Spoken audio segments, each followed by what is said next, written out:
So far this law seems evidently an improvement upon the ancient system. But by the same law, a bounty of 2s. The quarter is given for the exportation of oats, whenever the price does not exceed 14 shillings. No bounty had ever been given before for the exportation of this grain, no more than for that of peas or beans. By the same law, too, the exportation of wheat is prohibited so soon as the price rises to 44 shillings the quarter, that of rye so soon as it rises to 28 shillings, that of barley so soon as it rises to 22 shillings, and that of oats so soon as they rise to 14 shillings.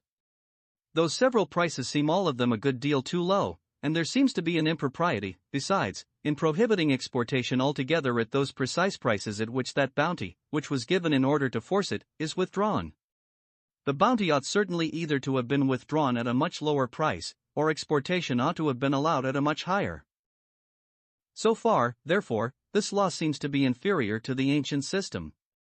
With all its imperfections, however, we may perhaps say of it what was said of the laws of Solon, that though not the best in itself, it is the best which the interest, prejudices, and temper of the times would admit of. It may perhaps in due time prepare the way for a better. Chapter B. Of Treaties of Commerce. When a nation binds itself by treaty, either to permit the entry of certain goods from one foreign country which it prohibits from all others, or to exempt the goods of one country from duties to which it subjects those of all others, the country, or at least the merchants and manufacturers of the country, whose commerce is so favored, must necessarily derive great advantage from the treaty. Those merchants and manufacturers enjoy a sort of monopoly in the country which is so indulgent to them. That country becomes a market, both more extensive and more advantageous for their goods, more extensive, because the goods of other nations being either excluded or subjected to heavier duties, it takes off a greater quantity of theirs, more advantageous, because the merchants of the favored country, enjoying a sort of monopoly there, will often sell their goods for a better price than if exposed to the free competition of all other nations. Such treaties, however, though they may be advantageous to the merchants and manufacturers of the favored, are necessarily disadvantageous to those of the favoring country. A monopoly is thus granted against them to a foreign nation, and they must frequently buy the foreign goods they have occasion for, dearer than if the free competition of other nations was admitted. That part of its own produce with which such a nation purchases foreign goods, must consequently be sold cheaper, because, when two things are exchanged for one another, the cheapness of the one is a necessary consequence, or rather is the same thing, with the dearness of the other. The exchangeable value of its annual produce, therefore, is likely to be diminished by every such treaty. This diminution, however, can scarce amount to any positive loss, but only to a lessening of the gain which it might otherwise make. Though it sells its goods cheaper than it otherwise might do, it will not probably sell them for less than they cost, nor, as in the case of bounties, for a price which will not replace the capital employed in bringing them to market, together with the ordinary profits of stock. The trade could not go on long if it did. Even the favoring country, therefore, may still gain by the trade, though less than if there was a free competition. Some treaties of commerce, however, have been supposed advantageous, upon principles very different from these, and a commercial country has sometimes granted a monopoly of this kind, against itself, to certain goods of a foreign nation, because it expected, that in the whole commerce between them, it would annually sell more than it would buy, and that a balance in gold and silver would be annually returned to it. It is upon this principle that the Treaty of Commerce between England and Portugal, concluded in 1703 by Mr. Methuen, has been so much commended. The following is a literal translation of that treaty, which consists of 3 articles only. Art. I, His Sacred Royal Majesty of Portugal promises, both in his own name and that of his successors, to admit forever hereafter, into Portugal, the woolen cloths, and the rest of the woolen manufactures of the British, as was accustomed, till they were prohibited by the law, nevertheless upon this condition. Art. 2. That is to say, that Her Sacred Royal Majesty of Great Britain shall, in her own name, and that of her successors, be obliged, forever hereafter, to admit the wines of the growth of Portugal into Britain, so that at no time, whether there shall be peace or war between the kingdoms of Britain and France, anything more shall be demanded for these wines by the name of custom or duty, or by whatsoever other title, directly or indirectly, whether they shall be imported into Great Britain in pipes or hogsheads, or other casks, than what shall be demanded for the like quantity or measure of French wine, deducting or abating a third part of the custom or duty. But if, at any time, this deduction or abatement of customs, which is to be made as aforesaid, shall in any manner be attempted and prejudiced, it shall be just and lawful for His Sacred Royal Majesty of Portugal, again to prohibit the woolen cloths, and the rest of the British woolen manufactures. Art. 3 of the most excellent lords the plenipotentiaries promise and take upon themselves, that their above-named masters shall ratify this treaty, and within the space of 2 months the ratification shall be exchanged. By this treaty, the Crown of Portugal becomes bound to admit the English woolens upon the same footing as before the prohibition, that is, not to raise the duties which had been paid before that time. But it does not become bound to admit them upon any better terms than those of any other nation, of France or Holland, for example. The Crown of Great Britain, on the contrary, becomes bound to admit the wines of Portugal, upon paying only 2/3 of the duty which is paid for those of France, the wines most likely to come into competition with them. So far this treaty, therefore, is evidently advantageous to Portugal, and disadvantageous to Great Britain. It has been celebrated, however, as a masterpiece of the commercial policy of England. Portugal receives annually from the Brazils a greater quantity of gold than can be employed in its domestic commerce, whether in the shape of coin or of plate. The surplus is too valuable to be allowed to lie idle and locked up in coffers, and as it can find no advantageous market at home, it must, notwithstanding any prohibition, be sent abroad, and exchanged for something for which there is a more advantageous market at home. A large share of it comes annually to England, in return either for English goods, or for those of other European nations that receive their returns through England. Mr. Baretti was informed that the weekly packet boat from Lisbon brings, one week with another, more than £50,000 in gold to England. The sum had probably been exaggerated. It would amount to more than £2,600,000 a year, which is more than the Brazils are supposed to afford. Our merchants were, some years ago, out of humor with the Crown of Portugal. Some privileges which had been granted them, not by treaty, but by the free grace of that Crown, at the solicitation, indeed, it is probable, and in return for much greater favours, defence and protection from the Crown of Great Britain, had been either infringed or revoked. The people, therefore, usually most interested in celebrating the Portugal trade, were then rather disposed to represent it as less advantageous than it had commonly been imagined. The far greater part, almost the whole, they pretended, of this annual importation of gold, was not on account of Great Britain, but of other European nations, the fruits and wines of Portugal annually imported into Great Britain nearly compensating the value of the British goods sent thither. Let us suppose, however, that the whole was on account of Great Britain, and that it amounted to a still greater sum than Mr. Baretti seems to imagine. This trade would not, upon that account, be more advantageous than any other, in which, for the same value sent out, we received an equal value of consumable goods in return. It is but a very small part of this importation which, it can be supposed, is employed as an annual addition, either to the plate or to the coin of the kingdom. The rest must all be sent abroad, and exchanged for consumable goods of some kind or other. But if those consumable goods were purchased directly with the produce of English industry, it would be more for the advantage of England, than first to purchase with that produce the gold of Portugal, and afterwards to purchase with that gold those consumable goods. A direct foreign trade of consumption is always more advantageous than a roundabout one, and to bring the same value of foreign goods to the home market requires a much smaller capital in the one way than in the ether. If a smaller share of its industry, therefore, had been employed in producing goods fit for the Portugal market, and a greater in producing those lit for the other markets, where those consumable goods for which there is a demand in Great Britain are to be had, it would have been more for the advantage of England to procure both the gold which it wants for its own use, and the consumable goods, would, in this way, employ a much smaller capital than at present. There would be a spare capital, therefore, to be employed for other purposes, in exciting an additional quantity of industry, and in raising a greater annual produce. Though Britain were entirely excluded from the Portugal trade, it could find very little difficulty in procuring all the annual supplies of gold which it wants, either for the purposes of plate, or of coin, or of foreign trade. Gold, like every other commodity, is always somewhere or another to be got for its value by those who have that value to give for it. The annual surplus of gold in Portugal, besides, would still be sent abroad, and though not carried away by Great Britain, would be carried away by some other nation, which would be glad to sell it again for its price, in the same manner as Great Britain does at present. In buying gold of Portugal, indeed, we buy it at the first hand, whereas, in buying it of any other nation, except Spain, we should buy it at the second, and might pay somewhat dearer. This difference, however, would surely be too insignificant to deserve the public attention. Almost all our gold, it is said, comes from Portugal. With other nations, the balance of trade is either against us, or not much in our favor.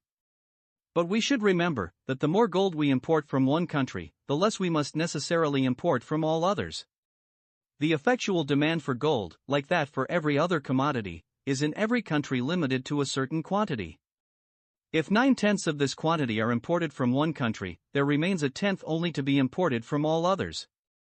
The more gold, besides, that is annually imported from some particular countries, over and above what is requisite for plate and for coin, the more must necessarily be exported to some others, and the more that most insignificant object of modern policy, the balance of trade, appears to be in our favor with some particular countries, the more it must necessarily appear to be against us with many others.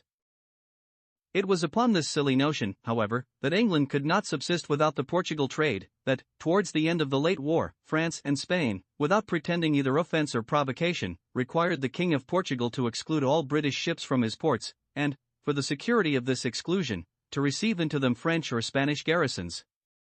Had the King of Portugal submitted to those ignominious terms which his brother-in-law the King of Spain proposed to him, Britain would have been freed from a much greater inconveniency than the loss of the Portugal trade, the burden of supporting a very weak ally, so unprovided of everything for his own defence, that the whole power of England, had it been directed to that single purpose, could scarce, perhaps, have defended him for another campaign. The loss of the Portugal trade would, no doubt, have occasioned a considerable embarrassment to the merchants at that time engaged in it, who might not, perhaps, have found out, for a year or two, any other equally advantageous method of employing their capitals, and in this would probably have consisted all the inconveniency which England could have suffered from this notable piece of commercial policy. The great annual importation of gold and silver is neither for the purpose of plate nor of coin, but of foreign trade.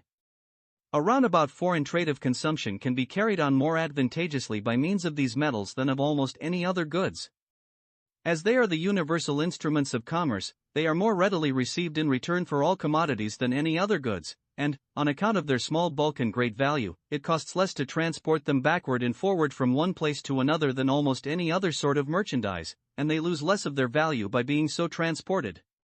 Of all the commodities, therefore, which are bought in one foreign country, for no other purpose but to be sold or exchanged again for some other goods in another, there are none so convenient as gold and silver. In facilitating all the different roundabout foreign trades of consumption which are carried on in Great Britain, consists the principal advantage of the Portugal trade, and though it is not a capital advantage, it is, no doubt, a considerable one. That any annual addition which, it can reasonably be supposed, is made either to the plate or to the coin of the kingdom, could require but a very small annual importation of gold and silver, seems evident enough, and though we had no direct trade with Portugal, this small quantity could always, somewhere or another, be very easily got. Though the goldsmiths' trade be very considerable in Great Britain, the far greater part of the new plate which they annually sell, is made from other old plate melted down, so that the addition annually made to the whole plate of the kingdom cannot be very great, and could require but a very small annual importation. It is the same case with the coin. Nobody imagines, I believe, that even the greater part of the annual coinage, amounting, for 10 years together, before the late reformation of the gold coin, to upwards of £800,000 a year in gold, was an annual addition to the money before current in the kingdom. In a country where the expense of the coinage is defrayed by the government, the value of the coin, even when it contains its full standard weight of gold and silver, can never be much greater than that of an equal quantity of those metals uncoined, because it requires only the trouble of going to the mint, and the delay, perhaps, of a few weeks, to procure for any quantity of uncoined gold and silver an equal quantity of those metals in coin, but in every country the greater part of the current coin is almost always more or less worn, or otherwise degenerated from its standard. In Great Britain it was, before the late Reformation, a good deal so, the gold being more than 2%, and the silver more than 8% below its standard weight. But if 44 guineas and a half, containing their full standard weight, a pound weight of gold, could purchase very little more than a pound weight of uncoined gold, 44 guineas and a half, wanting a part of their weight, could not purchase a pound weight, and something was to be added, in order to make up the deficiency. The current price of gold bullion at market, therefore, instead of being the same with the mint price, or pound 46:14:6, was then about pound 47:14s, and sometimes about £48. When the greater part of the coin, however, was in this degenerate condition, 44 guineas and a half, fresh from the mint, would purchase no more goods in the market than any other ordinary guineas, because, when they came into the coffers of the merchant, being confounded with other money, they could not afterwards be distinguished without more trouble than the difference was worth.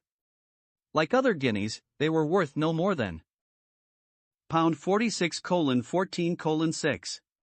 If thrown into the melting pot, however, they produced, without any sensible loss, a pound weight of standard gold, which could be sold at any time for between pound 47:14s and 48 pounds, either in gold or silver, as fit for all the purposes of coin as that which had been melted down. There was an evident profit, therefore, in melting down new coin money, and it was done so instantaneously that no precaution of government could prevent it.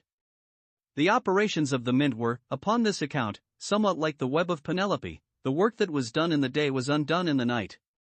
The mint was employed, not so much in making daily additions to the coin, as in replacing the very best part of it, which was daily melted down. Were the private people who carry their gold and silver to the mint to pay themselves for the coinage, it would add to the value of those metals, in the same manner as the fashion does to that of plate.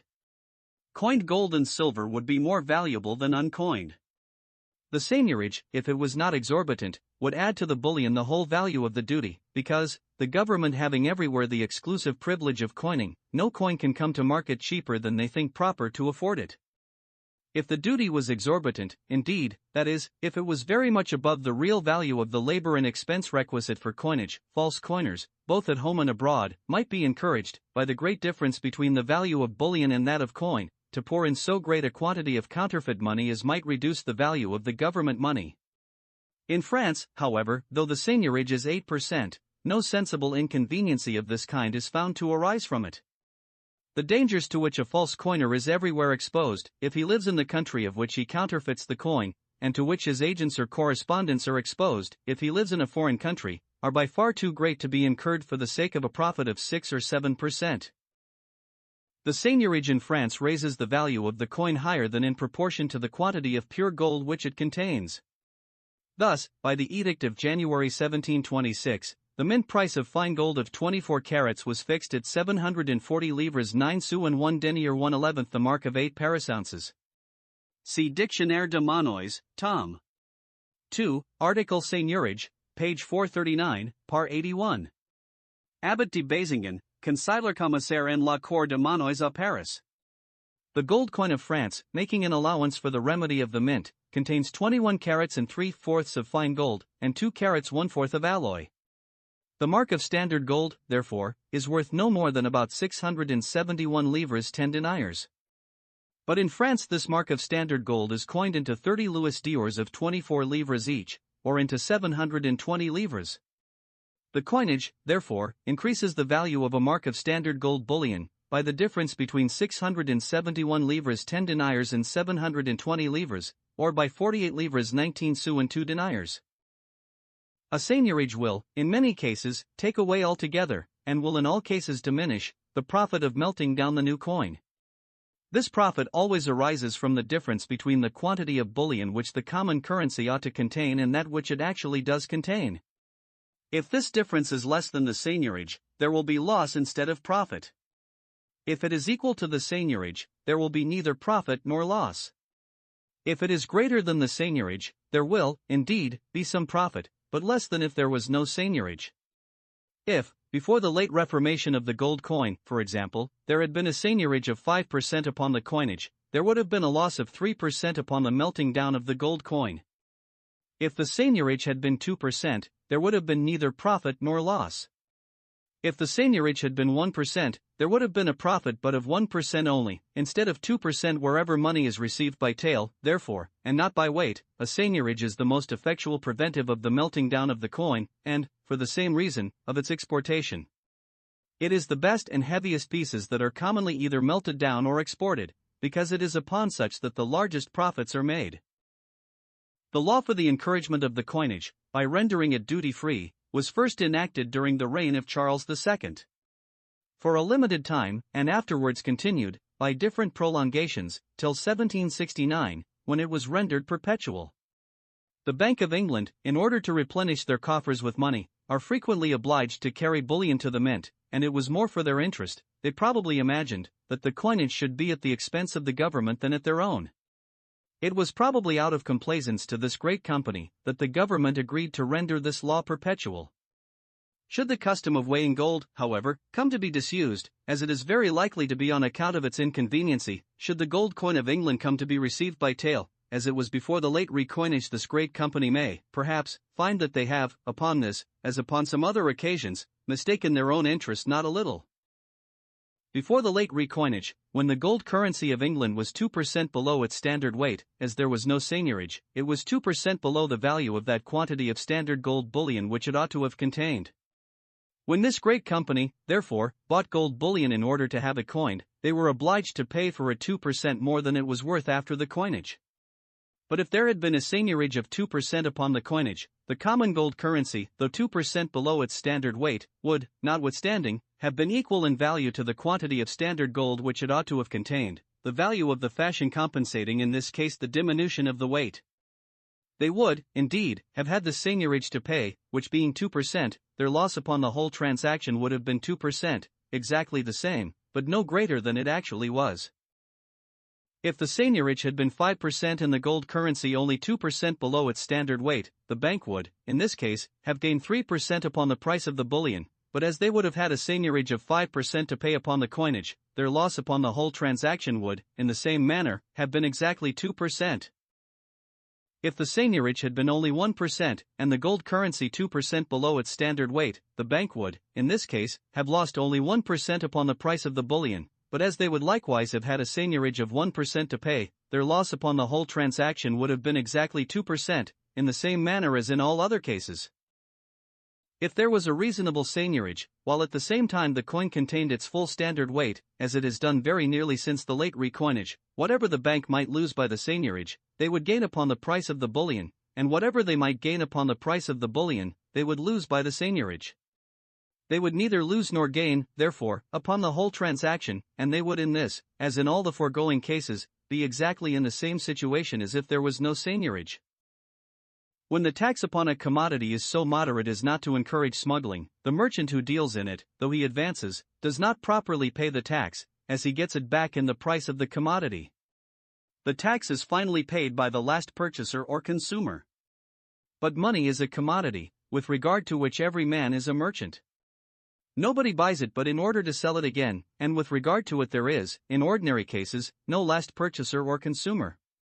When the tax upon coinage, therefore, is so moderate as not to encourage false coining, though everybody advances the tax, nobody finally pays it, because everybody gets it back in the advanced value of the coin.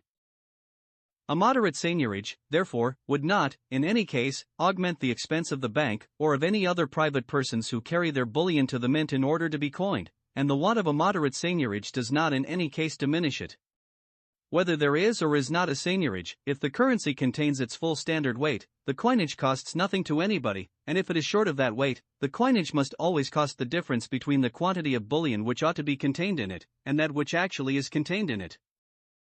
The government, therefore, when it defrays the expense of coinage, not only incurs some small expense, but loses some small revenue which it might get by a proper duty, and neither the bank, nor any other private persons, are in the smallest degree benefited by this useless piece of public generosity. The directors of the bank, however, would probably be unwilling to agree to the imposition of a seigniorage upon the authority of a speculation which promises them no gain, but only pretends to insure them from any loss. In the present state of the gold coin, and as long as it continues to be received by weight, they certainly would gain nothing by such a change. But if the custom of weighing the gold coin should ever go into disuse, as it is very likely to do, and if the gold coin should ever fall into the same state of degradation in which it was before the late recoinage, the gain, or more properly the savings, of the bank, in consequence of the imposition of a seigniorage, would probably be very considerable. The Bank of England is the only company which sends any considerable quantity of bullion to the mint, and the burden of the annual coinage falls entirely, or almost entirely, upon it. If this annual coinage had nothing to do but to repair the unavoidable losses and necessary wear and tear of the coin, it could seldom exceed 50,000, or at most 100,000 pounds. But when the coin is degraded below its standard weight, the annual coinage must, besides this, fill up the large vacuities which exportation and the melting pot are continually making in the current coin. It was upon this account that during the 10 or 12 years immediately preceding the late reformation of the gold coin, the annual coinage amounted, at an average, to more than £850,000. But if there had been a seigniorage of 4 or 5% upon the gold coin, it would probably, even in the state in which things then were, have put an effectual stop to the business both of exportation and of the melting pot. The bank, instead of losing every year about 2.5% upon the bullion which was to be coined into more than £850,000, or incurring an annual loss of more than £21,250, would not probably have incurred the 10th part of that loss. The revenue allotted by Parliament for defraying the expense of the coinage is but £14,000 a year, and the real expense which it costs the government, or the fees of the officers of the mint, do not, upon ordinary occasions, I am assured, exceed the half of that sum. The saving of so very small a sum, or even the gaining of another, which could not well be much larger, are objects too inconsiderable, it may be thought, to deserve the serious attention of government. But the saving of £18,000 or £20,000 a year, in case of an event which is not improbable, which has frequently happened before, and which is very likely to happen again, is surely an object which well deserves the serious attention, even of so great a company as the Bank of England. Some of the foregoing reasonings and observations might, perhaps, have been more properly placed in those chapters of the first book which treat of the origin and use of money, and of the difference between the real and the nominal price of commodities. But as the law for the encouragement of coinage derives its origin from those vulgar prejudices which have been introduced by the mercantile system, I judged it more proper to reserve them for this chapter. Nothing could be more agreeable to the spirit of that system than a sort of bounty upon the production of money, the very thing which, it supposes, constitutes the wealth of every nation. It is one of its many admirable expedients for enriching the country. Chapter 7. Of Colonies. Party of the motives for establishing new colonies. The interest which occasioned the first settlement of the different European colonies in America and the West Indies was not altogether so plain and distinct as that which directed the establishment of those of ancient Greece and Rome. All the different states of ancient Greece possessed, each of them, but a very small territory, and when the people in any one of them multiplied beyond what that territory could easily maintain, a part of them were sent in quest of a new habitation, in some remote and distant part of the world, the warlike neighbors who surrounded them on all sides, rendering it difficult for any of them to enlarge very much its territory at home. The colonies of the Dorians resorted chiefly to Italy and Sicily, which, in the times preceding the foundation of Rome, were inhabited by barbarous and uncivilized nations, those of the Ionians and Aeolians, the two other great tribes of the Greeks, to Asia Minor and the islands of the Aegean Sea, of which the inhabitants sown at that time to have been pretty much in the same state as those of Sicily and Italy. The mother city, though she considered the colony as a child, at all times entitled to great favor and assistance, and owing in return much gratitude and respect, yet considered it as an emancipated child, over whom she pretended to claim no direct authority or jurisdiction. The colony settled its own form of government, enacted its own laws, elected its own magistrates, and made peace or war with its neighbors, as an independent state, which had no occasion to wait for the approbation or consent of the mother city. Nothing can be more plain and distinct than the interest which directed every such establishment. Rome, like most of the other ancient republics, was originally founded upon an agrarian law, which divided the public territory, in a certain proportion, among the different citizens who composed the state. The course of human affairs, by marriage, by succession, and by alienation, necessarily deranged this original division, and frequently threw the lands which had been allotted for the maintenance of many different families, into the possession of a single person. To remedy this disorder, for such it was supposed to be, a law was made, restricting the quantity of land which any citizen could possess to 500 jugera, about 350 English acres. This law, however, though we read of its having been executed upon one or two occasions, was either neglected or evaded, and the inequality of fortunes went on continually increasing. The greater part of the citizens had no land, and without it the manners and customs of those times rendered it difficult for a freeman to maintain his independency. In the present times, though a poor man has no land of his own, if he has a little stock, he may either farm the lands of another, or he may carry on some little retail trade, and if he has no stock, he may find employment either as a country laborer, or as an artificer. But among the ancient Romans, the lands of the rich were all cultivated by slaves, who wrought under an overseer, who was likewise a slave, so that a poor freeman had little chance of being employed either as a farmer or as a laborer. All trades and manufactures, too, even the retail trade, were carried on by the slaves of the rich for the benefit of their masters, whose wealth, authority, and protection made it difficult for a poor freeman to maintain the competition against them. The citizens, therefore, who had no land, had scarce any other means of subsistence but the bounties of the candidates at the annual elections. The tribunes, when they had a mind to animate the people against the rich and the great, put them in mind of the ancient divisions of lands, and represented that law which restricted this sort of private property as the fundamental law of the republic. The people became clamorous to get land, and the rich and the great, we may believe, were perfectly determined not to give them any part of theirs. To satisfy them in some measure, therefore, they frequently proposed to send out a new colony.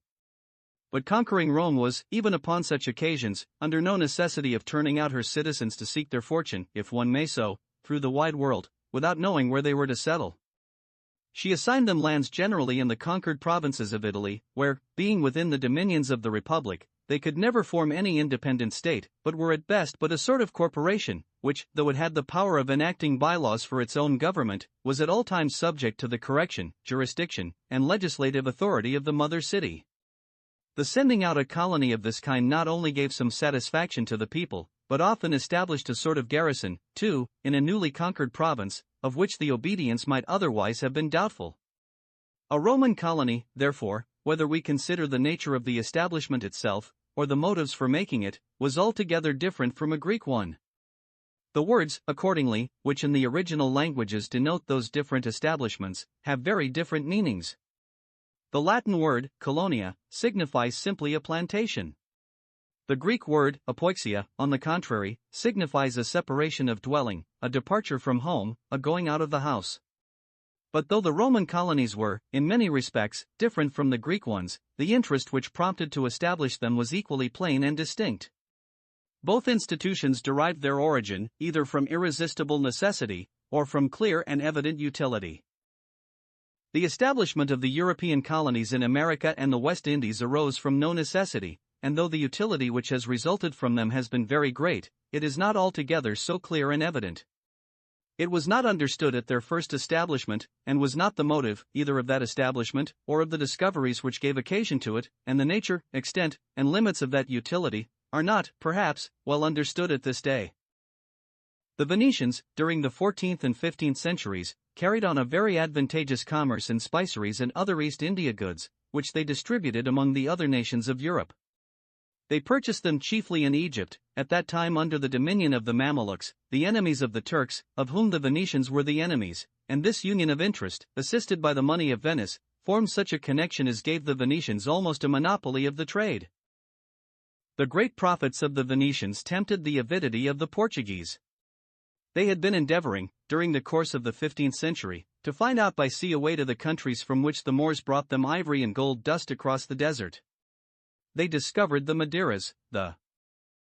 Canaries, the Azores, the Cape de Verde Islands, the coast of Guinea, that of Longo, Congo, Angola, and Benguela, and, finally, the Cape of Good Hope. They had long wished to share in the profitable traffic of the Venetians, and this last discovery opened to them a probable prospect of doing so. In 1497, Vasco da Gama sailed from the port of Lisbon with a fleet of 4 ships, and, after a navigation of 11 months, arrived upon the coast of Indostan, and thus completed a course of discoveries which had been pursued with great steadiness, and with very little interruption, for near a century together. Some years before this, while the expectations of Europe were in suspense about the projects of the Portuguese, of which the success appeared yet to be doubtful, a Genoese pilot formed the yet more daring project of sailing to the East Indies by the west. The situation of those countries was at that time very imperfectly known in Europe. The few European travelers who had been there had magnified the distance, perhaps through simplicity and ignorance, what was really very great, appearing almost infinite to those who could not measure it, or, perhaps, in order to increase somewhat more the marvelous of their own adventures in visiting regions so immensely remote from Europe. The longer the way was by the east, Columbus very justly concluded, the shorter it would be by the west. He proposed, therefore, to take that way, as both the shortest and the surest, and he had the good fortune to convince Isabella of Castile of the probability of his project. He sailed from the port of Palos in August 1492, near 5 years before the expedition of Vasco da Gama set out from Portugal, and, after a voyage of between 2 and 3 months, discovered first some of the small Bahama or Lucian Islands, and afterwards the great island of St. Domingo. But the countries which Columbus discovered, either in this or in any of his subsequent voyages, had no resemblance to those which he had gone in quest of. Instead of the wealth, cultivation, and populousness of China and Indostan, he found, in St. Domingo, and in all the other parts of the New World which he ever visited, nothing but a country quite covered with wood, uncultivated, and inhabited only by some tribes of naked and miserable savages. He was not very willing, however, to believe that they were not the same with some of the countries described by Marco Polo, the first European who had visited, or at least had left behind him any description of China or the East Indies, and a very slight resemblance, such as that which he found between the name of Cibao, a mountain in St. Domingo, and that of Cipange, mentioned by Marco Polo, was frequently sufficient to make him return to this favorite prepossession, though contrary to the clearest evidence. In his letters to Ferdinand and Isabella, he called the countries which he had discovered the Indies. He entertained no doubt but that they were the extremity of those which had been described by Marco Polo, and that they were not very distant from the Ganges, or from the countries which had been conquered by Alexander. Even when at last convinced that they were different, he still flattered himself that those rich countries were at no great distance, and in a subsequent voyage, accordingly, went in quest of them along the coast of terra firma, and towards the Isthmus of Darien. In consequence of this mistake of Columbus, the name of the Indies has stuck to those unfortunate countries ever since, and when it was at last clearly discovered that the new were altogether different from the old Indies, the former were called the West, in contradistinction to the latter, which were called the East Indies. It was of importance to Columbus, however, that the countries which he had discovered, whatever they were, should be represented to the court of Spain as of very great consequence, and, in what constitutes the real riches of every country, the animal and vegetable productions of the soil, there was at that time nothing which could well justify such a representation of them. The Cori, something between a rat and a rabbit, and supposed by Mr. Buffon to be the same with the Apiria of Brazil, was the largest viviparous quadruped in St. Domingo. This species seems never to have been very numerous, and the dogs and cats of the Spaniards are said to have long ago almost entirely extirpated it, as well as some other tribes of a still smaller size. These, however, together with a pretty large lizard, called the iguana or iguana, constituted the principal part of the animal food which the land afforded. The vegetable food of the inhabitants, though, from their want of industry, not very abundant, was not altogether so scanty. It consisted in Indian corn, yams, potatoes, bananas, etc., plants which were then altogether unknown in Europe, and which have never since been very much esteemed in it, or supposed to yield a sustenance equal to what is drawn from the common sorts of grain and pulse, which have been cultivated in this part of the world time out of mind. The cotton plant, indeed, afforded the material of a very important manufacture, and was at that time, to Europeans, undoubtedly the most valuable of all the vegetable productions of those islands. But though, in the end of the 15th century, the muslins and other cotton goods of the East Indies were much esteemed in every part of Europe, the cotton manufacture itself was not cultivated in any part of it. Even this production, therefore, could not at that time appear in the eyes of Europeans to be of very great consequence. Finding nothing, either in the animals or vegetables of the newly discovered countries which could justify a very advantageous representation of them, Columbus turned his view towards their minerals, and in the richness of their productions of this third kingdom, he flattered himself he had found a full compensation for the insignificancy of those of the other two. The little bits of gold with which the inhabitants ornamented their dress, and which, he was informed, they frequently found in the rivulets and torrents which fell from the mountains, were sufficient to satisfy him that those mountains abounded with the richest gold mines. St. Domingo, therefore, was represented as a country abounding with gold, and upon that account, according to the prejudices not only of the present times, but of those times, an inexhaustible source of real wealth to the crown and kingdom of Spain. When Columbus, upon his return from his first voyage, was introduced with a sort of triumphal honors to the sovereigns of Castile and Aragon, the principal productions of the countries which he had discovered were carried in solemn procession before him. The only valuable part of them consisted in some little fillets, bracelets, and other ornaments of gold, and in some bales of cotton. The rest were mere objects of vulgar wonder and curiosity, some reeds of an extraordinary size, some birds of a very beautiful plumage, and some stuffed skins of the huge alligator and manatee, all of which were preceded by 6 or 7 of the wretched natives, whose singular color and appearance added greatly to the novelty of the show. In consequence of the representations of Columbus, the Council of Castile determined to take possession of the countries of which the inhabitants were plainly incapable of defending themselves. The pious purpose of converting them to Christianity sanctified the injustice of the project. But the hope of finding treasures of gold there was the sole motive which prompted to undertake it, and to give this motive the greater weight, it was proposed by Columbus that the half of all the gold and silver that should be found there should belong to the crown. This proposal was approved of by the council. As long as the whole, or the greater part of the gold which the first adventurers imported into Europe was got by so very easy a method as the plundering of the defenseless natives, it was not perhaps very difficult to pay even this heavy tax. But when the natives were once fairly stripped of all that they had, which, in St. Domingo, and in all the other countries discovered by Columbus, was done completely in 6 or 8 years, and when, in order to find more, it had become necessary to dig for it in the mines, there was no longer any possibility of paying this tax. The rigorous exaction of it, accordingly, first occasioned, it is said, the total abandoning of the mines of St. Domingo, which have never been wrought since.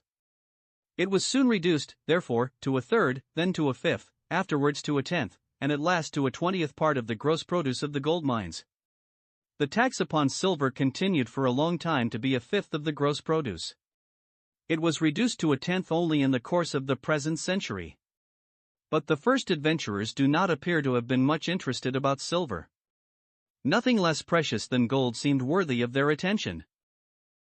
All the other enterprises of the Spaniards in the New World, subsequent to those of Columbus, seem to have been prompted by the same motive. It was the sacred thirst of gold that carried Oviedo, Nicuesa, and Vasco Nugnes de Balboa to the Isthmus of Darien, that carried Cortés to Mexico, Almagro and Pizarro to Chile and Peru. When those adventurers arrived upon any unknown coast, their first inquiry was always if there was any gold to be found there, and according to the information which they received concerning this particular, they determined either to quit the country or to settle in it. Of all those expensive and uncertain projects, however, which bring bankruptcy upon the greater part of the people who engage in them, there is none, perhaps, more perfectly ruinous than the search after new silver and gold mines. It is, perhaps, the most disadvantageous lottery in the world, or the one in which the gain of those who draw the prizes bears the least proportion to the loss of those who draw the blanks, for though the prizes are few, and the blanks many, the common price of a ticket is the whole fortune of a very rich man. Projects of mining, instead of replacing the capital employed in them, together with the ordinary profits of stock, commonly absorb both capital and profit. They are the projects, therefore, to which, of all others, a prudent lawgiver, who desired to increase the capital of his nation, would least choose to give any extraordinary encouragement, or to turn towards them a greater share of that capital than what would go to them of its own accord. Such, in reality, is the absurd confidence which almost all men have in their own good fortune, that wherever there is the least probability of success, too great a share of it is apt to go to them of its own accord. But though the judgment of sober reason and experience concerning such projects has always been extremely unfavorable, that of human avidity has commonly been quite otherwise. The same passion which has suggested to so many people the absurd idea of the philosopher's stone, has suggested to others the equally absurd one of immense rich mines of gold and silver.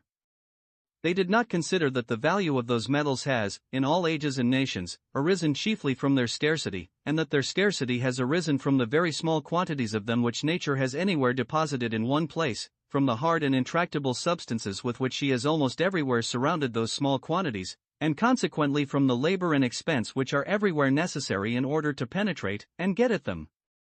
They flattered themselves that veins of those metals might in many places be found, as large and as abundant as those which are commonly found of lead, or copper, or tin, or iron.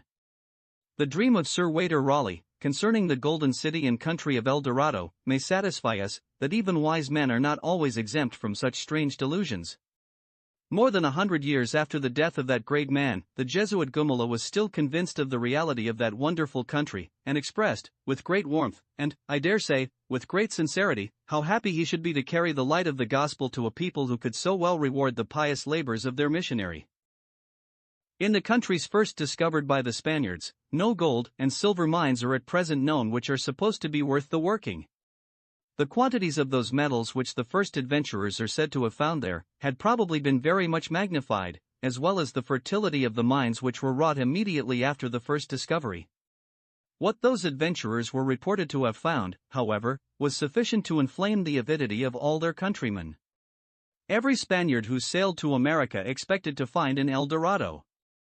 Fortune, too, did upon this what she has done upon very few other occasions.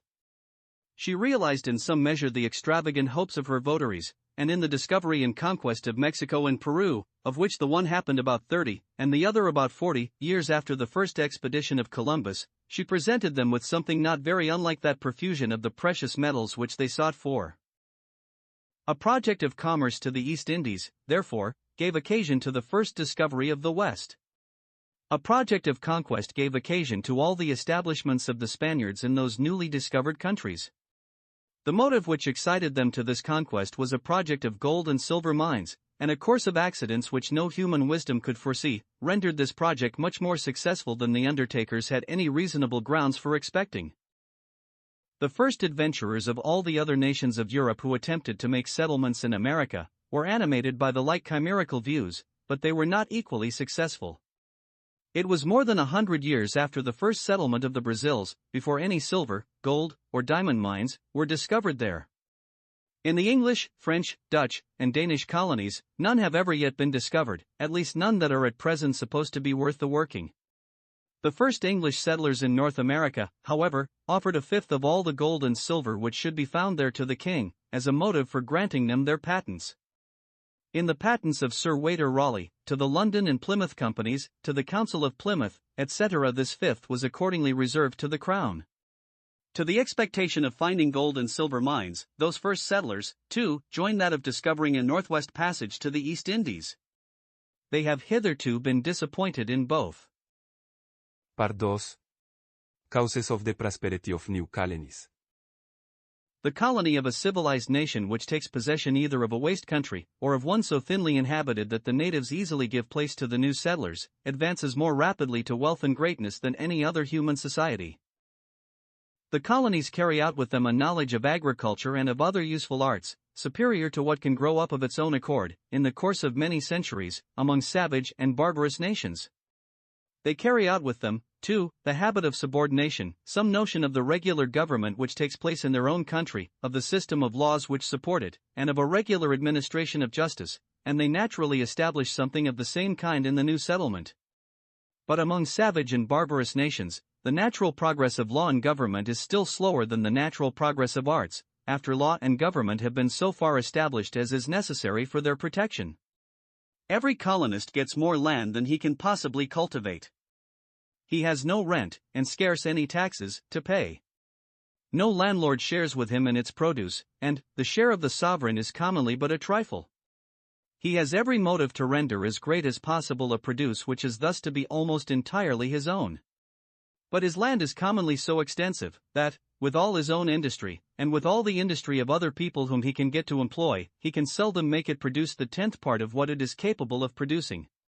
He is eager, therefore, to collect laborers from all quarters, and to reward them with the most liberal wages. But those liberal wages, joined to the plenty and cheapness of land, soon make those laborers leave him, in order to become landlords themselves, and to reward with equal liberality other laborers, who soon leave them for the same reason that they left their first master. The liberal reward of labor encourages marriage.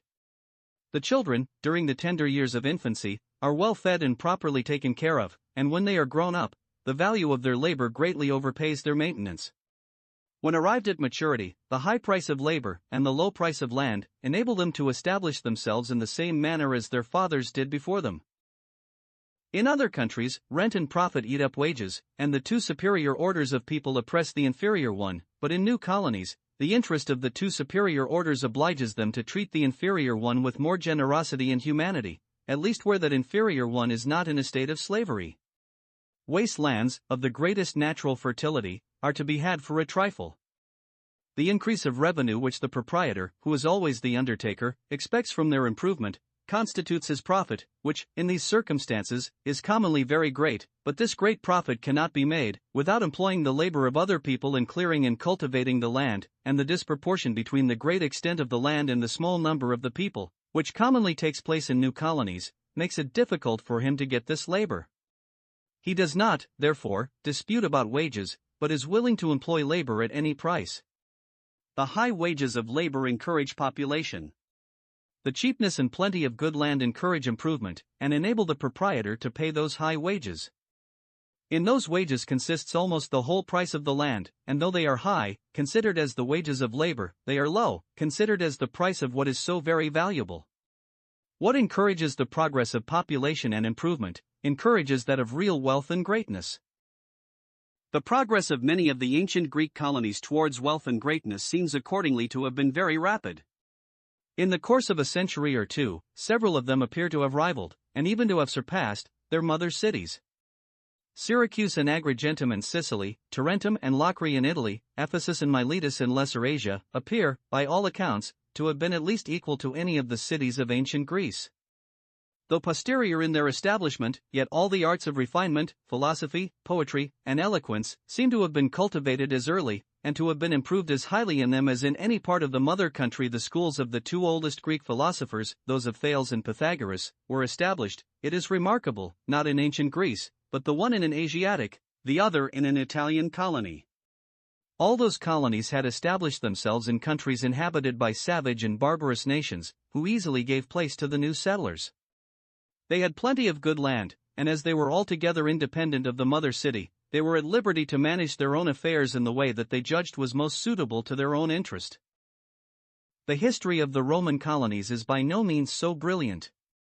Some of them, indeed, such as Florence, have, in the course of many ages, and after the fall of the mother city, grown up to be considerable states. But the progress of no one of them seems ever to have been very rapid. They were all established in conquered provinces, which in most cases had been fully inhabited before. The quantity of land assigned to each colonist was seldom very considerable, and, as the colony was not independent, they were not always at liberty to manage their own affairs in the way that they judged was most suitable to their own interest. In the plenty of good land, the European colonies established in America and the West Indies resemble, and even greatly surpass, those of ancient Greece. In their dependency upon the mother state, they resemble those of ancient Rome, but their great distance from Europe has in all of them alleviated more or less the effects of this dependency. Their situation has placed them less in the view, and less in the power of their mother country. In pursuing their interests their own way, their conduct has upon many occasions been overlooked, either because not known or not understood in Europe, and upon some occasions it has been fairly suffered and submitted to, because their distance rendered it difficult to restrain it. Even the violent and arbitrary government of Spain has, upon many occasions, been obliged to recall or soften the orders which had been given for the government of her colonies, for fear of a general insurrection. The progress of all the European colonies in wealth, population, and improvement has accordingly been very great. The Crown of Spain, by its share of the gold and silver, derived some revenue from its colonies from the moment of their first establishment. It was a revenue, too, of a nature to excite in human avidity the most extravagant expectation of still greater riches. The Spanish colonies, therefore, from the moment of their first establishment, attracted very much the attention of their mother country, while those of the other European nations were for a long time in a great measure neglected. The former did not, perhaps, thrive the better in consequence of this attention, nor the latter the worse in consequence of this neglect.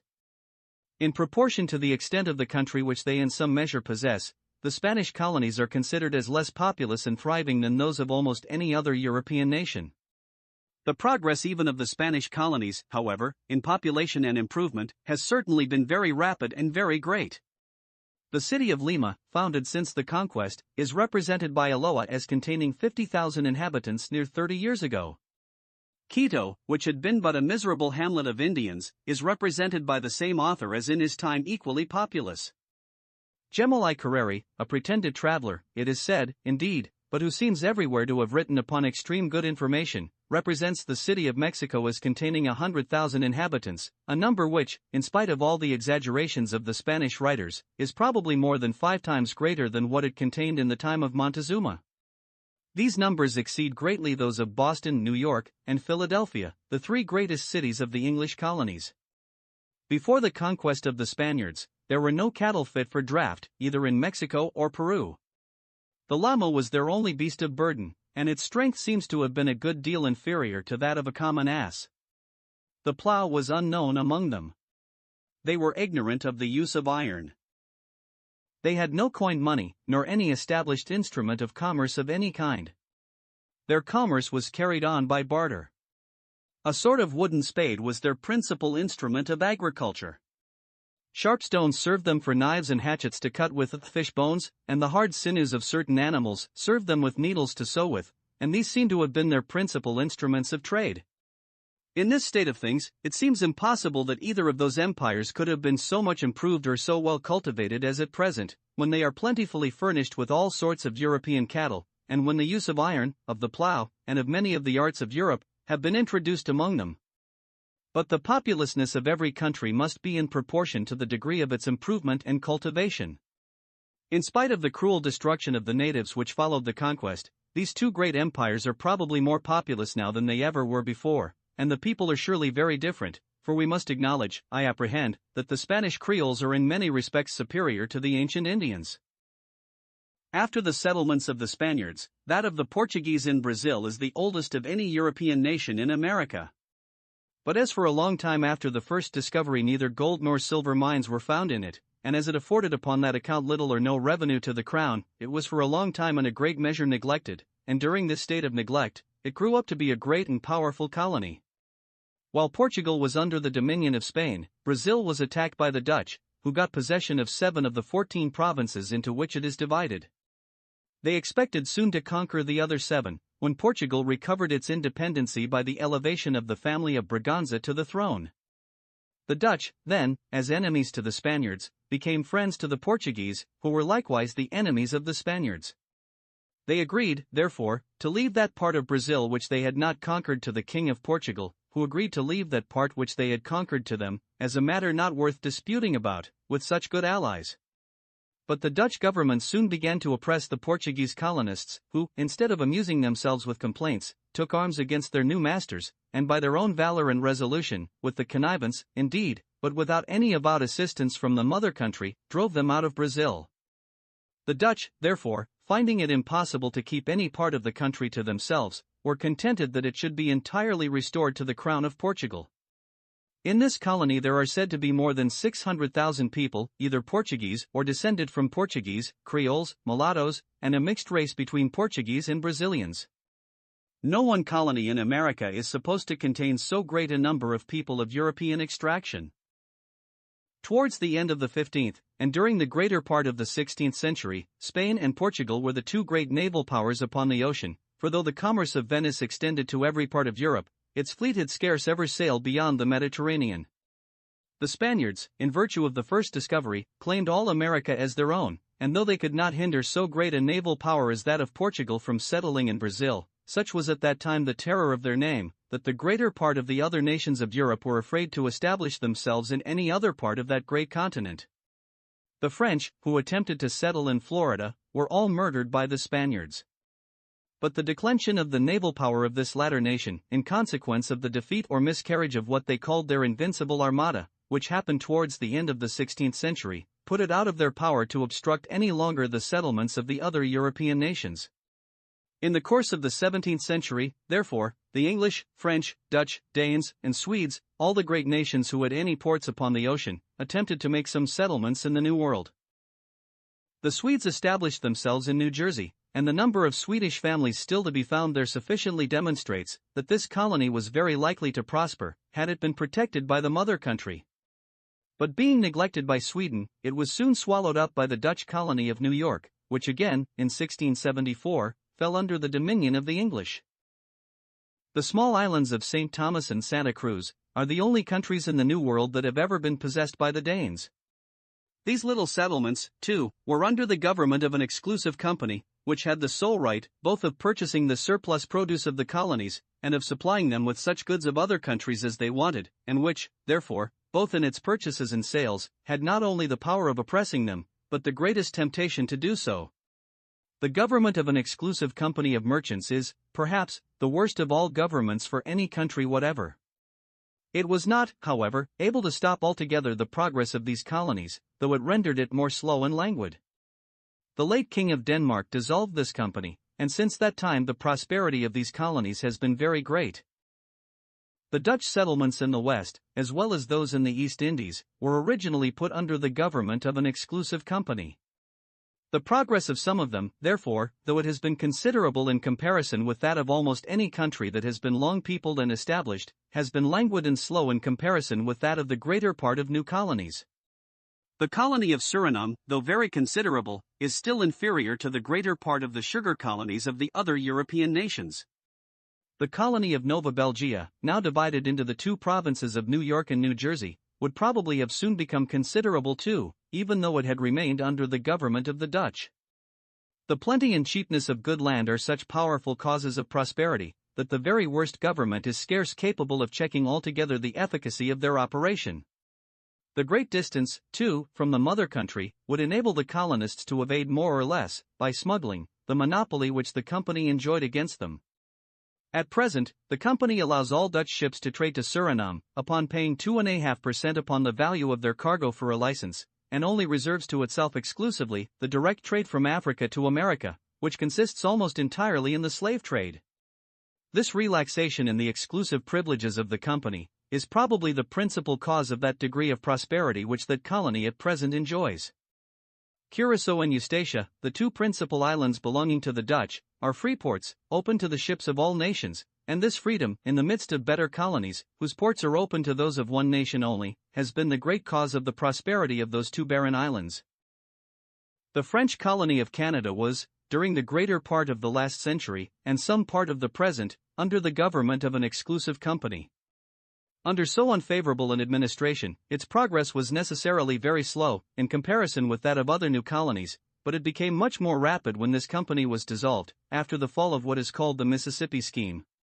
When the English got possession of this country, they found in it near double the number of inhabitants which Father Charlevoix had assigned to it between 20 and 30 years before. That Jesuit had traveled over the whole country, and had no inclination to represent it as less inconsiderable than it really was. The French colony of Saint Domingo was established by pirates and freebooters, who, for a long time, neither required the protection nor acknowledged the authority of France, and when that race of banditti became so far citizens as to acknowledge this authority, it was for a long time necessary to exercise it with very great gentleness. During this period, the population and improvement of this colony increased very fast. Even the oppression of the exclusive company, to which it was for some time subjected with all the other colonies of France, though it no doubt retarded, had not been able to stop its progress altogether. The course of its prosperity returned as soon as it was relieved from that oppression. It is now the most important of the sugar colonies of the West Indies, and its produce is said to be greater than that of all the English sugar colonies put together. The other sugar colonies of France are in general all very thriving. But there are no colonies of which the progress has been more rapid than that of the English in North America. Plenty of good land, and liberty to manage their own affairs their own way, seem to be the two great causes of the prosperity of all new colonies. In the plenty of good land, the English colonies of North America, though no doubt very abundantly provided, are, however, inferior to those of the Spaniards and Portuguese, and not superior to some of those possessed by the French before the late war. But the political institutions of the English colonies have been more favorable to the improvement and cultivation of this land than those of the other three nations. First, the engrossing of uncultivated land, though it has by no means been prevented altogether, has been more restrained in the English colonies than in any other.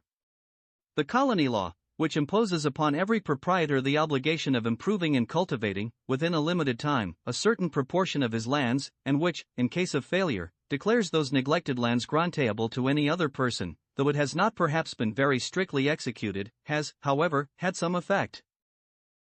Secondly, in Pennsylvania there is no right of primogeniture, and lands, like movables, are divided equally among all the children of the family. In 3 of the provinces of New England, the oldest has only a double share, as in the Massaicot law. Though in those provinces, therefore, too great a quantity of land should sometimes be engrossed by a particular individual, it is likely, in the course of a generation or two, to be sufficiently divided again. In the other English colonies, indeed, the right of primogeniture takes place, as in the law of England, but in all the English colonies, the tenure of the lands, which are all held by free soccage, facilitates alienation, and the grantee of an extensive tract of land generally finds it for his interest to alienate, as fast as he can, the greater part of it, reserving only a small quit rent. In the Spanish and Portuguese colonies, what is called the right of majorazzo takes place in the succession of all those great estates to which any title of honor is annexed. Such estates go all to one person, and are in effect entailed and unalienable. The French colonies, indeed, are subject to the custom of Paris, which, in the inheritance of land, is much more favorable to the younger children than the law of England. But, in the French colonies, if any part of an estate, held by the noble tenure of chivalry and homage, is alienated, it is, for a limited time, subject to the right of redemption, either by the heir of the superior, or by the heir of the family, and all the largest estates of the country are held by such noble tenures, which necessarily embarrass alienation. But, in a new colony, a great uncultivated estate is likely to be much more speedily divided by alienation than by succession. The plenty and cheapness of good land, it has already been observed, are the principal causes of the rapid prosperity of new colonies. The engrossing of land, in effect, destroys this plenty and cheapness. The engrossing of uncultivated land, besides, is the greatest obstruction to its improvement, but the labor that is employed in the improvement and cultivation of land affords the greatest and most valuable produce to the society. The produce of labor, in this case, pays not only its own wages and the profit of the stock which employs it, but the rent of the land too upon which it is employed. The labor of the English colonies, therefore, being more employed in the improvement and cultivation of land, is likely to afford a greater and more valuable produce than that of any of the other three nations, which, by the engrossing of land, is more or less diverted towards other employments. Thirdly, the labor of the English colonists is not only likely to afford a greater and more valuable produce, but, in consequence of the moderation of their taxes, a greater proportion of this produce belongs to themselves, which they may store up and employ in putting into motion a still greater quantity of labor. The English colonists have never yet contributed anything towards the defense of the mother country, or towards the support of its civil government. They themselves, on the contrary, have hitherto been defended almost entirely at the expense of the mother country, but the expense of fleets and armies is out of all proportion greater than the necessary expense of civil government. The expense of their own civil government has always been very moderate. It has generally been confined to what was necessary for paying competent salaries to the governor, to the judges, and to some other officers of police, and for maintaining a few of the most useful public works. The expense of the civil establishment of Massachusetts Bay, before the commencement of the present disturbances, used to be but about £18,000 a year, that of New Hampshire and Rhode Island, £3,500 each, that of Connecticut, £4,000, that of New York and Pennsylvania, £4,500 each, that of New Jersey, £1,200, that of Virginia and South Carolina, £8,000 each. The civil establishments of Nova Scotia and Georgia are partly supported by an annual grant of Parliament, but Nova Scotia pays, besides, about £7,000 a year towards the public expenses of the colony, and Georgia about £2,500 a year. All the different civil establishments in North America, in short, exclusive of those of Maryland and North Carolina, of which no exact account has been got, did not, before the commencement of the present disturbances, cost the inhabitants about £64,700 a year, an ever memorable example, at how small an expense 3 millions of people may not only be governed but well governed. The most important part of the expense of government, indeed, that of defense and protection, has constantly fallen upon the mother country. The ceremonial, too, of the civil government in the colonies, upon the reception of a new governor, upon the opening of a new assembly, etc., though sufficiently decent, is not accompanied with any expensive pomp or parade. Their ecclesiastical government is conducted upon a plan equally frugal. Tithes are unknown among them, and their clergy, who are far from being numerous, are maintained either by moderate stipends, or by the voluntary contributions of the people. The power of Spain and Portugal, on the contrary, derives some support from the taxes levied upon their colonies. France, indeed, has never drawn any considerable revenue from its colonies, the taxes which it levies upon them being generally spent among them. But the colony government of all these three nations is conducted upon a much more extensive plan, and is accompanied with a much more expensive ceremonial. The sums spent upon the reception of a new viceroy of Peru, for example, have frequently been enormous. Such ceremonials are not only real taxes paid by the rich colonists upon those particular occasions, but they serve to introduce among them the habit of vanity and expense upon all other occasions. They are not only very grievous occasional taxes, but they contribute to establish perpetual taxes, of the same kind, still more grievous, the ruinous taxes of private luxury and extravagance. In the colonies of all those three nations, too, the ecclesiastical government is extremely oppressive. Tithes take place in all of them, and are levied with the utmost rigor in those of Spain and Portugal. All of them, besides, are oppressed with a numerous race of mendicant friars, whose beggary being not only licensed but consecrated by religion, is a most grievous tax upon the poor people, who are most carefully taught that it is a duty to give, and a very great sin to refuse them their charity.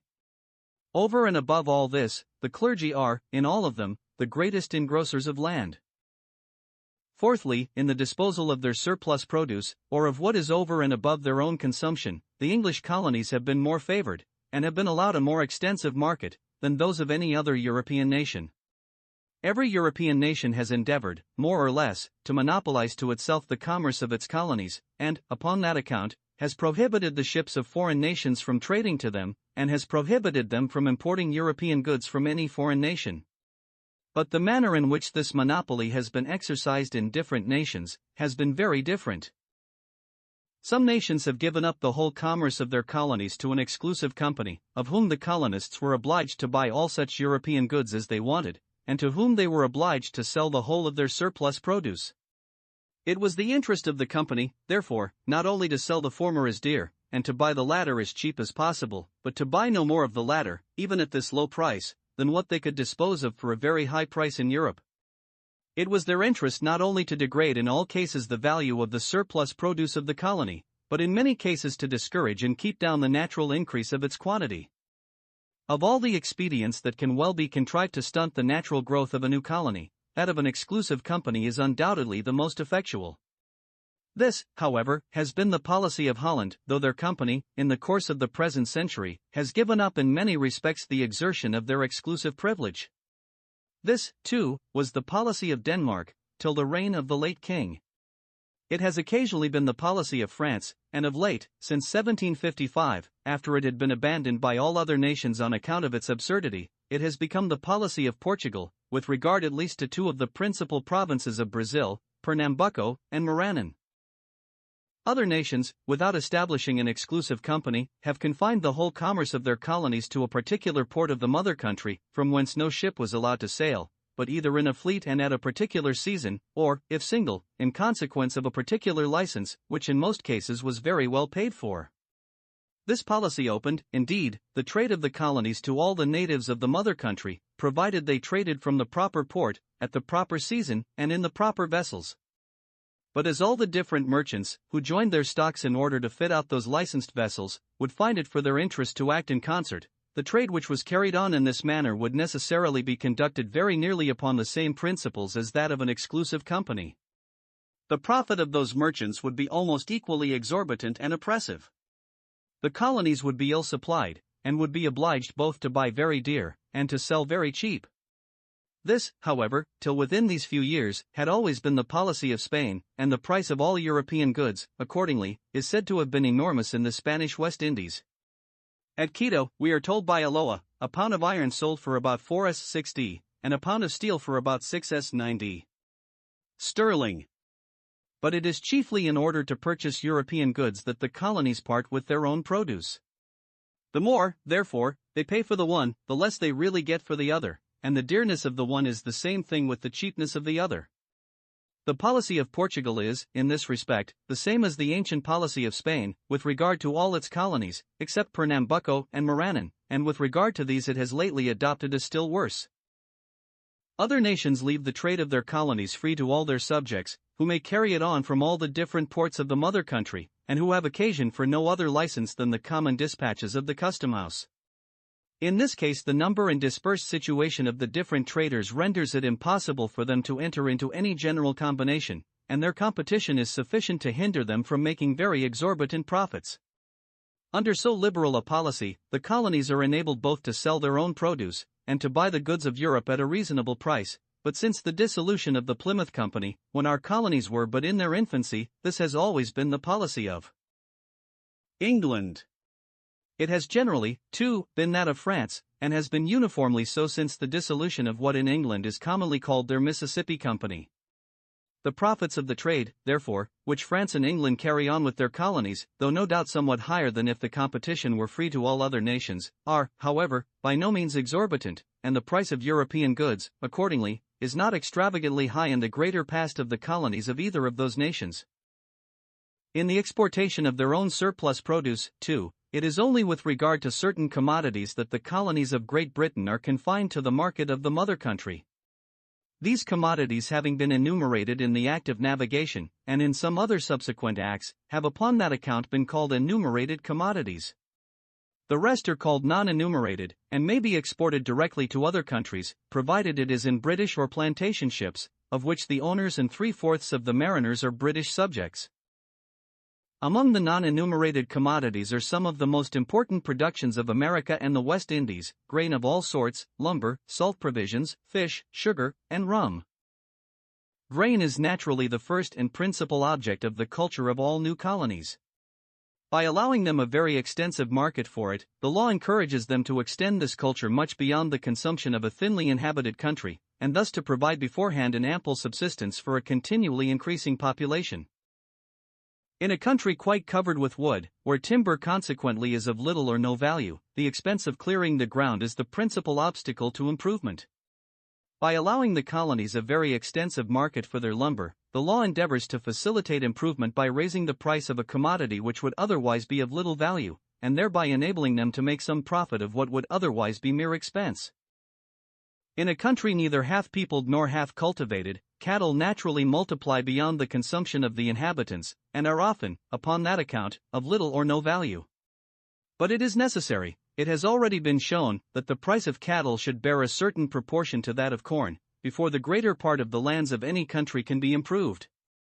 By allowing to American cattle, in all shapes, dead and alive, a very extensive market, the law endeavors to raise the value of a commodity, of which the high price is so very essential to improvement. The good effects of this liberty, however, must be somewhat diminished by the 4th of Geo. 3 SE 15, which puts hides and skins among the enumerated commodities, and thereby tends to reduce the value of American cattle. To increase the shipping and naval power of Great Britain by the extension of the fisheries of our colonies, is an object which the legislature seems to have had almost constantly in view. Those fisheries, upon this account, have had all the encouragement which freedom can give them, and they have flourished accordingly. The New England fishery, in particular, was, before the late disturbances, one of the most important, perhaps, in the world. The whale fishery, which, notwithstanding an extravagant bounty, is in Great Britain carried on to so little purpose, that in the opinion of many people, which I do not, however, pretend to warrant, the whole produce does not much exceed the value of the bounties which are annually paid for it, is in New England carried on, without any bounty, to a very great extent. Fish is one of the principal articles with which the North Americans trade to Spain, Portugal, and the Mediterranean. Sugar was originally an enumerated commodity, which could only be exported to Great Britain, but in 1751, upon a representation of the sugar planters, its exportation was permitted to all parts of the world. The restrictions, however, with which this liberty was granted, joined to the high price of sugar in Great Britain, have rendered it in a great measure ineffectual. Great Britain and her colonies still continue to be almost the sole market for all sugar produced in the British plantations. Their consumption increases so fast, that, though in consequence of the increasing improvement of Jamaica, as well as of the ceded islands, the importation of sugar has increased very greatly within these 20 years, the exportation to foreign countries is said to be not much greater than before. Rum is a very important article in the trade which the Americans carry on to the coast of Africa, from which they bring back Negro slaves in return.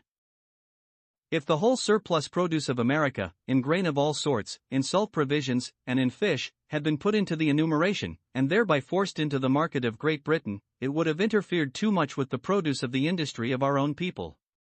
It was probably not so much from any regard to the interest of America, as from a jealousy of this interference, that those important commodities have not only been kept out of the enumeration, but that the importation into Great Britain of all grain, except rice, and of all salt provisions, has, in the ordinary state of the law, been prohibited.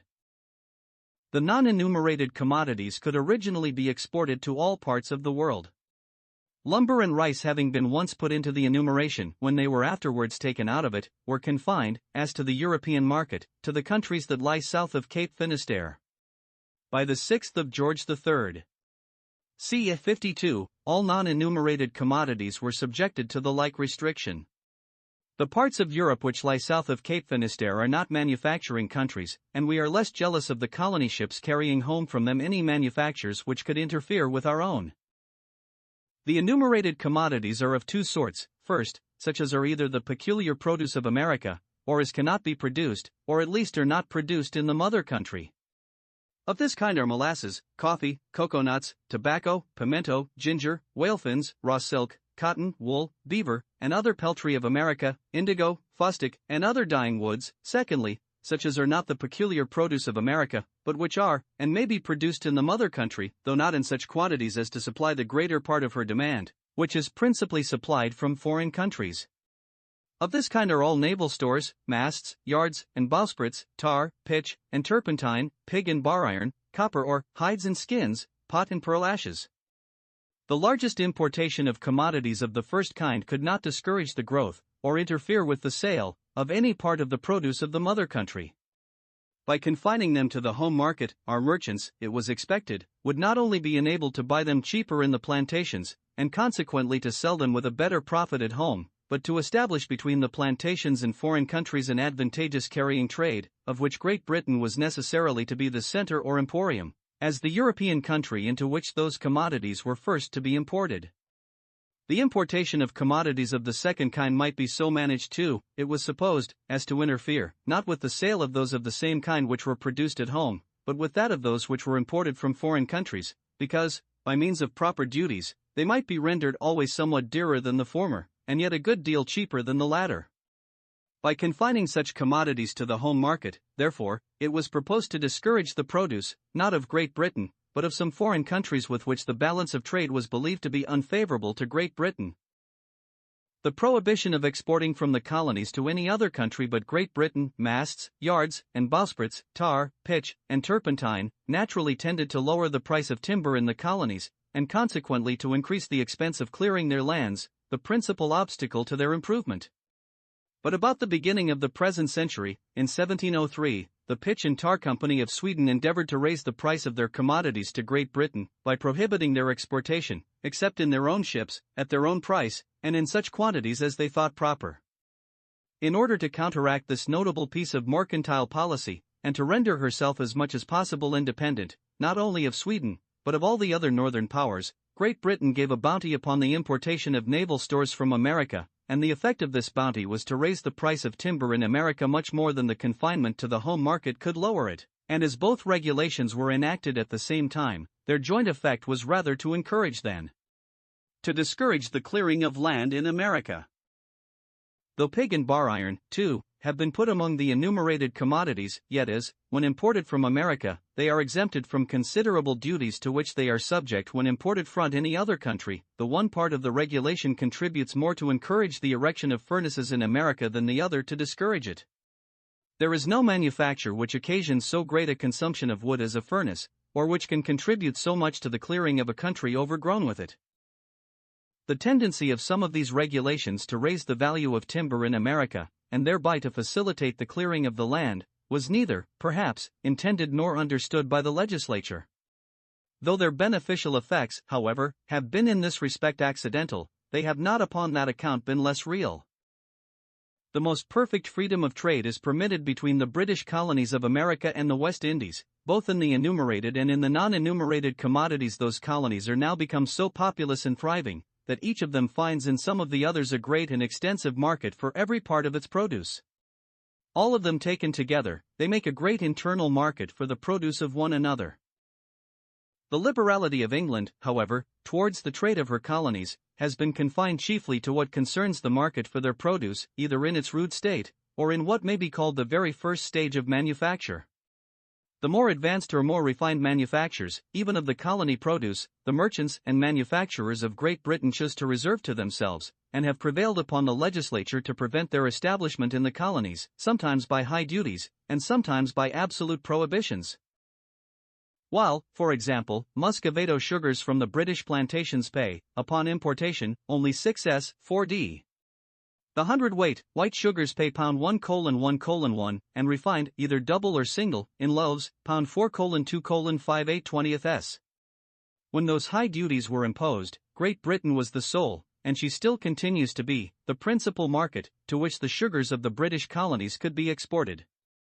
They amounted, therefore, to a prohibition, at first of claying or refining sugar for any foreign market, and at present of claying or refining it for the market which takes off, perhaps, more than 9/10 of the whole produce. The manufacture of claying or refining sugar, accordingly, though it has flourished in all the sugar colonies of France, has been little cultivated in any of those of England, except for the market of the colonies themselves. While Grenada was in the hands of the French, there was a refinery of sugar, by claying, at least upon almost every plantation. Since it fell into those of the English, almost all works of this kind have been given up, and there are at present, October 1773, I am assured, not above 2 or 3 remaining in the island. At present, however, by an indulgence of the custom house, clayed or refined sugar, if reduced from loaves into powder, is commonly imported as muscovado. While Great Britain encourages in America the manufacturing of pig and bar iron, by exempting them from duties to which the like commodities are subject when imported from any other country, she imposes an absolute prohibition upon the erection of steel furnaces and slit mills in any of her American plantations. She will not suffer her colonies to work in those more refined manufactures, even for their own consumption, but insists upon their purchasing of her merchants and manufacturers all goods of this kind which they have occasion for. She prohibits the exportation from one province to another by water, and even the carriage by land upon horseback, or in a cart, of hats, of wools, and woolen goods, of the produce of America, a regulation which effectually prevents the establishment of any manufacture of such commodities for distant sale, and confines the industry of her colonists in this way to such coarse and household manufactures as a private family commonly makes for its own use, or for that of some of its neighbors in the same province. To prohibit a great people, however, from making all that they can of every part of their own produce, or from employing their stock in industry in the way that they judge most advantageous to themselves, is a manifest violation of the most sacred rights of mankind. Unjust, however, as such prohibitions may be, they have not hitherto been very hurtful to the colonies. Land is still so cheap, and, consequently, labor so dear among them, that they can import from the mother country almost all the more refined or more advanced manufactures cheaper than they could make them for themselves. Though they had not, therefore, been prohibited from establishing such manufactures, yet, in their present state of improvement, a regard to their own interest would probably have prevented them from doing so. In their present state of improvement, those prohibitions, perhaps, without cramping their industry, or restraining it from any employment to which it would have gone of its own accord, are only impertinent badges of slavery imposed upon them, without any sufficient reason, by the groundless jealousy of the merchants and manufacturers of the mother country. In a more advanced state, they might be really oppressive and insupportable. Great Britain, too, as she confines to her own market some of the most important productions of the colonies, so, in compensation, she gives to some of them an advantage in that market, sometimes by imposing higher duties upon the like productions when imported from other countries, and sometimes by giving bounties upon their importation from the colonies. In the first way, she gives an advantage in the home market to the sugar, tobacco, and iron of her own colonies, and, in the second, to their raw silk, to their hemp and flax, to their indigo, to their naval stores, and to their building timber. This second way of encouraging the colony produce, by bounties upon importation, is, so far as I have been able to learn, peculiar to Great Britain. The first is not. Portugal does not content herself with imposing higher duties upon the importation of tobacco from any other country, but prohibits it under the severest penalties. With regard to the importation of goods from Europe, England has likewise dealt more liberally with her colonies than any other nation. Great Britain allows a part, almost always the half, generally a larger portion, and sometimes the whole, of the duty which is paid upon the importation of foreign goods, to be drawn back upon their exportation to any foreign country. No independent foreign country, it was easy to foresee, would receive them, if they came to it loaded with the heavy duties to which almost all foreign goods are subjected on their importation into Great Britain. Unless, therefore, some part of those duties was drawn back upon exportation, there was an end of the carrying trade, a trade so much favored by the mercantile system. Our colonies, however, are by no means independent foreign countries, and Great Britain, having assumed to herself the exclusive right of supplying them with all goods from Europe, might have forced them, in the same manner as other countries have done their colonies, to receive such goods loaded with all the same duties which they paid in the mother country. But, on the contrary, till 1763, the same drawbacks were paid upon the exportation of the greater part of foreign goods to our colonies, as to any independent foreign country. In 1763, indeed, by the 4th of Geo. 3 CE 15, this indulgence was a good deal abetted, and it was enacted, that no part of the duty called the old subsidy should be drawn back for any goods of the growth, production, or manufacture of Europe or the East Indies, which should be exported from this kingdom to any British colony or plantation in America, wines, white calicoes, and muslins, excepted. Before this law, many different sorts of foreign goods might have been bought cheaper in the plantations than in the mother country, and some may still. Of the greater part of the regulations concerning the colony trade, the merchants who carry it on, it must be observed, have been the principal advisers. We must not wonder, therefore, if, in a great part of them, their interest has been more considered than either that of the colonies or that of the mother country. In their exclusive privilege of supplying the colonies with all the goods which they wanted from Europe, and of purchasing all such parts of their surplus produce as could not interfere with any of the trades which they themselves carried on at home, the interest of the colonies was sacrificed to the interest of those merchants. In allowing the same drawbacks upon the re-exportation of the greater part of European and East India goods to the colonies, as upon their re-exportation to any independent country, the interest of the mother country was sacrificed to it, even according to the mercantile ideas of that interest. It was for the interest of the merchants to pay as little as possible for the foreign goods which they sent to the colonies, and, consequently, to get back as much as possible of the duties which they advanced upon their importation into Great Britain. They might thereby be enabled to sell in the colonies either the same quantity of goods with a greater profit, or a greater quantity with the same profit, and, consequently, to gain something either in the one way or the other. It was likewise for the interest of the colonies to get all such goods as cheap, and in as great abundance as possible. But this might not always be for the interest of the mother country. She might frequently suffer, both in her revenue, by giving back a great part of the duties which had been paid upon the importation of such goods, and in her manufactures, by being undersold in the colony market, in consequence of the easy terms upon which foreign manufactures could be carried thither by means of those drawbacks. The progress of the linen manufacture of Great Britain, it is commonly said, has been a good deal retarded by the drawbacks upon the re-exportation of German linen to the American colonies. But though the policy of Great Britain, with regard to the trade of her colonies, has been dictated by the same mercantile spirit as that of other nations, it has, however, upon the whole, been less illiberal and oppressive than that of any of them. In everything except their foreign trade, the liberty of the English colonists to manage their own affairs their own way, is complete. It is in every respect equal to that of their fellow citizens at home, and is secured in the same manner, by an assembly of the representatives of the people, who claim the sole right of imposing taxes for the support of the colony government. The authority of this assembly over is the executive power, and neither the meanest nor the most obnoxious colonist, as long as he obeys the law, has anything to fear from the resentment either of the governor, or of any other civil or military officer in the province. The colony assemblies, though, like the House of Commons in England, they are not always a very equal representation of the people, yet they approach more nearly to that character, and as the executive power either has not the means to corrupt them, or, on account of the support which it receives from the mother country, is not under the necessity of doing so, they are, perhaps, in general more influenced by the inclinations of their constituents. The councils, which, in the colony legislatures, correspond to the House of Lords in Great Britain, are not composed of a hereditary nobility. In some of the colonies, as in 3 of the governments of New England, those councils are not appointed by the king, but chosen by the representatives of the people. In none of the English colonies is there any hereditary nobility. In all of them, indeed, as in all other free countries, the descendant of an old colony family is more respected than an upstart of equal merit and fortune, but he is only more respected, and he has no privileges by which he can be troublesome to his neighbors. Before the commencement of the present disturbances, the colony assemblies had not only the legislative, but a part of the executive power. In Connecticut and Rhode Island, they elected the governor. In the other colonies, they appointed the revenue officers, who collected the taxes imposed by those respective assemblies, to whom those officers were immediately responsible. There is more equality, therefore, among the English colonists than among the inhabitants of the mother country. Their manners are more republican, and their governments, those of 3 of the provinces of New England in particular, have hitherto been more republican too. The absolute governments of Spain, Portugal, and France, on the contrary, take place in their colonies, and the discretionary powers which such governments commonly delegate to all their inferior officers are, on account of the great distance, naturally exercised there with more than ordinary violence.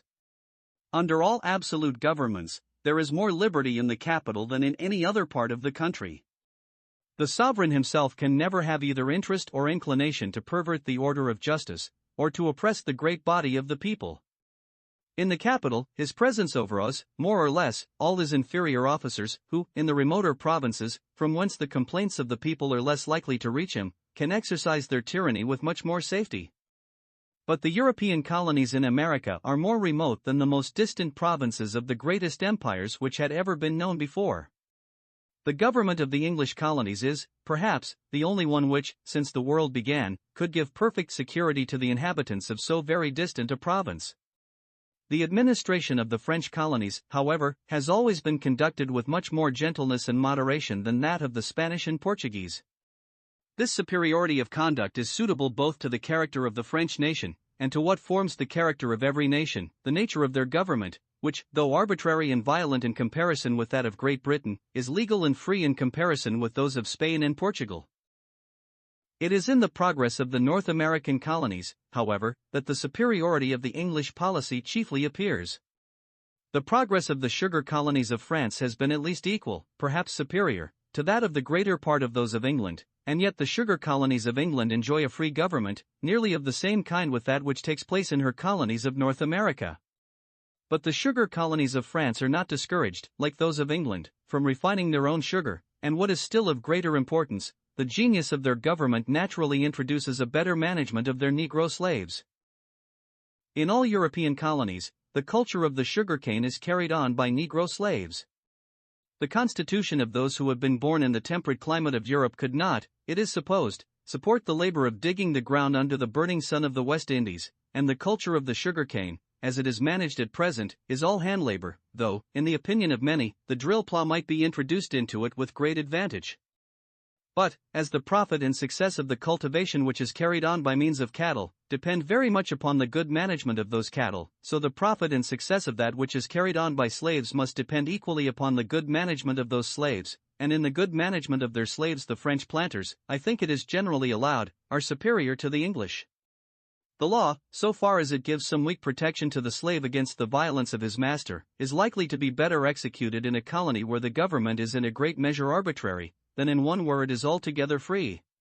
In every country where the unfortunate law of slavery is established, the magistrate, when he protects the slave, intermeddles in some measure in the management of the private property of the master, and, in a free country, where the master is, perhaps, either a member of the colony assembly, or an elector of such a member, he dares not do this but with the greatest caution and circumspection.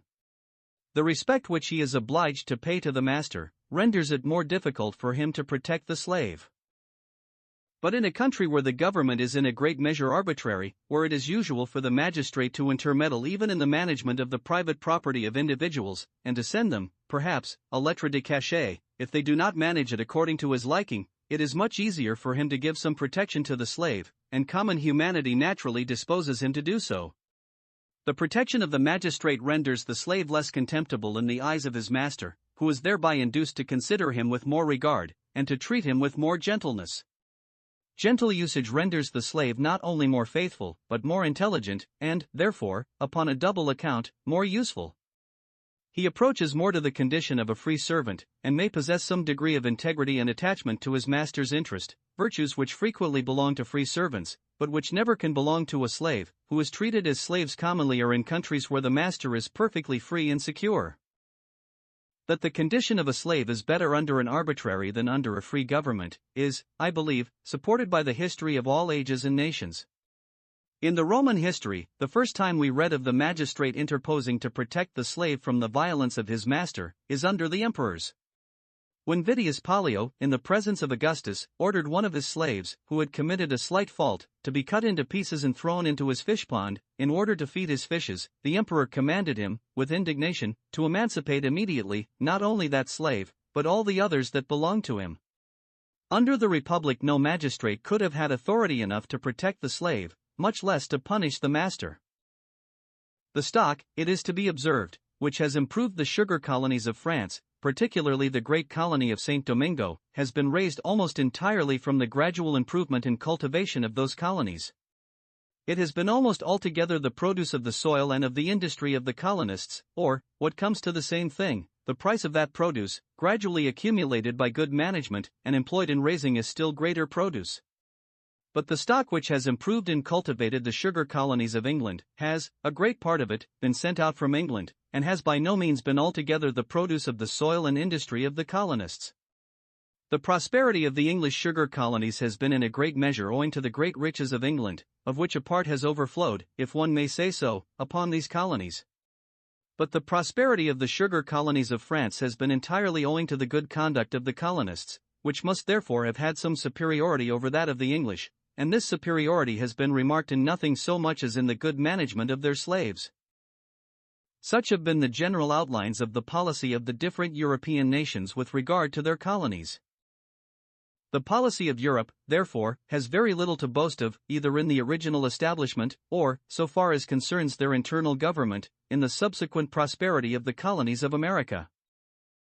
Folly and injustice seem to have been the principles which presided over and directed the first project of establishing those colonies, the folly of hunting after gold and silver mines, and the injustice of coveting the possession of a country whose harmless natives, far from having ever injured the people of Europe, had received the first adventurers with every mark of kindness and hospitality.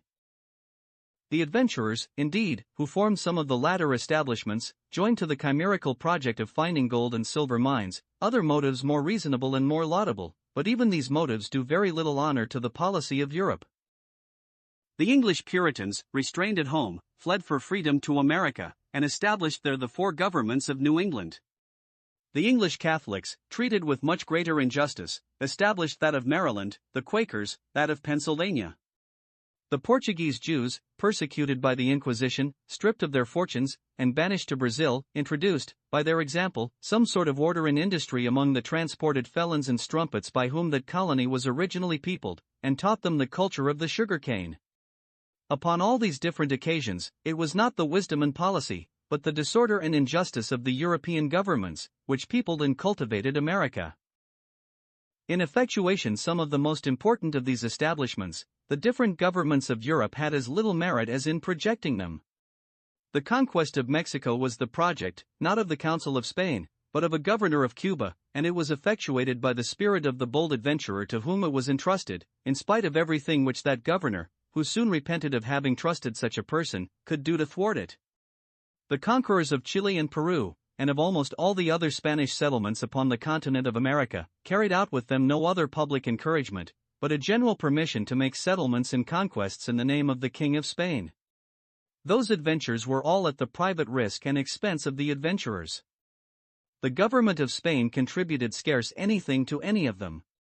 That of England contributed as little towards effectuating the establishment of some of its most important colonies in North America.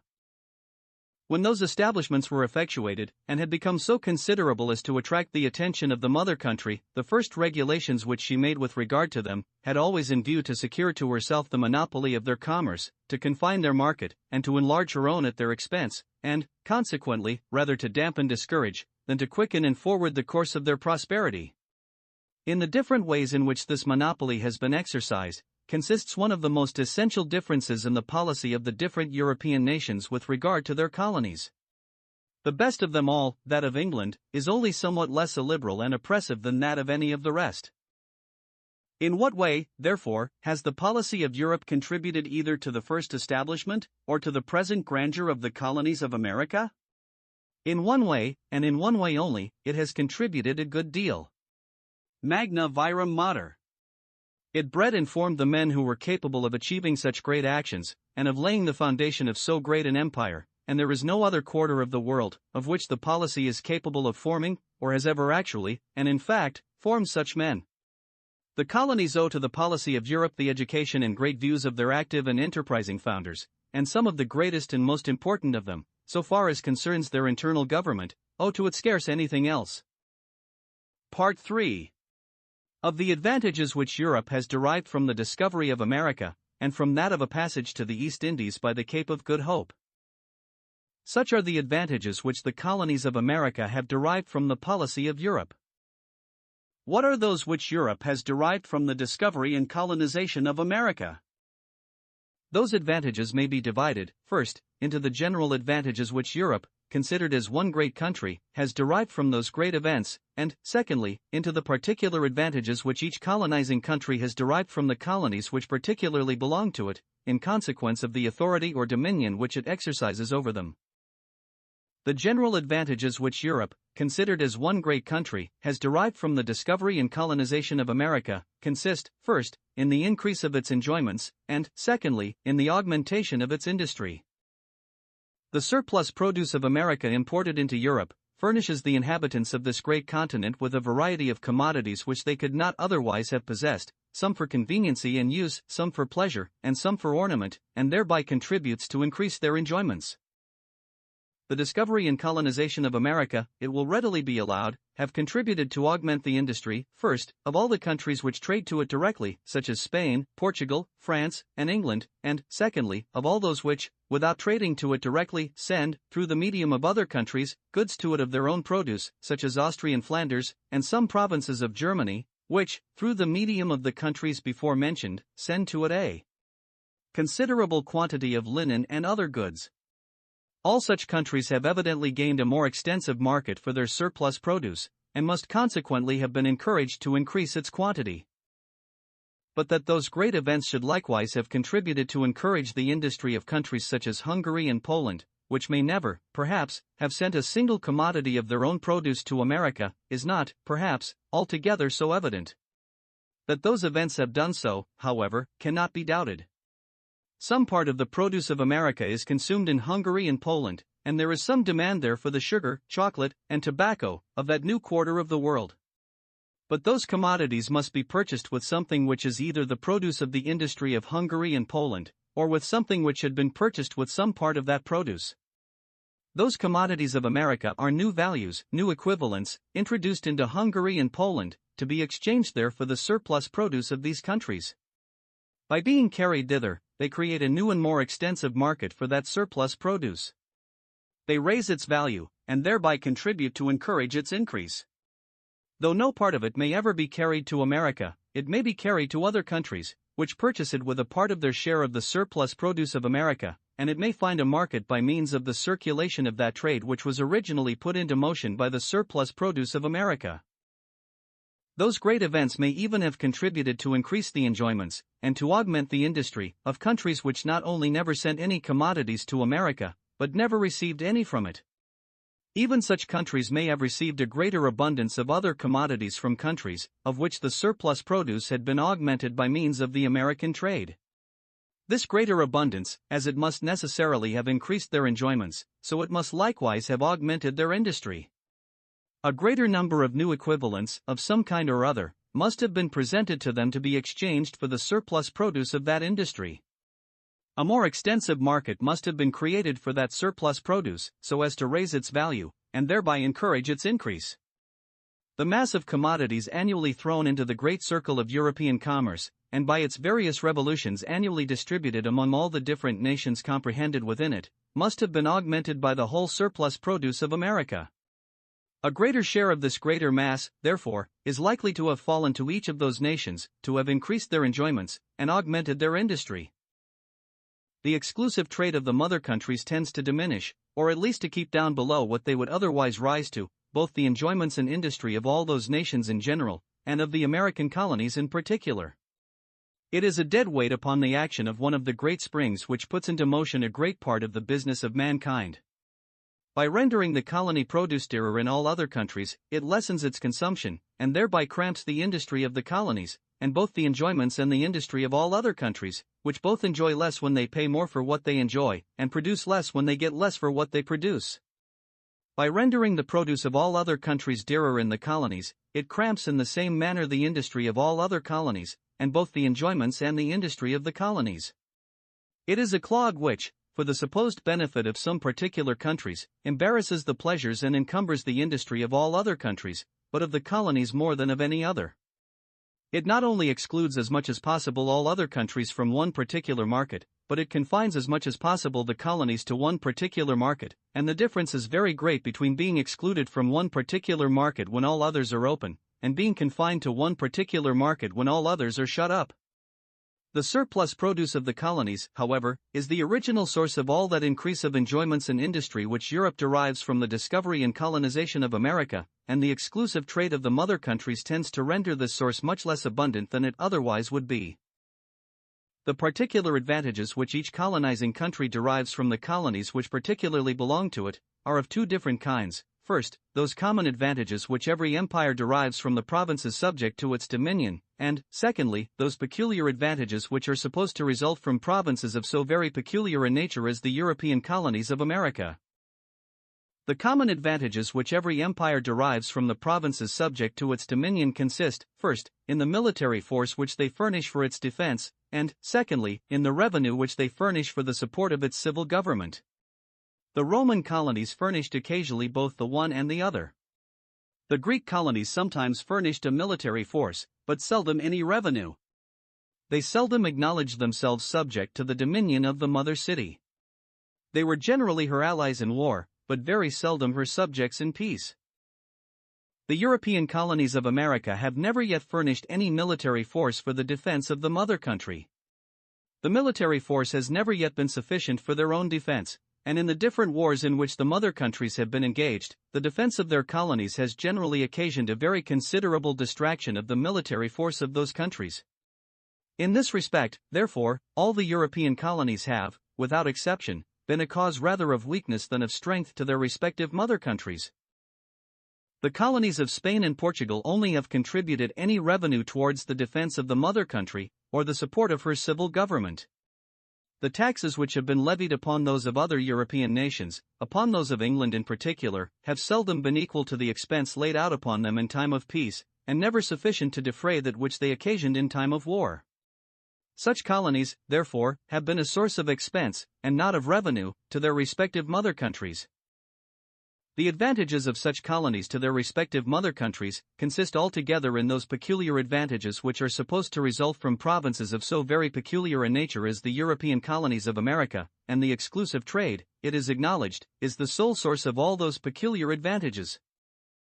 In consequence of this exclusive trade, all that part of the surplus produce of the English colonies, for example, which consists in what are called enumerated commodities, can be sent to no other country but England.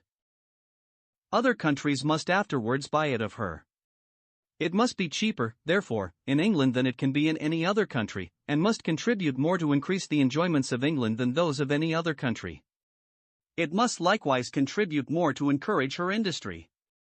For all those parts of her own surplus produce which England exchanges for those enumerated commodities, she must get a better price than any other countries can get for the like parts of theirs, when they exchange them for the same commodities. The manufacturers of England, for example, will purchase a greater quantity of the sugar and tobacco of her own colonies than the like manufacturers of other countries can purchase of that sugar and tobacco. So far, therefore, as the manufactures of England and those of other countries are both to be exchanged for the sugar and tobacco of the English colonies, this superiority of price gives an encouragement to the former beyond what the latter can, in these circumstances, enjoy. The exclusive trade of the colonies, therefore, as it diminishes, or at least keeps down below what they would otherwise rise to, both the enjoyments and the industry of the countries which do not possess it, so it gives an evident advantage to the countries which do possess it over those other countries. This advantage, however, will, perhaps, be found to be rather what may be called a relative than an absolute advantage, and to give a superiority to the country which enjoys it, rather by depressing the industry and produce of other countries, than by raising those of that particular country above what they would naturally rise to in the case of a free trade. The tobacco of Maryland and Virginia, for example, by means of the monopoly which England enjoys of it, certainly comes cheaper to England than it can do to France, to whom England commonly sells a considerable part of it. But had France and all other European countries been at all times allowed a free trade to Maryland and Virginia, the tobacco of those colonies might by this time have come cheaper than it actually does, not only to all those other countries, but likewise to England.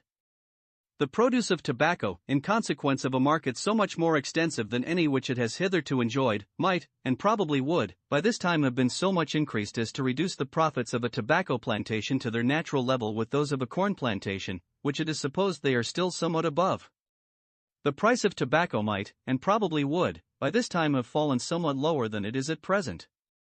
An equal quantity of the commodities, either of England or of those other countries, might have purchased in Maryland and Virginia a greater quantity of tobacco than it can do at present, and consequently have been sold there for so much a better price. So far as that weed, therefore, can, by its cheapness and abundance, increase the enjoyments, or augment the industry, either of England or of any other country, it would probably, in the case of a free trade, have produced both these effects in somewhat a greater degree than it can do at present. England, indeed, would not, in this case, have had any advantage over other countries. She might have bought the tobacco of her colonies somewhat cheaper, and consequently have sold some of her own commodities somewhat dearer than she actually does, but she could neither have bought the one cheaper, nor sold the other dearer, than any other country might have done. She might, perhaps, have gained an absolute, but she would certainly have lost a relative advantage.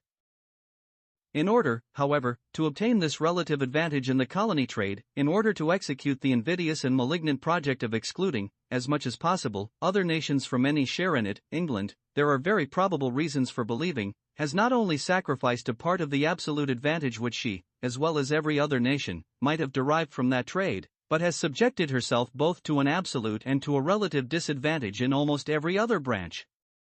of trade.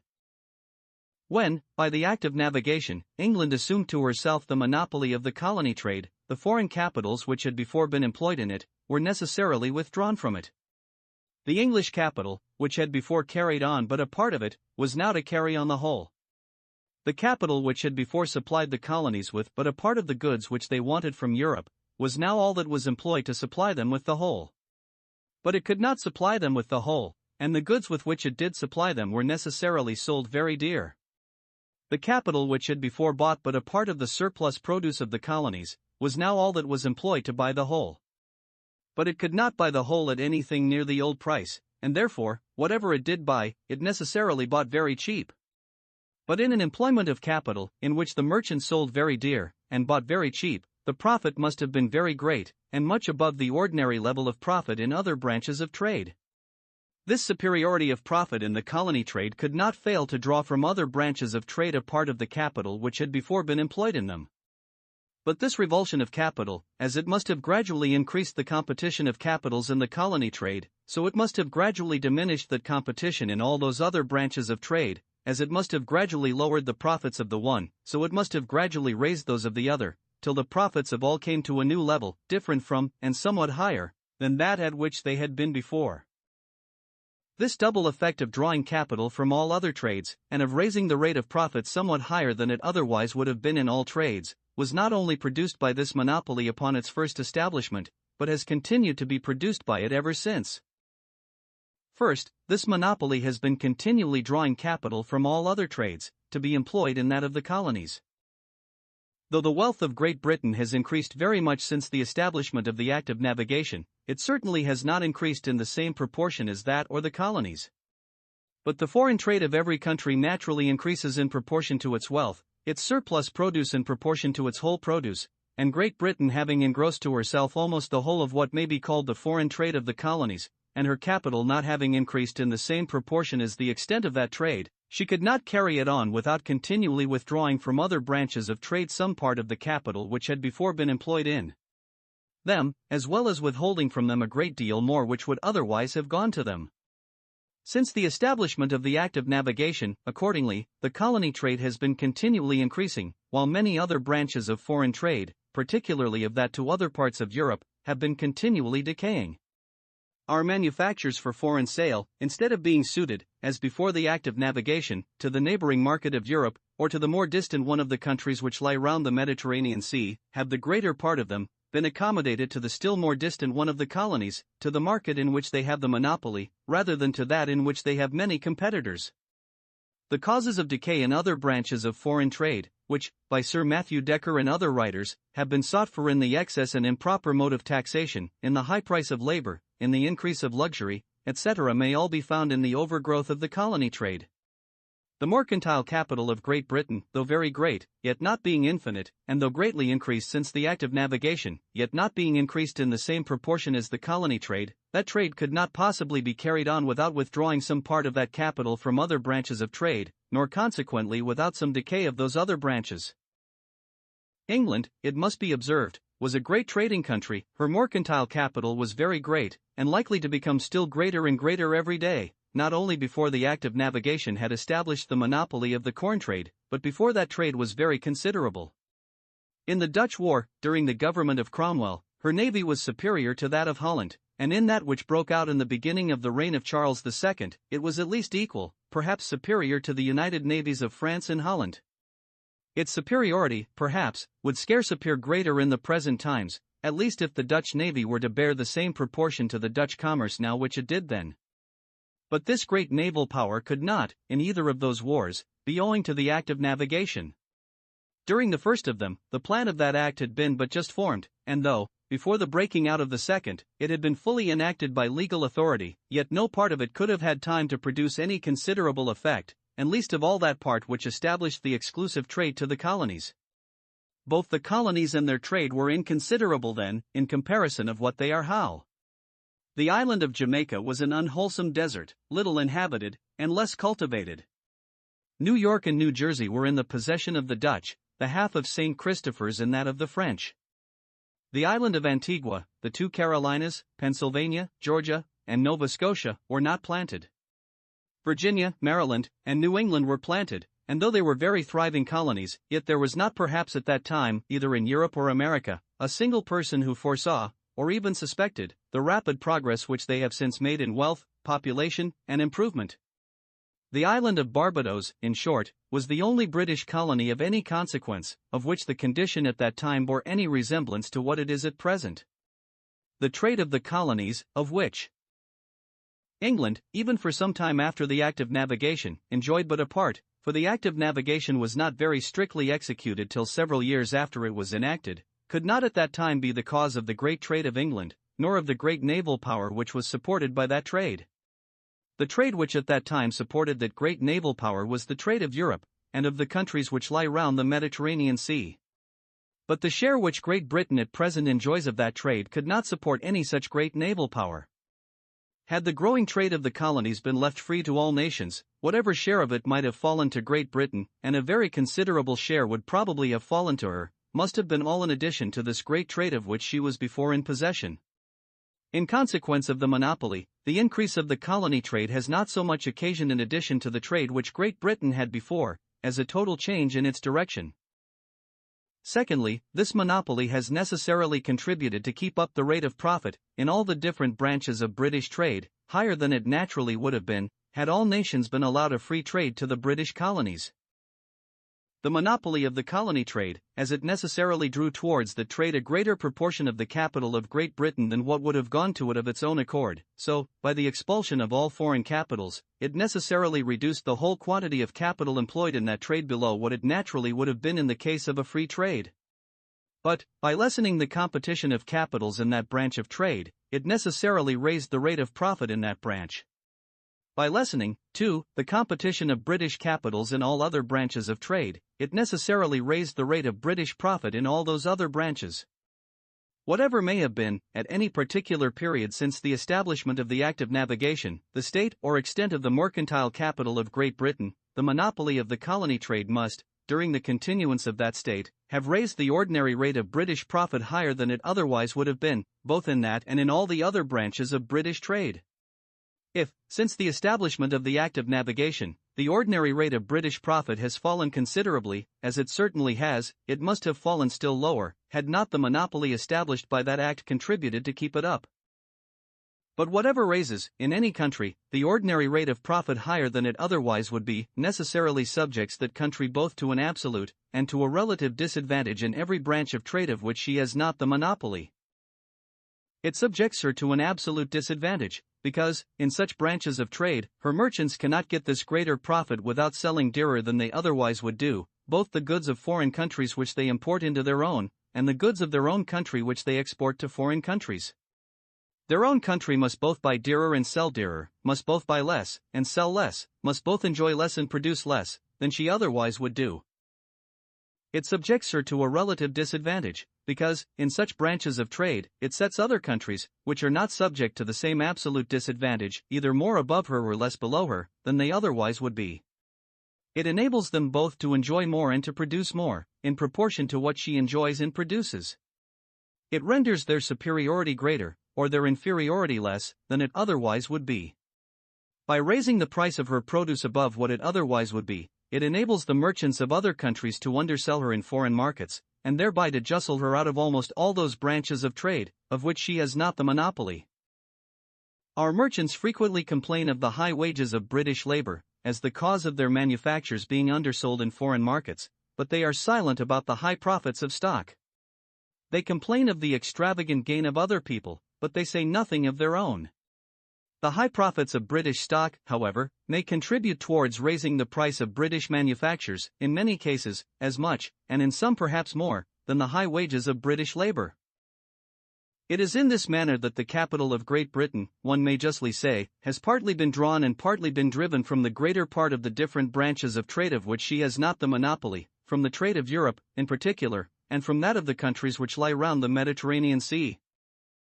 It has partly been drawn from those branches of trade, by the attraction of superior profit in the colony trade, in consequence of the continual increase of that trade, and of the continual insufficiency of the capital which had carried it on one year to carry it on the next.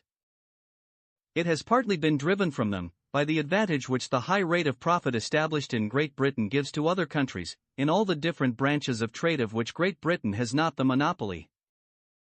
As the monopoly of the colony trade has drawn from those other branches a part of the British capital, which would otherwise have been employed in them, so it has forced into them many foreign capitals which would never have gone to them, had they not been expelled from the colony trade.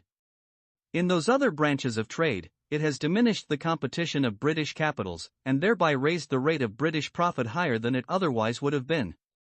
On the contrary, it has increased the competition of foreign capitals, and thereby sunk the rate of foreign profit lower than it otherwise would have been.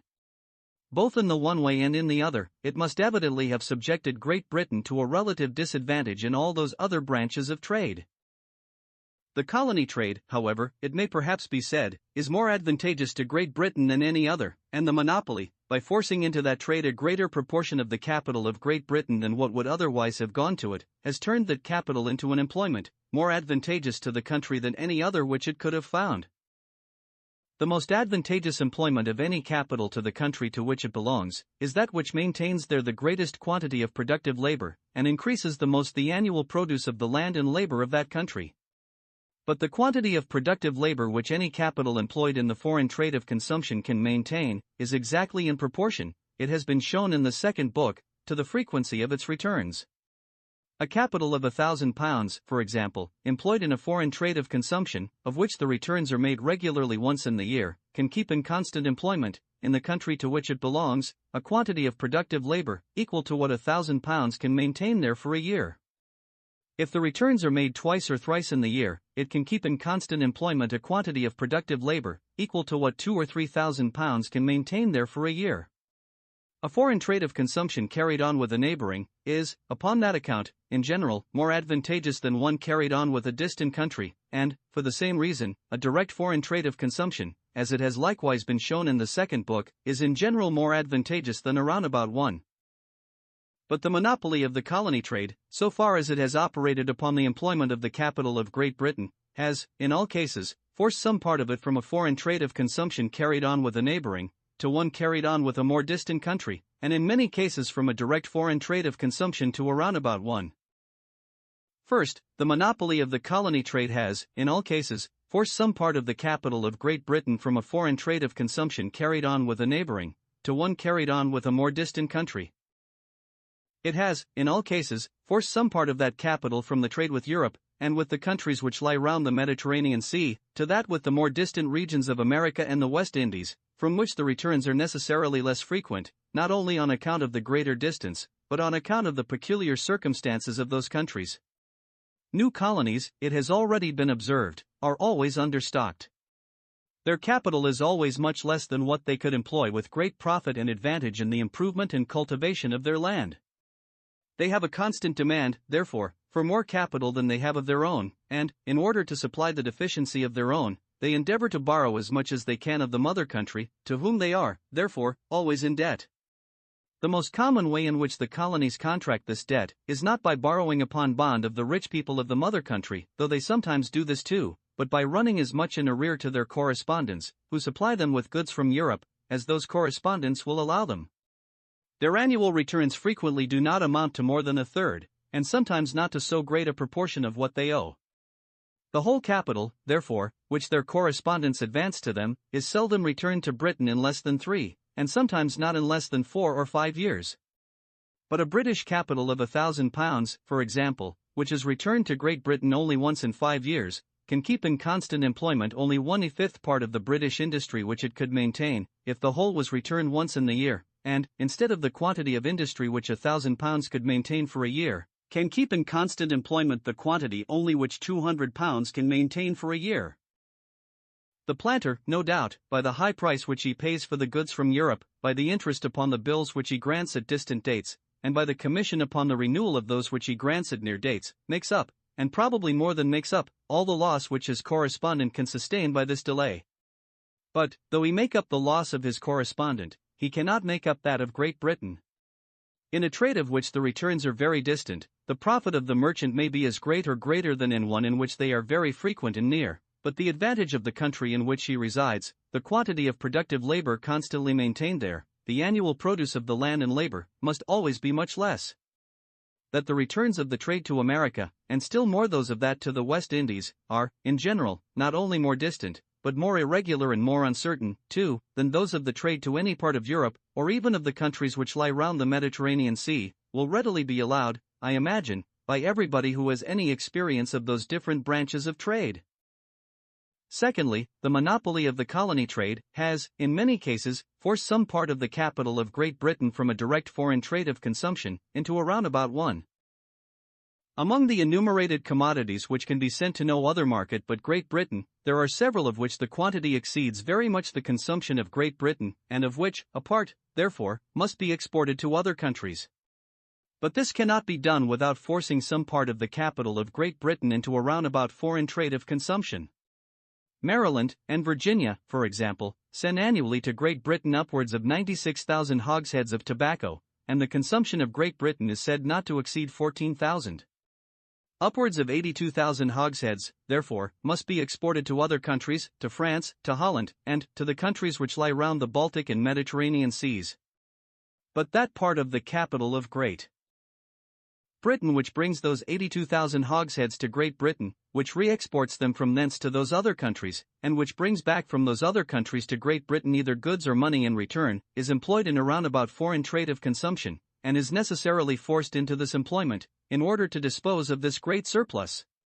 If we would compute in how many years the whole of this capital is likely to come back to Great Britain, we must add to the distance of the American returns that of the returns from those other countries.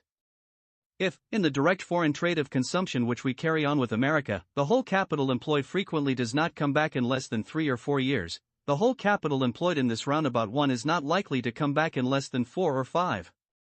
If the one can keep in constant employment but a third or a fourth part of the domestic industry which could be maintained by a capital returned once in the year, the other can keep in constant employment but a fourth or a fifth part of that industry. At some of the outports a credit is commonly given to those foreign correspondents to whom they export them tobacco. At the port of London, indeed, it is commonly sold for ready money, the rule is weigh and pay. At the port of London, therefore, the final returns of the whole roundabout trade are more distant than the returns from America, by the time only which the goods may lie unsold in the warehouse, where, however, they may sometimes lie long enough. But, had not the colonies been confined to the market of Great Britain for the sale of their tobacco, very little more of it would probably have come to us than what was necessary for the home consumption. The goods which Great Britain purchases at present for her own consumption with the great surplus of tobacco which she exports to other countries, she would, in this case, probably have purchased with the immediate produce of her own industry, or with some part of her own manufactures. That produce, those manufactures, instead of being almost entirely suited to one great market, as at present, would probably have been fitted to a great number of smaller markets. Instead of one great roundabout foreign trade of consumption, Great Britain would probably have carried on a great number of small direct foreign trades of the same kind. On account of the frequency of the returns, a part, and probably but a small part, perhaps not above a third or a fourth of the capital which at present carries on this great roundabout trade, might have been sufficient to carry on all those small direct ones, might have kept in constant employment an equal quantity of British industry, and have equally supported the annual produce of the land and labor of Great Britain. All the purposes of this trade being, in this manner, answered by a much smaller capital, there would have been a large spare capital to apply to other purposes, to improve the lands, to increase the manufactures, and to extend the commerce of Great Britain, to come into competition at least with the other British capitals employed in all those different ways, to reduce the rate of profit in them all, and thereby to give to Great Britain, in all of them, a superiority over other countries still greater than what she at present enjoys.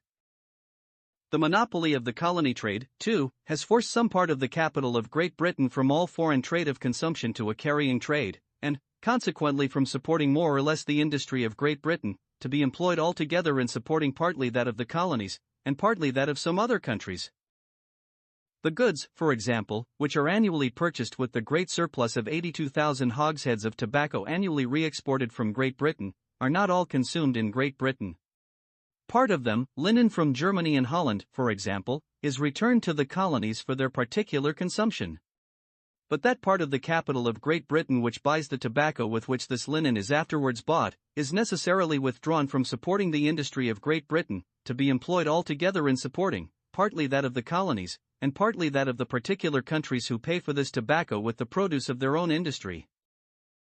The monopoly of the colony trade, besides, by forcing towards it a much greater proportion of the capital of Great Britain than what would naturally have gone to it, seems to have broken altogether the natural balance which would otherwise have taken place among all the different branches of British industry. The industry of Great Britain, instead of being accommodated to a great number of small markets, has been principally suited to one great market. Her commerce, instead of running in a great number of small channels, has been taught to run principally in one great channel. But the whole system of her industry and commerce has thereby been rendered less secure, the whole state of her body politic less healthful than it otherwise would have been. In her present condition, Great Britain resembles one of those unwholesome bodies in which some of the vital parts are overgrown, and which, upon that account, are liable to many dangerous disorders, scarce incident to those in which all the parts are more properly proportioned. A small stop in that great blood vessel, which has been artificially swelled beyond its natural dimensions, and through which an unnatural proportion of the industry and commerce of the country has been forced to circulate, is very likely to bring on the most dangerous disorders upon the whole body politic. The expectation of a rupture with the colonies, accordingly, has struck the people of Great Britain with more terror than they ever felt for a Spanish armada, or a French invasion. It was this terror, whether well or ill-grounded, which rendered the repeal of the Stamp Act, among the merchants at least, a popular measure. In the total exclusion from the colony market, was it to last only for a few years, the greater part of our merchants used to fancy that they foresaw an entire stop to their trade, the greater part of our master manufacturers, the entire ruin of their business, and the greater part of our workmen, an end of their employment. A rupture with any of our neighbors upon the continent, though likely, too, to occasion some stop or interruption in the employments of some of all these different orders of people, is foreseen, however, without any such general emotion. The blood, of which the circulation is stopped in some of the smaller vessels, easily disgorges itself into the greater, without occasioning any dangerous disorder, but, when it is stopped in any of the greater vessels, convulsions, apoplexy, or death, are the immediate and unavoidable consequences. If but one of those overgrown manufactures, which, by means either of bounties or of the monopoly of the home and colony markets, have been artificially raised up to any unnatural height, finds some small stop or interruption in its employment, it frequently occasions a mutiny and disorder alarming to government, and embarrassing even to the deliberations of the legislature. How great, therefore, would be the disorder and confusion, it was thought, which must necessarily be occasioned by a sudden and entire stop in the employment of so great a proportion of our principal manufacturers? Some moderate and gradual relaxation of the laws which give to Great Britain the exclusive trade to the colonies, till it is rendered in a great measure free, seems to be the only expedient which can, in all future times, deliver her from this danger, which can enable her, or even force her, to withdraw some part of her capital from this overgrown employment, and to turn it, though with less profit, towards other employments, and which, by gradually diminishing one branch of her industry, and gradually increasing all the rest, can, by degrees, restore all the different branches of it to that natural, healthful, and proper proportion, which perfect liberty necessarily establishes, and which perfect liberty can alone preserve. To open the colony trade all at once to all nations, might not only occasion some transitory inconveniency, but a great permanent loss, to the greater part of those whose industry or capital is at present engaged in it. The sudden loss of the employment, even of the ships which import the 82,000 hogsheads of tobacco, which are over and above the consumption of Great Britain, might alone be felt very sensibly. Such are the unfortunate effects of all the regulations of the mercantile system. They not only introduce very dangerous disorders into the state of the body politic, but disorders which it is often difficult to remedy, without occasioning, for a time at least, still greater disorders. In what manner, therefore, the colony trade ought gradually to be opened? What are the restraints which ought first, and what are those which ought last, to be taken away? Or in what manner the natural system of perfect liberty and justice ought gradually to be restored, we must leave to the wisdom of future statesmen and legislators to determine. 5 different events, unforeseen and unthought of, have very fortunately concurred to hinder Great Britain from feeling, so sensibly as it was generally expected she would, the total exclusion which has now taken place for more than a year, from the 1st of December 1774, from a very important branch of the colony trade, that of the 12 associated provinces of North America. First, those colonies, in preparing themselves for their non-importation agreement, drained Great Britain completely of all the commodities which were fit for their market. Secondly, the extraordinary demand of the Spanish flota has, this year, drained Germany and the north of many commodities, linen in particular, which used to come into competition, even in the British market, with the manufactures of Great Britain. Thirdly, the peace between Russia and Turkey has occasioned an extraordinary demand from the Turkey market, which, during the distress of the country, and while a Russian fleet was cruising in the archipelago, had been very poorly supplied. Fourthly, the demand of the north of Europe for the manufactures of Great Britain has been increasing from year to year, for some time past. And, fifthly, the late partition, and consequential pacification of Poland, by opening the market of that great country, have, this year, added an extraordinary demand from thence to the increasing demand of the north. These events are all, except the fourth, in their nature transitory and accidental, and the exclusion from so important a branch of the colony trade, if unfortunately it should continue much longer, may still occasion some degree of distress. This distress, however, as it will come on gradually, will be felt much less severely than if it had come on all at once, and, in the meantime, the industry and capital of the country may find a new employment and direction, so as to prevent this distress from ever rising to any considerable height. The monopoly of the colony trade, therefore, so far as it has turned towards the trade a greater proportion of the capital of Great Britain than what would otherwise have gone to it, has in all cases turned it, from a foreign trade of consumption with a neighboring, into one with a more distant country, in many cases from a direct foreign trade of consumption into a roundabout one, and, in some cases, from all foreign trade of consumption into a carrying trade. It has, in all cases, therefore, turned it from a direction in which it would have maintained a greater quantity of productive labor, into one in which it can maintain a much smaller quantity. By suiting, besides, to one particular market only, so great a part of the industry and commerce of Great Britain, it has rendered the whole state of that industry and commerce more precarious and less secure, than if their produce had been accommodated to a greater variety of markets. We must carefully distinguish between the effects of the colony trade and those of the monopoly of that trade. The former are always and necessarily beneficial, the latter always and necessarily hurtful. But the former are so beneficial, that the colony trade, though subject to a monopoly, and, notwithstanding the hurtful effects of that monopoly, is still, upon the whole, beneficial, and greatly beneficial, though a good deal less so than it otherwise would be. The effect of the colony trade, in its natural and free state, is to open a great though distant market, for such parts of the produce of British industry as may exceed the demand of the markets nearer home, of those of Europe, and of the countries which lie round the Mediterranean Sea.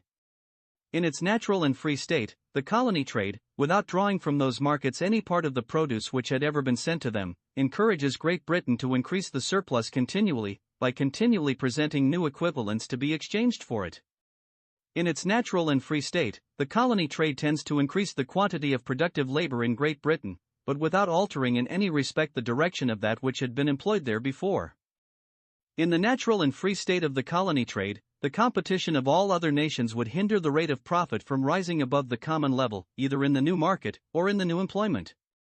The new market, without drawing anything from the old one, would create, if one may say so, a new produce for its own supply, and that new produce would constitute a new capital for carrying on the new employment, which, in the same manner, would draw nothing from the old one. The monopoly of the colony trade, on the contrary, by excluding the competition of other nations, and thereby raising the rate of profit, both in the new market and in the new employment, draws produce from the old market, and capital from the old employment. To augment our share of the colony trade beyond what it otherwise would be, is the avowed purpose of the monopoly. If our share of that trade were to be no greater with, than it would have been without the monopoly, there could have been no reason for establishing the monopoly. But whatever forces into a branch of trade, of which the returns are slower and more distant than those of the greater part of other trades, a greater proportion of the capital of any country, than what of its own accord would go to that branch, necessarily renders the whole quantity of productive labor annually maintained there, the whole annual produce of the land and labor of that country, less than they otherwise would be. It keeps down the revenue of the inhabitants of that country below what it would naturally rise to, and thereby diminishes their power of accumulation.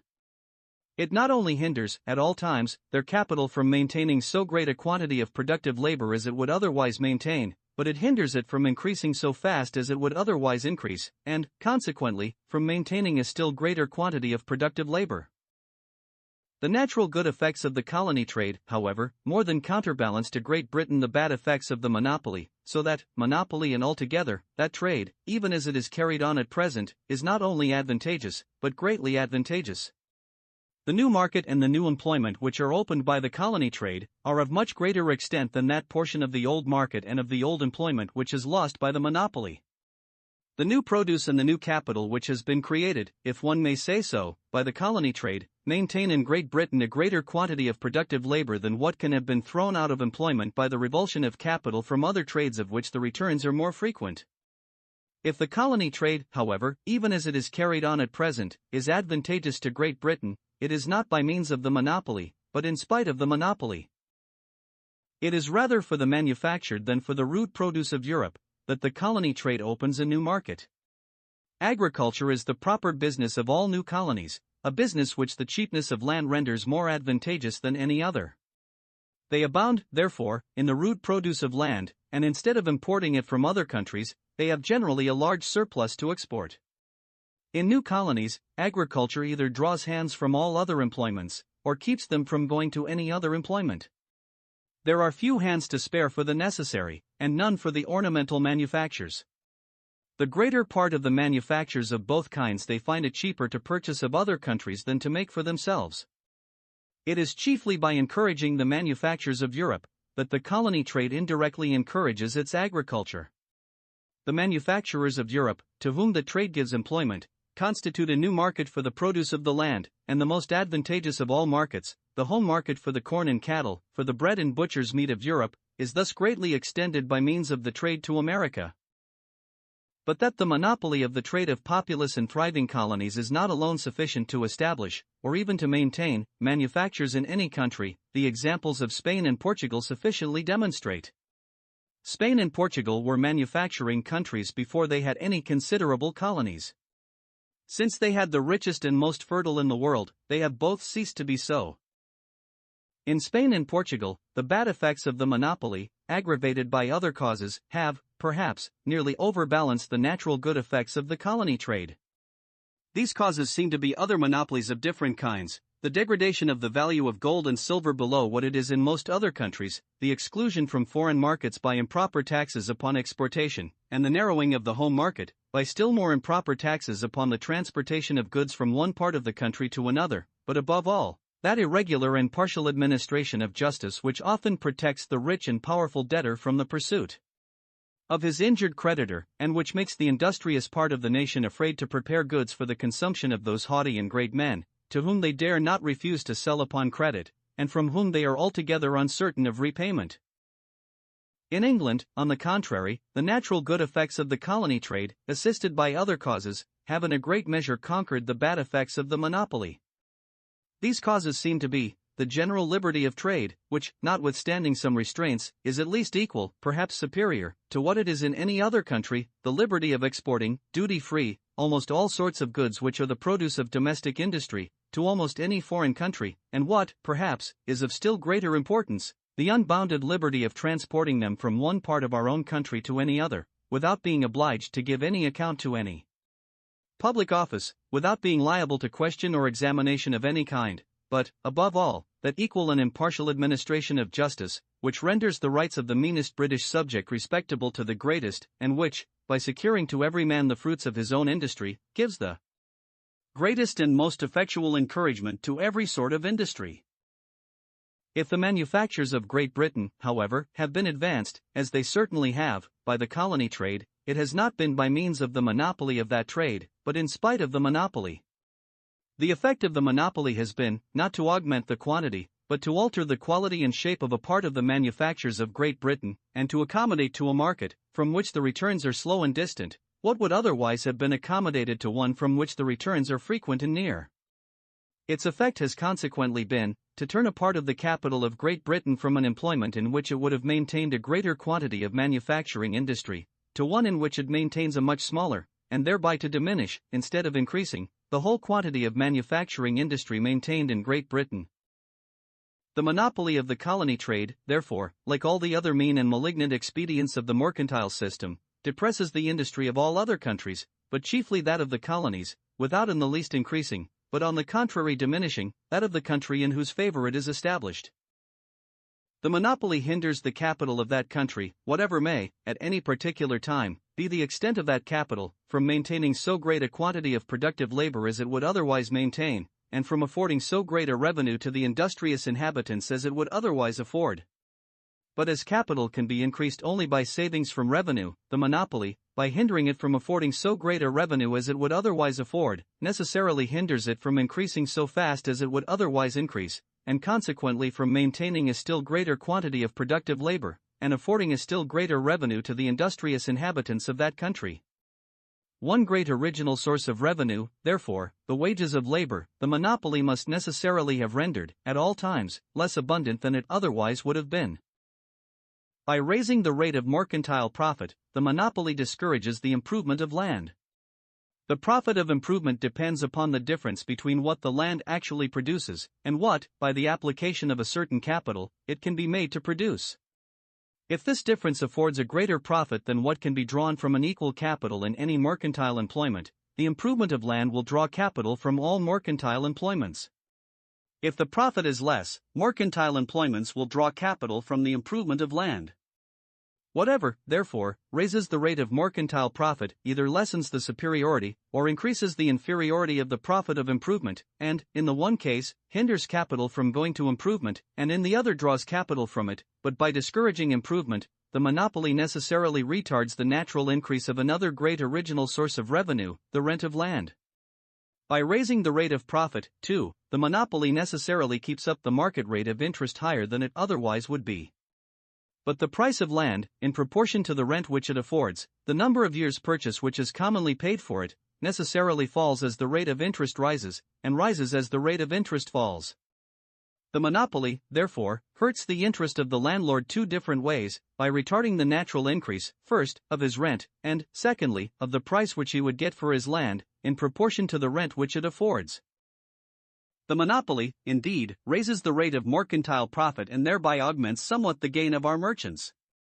But as it obstructs the natural increase of capital, it tends rather to diminish than to increase the sum total of the revenue which the inhabitants of the country derive from the profits of stock, a small profit upon a great capital generally affording a greater revenue than a great profit upon a small one. The monopoly raises the rate of profit, but it hinders the sum of profit from rising so high as it otherwise would do. All the original sources of revenue, the wages of labor, the rent of land, and the profits of stock, the monopoly renders much less abundant than they otherwise would be. To promote the little interest of one little order of men in one country, it hurts the interest of all other orders of men in that country, and of all the men in all other countries. It is solely by raising the ordinary rate of profit that the monopoly either has proved, or could prove, advantageous to any one particular order of men. But besides all the bad effects to the country in general, which have already been mentioned as necessarily resulting from a higher rate of profit, there is one more fatal, perhaps, than all these put together, but which, if we may judge from experience, is inseparably connected with it. The high rate of profit seems everywhere to destroy that parsimony which, in other circumstances, is natural to the character of the merchant. When profits are high, that sober virtue seems to be superfluous, an expensive luxury to suit better the affluence of his situation. But the owners of the great mercantile capitals are necessarily the leaders and conductors of the whole industry of every nation, and their example has a much greater influence upon the manners of the whole industrious part of it than that of any other order of men. If his employer is attentive and parsimonious, the workman is very likely to be so too, but if the master is dissolute and disorderly, the servant, who shapes his work according to the pattern which his master prescribes to him, will shape his life, too, according to the example which he sets him. Accumulation is thus prevented in the hands of all those who are naturally the most disposed to accumulate, and the funds destined for the maintenance of productive labor receive no augmentation from the revenue of those who ought naturally to augment them the most. The capital of the country, instead of increasing, gradually dwindles away, and the quantity of productive labor maintained in it grows every day less and less. Have the exorbitant profits of the merchants of Cadiz and Lisbon augmented the capital of Spain and Portugal? Have they alleviated the poverty, have they promoted the industry, of those two beggarly countries? Such has been the tone of mercantile expense in those two trading cities, that those exorbitant profits, far from augmenting the general capital of the country, seem scarce to have been sufficient to keep up the capitals upon which they were made. Foreign capitals are every day intruding themselves, if I may say so, more and more into the trade of Cadiz and Lisbon. It is to expel those foreign capitals from a trade which their own grows every day more and more insufficient for carrying on, that the Spaniards and Portuguese endeavor every day to straighten more and more the galling bands of their absurd monopoly. Compare the mercantile manners of Cadiz and Lisbon with those of Amsterdam, and you will be sensible how differently the conduct and character of merchants are affected by the high and by the low profits of stock. The merchants of London, indeed, have not yet generally become such magnificent lords as those of Cadiz and Lisbon, but neither are they in general such attentive and parsimonious burghers as those of Amsterdam. They are supposed, however, many of them, to be a good deal richer than the greater part of the former, and not quite so rich as many of the latter, but the rate of their profit is commonly much lower than that of the former, and a good deal higher than that of the latter. Light come, light go, says the proverb, and the ordinary tone of expense seems everywhere to be regulated, not so much according to the real ability of spending, as to the supposed facility of getting money to spend. It is thus that the single advantage which the monopoly procures to a single order of men, is in many different ways hurtful to the general interest of the country. To found a great empire for the sole purpose of raising up a people of customers, may at first sight, appear a project fit only for a nation of shopkeepers. It is, however, a project altogether unfit for a nation of shopkeepers, but extremely fit for a nation whose government is influenced by shopkeepers.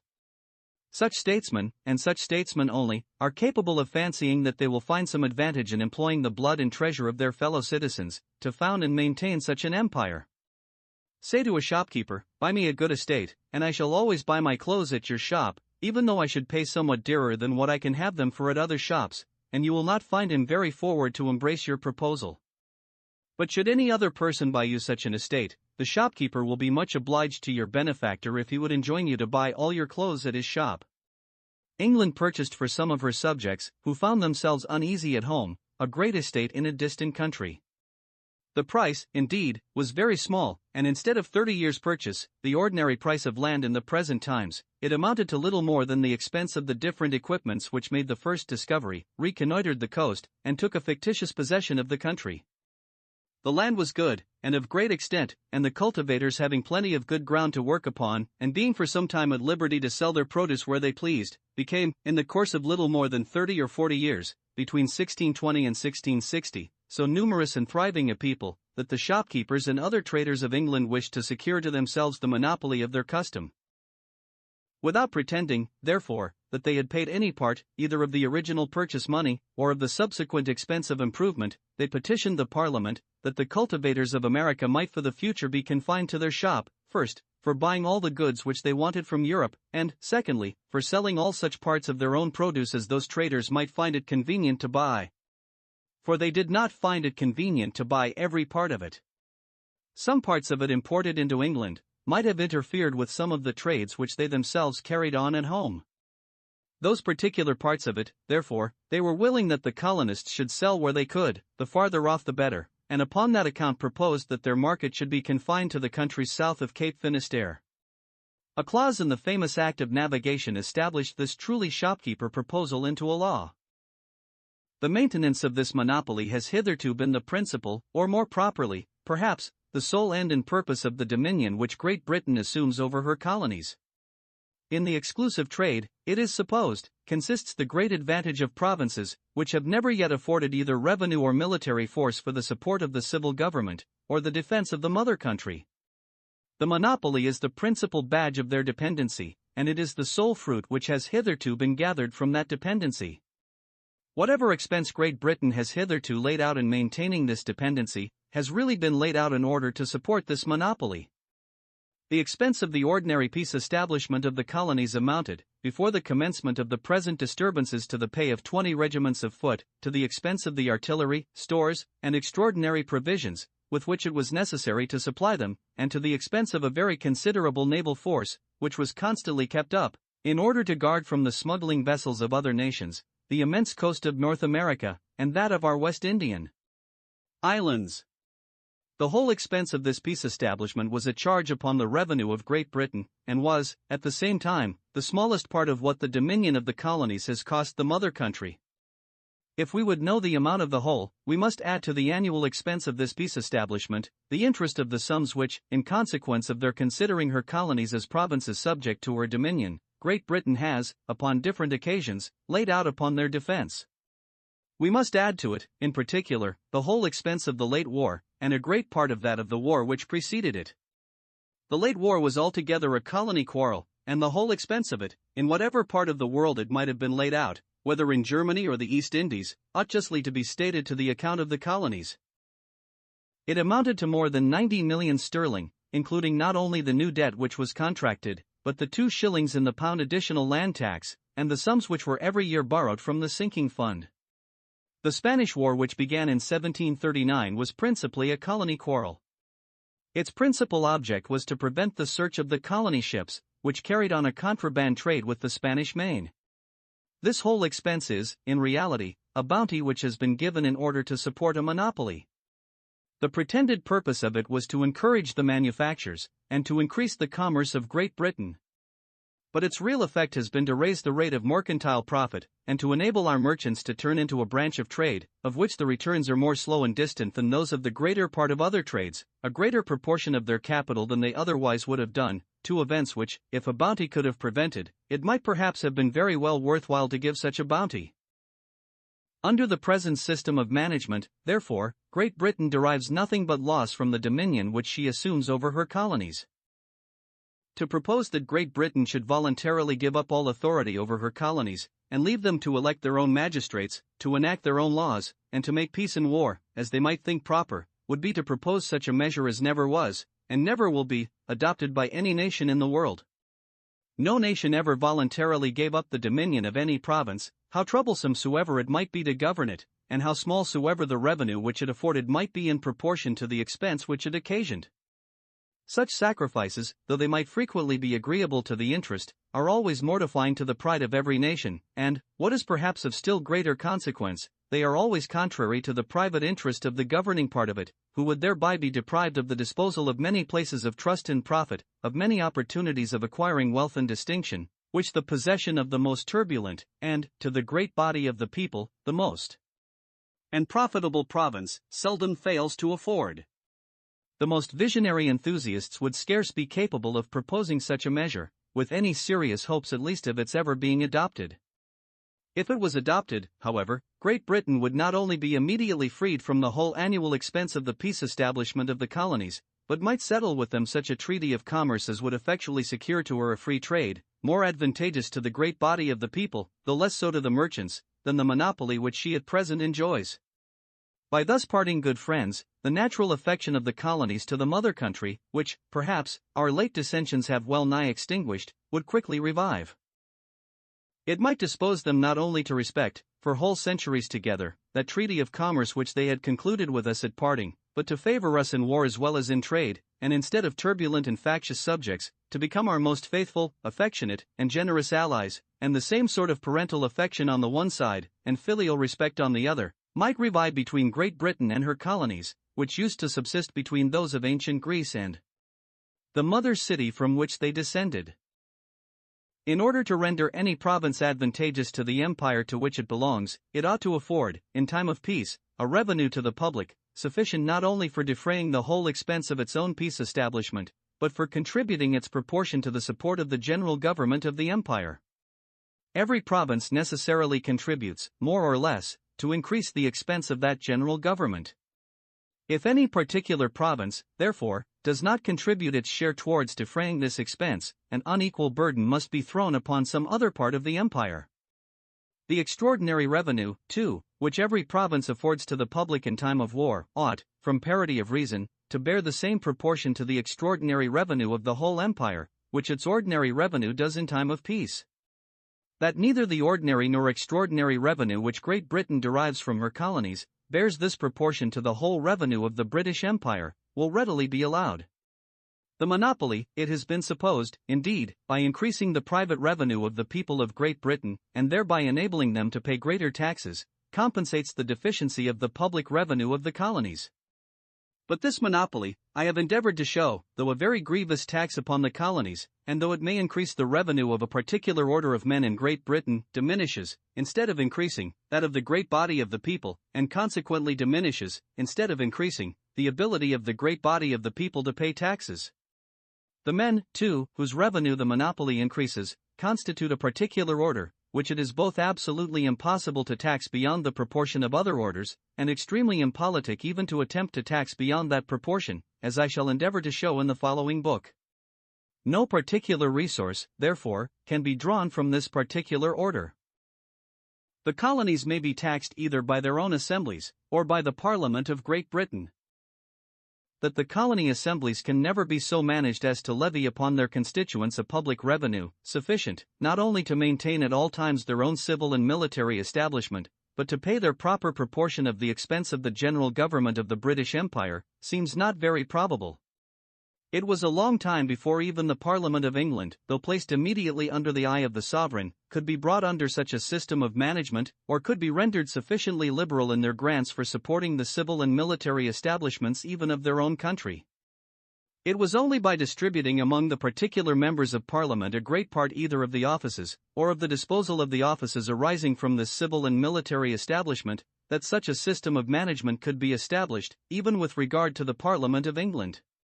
But the distance of the colony assemblies from the eye of the sovereign, their number, their dispersed situation, and their various constitutions, would render it very difficult to manage them in the same manner, even though the sovereign had the same means of doing it, and those means are wanting.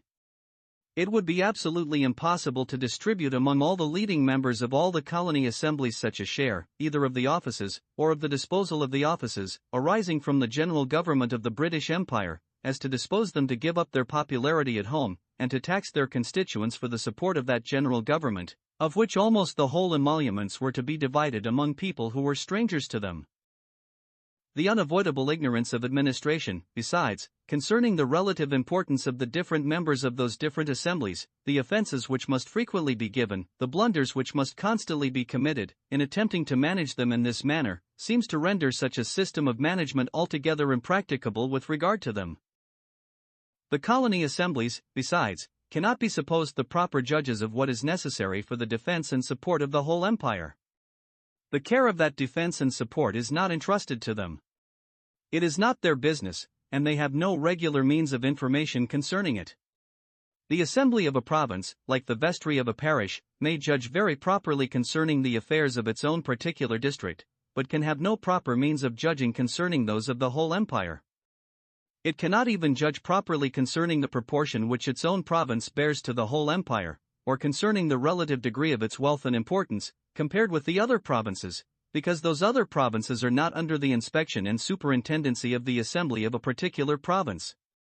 What is necessary for the defense and support of the whole empire, and in what proportion each part ought to contribute, can be judged of only by that assembly which inspects and superintends the affairs of the whole empire. It has been proposed, accordingly, that the colonies should be taxed by requisition, the Parliament of Great Britain determining the sum which each colony ought to pay, and the provincial assembly assessing and levying it in the way that suited best the circumstances of the province. What concerned the whole empire would in this way be determined by the assembly which inspects and superintends the affairs of the whole empire, and the provincial affairs of each colony might still be regulated by its own assembly. Though the colonies should, in this case, have no representatives in the British Parliament, yet, if we may judge by experience, there is no probability that the parliamentary requisition would be unreasonable. The Parliament of England has not, upon any occasion, shown the smallest disposition to overburden those parts of the empire which are not represented in Parliament. The islands of Guernsey and Jersey, without any means of resisting the authority of Parliament, are more lightly taxed than any part of Great Britain. Parliament, in attempting to exercise its supposed right, whether well or ill-grounded, of taxing the colonies, has never hitherto demanded of them anything which even approached to a just proportion to what was paid by their fellow subjects at home. If the contribution of the colonies, besides, was to rise or fall in proportion to the rise or fall of the land tax, Parliament could not tax them without taxing, at the same time, its own constituents, and the colonies might, in this case, be considered as virtually represented in Parliament.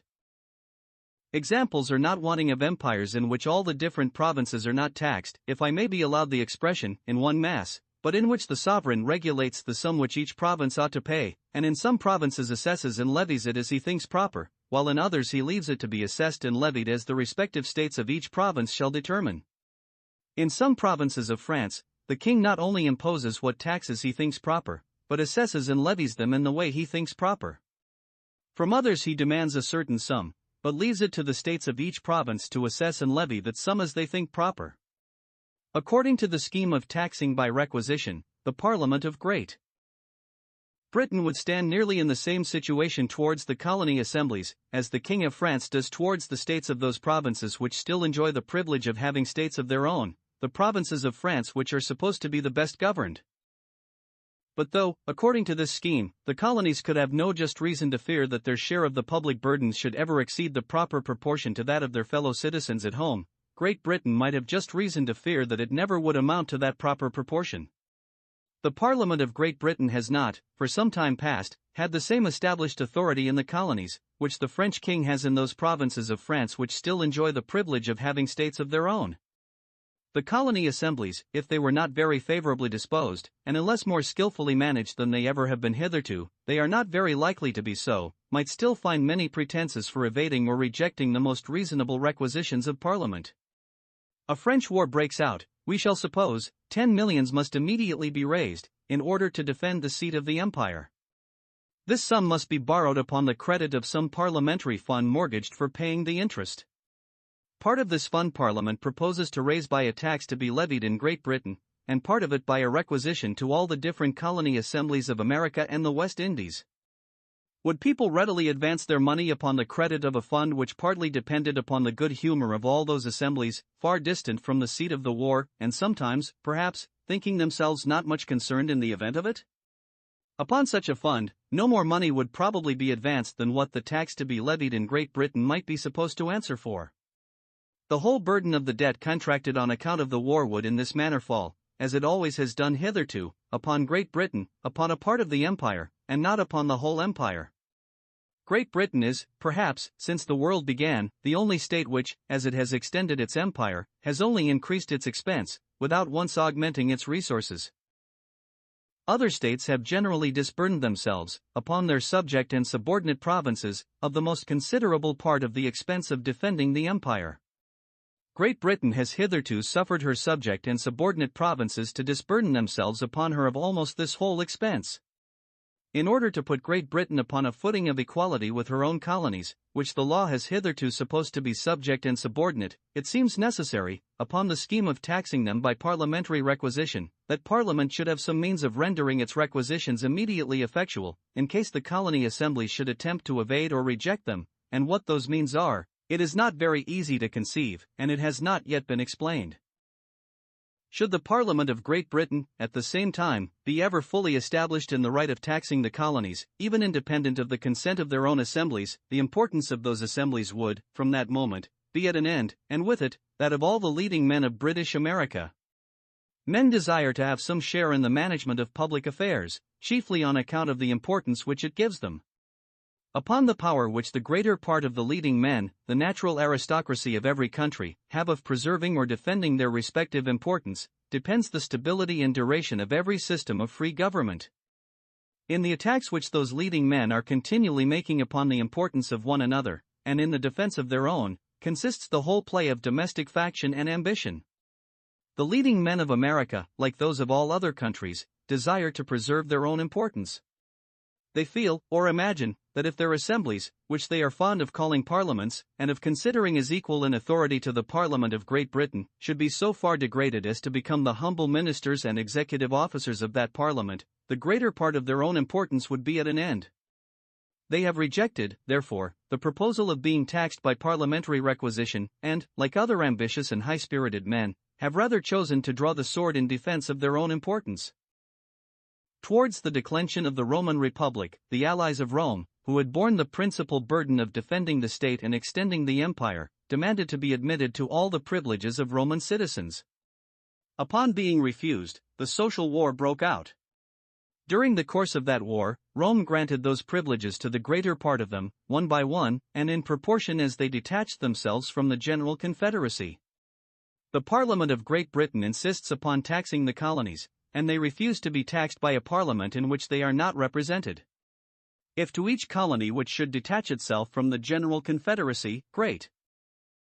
Britain should allow such a number of representatives as suited the proportion of what it contributed to the public revenue of the empire, in consequence of its being subjected to the same taxes, and in compensation admitted to the same freedom of trade with its fellow subjects at home, the number of its representatives to be augmented as the proportion of its contribution might afterwards augment. A new method of acquiring importance, a new and more dazzling object of ambition, would be presented to the leading men of each colony. Instead of piddling for the little prizes which are to be found in what may be called the paltry raffle of colony faction, they might then hope, from the presumption which men naturally have in their own ability and good fortune, to draw some of the great prizes which sometimes come from the wheel of the great state lottery of British politics. Unless this or some other method is fallen upon, and there seems to be none more obvious than this, of preserving the importance and of gratifying the ambition of the leading men of America, it is not very probable that they will ever voluntarily submit to us, and we ought to consider that the blood which must be shed in forcing them to do so, is, every drop of it, the blood either of those who are, or of those whom we wish to have for our fellow citizens. They are very weak who flatter themselves that, in the state to which things have come, our colonies will be easily conquered by force alone. The persons who now govern the resolutions of what they call their Continental Congress, feel in themselves at this moment a degree of importance which, perhaps, the greatest subjects in Europe scarce feel.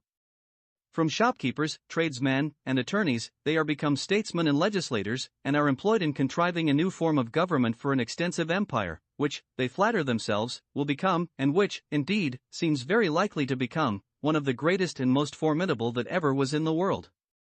500 different people, perhaps, who, in different ways, act immediately under the Continental Congress, and 500,000, perhaps, who act under those 500, all feel, in the same manner, a proportionable rise in their own importance. Almost every individual of the governing party in America fills, at present, in his own fancy, a station superior, not only to what he had ever filled before, but to what he had ever expected to fill. And unless some new object of ambition is presented either to him or to his leaders, if he has the ordinary spirit of a man, he will die in defense of that station. It is a remark of the President Haynot, that we now read with pleasure the account of many little transactions of the League, which, when they happened, were not, perhaps, considered as very important pieces of news. But every man then, says he, fancied himself of some importance, and the innumerable memoirs which have come down to us from those times, were the greater part of them written by people who took pleasure in recording and magnifying events, in which they flattered themselves they had been considerable actors. How obstinately the city of Paris, upon that occasion, defended itself, what a dreadful famine it supported, rather than submit to the best, and afterwards the most beloved of all the French kings, is well known. The greater part of the citizens, or those who governed the greater part of them, fought in defense of their own importance, which, they foresaw, was to be at an end whenever the ancient government should be re-established. Our colonies, unless they can be induced to consent to a union, are very likely to defend themselves, against the best of all mother countries, as obstinately as the city of Paris did against one of the best of kings. The idea of representation was unknown in ancient times. When the people of one state were admitted to the right of citizenship in another, they had no other means of exercising that right, but by coming in a body to vote and deliberate with the people of that other state. The admission of the greater part of the inhabitants of Italy to the privileges of Roman citizens completely ruined the Roman Republic. It was no longer possible to distinguish between who was, and who was not, a Roman citizen. No tribe could know its own members. A rabble of any kind could be introduced into the assemblies of the people, could drive out the real citizens, and decide upon the affairs of the Republic, as if they themselves had been such. But though America were to send 50 or 60 new representatives to Parliament, the doorkeeper of the House of Commons could not find any great difficulty in distinguishing between who was and who was not a member. Though the Roman constitution, therefore, was necessarily ruined by the union of Rome with the allied states of Italy, there is not the least probability that the British constitution would be hurt by the union of Great Britain with her colonies. That constitution, on the contrary, would be completed by it, and seems to be imperfect without it. The assembly which deliberates and decides concerning the affairs of every part of the empire, in order to be properly informed, ought certainly to have representatives from every part of it. That this union, however, could be easily effectuated, or that difficulties, and great difficulties, might not occur in the execution, I do not pretend. I have yet heard of none, however, which appear insurmountable. The principal, perhaps, arise, not from the nature of things, but from the prejudices and opinions of the people, both on this and on the other side of the Atlantic. We on this side the water are afraid lest the multitude of American representatives should overturn the balance of the Constitution, and increase too much either the influence of the Crown on the one hand, or the force of the democracy on the other. But if the number of American representatives were to be in proportion to the produce of American taxation, the number of people to be managed would increase exactly in proportion to the means of managing them, and the means of managing to the number of people to be managed. The monarchical and democratical parts of the Constitution would, after the Union, stand exactly in the same degree of relative force with regard to one another as they had done before. The people on the other side of the water are afraid lest their distance from the seat of government might expose them to many oppressions, but their representatives in Parliament, of which the number ought from the first to be considerable, would easily be able to protect them from all oppression. The distance could not much weaken the dependency of the representative upon the constituent, and the former would still feel that he owed his seat in Parliament, and all the consequence which he derived from it, to the good will of the latter. It would be the interest of the former, therefore, to cultivate that goodwill, by complaining, with all the authority of a member of the legislature, of every outrage which any civil or military officer might be guilty of in those remote parts of the empire. The distance of America from the seat of government, besides, the natives of that country might flatter themselves, with some appearance of reason too, would not be of very long continuance. Such has hitherto been the rapid progress of that country in wealth, population, and improvement, that in the course of little more than a century, perhaps, the produce of the American might exceed that of the British taxation. The seat of the empire would then naturally remove itself to that part of the empire which contributed most to the general defense and support of the whole. The discovery of America, and that of a passage to the East Indies by the Cape of Good Hope, are the two greatest and most important events recorded in the history of mankind. Their consequences have already been great, but, in the short period of between 2 and 3 centuries which has elapsed since these discoveries were made, it is impossible that the whole extent of their consequences can have been seen. What benefits or what misfortunes to mankind may hereafter result from those great events, no human wisdom can foresee. By uniting in some measure the most distant parts of the world, by enabling them to relieve one another's wants, to increase one another's enjoyments, and to encourage one another's industry, their general tendency would seem to be beneficial. To the natives, however, both of the East and West Indies, all the commercial benefits which can have resulted from those events have been sunk and lost in the dreadful misfortunes which they have occasioned. These misfortunes, however, seem to have arisen rather from accident than from anything in the nature of those events themselves. At the particular time when these discoveries were made, the superiority of force happened to be so great on the side of the Europeans, that they were enabled to commit with impunity every sort of injustice in those remote countries. Hereafter, perhaps, the natives of those countries may grow stronger, or those of Europe may grow weaker, and the inhabitants of all the different quarters of the world may arrive at that equality of courage and force which, by inspiring mutual fear, can alone overawe the injustice of independent nations into some sort of respect for the rights of one another.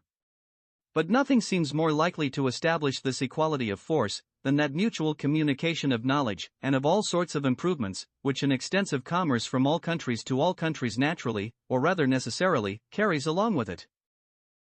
In the meantime, one of the principal effects of those discoveries has been to raise the mercantile system to a degree of splendor and glory which it could never otherwise have attained to. It is the object of that system to enrich a great nation, rather by trade and manufactures than by the improvement and cultivation of land, rather by the industry of the towns than by that of the country. But in consequence of those discoveries, the commercial towns of Europe, instead of being the manufacturers and carriers for but a very small part of the world, that part of Europe which is washed by the Atlantic Ocean, and the countries which lie round the Baltic and Mediterranean seas, have now become the manufacturers for the numerous and thriving cultivators of America, and the carriers, and in some respects the manufacturers too, for almost all the different nations of Asia, Africa, and America. 2 new worlds have been opened to their industry, each of them much greater and more extensive than the old one, and the market of one of them growing still greater and greater every day. The countries which possess the colonies of America, and which trade directly to the East Indies, enjoy indeed the whole show and splendor of this great commerce. Other countries, however, notwithstanding all the invidious restraints by which it is meant to exclude them, frequently enjoy a greater share of the real benefit of it. The colonies of Spain and Portugal, for example, give more real encouragement to the industry of other countries than to that of Spain and Portugal. In the single article of linen alone, the consumption of those colonies amounts, it is said, but I do not pretend to warrant the quantity, to more than 3 millions sterling a year. But this great consumption is almost entirely supplied by France, Flanders, Holland, and Germany. Spain and Portugal furnish but a small part of it. The capital which supplies the colonies with this great quantity of linen is annually distributed among, and furnishes a revenue to, the inhabitants of those other countries. The profits of it only are spent in Spain and Portugal, where they help to support the sumptuous profusion of the merchants of Cadiz and Lisbon. Even the regulations by which each nation endeavors to secure to itself the exclusive trade of its own colonies are frequently more hurtful to the countries in favor of which they are established than to those against which they are established. The unjust oppression of the industry of other countries falls back, if I may say so, upon the heads of the oppressors, and crushes their industry more than it does that of those other countries. By those regulations, for example, the merchant of Hamburg must send the linen which he destines for the American market to London, and he must bring back from thence the tobacco which he destines for the German market, because he can neither send the one directly to America, nor bring the other directly from thence. By this restraint he is probably obliged to sell the one somewhat cheaper, and to buy the other somewhat dearer, than he otherwise might have done, and his profits are probably somewhat abridged by means of it. In this trade, however, between Hamburg and London, he certainly receives the returns of his capital much more quickly than he could possibly have done in the direct trade to America, even though we should suppose, what is by no means the case, that the payments of America were as punctual as those of London. In the trade, therefore, to which those regulations confine the merchant of Hamburg, his capital can keep in constant employment a much greater quantity of German industry than he possibly could have done in the trade from which he is excluded. Though the one employment, therefore, may to him perhaps be less profitable than the other, it cannot be less advantageous to his country. It is quite otherwise with the employment into which the monopoly naturally attracts, if I may say so, the capital of the London merchant. That employment may, perhaps, be more profitable to him than the greater part of other employments, but on account of the slowness of the returns, it cannot be more advantageous to his country. After all the unjust attempts, therefore, of every country in Europe to engross to itself the whole advantage of the trade of its own colonies, no country has yet been able to engross to itself anything but the expense of supporting in time of peace, and of defending in time of war, the oppressive authority which it assumes over them. The inconveniencies resulting from the possession of its colonies, every country has engrossed to itself completely. The advantages resulting from their trade, it has been obliged to share with many other countries. At first sight, no doubt, the monopoly of the great commerce of America naturally seems to be an acquisition of the highest value. To the undiscerning eye of giddy ambition it naturally presents itself, amidst the confused scramble of politics and war, as a very dazzling object to fight for. The dazzling splendor of the object, however, the immense greatness of the commerce, is the very quality which renders the monopoly of it hurtful, or which makes one employment, in its own nature necessarily less advantageous to the country than the greater part of other employments, absorb a much greater proportion of the capital of the country than what would otherwise have gone to it. The mercantile stock of every country, it has been shown in the second book, naturally seeks, if one may say so, the employment most advantageous to that country. If it is employed in the carrying trade, the country to which it belongs becomes the emporium of the goods of all the countries whose trade that stock carries on. But the owner of that stock necessarily wishes to dispose of as great a part of those goods as he can at home. He thereby saves himself the trouble, risk, and expense of exportation, and he will upon that account be glad to sell them at home, not only for a much smaller price, but with somewhat a smaller profit than he might expect to make by sending them abroad. He naturally, therefore, endeavors as much as he can to turn his carrying trade into a foreign trade of consumption. If his stock, again, is employed in a foreign trade of consumption, he will, for the same reason, be glad to dispose of, at home, as great a part as he can of the home goods which he collects in order to export to some foreign market, and he will thus endeavor, as much as he can, to turn his foreign trade of consumption into a home trade. The mercantile stock of every country naturally courts in this manner the near, and shuns the distant employment, naturally courts the employment in which the returns are frequent, and shuns that in which they are distant and slow, naturally courts the employment in which it can maintain the greatest quantity of productive labor in the country to which it belongs, or in which its owner resides, and shuns that in which it can maintain there the smallest quantity. It naturally courts the employment which in ordinary cases is most advantageous, and shuns that which in ordinary cases is least advantageous to that country. But if, in any one of those distant employments, which in ordinary cases are less advantageous to the country, the profit should happen to rise somewhat higher than what is sufficient to balance the natural preference which is given to nearer employments, this superiority of profit will draw stock from those nearer employments, till the profits have all returned to their proper level. This superiority of profit, however, is a proof that, in the actual circumstances of the society, those distant employments are somewhat understocked in proportion to other employments, and that the stock of the society is not distributed in the properest manner among all the different employments carried on in it. It is a proof that something is either bought cheaper or sold dearer than it ought to be, and that some particular class of citizens is more or less oppressed, either by paying more, or by getting less than what is suitable to that equality which ought to take place, and which naturally does take place, among all the different classes of them. Though the same capital never will maintain the same quantity of productive labor in a distant as in a near employment, yet a distant employment may be as necessary for the welfare of the society as a near one, the goods which the distant employment deals in being necessary, perhaps, for carrying on many of the nearer employments. But if the profits of those who deal in such goods are above their proper level, those goods will be sold dearer than they ought to be, or somewhat above their natural price, and all those engaged in the nearer employments will be more or less oppressed by this high price. Their interest, therefore, in this case, requires that some stock should be withdrawn from those nearer employments, and turned towards the distant one, in order to reduce its profits to their proper level, and the price of the goods which it deals in to their natural price. In this extraordinary case, the public interest requires that some stock should be withdrawn from those employments which, in ordinary cases, are more advantageous, and turned towards one which, in ordinary cases, is less advantageous to the public, and, in this extraordinary case, the natural interests and inclinations of men coincide as exactly with the public interests as in all other ordinary cases, and lead them to withdraw stock from the near, and to turn it towards the distant employments. It is thus that the private interests and passions of individuals naturally dispose them to turn their stock towards the employments which in ordinary cases are most advantageous to the society. But if from this natural preference they should turn too much of it towards those employments, the fall of profit in them, and the rise of it in all others, immediately dispose them to alter this faulty distribution. Without any intervention of law, therefore, the private interests and passions of men naturally lead them to divide and distribute the stock of every society among all the different employments carried on in it, as nearly as possible in the proportion which is most agreeable to the interest of the whole society. All the different regulations of the mercantile system necessarily derange more or less this natural and most advantageous distribution of stock. But those which concern the trade to America and the East Indies derange it, perhaps, more than any other, because the trade to those two great continents absorbs a greater quantity of stock than any two other branches of trade.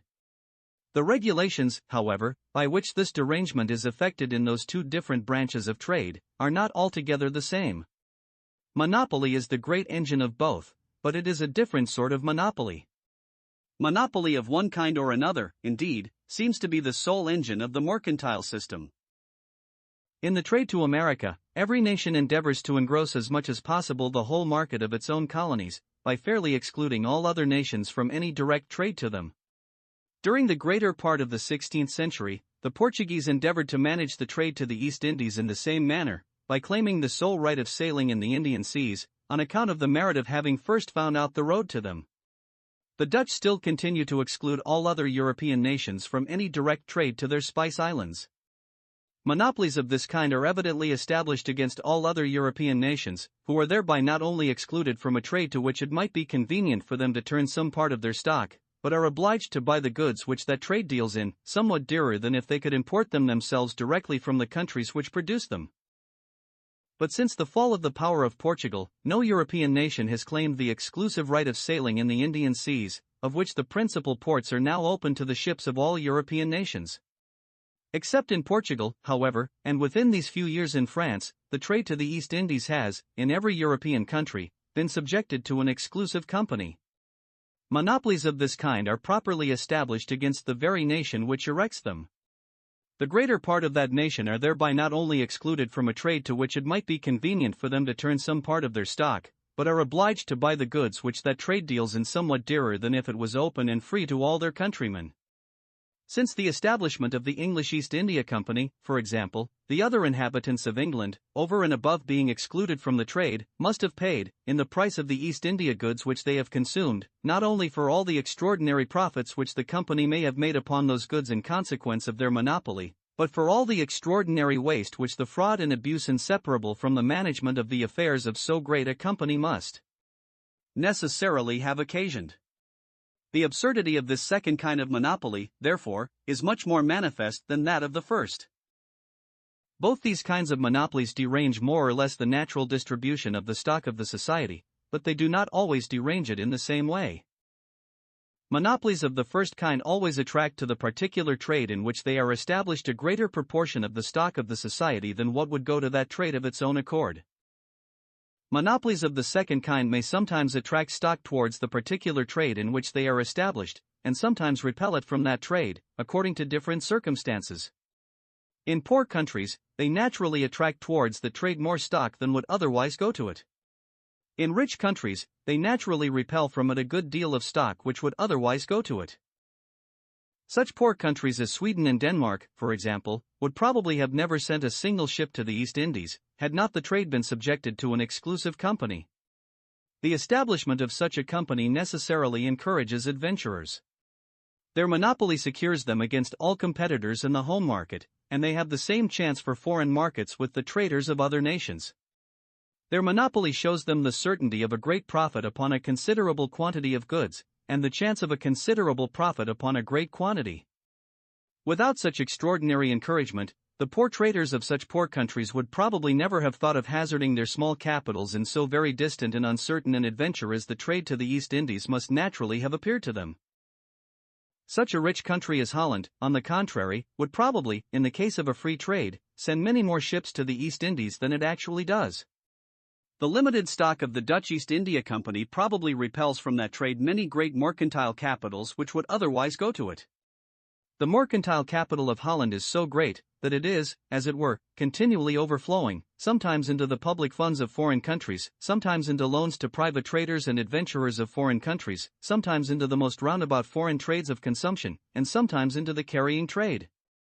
All near employments being completely filled up, all the capital which can be placed in them with any tolerable profit being already placed in them, the capital of Holland necessarily flows towards the most distant employments. The trade to the East Indies, if it were altogether free, would probably absorb the greater part of this redundant capital. The East Indies offer a market both for the manufactures of Europe, and for the gold and silver, as well as for the several other productions of America, greater and more extensive than both Europe and America put together.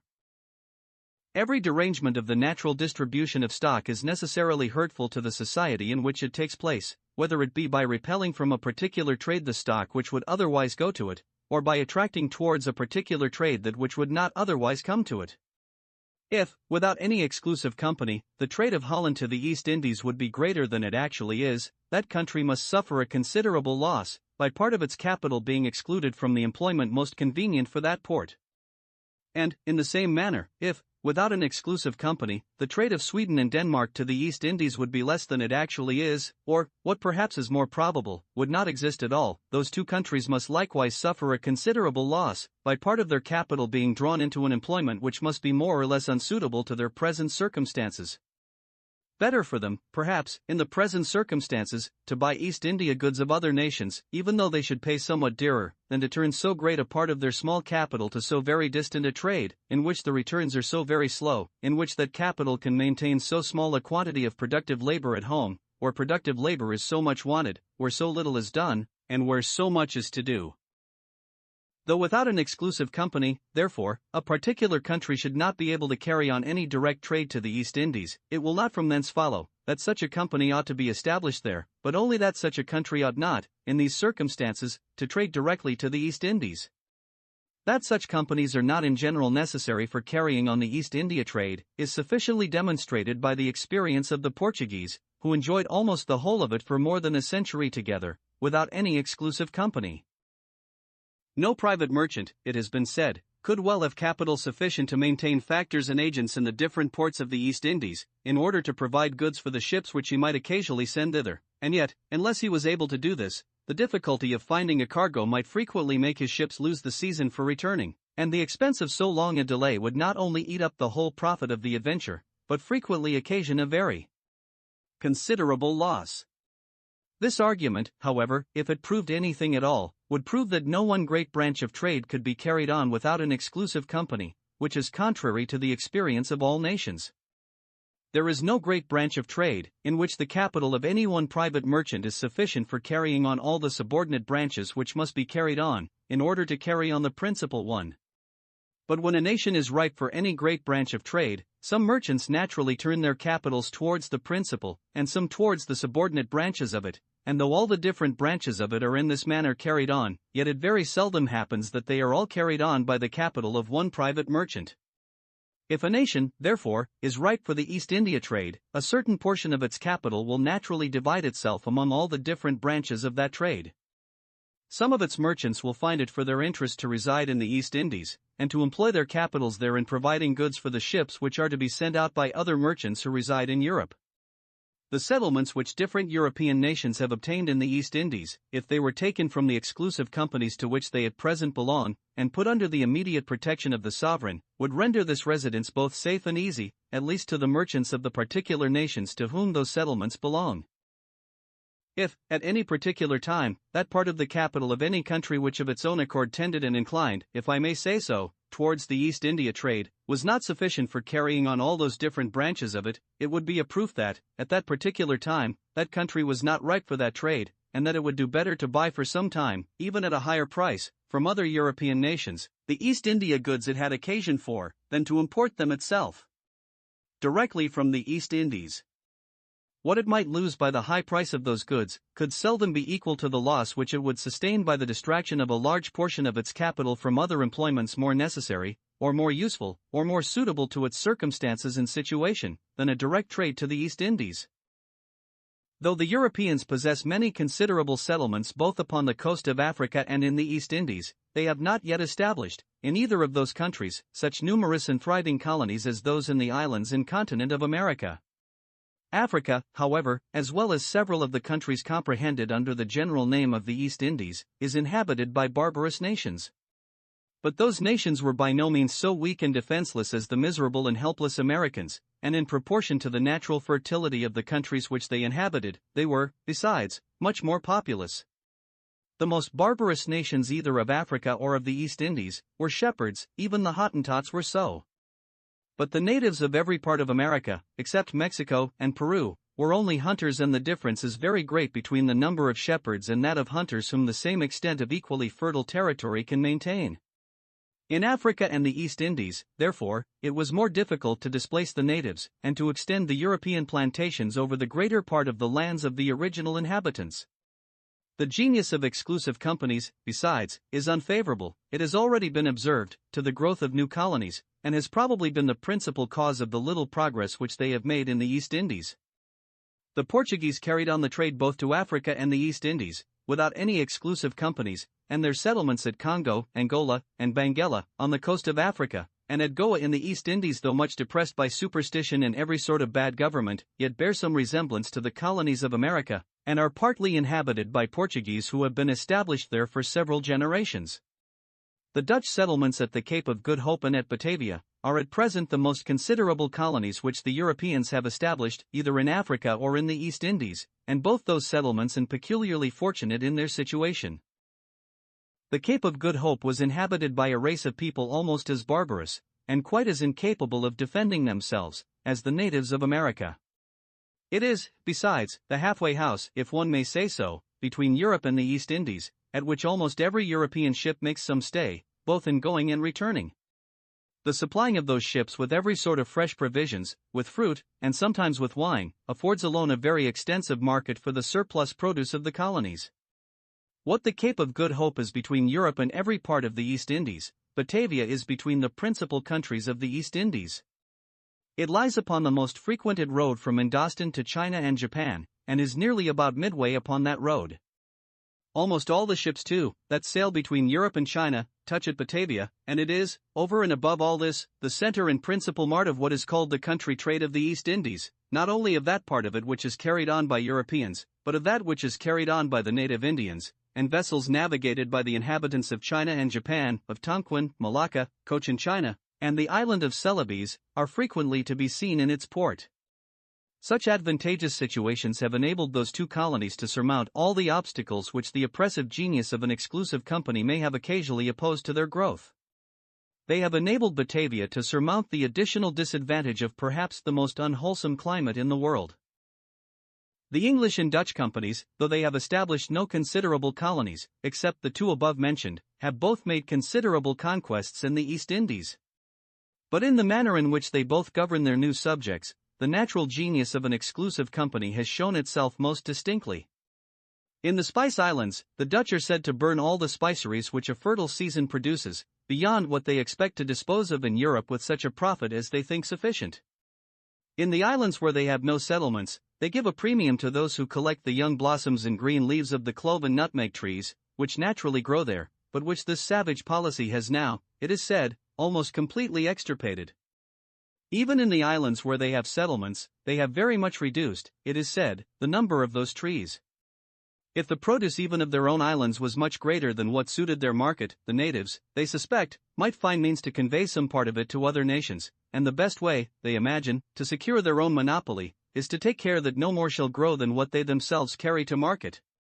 By different arts of oppression, they have reduced the population of several of the Moluccas nearly to the number which is sufficient to supply with fresh provisions, and other necessaries of life, their own insignificant garrisons, and such of their ships as occasionally come there for a cargo of spices.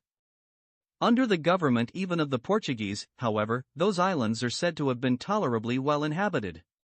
The English company have not yet had time to establish in Bengal so perfectly destructive a system. The plan of their government, however, has had exactly the same tendency. It has not been uncommon, I am well assured, for the chief, that is, the first clerk or a factory, to order a peasant to plow up a rich field of poppies, and sow it with rice, or some other grain. The pretense was, to prevent a scarcity of provisions, but the real reason, to give the chief an opportunity of selling at a better price a large quantity of opium which he happened then to have upon hand. Upon other occasions, the order has been reversed, and a rich field of rice or other grain has been plowed up, in order to make room for a plantation of poppies, when the chief foresaw that extraordinary profit was likely to be made by opium. The servants of the company have, upon several occasions, attempted to establish in their own favor the monopoly of some of the most important branches, not only of the foreign, but of the inland trade of the country. Had they been allowed to go on, it is impossible that they should not, at some time or another, have attempted to restrain the production of the particular articles of which they had thus usurped the monopoly, not only to the quantity which they themselves could purchase, but to that which they could expect to sell with such a profit as they might think sufficient. In the course of a century or two, the policy of the English company would, in this manner, have probably proved as completely destructive as that of the Dutch. Nothing, however, can be more directly contrary to the real interest of those companies, considered as the sovereigns of the countries which they have conquered, than this destructive plan. In almost all countries, the revenue of the sovereign is drawn from that of the people. The greater the revenue of the people, therefore, the greater the annual produce of their land and labor, the more they can afford to the sovereign. It is his interest, therefore, to increase as much as possible that annual produce. But if this is the interest of every sovereign, it is peculiarly so of one whose revenue, like that of the sovereign of Bengal, arises chiefly from a land rent. That rent must necessarily be in proportion to the quantity and value of the produce, and both the one and the other must depend upon the extent of the market.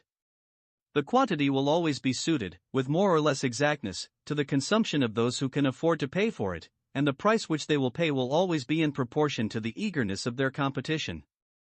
It is the interest of such a sovereign, therefore, to open the most extensive market for the produce of his country, to allow the most perfect freedom of commerce, in order to increase as much as possible the number and competition of buyers, and upon this account to abolish, not only all monopolies, but all restraints upon the transportation of the home produce from one part of the country to mother, upon its exportation to foreign countries, or upon the importation of goods of any kind for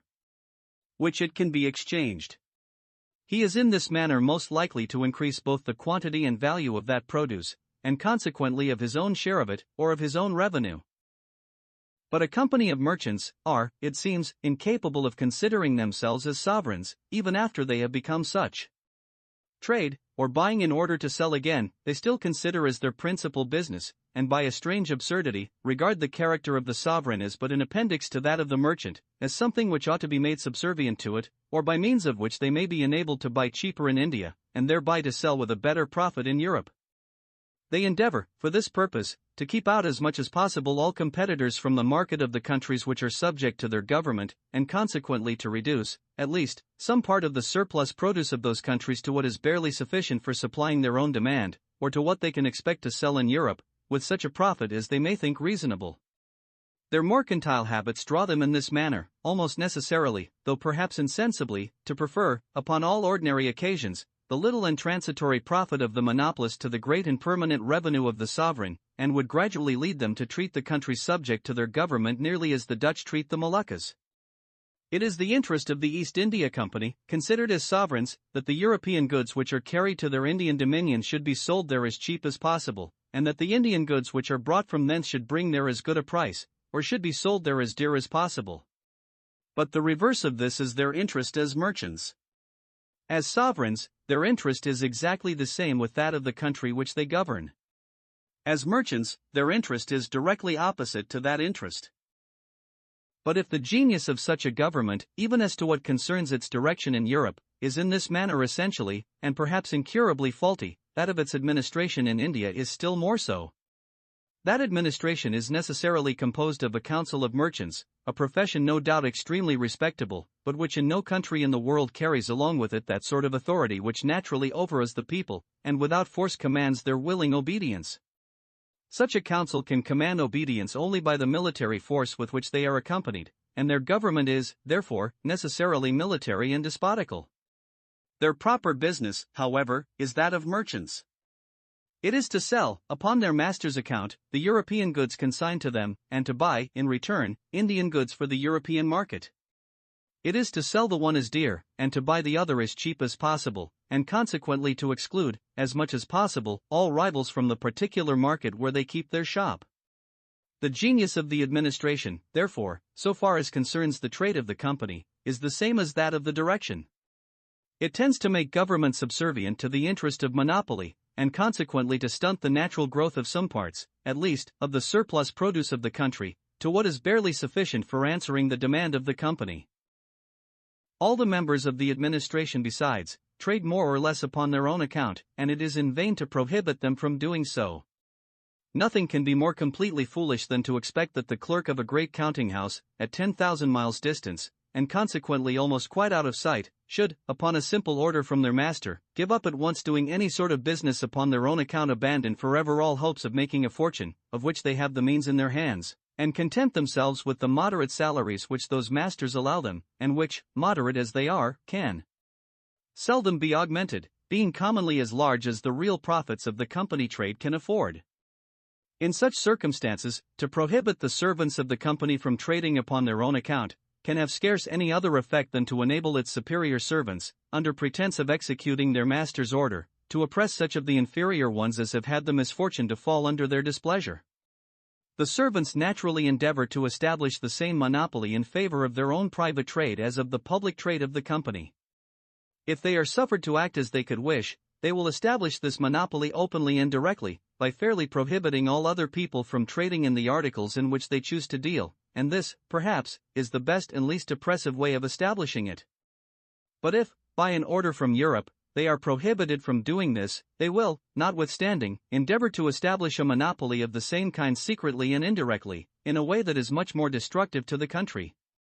They will employ the whole authority of government, and pervert the administration of justice, in order to harass and ruin those who interfere with them in any branch of commerce, which by means of agents, either concealed, or at least not publicly avowed, they may choose to carry on. But the private trade of the servants will naturally extend to a much greater variety of articles than the public trade of the company.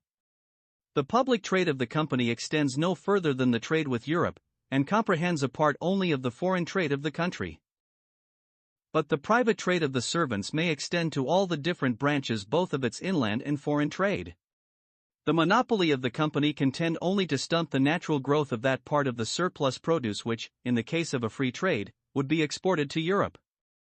That of the servants tends to stunt the natural growth of every part of the produce in which they choose to deal, of what is destined for home consumption, as well as of what is destined for exportation, and consequently to degrade the cultivation of the whole country, and to reduce the number of its inhabitants. It tends to reduce the quantity of every sort of produce, even that of the necessaries of life, whenever the servants of the country choose to deal in them, to what those servants can both afford to buy and expect to sell with such a profit as pleases them. From the nature of their situation, too, the servants must be more disposed to support with rigorous severity their own interest, against that of the country which they govern, than their masters can be to support theirs. The country belongs to their masters, who cannot avoid having some regard for the interest of what belongs to them, but it does not belong to the servants. The real interest of their masters, if they were capable of understanding it, is the same with that of the country. The interest of every proprietor of India stock, however, is by no means the same with that of the country in the government of which his vote gives him some influence to. See Book V, Chapter 1, Part 2, and it is from ignorance chiefly, and the meanness of mercantile prejudice, that they ever oppress it. But the real interest of the servants is by no means the same with that of the country, and the most perfect information would not necessarily put an end to their oppressions. The regulations, accordingly, which have been sent out from Europe, though they have been frequently weak, have upon most occasions been well-meaning. More intelligence, and perhaps less good meaning, has sometimes appeared in those established by the servants in India.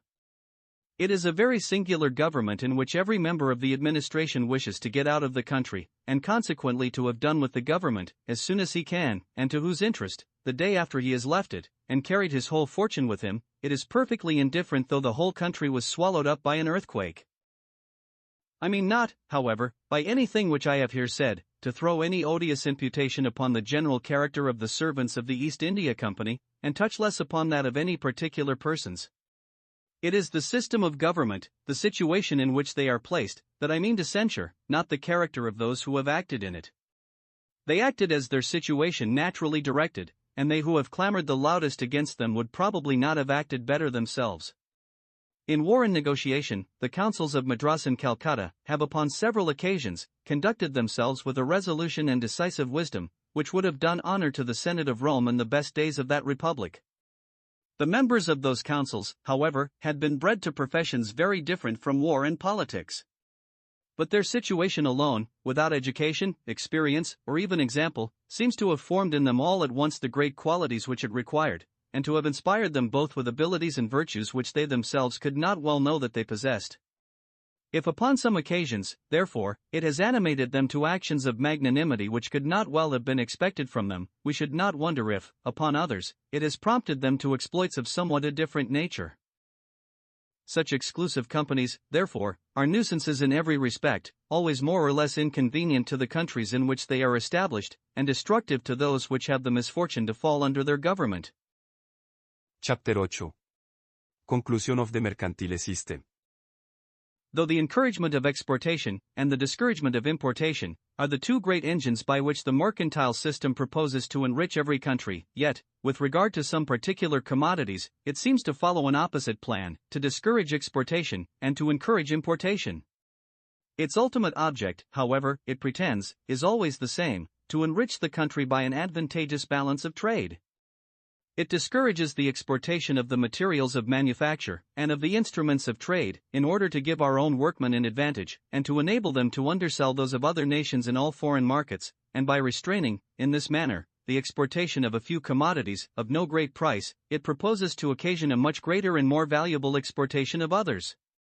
It encourages the importation of the materials of manufacture, in order that our own people may be enabled to work them up more cheaply, and thereby prevent a greater and more valuable importation of the manufactured commodities. I do not observe, at least in our statute book, any encouragement given to the importation of the instruments of trade. When manufactures have advanced to a certain pitch of greatness, the fabrication of the instruments of trade becomes itself the object of a great number of very important manufactures. To give any particular encouragement to the importation of such instruments would interfere too much with the interest of those manufactures. Such importation, therefore, instead of being encouraged, has frequently been prohibited. Thus the importation of wool cards, except from Ireland, or when brought in as wreck or prize goods, was prohibited by the 3rd of Edward IV, which prohibition was renewed by the 39th of Elizabeth, and has been continued and rendered perpetual by subsequent laws. The importation of the materials of manufacture has sometimes been encouraged by an exemption from the duties to which other goods are subject, and sometimes by bounties. The importation of sheep's wool from several different countries, of cotton wool from all countries, of undressed flax, of the greater part of dyeing drugs, of the greater part of undressed hides from Ireland, or the British colonies, of sealskins from the British Greenland fishery, of pig and bar iron from the British colonies, as well as of several other materials of manufacture, has been encouraged by an exemption from all duties, if properly entered at the custom house. The private interest of our merchants and manufacturers may, perhaps, have extorted from the legislature these exemptions, as well as the greater part of our other commercial regulations. They are, however, perfectly just and reasonable, and if, consistently with the necessities of the state, they could be extended to all the other materials of manufacture, the public would certainly be a gainer. The avidity of our great manufacturers, however, has in some cases extended these exemptions a good deal beyond what can justly be considered as the rude materials of their work. By the 24th Go. Chapter 46, a small duty of only 1d. The pound was imposed upon the importation of foreign brown linen yarn, instead of much higher duties, to which it had been subjected before, viz. of 6d.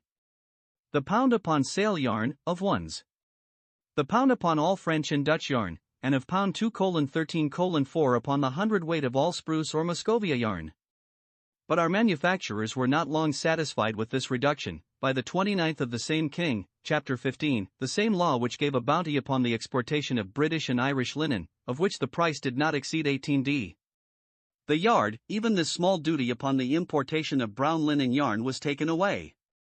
In the different operations, however, which are necessary for the preparation of linen yarn, a good deal more industry is employed than in the subsequent operation of preparing linen cloth from linen yarn. To say nothing of the industry of the flax growers and flax dressers, 3 or 4 spinners at least are necessary in order to keep one weaver in constant employment, and more than 4/5 of the whole quantity of labor necessary for the preparation of linen cloth is employed in that of linen yarn. But our spinners are poor people, women commonly scattered about in all different parts of the country, without support or protection. It is not by the sale of their work, but by that of the complete work of the weavers, that our great master manufacturers make their profits. As it is their interest to sell the complete manufacture as dear, so it is to buy the materials as cheap as possible. By extorting from the legislature bounties upon the exportation of their own linen, high duties upon the importation of all foreign linen, and a total prohibition of the home consumption of some sorts of French linen, they endeavor to sell their own goods as dear as possible.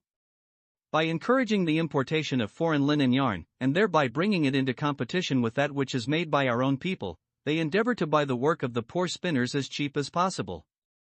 They are as intent to keep down the wages of their own weavers as the earnings of the poor spinners, and it is by no means for the benefit of the workmen that they endeavor either to raise the price of the complete work, or to lower that of the rude materials. It is the industry which is carried on for the benefit of the rich and the powerful, that is principally encouraged by our mercantile system. That which is carried on for the benefit of the poor and the indigent is too often either neglected or oppressed. Both the bounty upon the exportation of linen and the exemption from the duty upon the importation of foreign yarn, which were granted only for 15 years, but continued by 2 different prolongations, expire with the end of the session of Parliament which shall immediately follow the 24th of June, 1786. The encouragement given to the importation of the materials of manufacture by bounties has been principally confined to such as were imported from our American plantations. The first bounties of this kind were those granted about the beginning of the present century, upon the importation of naval stores from America. Under this denomination were comprehended timber fit for masts, yards, and bowsprits, hemp, tar, pitch, and turpentine. The bounty, however, of £1 the ton upon masting timber, and that of £6 the ton upon hemp, were extended to such as should be imported into England from Scotland.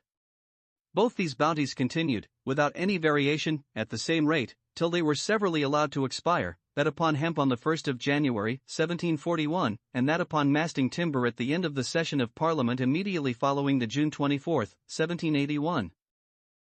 The bounties upon the importation of tar, pitch, and turpentine underwent, during their continuance, several alterations. Originally, that upon tar was £4 the ton, that upon pitch the same, and that upon turpentine £3 the ton. The bounty of £4 the ton upon tar was afterwards confined to such as had been prepared in a particular manner, that upon other good, clean, and merchantable tar was reduced to £2:4s the ton. The bounty upon pitch was likewise reduced to £1, and that upon turpentine to £1:10s the ton. The second bounty upon the importation of any of the materials of manufacture, according to the order of time, was that granted by the 21st Go. Chapter 30, upon the importation of indigo from the British plantations. When the plantation indigo was worth 3/4 of the price of the best French indigo, it was, by this act, entitled to a bounty of 60 the pound. This bounty, which, like most others, was granted only for a limited time, was continued by several prolongations, but was reduced to 4d the pound. It was allowed to expire with the end of the session of Parliament which followed the March 25, 1781. The third bounty of this kind was that granted, much about the time that we were beginning sometimes to court, and sometimes to quarrel with our American colonies, by the 4th Go. Chapter 26, upon the importation of hemp, or undressed flax, from the British plantations. This bounty was granted for 21 years, from the June 24, 1764 to the June 24, 1785. For the first 7 years, it was to be at the rate of £8 the ton, for the second at £6, and for the third at £4. It was not extended to Scotland, of which the climate, although hemp is sometimes raised there in small quantities, and of an inferior quality, is not very fit for that produce. Such a bounty upon the importation of Scotch flax in England would have been too great a discouragement to the native produce of the southern part of the United Kingdom. The fourth bounty of this kind was that granted by the 5th Go. Chapter 45, upon the importation of wood from America. It was granted for 9 years from the January 1, 1766 to the January 1, 1775.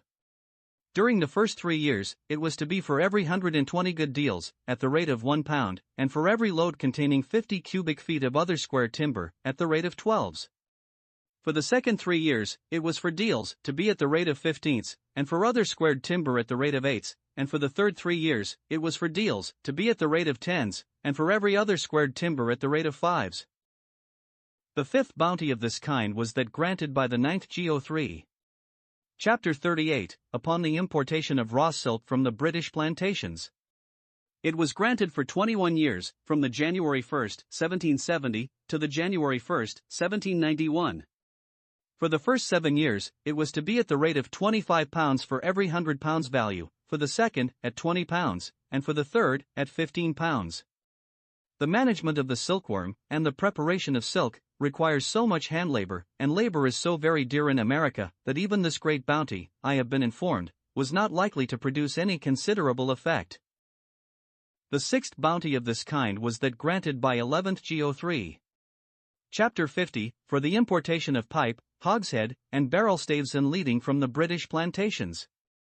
It was granted for 9 years, from January 1, 1772 to the January 1, 1781. For the first 3 years, it was, for a certain quantity of each, to be at the rate of £6, for the second 3 years at £4, and for the third 3 years at £2. The seventh and last bounty of this kind was that granted by the 19th Go. Chapter 37, upon the importation of hemp from Ireland. It was granted in the same manner as that for the importation of hemp and undressed flax from America, for 21 years, from the June 24, 1779 to the June 24, 1800.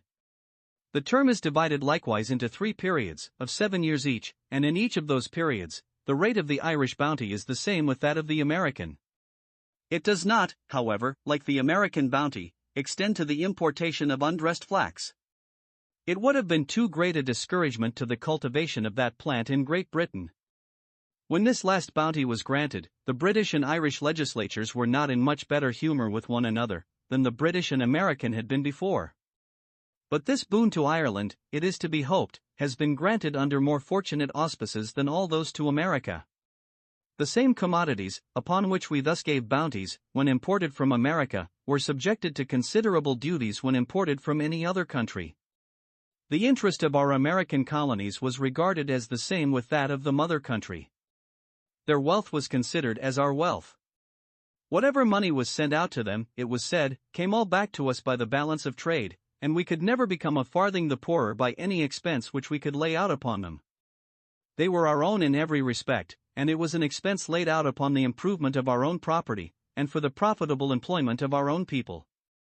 It is unnecessary, I apprehend, at present to say anything further, in order to expose the folly of a system which fatal experience has now sufficiently exposed.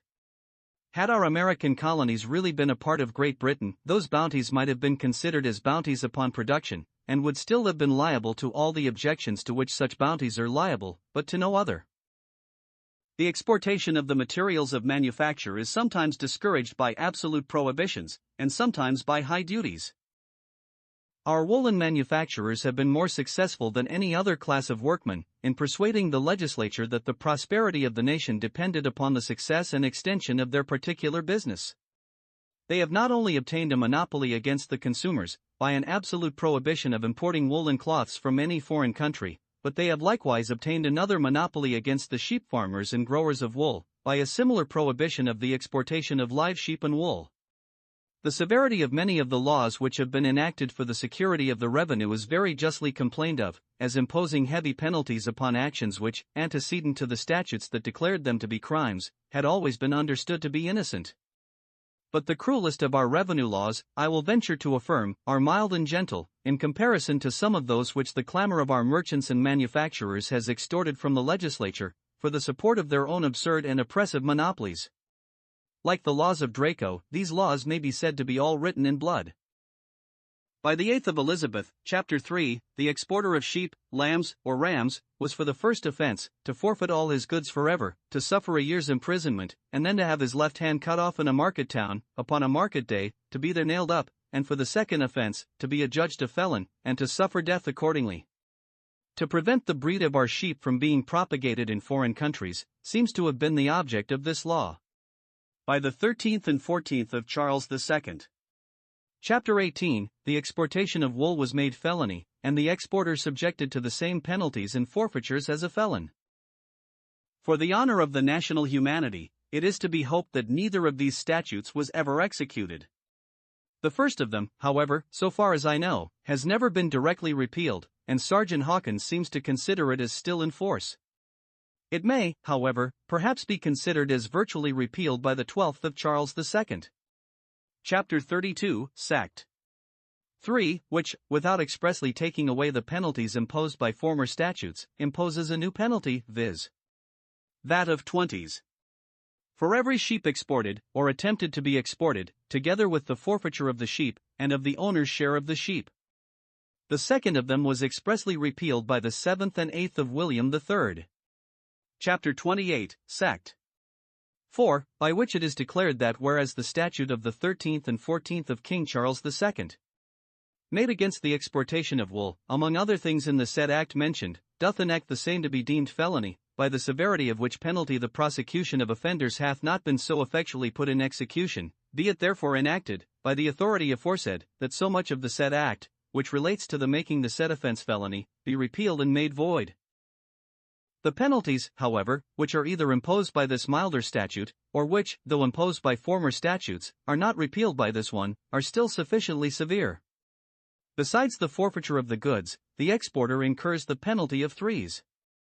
For every pound weight of wool, either exported or attempted to be exported, that is, about 4 or 5 times the value. Any merchant, or other person convicted of this offense, is disabled from requiring any debt or account belonging to him from any factor or other person. Let his fortune be what it will, whether he is or is not able to pay those heavy penalties, the law means to ruin him completely. But, as the morals of the great body of the people are not yet so corrupt as those of the contrivers of this statute, I have not heard that any advantage has ever been taken of this clause. If the person convicted of this offense is not able to pay the penalties within 3 months after judgment, he is to be transported for 7 years, and if he returns before the expiration of that term, he is liable to the pains of felony, without benefit of clergy. The owner of the ship, knowing this offense, forfeits all his interest in the ship and furniture. The master and mariners, knowing this offense, forfeit all their goods and chattels, and suffer 3 months' imprisonment. By a subsequent statute, the master suffers 6 months' imprisonment. In order to prevent exportation, the whole inland commerce of wool is laid under very burdensome and oppressive restrictions. It cannot be packed in any box, barrel, cask, case, chest, or any other package, but only in packs of leather or packcloth, on which must be marked on the outside the words wool or YRN, in large letters, not less than 3 inches long, on pain of forfeiting the same on the package, and 8s. For every pound weight, to be paid by the owner or packer. It cannot be loaden on any horse or cart, or carried by land within 5 miles of the coast, but between sunrising and sunsetting, on pain of forfeiting the same, the horses and carriages. The hundred next adjoining to the sea coast, out of, or through which the wool is carried or exported, forfeits 20 pounds, if the wool is under the value of 10 pounds, and if of greater value, then treble that value, together with treble costs, to be sued for within the year. The execution to be against any 2 of the inhabitants, whom the sessions must reimburse, by an assessment on the other inhabitants, as in the cases of robbery. And if any person compounds with the 100 for less than this penalty, he is to be imprisoned for 5 years, and any other person may prosecute. These regulations take place through the whole kingdom. But in the particular counties of Kent and Sussex, the restrictions are still more troublesome. Every owner of wool within 10 miles of the seacoast must give an account in writing, 3 days after shearing, to the next officer of the customs, of the number of his fleeces, and of the places where they are lodged. And before he removes any part of them, he must give the like notice of the number and weight of the fleeces, and of the name and abode of the person to whom they are sold, and of the place to which it is intended they should be carried. No person within 15 miles of the sea, in the said counties, can buy any wool, before he enters into bond to the king, that no part of the wool which he shall so buy shall be sold by him to any other person within 15 miles of the sea. If any wool is found carrying towards the seaside in the said counties, unless it has been entered in security given as aforesaid, it is forfeited, and the offender also forfeits 3s. For every pound weight, if any person lay any wool, not entered as aforesaid, within 15 miles of the sea, it must be seized and forfeited, and if, after such seizure, any person shall claim the same, he must give security to the exchequer, that if he is cast upon trial he shall pay treble costs, besides all other penalties. When such restrictions are imposed upon the inland trade, the coasting trade, we may believe, cannot be left very free. Every owner of wool, who carrieth, or causeth to be carried, any wool to any port or place on the seacoast, in order to be from thence transported by sea to any other place or port on the coast, must first cause an entry thereof to be made at the port from whence it is intended to be conveyed, containing the weight, marks, and number, of the packages, before he brings the same within 5 miles of that port, on pain of forfeiting the same, and also the horses, carts, and other carriages, and also of suffering in forfeiting, as by the other laws in force against the exportation of wool. This law, however, first of William III, Chapter 32, is so very indulgent as to declare that this shall not hinder any person from carrying his wool home from the place of shearing, though it be within 5 miles of the sea, provided that in 10 days after shearing, and before he remove the wool, he do under his hand certify to the next officer of the customs the true number of fleeces, and where it is housed, and do not remove the same, without certifying to such officer, under his hand, his intention so to do, 3 days before. Bond must be given that the wool to be carried coastways is to be landed at the particular port for which it is entered outwards, and if my part of it is landed without the presence of an officer, not only the forfeiture of the wool is incurred, as in other goods, but the usual additional penalty of 3s. For every pound weight is likewise incurred. Our woolen manufacturers, in order to justify their demand of such extraordinary restrictions and regulations, confidently asserted that English wool was of a peculiar quality, superior to that of any other country, that the wool of other countries could not, without some mixture of it, be wrought up into any tolerable manufacture, that fine cloth could not be made without it, that England, therefore, if the exportation of it could be totally prevented, could monopolize to herself almost the whole woolen trade of the world, and thus, having no rivals, could sell at what price she pleased, and in a short time acquire the most incredible degree of wealth by the most advantageous balance of trade. This doctrine, like most other doctrines which are confidently asserted by any considerable number of people, was, and still continues to be, most implicitly believed by a much greater number, by almost all those who are either unacquainted with the woolen trade, or who have not made particular inquiries. It is, however, so perfectly false, that English wool is in any respect necessary for the making of fine cloth, that it is altogether unfit for it. Fine cloth is made altogether of Spanish wool. English wool cannot be even so mixed with Spanish wool as to enter into the composition without spoiling and degrading, in some degree, the fabric of the cloth. It has been shown in the foregoing part of this work that the effect of these regulations has been to depress the price of English wool, not only below what it naturally would be in the present times, but very much below what it actually was in the time of Edward III. The price of Scotch wool, when, in consequence of the Union, it became subject to the same regulations, is said to have fallen about one half. It is observed by the very accurate and intelligent author of the Memoirs of Wool, the Reverend Mr. John Smith, that the price of the best English wool in England is generally below what wool of a very inferior quality commonly sells for in the market of Amsterdam. To depress the price of this commodity below what may be called its natural and proper price, was the avowed purpose of those regulations, and there seems to be no doubt of their having produced the effect that was expected from them. This reduction of price, it may perhaps be thought, by discouraging the growing of wool, must have reduced very much the annual produce of that commodity, though not below what it formerly was, yet below what, in the present state of things, it would probably have been, had it, in consequence of an open and free market, been allowed to rise to the natural and proper price. I am, however, disposed to believe that the quantity of the annual produce cannot have been much, though it may, perhaps, have been a little affected by these regulations.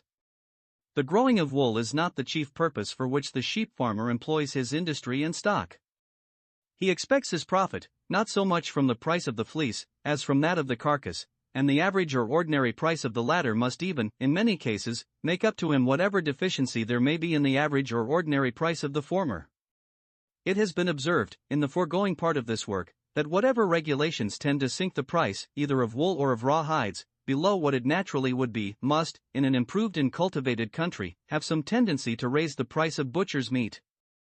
The price, both of the great and small cattle which are fed on improved and cultivated land, must be sufficient to pay the rent which the landlord, and the profit which the farmer, has reason to expect from improved and cultivated land. If it is not, they will soon cease to feed them. Whatever part of this price, therefore, is not paid by the wool and the hide, must be paid by the carcass. The less there is paid for the one, the more must be paid for the other. In what manner this price is to be divided upon the different parts of the beast, is indifferent to the landlords and farmers, provided it is all paid to them. In an improved and cultivated country, therefore, their interest as landlords and farmers cannot be much affected by such regulations, though their interest as consumers may, by the rise in the price of provisions.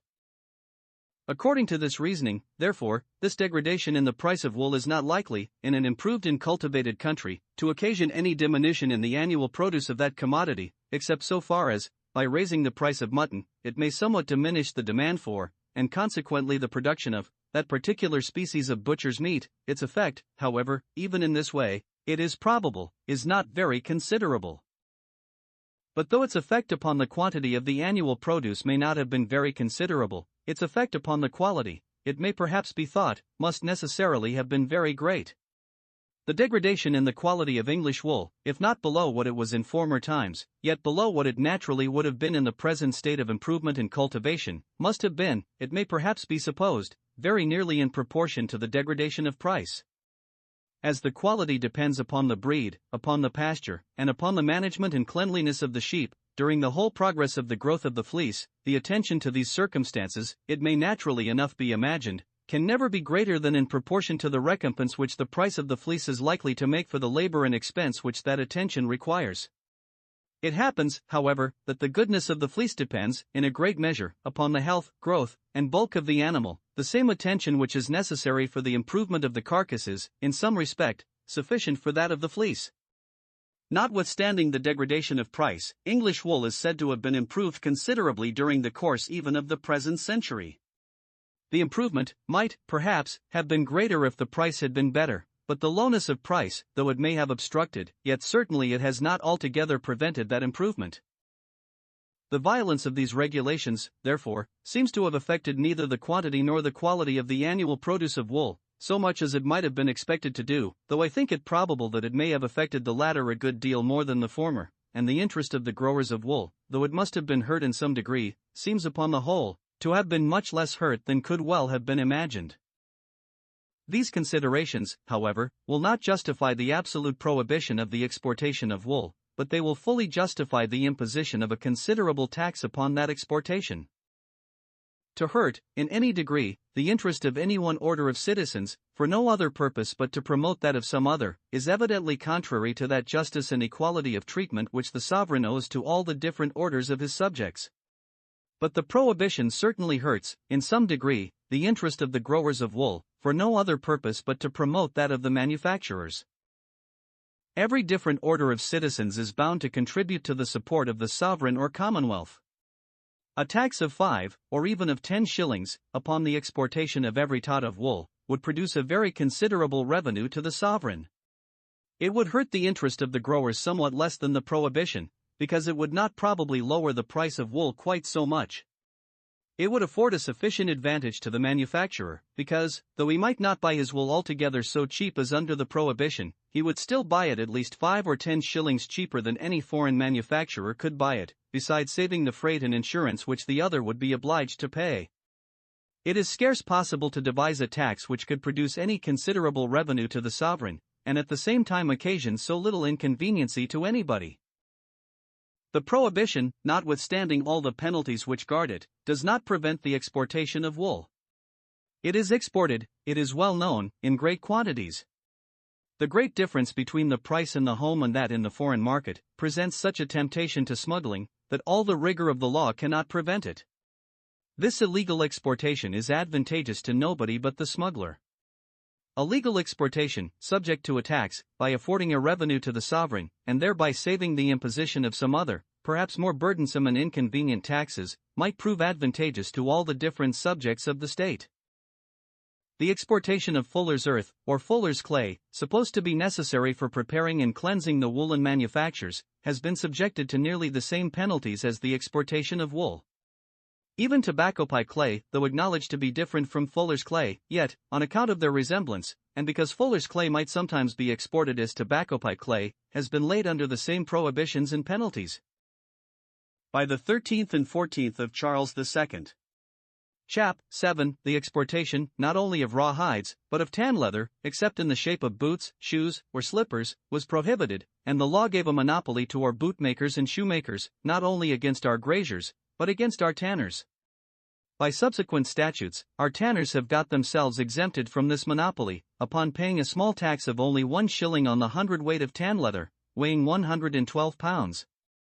They have obtained likewise the drawback of 2/3 of the excise duties imposed upon their commodity, even when exported without further manufacture. All manufactures of leather may be exported duty-free, and the exporter is besides entitled to the drawback of the whole duties of excise. Our graziers still continue subject to the old monopoly. Graziers, separated from one another, and dispersed through all the different corners of the country, cannot, without great difficulty, combine together for the purpose either of imposing monopolies upon their fellow citizens, or of exempting themselves from such as may have been imposed upon them by other people. Manufacturers of all kinds, collected together in numerous bodies in all great cities, easily can. Even the horns of cattle are prohibited to be exported, and the two insignificant trades of the horner and comb maker enjoy, in this respect, a monopoly against the graziers. Restraints, either by prohibitions, or by taxes, upon the exportation of goods which are partially, but not completely manufactured, are not peculiar to the manufacture of leather. As long as anything remains to be done, in order to fit any commodity for immediate use and consumption, our manufacturers think that they themselves ought to have the doing of it. Woolen yarn and worsted are prohibited to be exported, under the same penalties as will even white cloths we subject to a duty upon exportation, and our dyers have so far obtained a monopoly against our clothiers. Our clothiers would probably have been able to defend themselves against it, but it happens that the greater part of our principal clothiers are themselves likewise dyers. Watch cases, clock cases, and dial plates for clocks and watches, have been prohibited to be exported. Our clockmakers and watchmakers are, it seems, unwilling that the price of this sort of workmanship should be raised upon them by the competition of foreigners. By some old statutes of Edward III, Henry VIII, and Edward VI, the exportation of all metals was prohibited. Lead and tin were alone excepted, probably on account of the great abundance of those metals, in the exportation of which a considerable part of the trade of the kingdom in those days consisted. For the encouragement of the mining trade, the 5th of William and Mary, chapter 17, exempted from this prohibition iron, copper, and mundic metal made from British ore. The exportation of all sorts of copper bars, foreign as well as British, was afterwards permitted by the 9th and 10th of William III. Chap 26. The exportation of unmanufactured brass, of what is called gunmetal, bellmetal, and schroffa metal, still continues to be prohibited. Brass manufactures of all sorts may be exported duty-free. The exportation of the materials of manufacture, where it is not altogether prohibited, is, in many cases, subjected to considerable duties. By the 8th GOI chapter 15, the exportation of all goods, the produce of manufacture of Great Britain, upon which any duties had been imposed by former statutes, was rendered duty-free. The following goods, however, were excepted: alum, lead, lead ore, tin, tan leather, copperas, coals, wool, cards, white woolen cloths, lapis calaminaris, skins of all sorts, glue, coney hair or wool, hare's wool, hair of all sorts, horses, and litharge of lead. If you accept horses, all these are either materials of manufacture, or incomplete manufactures, which may be considered as materials for still further manufacture, or instruments of trade. This statute leaves them subject to all the old duties which had ever been imposed upon them, the old subsidy, and 1% outwards. By the same statute, a great number of foreign drugs for dyers' use are exempted from all duties upon importation. Each of them, however, is afterwards subjected to a certain duty, not indeed a very heavy one, upon exportation. Our dyers, it seems, while they thought it for their interest to encourage the importation of those drugs, by an exemption from all duties, thought it likewise for their own interest to throw some small discouragement upon their exportation. The avidity, however, which suggested this notable piece of mercantile ingenuity, most probably disappointed itself of its object. It necessarily taught the importers to be more careful than they might otherwise have been, that their importation should not exceed what was necessary for the supply of the home market.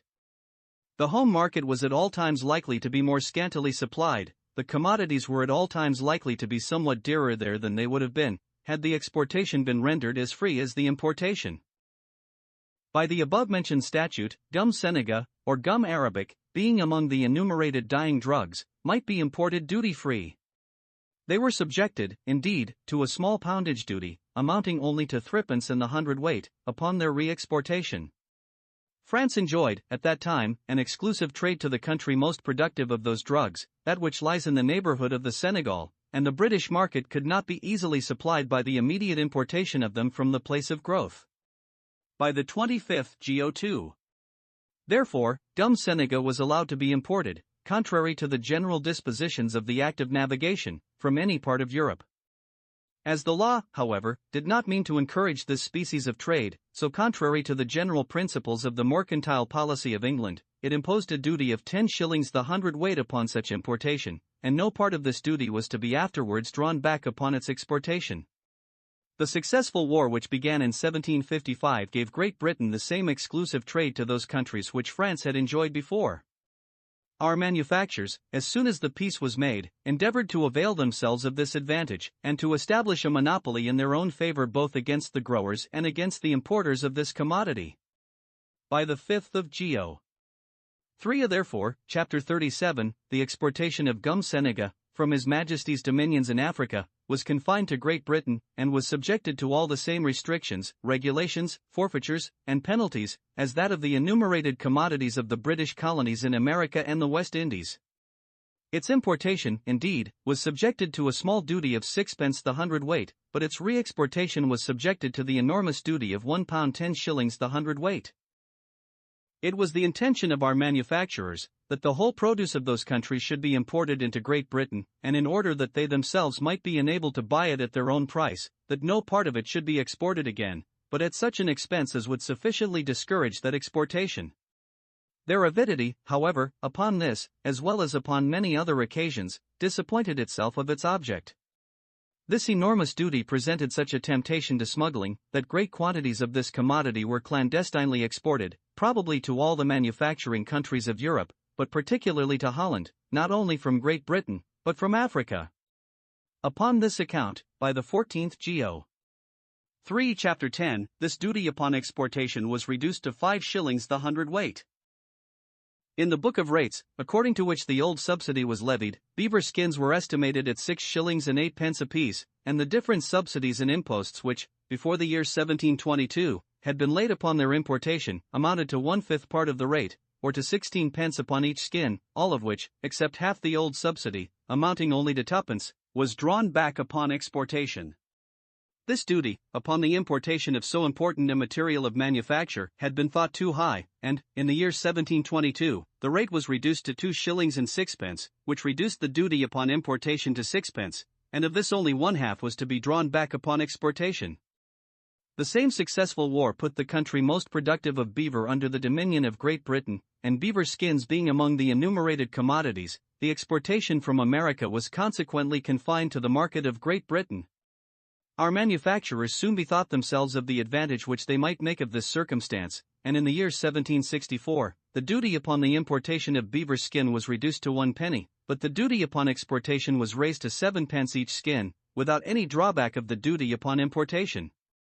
By the same law, a duty of 18 pence the pound was imposed upon the exportation of beaver wool or wombs, without making any alteration in the duty upon the importation of that commodity, which, when imported by British, and in British shipping, amounted at that time to between 4 pence and 5 pence the piece. Coals may be considered both as a material of manufacture, and as an instrument of trade. Heavy duties, accordingly, have been imposed upon their exportation, amounting at present, 1783, to more than 5 shillings the ton, or more than 15 shillings the chaldron, Newcastle measure, which is, in most cases, more than the original value of the commodity at the coalpit, or even at the shipping port for exportation.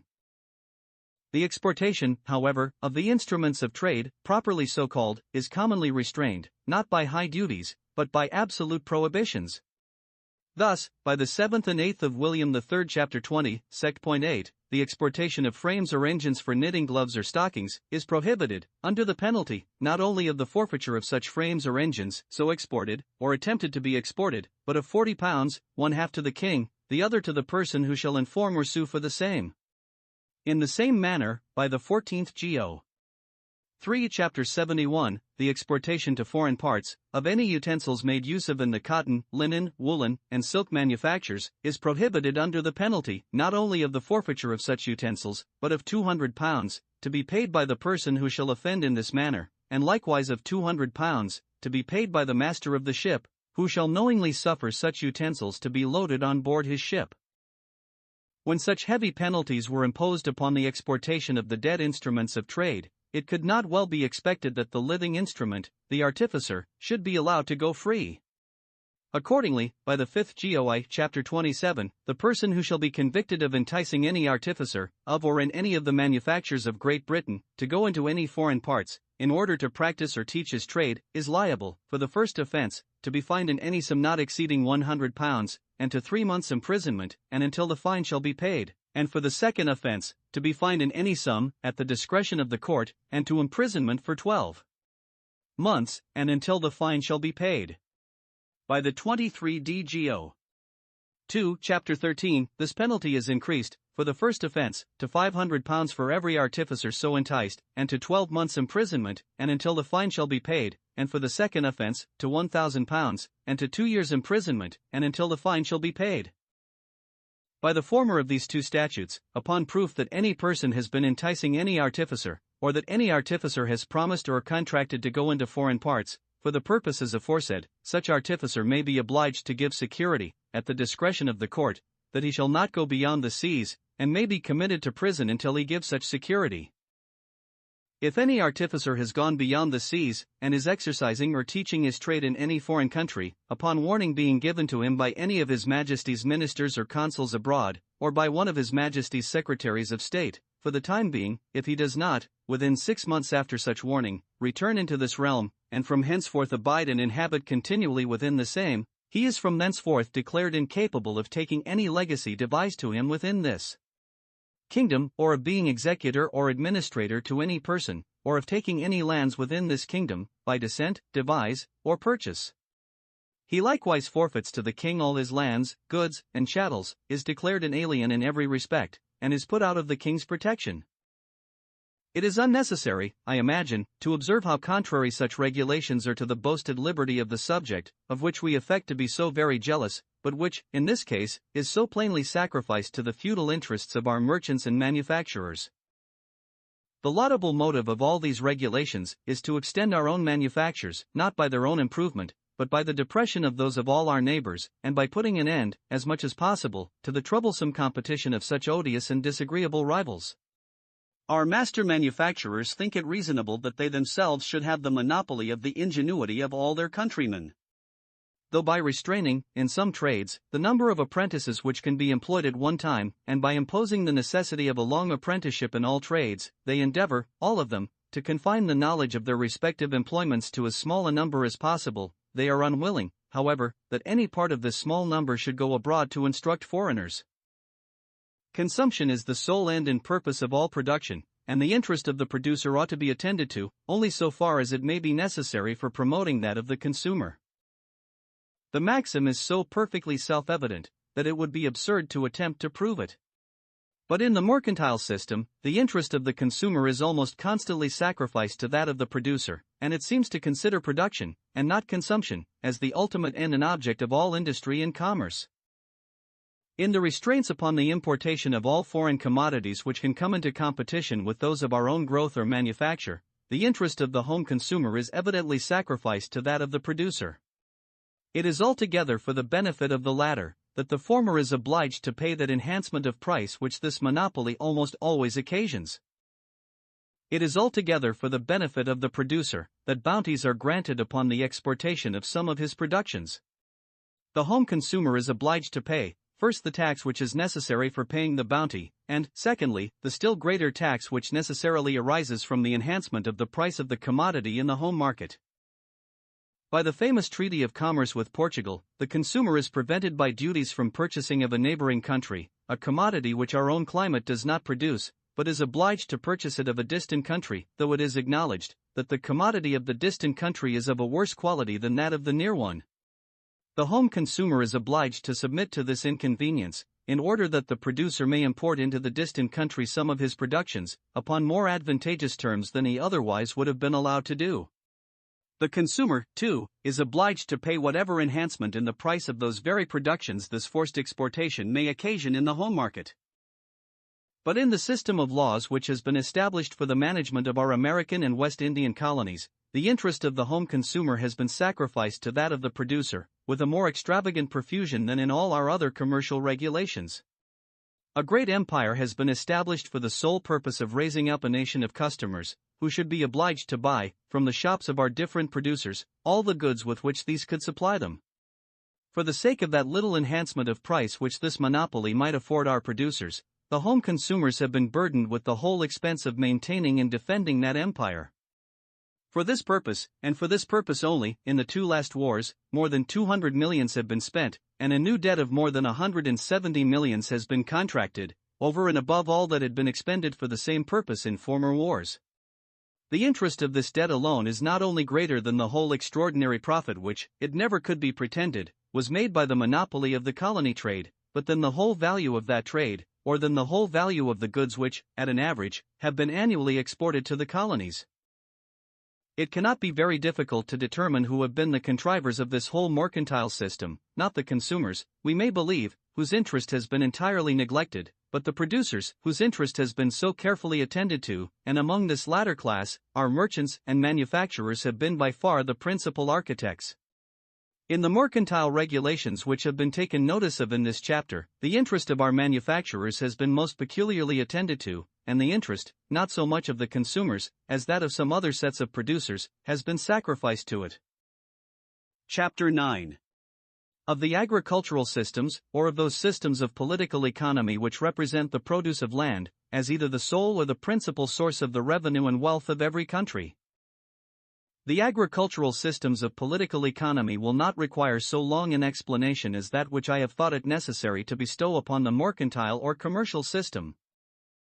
That system which represents the produce of land as the sole source of the revenue and wealth of every country, has so far as I know, never been adopted by any nation, and it at present exists only in the speculations of a few men of great learning and ingenuity in France.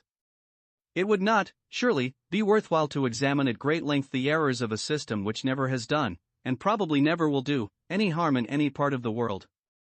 I shall endeavor to explain, however, as distinctly as I can, the great outlines of this very ingenious system. Mr. Colbert, the famous minister of Louis XIV, was a man of probity, of great industry and knowledge of detail, of great experience and acuteness in the examination of public accounts, and of abilities, in short, every way fitted for introducing method and good order into the collection and expenditure of the public revenue. That minister had unfortunately embraced all the prejudices of the mercantile system, in its nature and essence a system of restraint and regulation, and such as could scarce fail to be agreeable to a laborious and plodding man of business, who had been accustomed to regulate the different departments of public offices, and to establish the necessary checks and controls for confining each to its proper sphere. The industry and commerce of a great country, he endeavored to regulate upon the same model as the departments of a public office, and instead of allowing every man to pursue his own interest his own way, upon the liberal plan of equality, liberty, and justice, he bestowed upon certain branches of industry extraordinary privileges, while he laid others under as extraordinary restraints. He was not only disposed, like other European ministers, to encourage more the industry of the towns than that of the country, but, in order to support the industry of the towns, he was willing even to depress and keep down that of the country. In order to render provisions cheap to the inhabitants of the towns, and thereby to encourage manufactures and foreign commerce, he prohibited altogether the exportation of corn, and thus excluded the inhabitants of the country from every foreign market, for by far the most important part of the produce of their industry. This prohibition, joined to the restraints imposed by the ancient provincial laws of France upon the transportation of corn from one province to another, and to the arbitrary and degrading taxes which are levied upon the cultivators in almost all the provinces, discouraged and kept down the agriculture of that country very much below the state to which it would naturally have risen in so very fertile a soil, and so very happy a climate. This state of discouragement and depression was felt more or less in every different part of the country, and many different inquiries were set on foot concerning the causes of it. One of those causes appeared to be the preference given, by the institutions of Mr. Colbert, to the industry of the towns above that of the country. If the rod be bent too much one way, says the proverb, in order to make it straight, you must bend it as much the other. The French philosophers, who have proposed the system which represents agriculture as the sole source of the revenue and wealth of every country, seem to have adopted this proverbial maxim, and, as in the plan of Mr. Colbert, the industry of the towns was certainly overvalued in comparison with that of the country, so in their system it seems to be as certainly undervalued. The different orders of people, who have ever been supposed to contribute in any respect towards the annual produce of the land and labor of the country, they divide into three classes. The first is the class of the proprietors of land. The second is the class of the cultivators, of farmers and country laborers, whom they honor with the peculiar appellation of the productive class. The third is the class of artificers, manufacturers, and merchants, whom they endeavor to degrade by the humiliating appellation of the barren or unproductive class.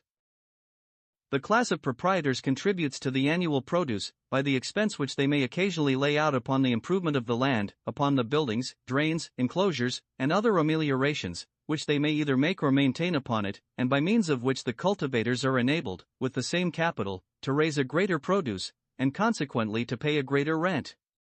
This advanced rent may be considered as the interest or profit due to the proprietor, upon the expense or capital which he thus employs in the improvement of his land.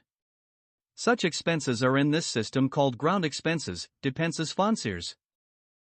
The cultivators or farmers contribute to the annual produce, by what are in this system called the original and annual expenses, dépenses primitives, et dépenses annuelles, which they lay out upon the cultivation of the land. The original expenses consist in the instruments of husbandry, in the stock of cattle, in the seed, and in the maintenance of the farmer's family, servants, and cattle, during at least a great part of the first year of his occupancy, or till he can receive some return from the land. The annual expenses consist in the seed, in the wear and tear of instruments of husbandry, and in the annual maintenance of the farmer's servants and cattle, and of his family too, so far as any part of them can be considered as servants employed in cultivation. That part of the produce of the land which remains to him after paying the rent ought to be sufficient, first, to replace to him, within a reasonable time, at least during the term of his occupancy, the whole of his original expenses, together with the ordinary profits of stock, and, secondly, to replace to him annually the whole of his annual expenses, together likewise with the ordinary profits of stock. Those two sorts of expenses are two capitals which the farmer employs in cultivation, and unless they are regularly restored to him, together with a reasonable profit, he cannot carry on his employment upon a level with other employments, but, from a regard to his own interest, must desert it as soon as possible, and seek some other.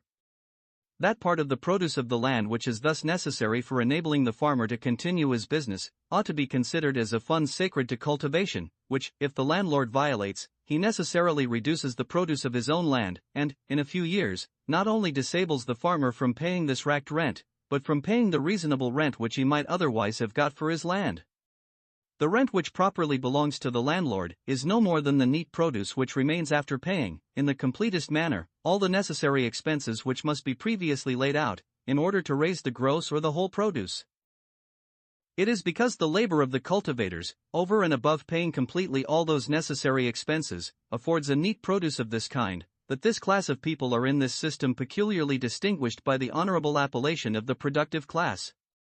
Their original and annual expenses are for the same reason called, in this system, productive expenses, because, over and above replacing their own value, they occasion the annual reproduction of this neat produce. The ground expenses, as they are called, or what the landlord lays out upon the improvement of his land, are, in this system, too, honored with the appellation of productive expenses. Till the whole of those expenses, together with the ordinary profits of stock, have been completely repaid to him by the advanced rent which he gets from his land, that advanced rent ought to be regarded as sacred and inviolable, both by the church and by the king, ought to be subject neither to tithe nor to taxation. If it is otherwise, by discouraging the improvement of land, the church discourages the future increase of her own tithes, and the king the future increase of his own taxes. As in a well-ordered state of things, therefore, those ground expenses, over and above reproducing in the completest manner their own value, occasion likewise, after a certain time, a reproduction of a neat produce. They are in this system considered as productive expenses. The ground expenses of the landlord, however, together with the original and the annual expenses of the farmer, are the only three sorts of expenses which in this system are considered as productive. All other expenses, and all other orders of people, even those who, in the common apprehensions of men, are regarded as the most productive, are, in this account of things, represented as altogether barren and unproductive. Artificers and manufacturers, in particular, whose industry, in the common apprehensions of men, increases so much the value of the rude produce of land, are in this system represented as a class of people altogether barren and unproductive. Their labor, it is said, replaces only the stock which employs them, together with its ordinary profits. That stock consists in the materials, tools, and wages advanced to them by their employer, and is the fund destined for their employment and maintenance. Its profits are the fund destined for the maintenance of their employer. Their employer, as he advances to them the stock of materials, tools, and wages necessary for their employment, so he advances to himself what is necessary for his own maintenance, and this maintenance he generally proportions to the profit which he expects to make by the price of their work. Unless its price repays to him the maintenance which he advances to himself, as well as the materials, tools, and wages, which he advances to his workmen, it evidently does not repay to him the whole expense which he lays out upon it. The profits of manufacturing stock, therefore, are not, like the rent of land, a neat produce which remains after completely repaying the whole expense which must be laid out in order to obtain them. The stock of the farmer yields him a profit, as well as that of the master manufacturer, and it yields a rent likewise to another person, which that of the master manufacturer does not. The expense, therefore, laid out in employing and maintaining artificers and manufacturers, does no more than continue, if one may say so, the existence of its own value, and does not produce any new value. It is, therefore, altogether a barren and unproductive expense. The expense, on the contrary, laid out in employing farmers and country laborers, over and above continuing the existence of its own value, produces a new value, the rent of the landlord. It is, therefore, a productive expense. Mercantile stock is equally barren and unproductive with manufacturing stock. It only continues the existence of its own value, without producing any new value. Its profits are only the repayment of the maintenance which its employer advances to himself during the time that he employs it, or till he receives the returns of it. They are only the repayment of a part of the expense which must be laid out in employing it. The labor of artificers and manufacturers never adds anything to the value of the whole annual amount of the rude produce of the land. It adds, indeed, greatly to the value of some particular parts of it. But the consumption which, in the meantime, it occasions of other parts, is precisely equal to the value which it adds to those parts, so that the value of the whole amount is not, at any one moment of time, in the least augmented by it. The person who works the lace of a pair of fine ruffles, for example, will sometimes raise the value of, perhaps, a pennyworth of flax to 30 pounds sterling. But though, at first sight, he appears thereby to multiply the value of a part of the rude produce about 7,200 times, he in reality adds nothing to the value of the whole annual amount of the rude produce. The working of that lace costs him, perhaps, 2 years' labor. The 30 pounds which he gets for it when it is finished, is no more than the repayment of the subsistence which he advances to himself during the 2 years that he is employed about it. The value which, by every day's, month's, or year's labor, he adds to the flax, does no more than replace the value of his own consumption during that day, month, or year. At no moment of time, therefore, does he add anything to the value of the whole annual amount of the rude produce of the land, the portion of that produce which he is continually consuming, being always equal to the value which he is continually producing. The extreme poverty of the greater part of the persons employed in this expensive, though trifling manufacture, may satisfy us that the price of their work does not, in ordinary cases, exceed the value of their subsistence. It is otherwise with the work of farmers and country laborers. The rent of the landlord is a value which, in ordinary cases, it is continually producing over and above replacing, in the most complete manner, the whole consumption, the whole expense laid out upon the employment and maintenance both of the workmen and of their employer. Artificers, manufacturers, and merchants can augment the revenue and wealth of their society by parsimony only, or, as it is expressed in this system, by privation, that is, by depriving themselves of a part of the funds destined for their own subsistence. They annually reproduce nothing but those funds. Unless, therefore, they annually save some part of them, unless they annually deprive themselves of the enjoyment of some part of them, the revenue and wealth of their society can never be, in the smallest degree, augmented by means of their industry. Farmers and country laborers, on the contrary, may enjoy completely the whole funds destined for their own subsistence, and yet augment, at the same time, the revenue and wealth of their society. Over and above what is destined for their own subsistence, their industry annually affords a neat produce, of which the augmentation necessarily augments the revenue and wealth of their society. Nations, therefore, which, like France or England, consist in a great measure of proprietors and cultivators, can be enriched by industry and enjoyment. Nations, on the contrary, which, like Holland and Hamburg, are composed chiefly of merchants, artificers, and manufacturers, can grow rich only through parsimony and privation.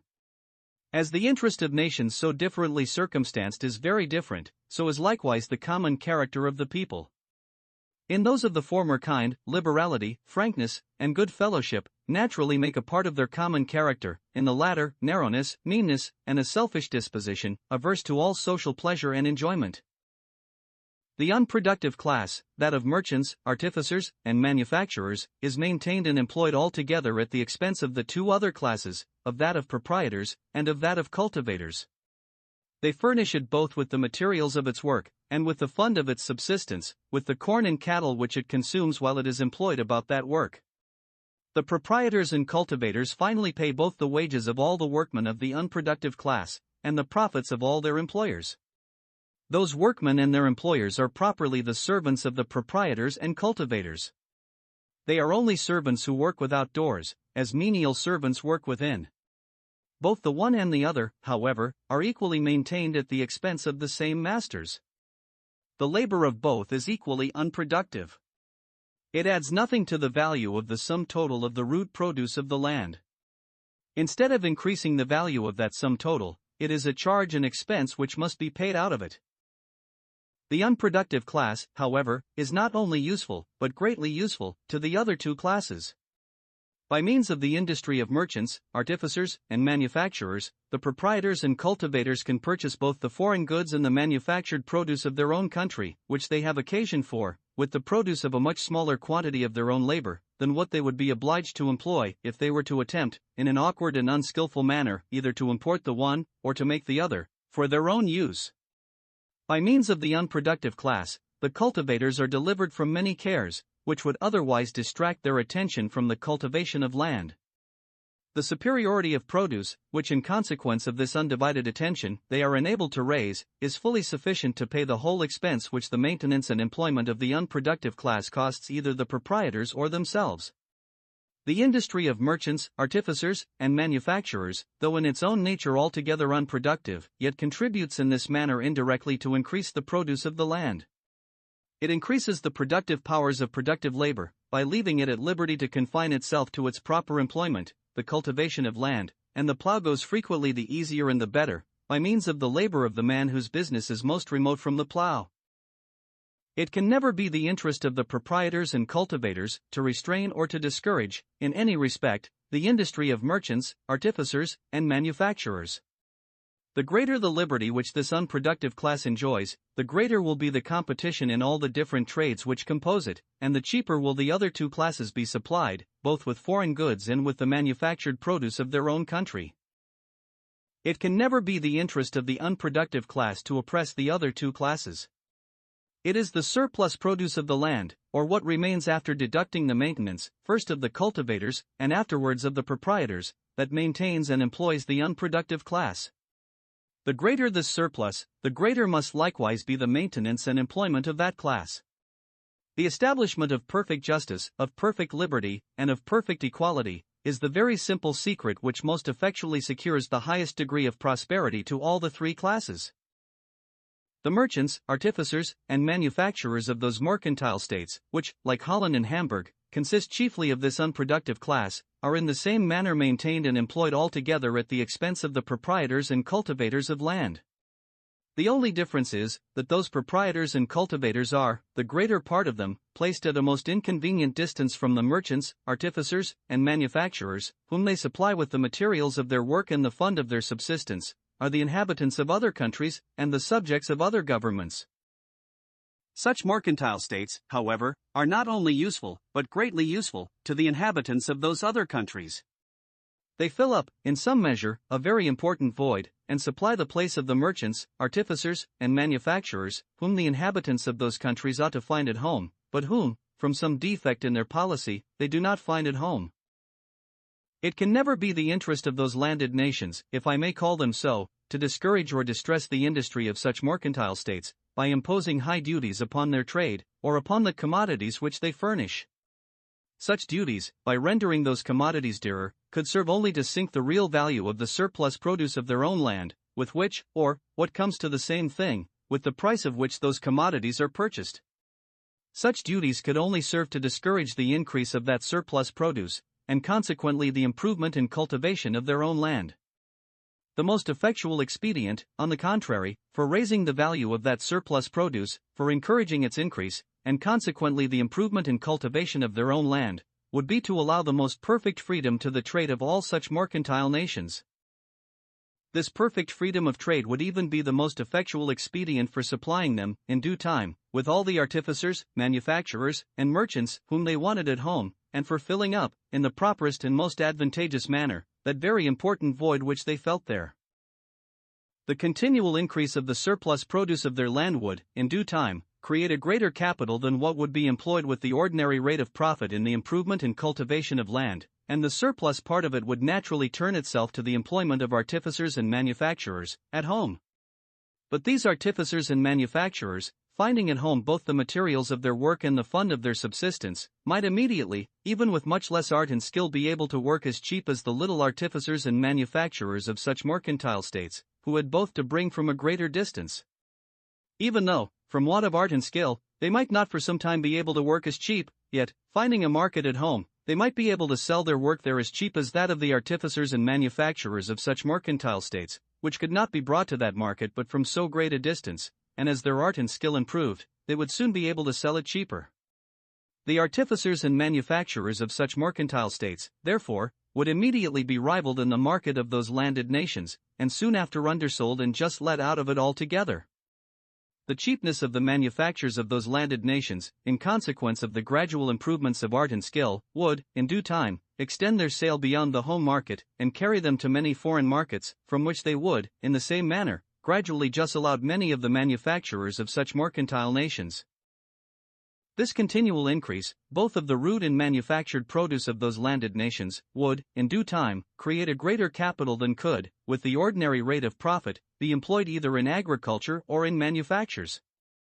The surplus of this capital would naturally turn itself to foreign trade and be employed in exporting, to foreign countries, such parts of the rude and manufactured produce of its own country, as exceeded the demand of the home market. In the exportation of the produce of their own country, the merchants of a landed nation would have an advantage of the same kind over those of mercantile nations, which its artificers and manufacturers had over the artificers and manufacturers of such nations, the advantage of finding at home that cargo, and those stores and provisions, which the others were obliged to seek for at a distance. With inferior art and skill in navigation, therefore, they would be able to sell that cargo as cheap in foreign markets as the merchants of such mercantile nations, and with equal art and skill they would be able to sell it cheaper. They would soon, therefore, rival those mercantile nations in this branch of foreign trade, and, in due time, would justle them out of it altogether. According to this liberal and generous system, therefore, the most advantageous method in which a landed nation can raise up artificers, manufacturers, and merchants of its own, is to grant the most perfect freedom of trade to the artificers, manufacturers, and merchants of all other nations. It thereby raises the value of the surplus produce of its own land, of which the continual increase gradually establishes a fund, which, in due time, necessarily raises up all the artificers, manufacturers, and merchants whom it has occasion for. When a landed nation, on the contrary, oppresses, either by high duties or by prohibitions, the trade of foreign nations, it necessarily hurts its own interest in two different ways. First, by raising the price of all foreign goods, and of all sorts of manufactures, it necessarily sinks the real value of the surplus produce of its own land, with which, or, what comes to the same thing, with the price of which, it purchases those foreign goods and manufactures. Secondly, by giving a sort of monopoly of the home market to its own merchants, artificers, and manufacturers, it raises the rate of mercantile and manufacturing profit, in proportion to that of agricultural profit, and, consequently, either draws from agriculture a part of the capital which had before been employed in it, or hinders from going to it a part of what would otherwise have gone to it. This policy, therefore, discourages agriculture in two different ways: first, by sinking the real value of its produce, and thereby lowering the rate of its profits, and, secondly, by raising the rate of profit in all other employments. Agriculture is rendered less advantageous, and trade and manufactures more advantageous, than they otherwise would be, and every man is tempted by his own interest to turn, as much as he can, both his capital and his industry from the former to the latter employments. Though, by this oppressive policy, a landed nation should be able to raise up artificers, manufacturers, and merchants of its own, somewhat sooner than it could do by the freedom of trade, a matter, however, which is not a little doubtful, yet it would raise them up, if one may say so, prematurely, and before it was perfectly ripe for them. By raising up too hastily one species of industry, it would depress another more valuable species of industry. By raising up too hastily a species of industry which duly replaces the stock which employs it, together with the ordinary profit, it would depress a species of industry which, over and above replacing that stock, with its profit, affords likewise a neat produce, a free rent to the landlord. It would depress productive labor, by encouraging too hastily that labor which is altogether barren and unproductive.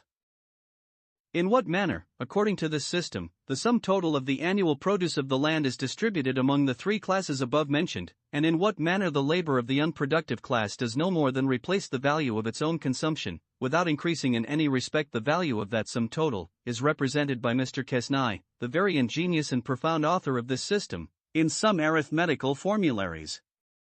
The first of these formularies, which, by way of eminence, he peculiarly distinguishes by the name of the economical table, represents the manner in which he supposes this distribution takes place, in a state of the most perfect liberty, and, therefore, of the highest prosperity, in a state where the annual produce is such as to afford the greatest possible neat produce, and where each class enjoys its proper share of the whole annual produce.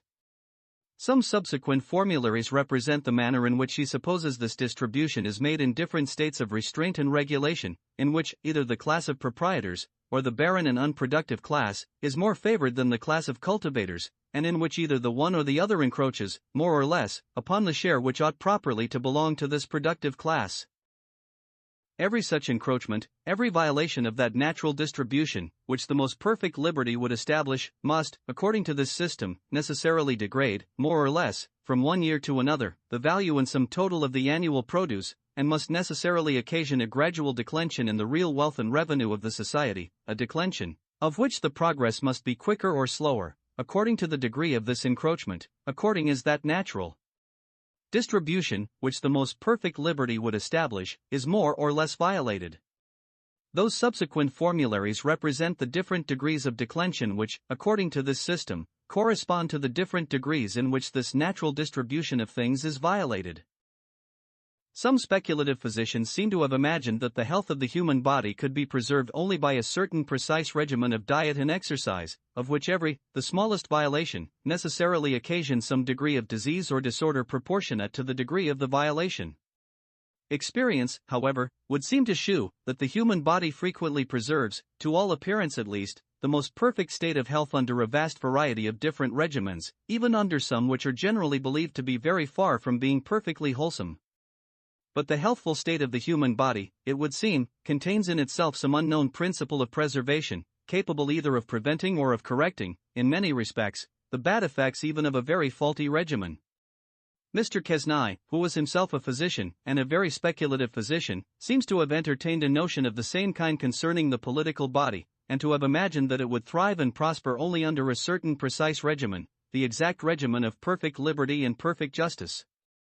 He seems not to have considered that in the political body, the natural effort which every man is continually making to better his own condition, is a principle of preservation capable of preventing and correcting, in many respects, the bad effects of a political economy, in some degree both partial and oppressive.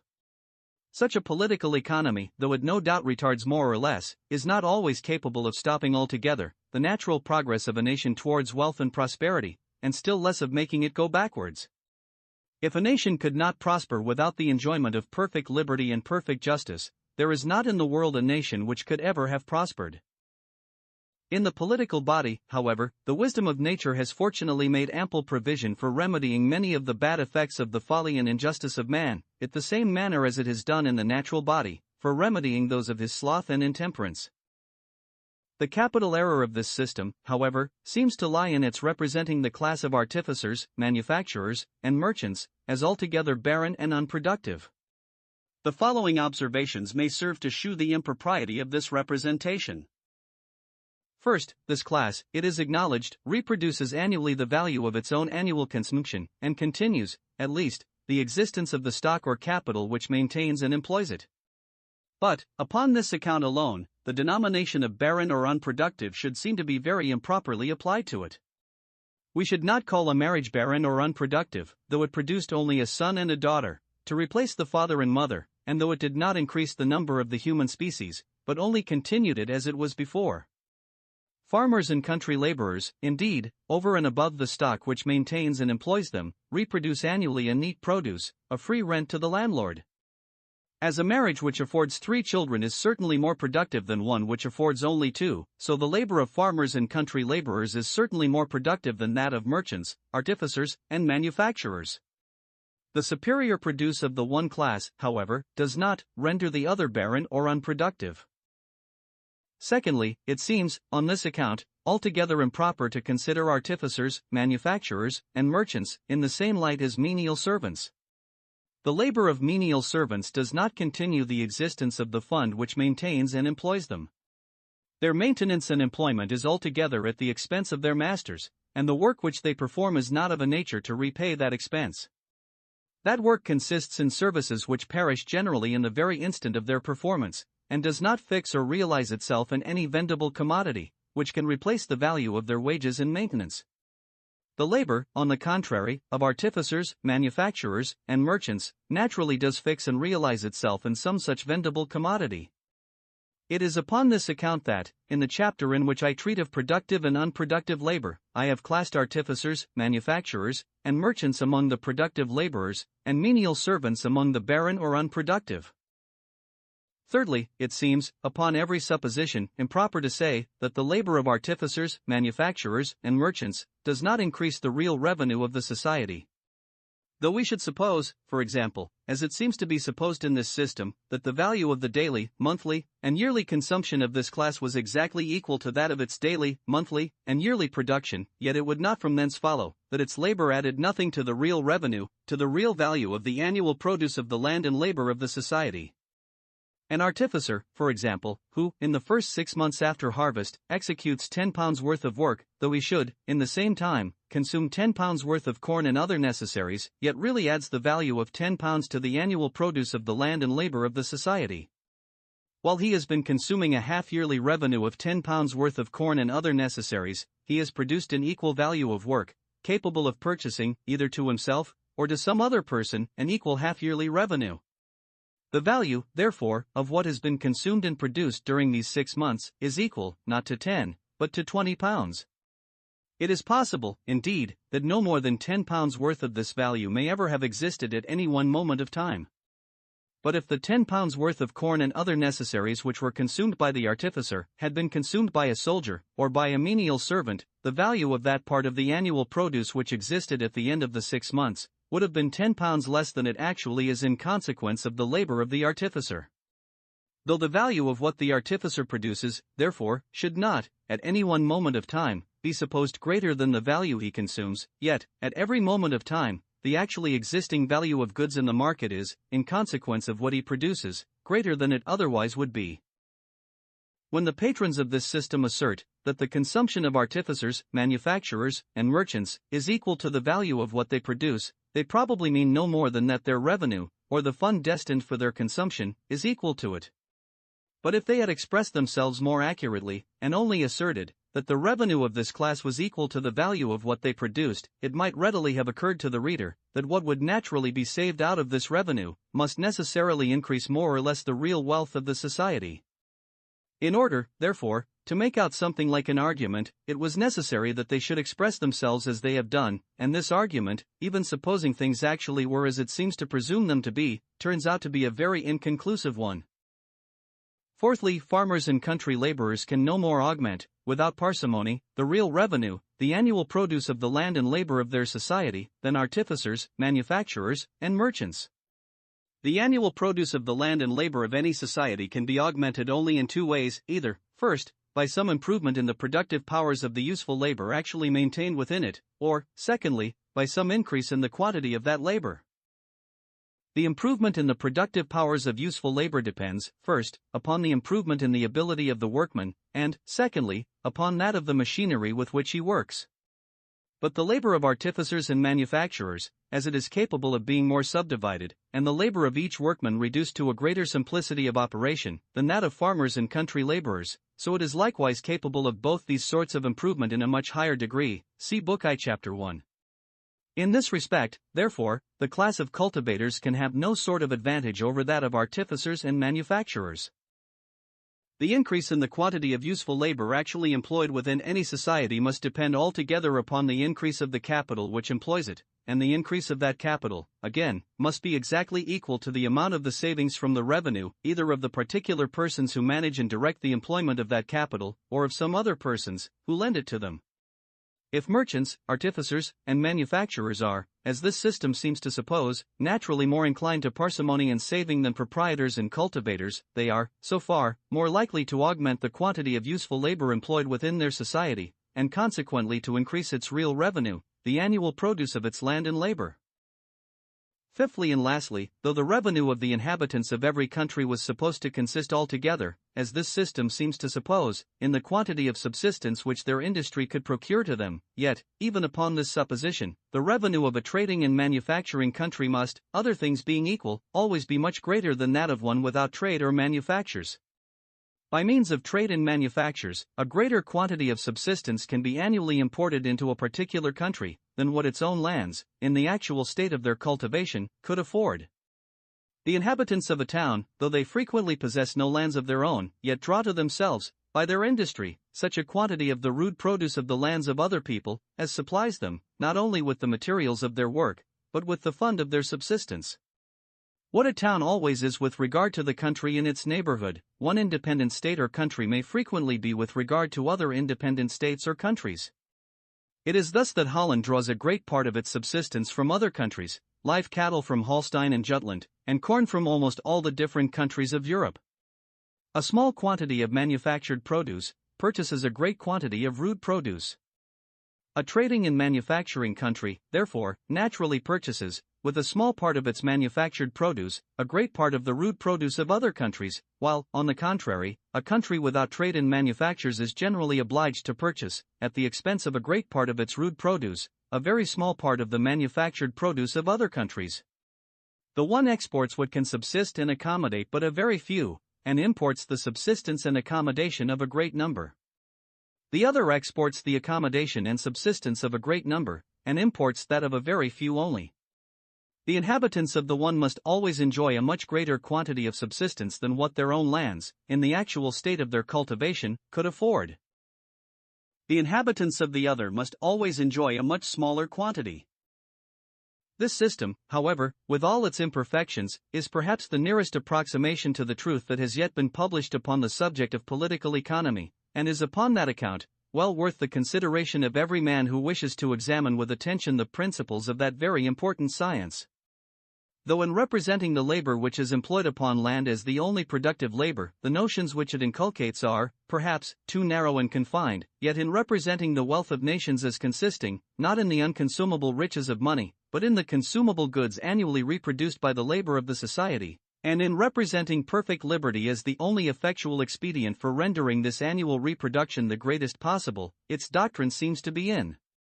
every respect as just as it is generous and liberal. Its followers are very numerous, and as men are fond of paradoxes, and of appearing to understand what surpasses the comprehensions of ordinary people, the paradox which it maintains, concerning the unproductive nature of manufacturing labor, has not, perhaps, contributed a little to increase the number of its admirers. They have for some years past made a pretty considerable sect, distinguished in the French Republic of Letters by the name of the Economists. Their works have certainly been of some service to their country, not only by bringing into general discussion many subjects which had never been well examined before, but by influencing, in some measure, the public administration in favor of agriculture. It has been in consequence of their representations, accordingly, that the agriculture of France has been delivered from several of the oppressions which it before labored under. The term, during which such a lease can be granted, as will be valid against every future purchaser or proprietor of the land, has been prolonged from 9 to 27 years. The ancient provincial restraints upon the transportation of corn from one province of the kingdom to another have been entirely taken away, and the liberty of exporting it to all foreign countries has been established as the common law of the kingdom in all ordinary cases. This sect, in their works, which are very numerous, and which treat not only of what is properly called political economy, or of the nature and causes or the wealth of nations, but of every other branch of the system of civil government, all follow implicitly, and without any sensible variation, the doctrine of Mr. Duchesneau. There is, upon this account, little variety in the greater part of their works.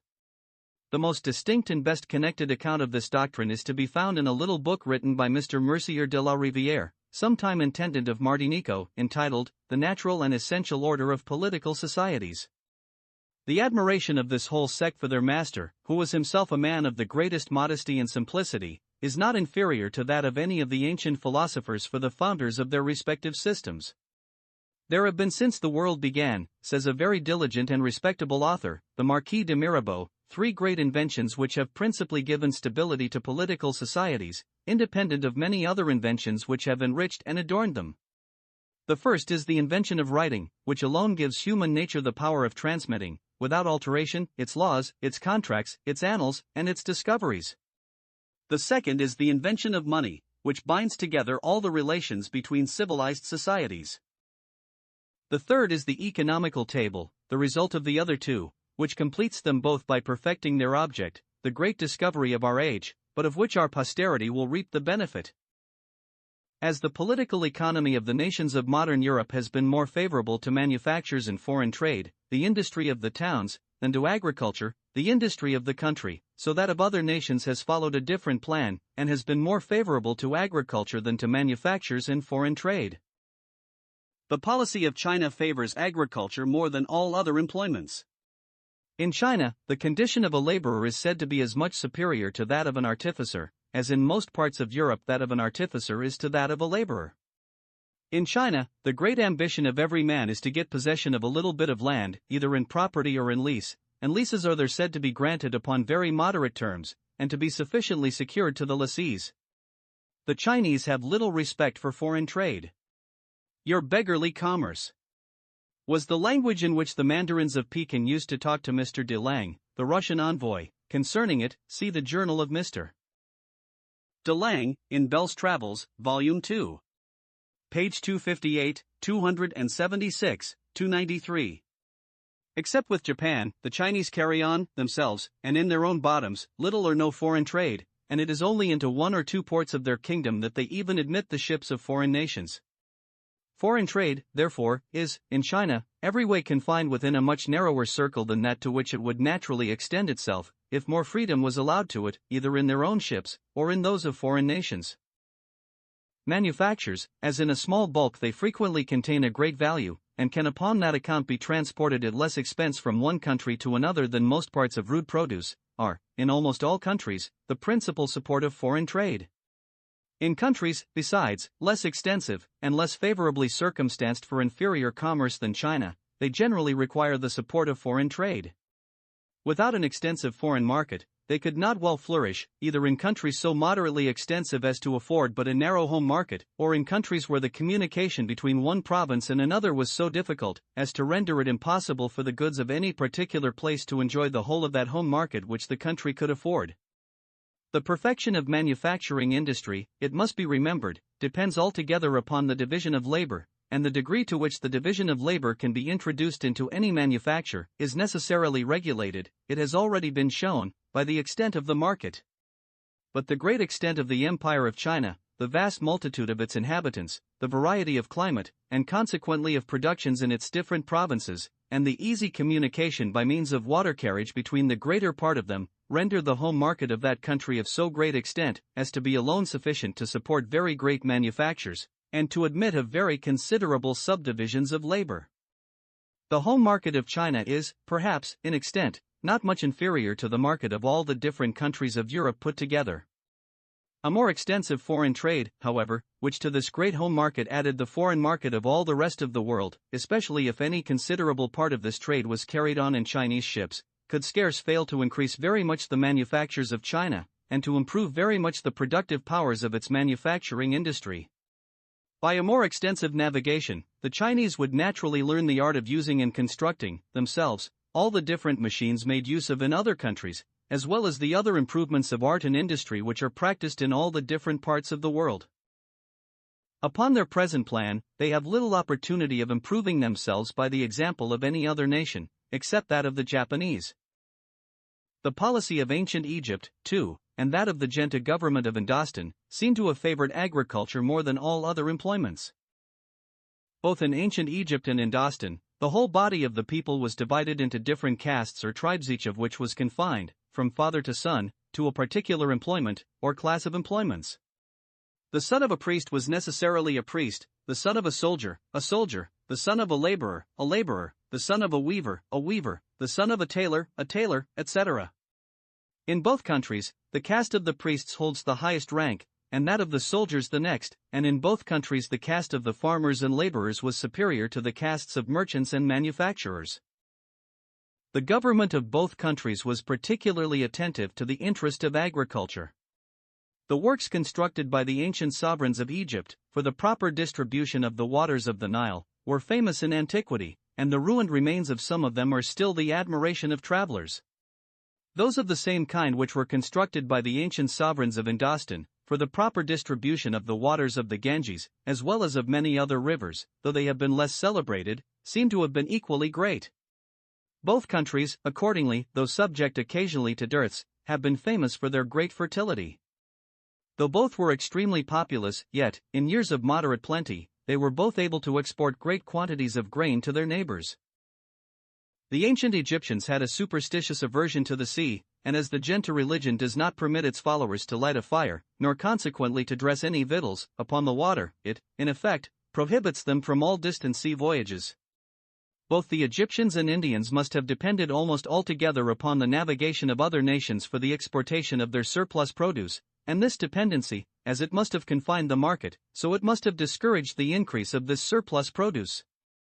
It must have discouraged, too, the increase of the manufactured produce, more than that of the rude produce. Manufactures require a much more extensive market than the most important parts of the rude produce of the land. A single shoemaker will make more than 300 pairs of shoes in the year, and his own family will not, perhaps, wear out 6 pairs. Unless, therefore, he has the custom of, at least, 50 such families as his own, he cannot dispose of the whole product of his own labor. The most numerous class of artificers will seldom, in a large country, make more than 1 in 50, or 1 in a 100, of the whole number of families contained in it.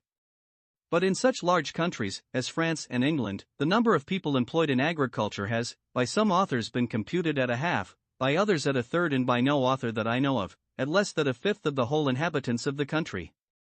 But as the produce of the agriculture of both France and England is, the far greater part of it, consumed at home, each person employed in it must, according to these computations, require little more than the custom of 1, 2, or, at most, of 4 such families as his own, in order to dispose of the whole produce of his own labor. Agriculture, therefore, can support itself under the discouragement of a confined market much better than manufactures. In both ancient Egypt and Indostan, indeed, the confinement of the foreign market was in some measure compensated by the conveniency of many inland navigations, which opened, in the most advantageous manner, the whole extent of the home market to every part of the produce of every different district of those countries. The great extent of Indostan, too, rendered the home market of that country very great, and sufficient to support a great variety of manufactures. But the small extent of ancient Egypt, which was never equal to England, must at all times have rendered the home market of that country too narrow for supporting any great variety of manufactures. Bengal, accordingly, the province of Indostan, which commonly exports the greatest quantity of rice, has always been more remarkable for the exportation of a great variety of manufactures than for that of its grain. Ancient Egypt, on the contrary, though it exported some manufactures, fine linen in particular, as well as some other goods, was always most distinguished for its great exportation of grain. It was long the granary of the Roman Empire. The sovereigns of China, of ancient Egypt, and of the different kingdoms into which Indostan has, at different times, been divided, have always derived the whole, or by far the most considerable part, of their revenue, from some sort of land tax or land rent. This land tax, or land rent, like the tithe in Europe, consisted in a certain proportion, a fifth, it is said, of the produce of the land, which was either delivered in kind, or paid in money, according to a certain valuation, and which, therefore, varied from year to year, according to all the variations of the produce.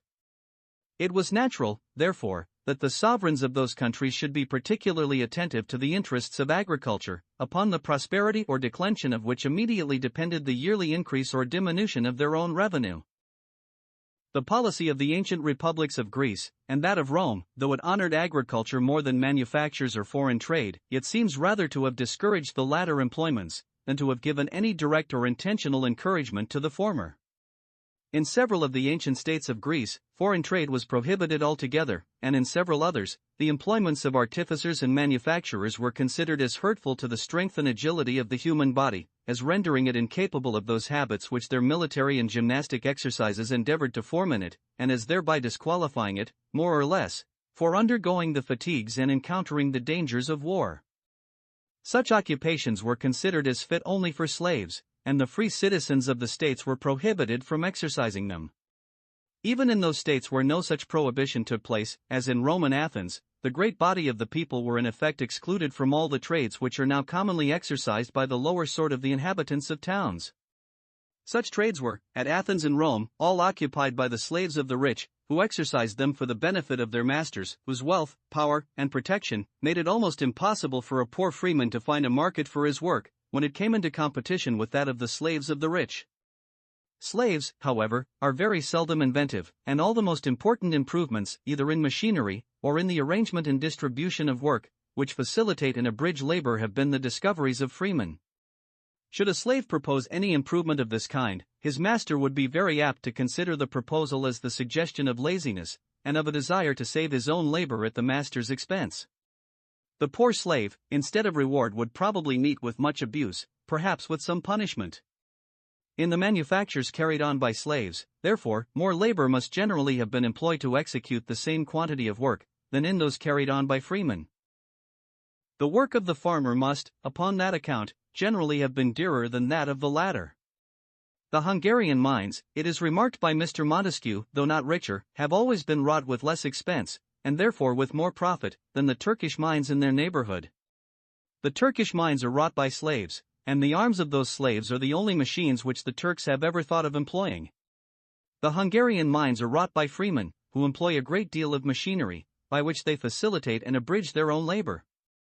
From the very little that is known about the price of manufactures in the times of the Greeks and Romans, it would appear that those of the finer sort were excessively dear. Silk sold for its weight in gold.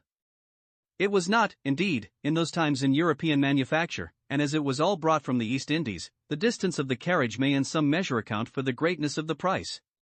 The price, however, which a lady, it is said, would sometimes pay for a piece of very fine linen, seems to have been equally extravagant, and as linen was always either in European, or at farthest, an Egyptian manufacture, this high price can be accounted for only by the great expense of the labor which must have been employed about it, and the expense of this labor again could arise from nothing but the awkwardness of the machinery which is made use of.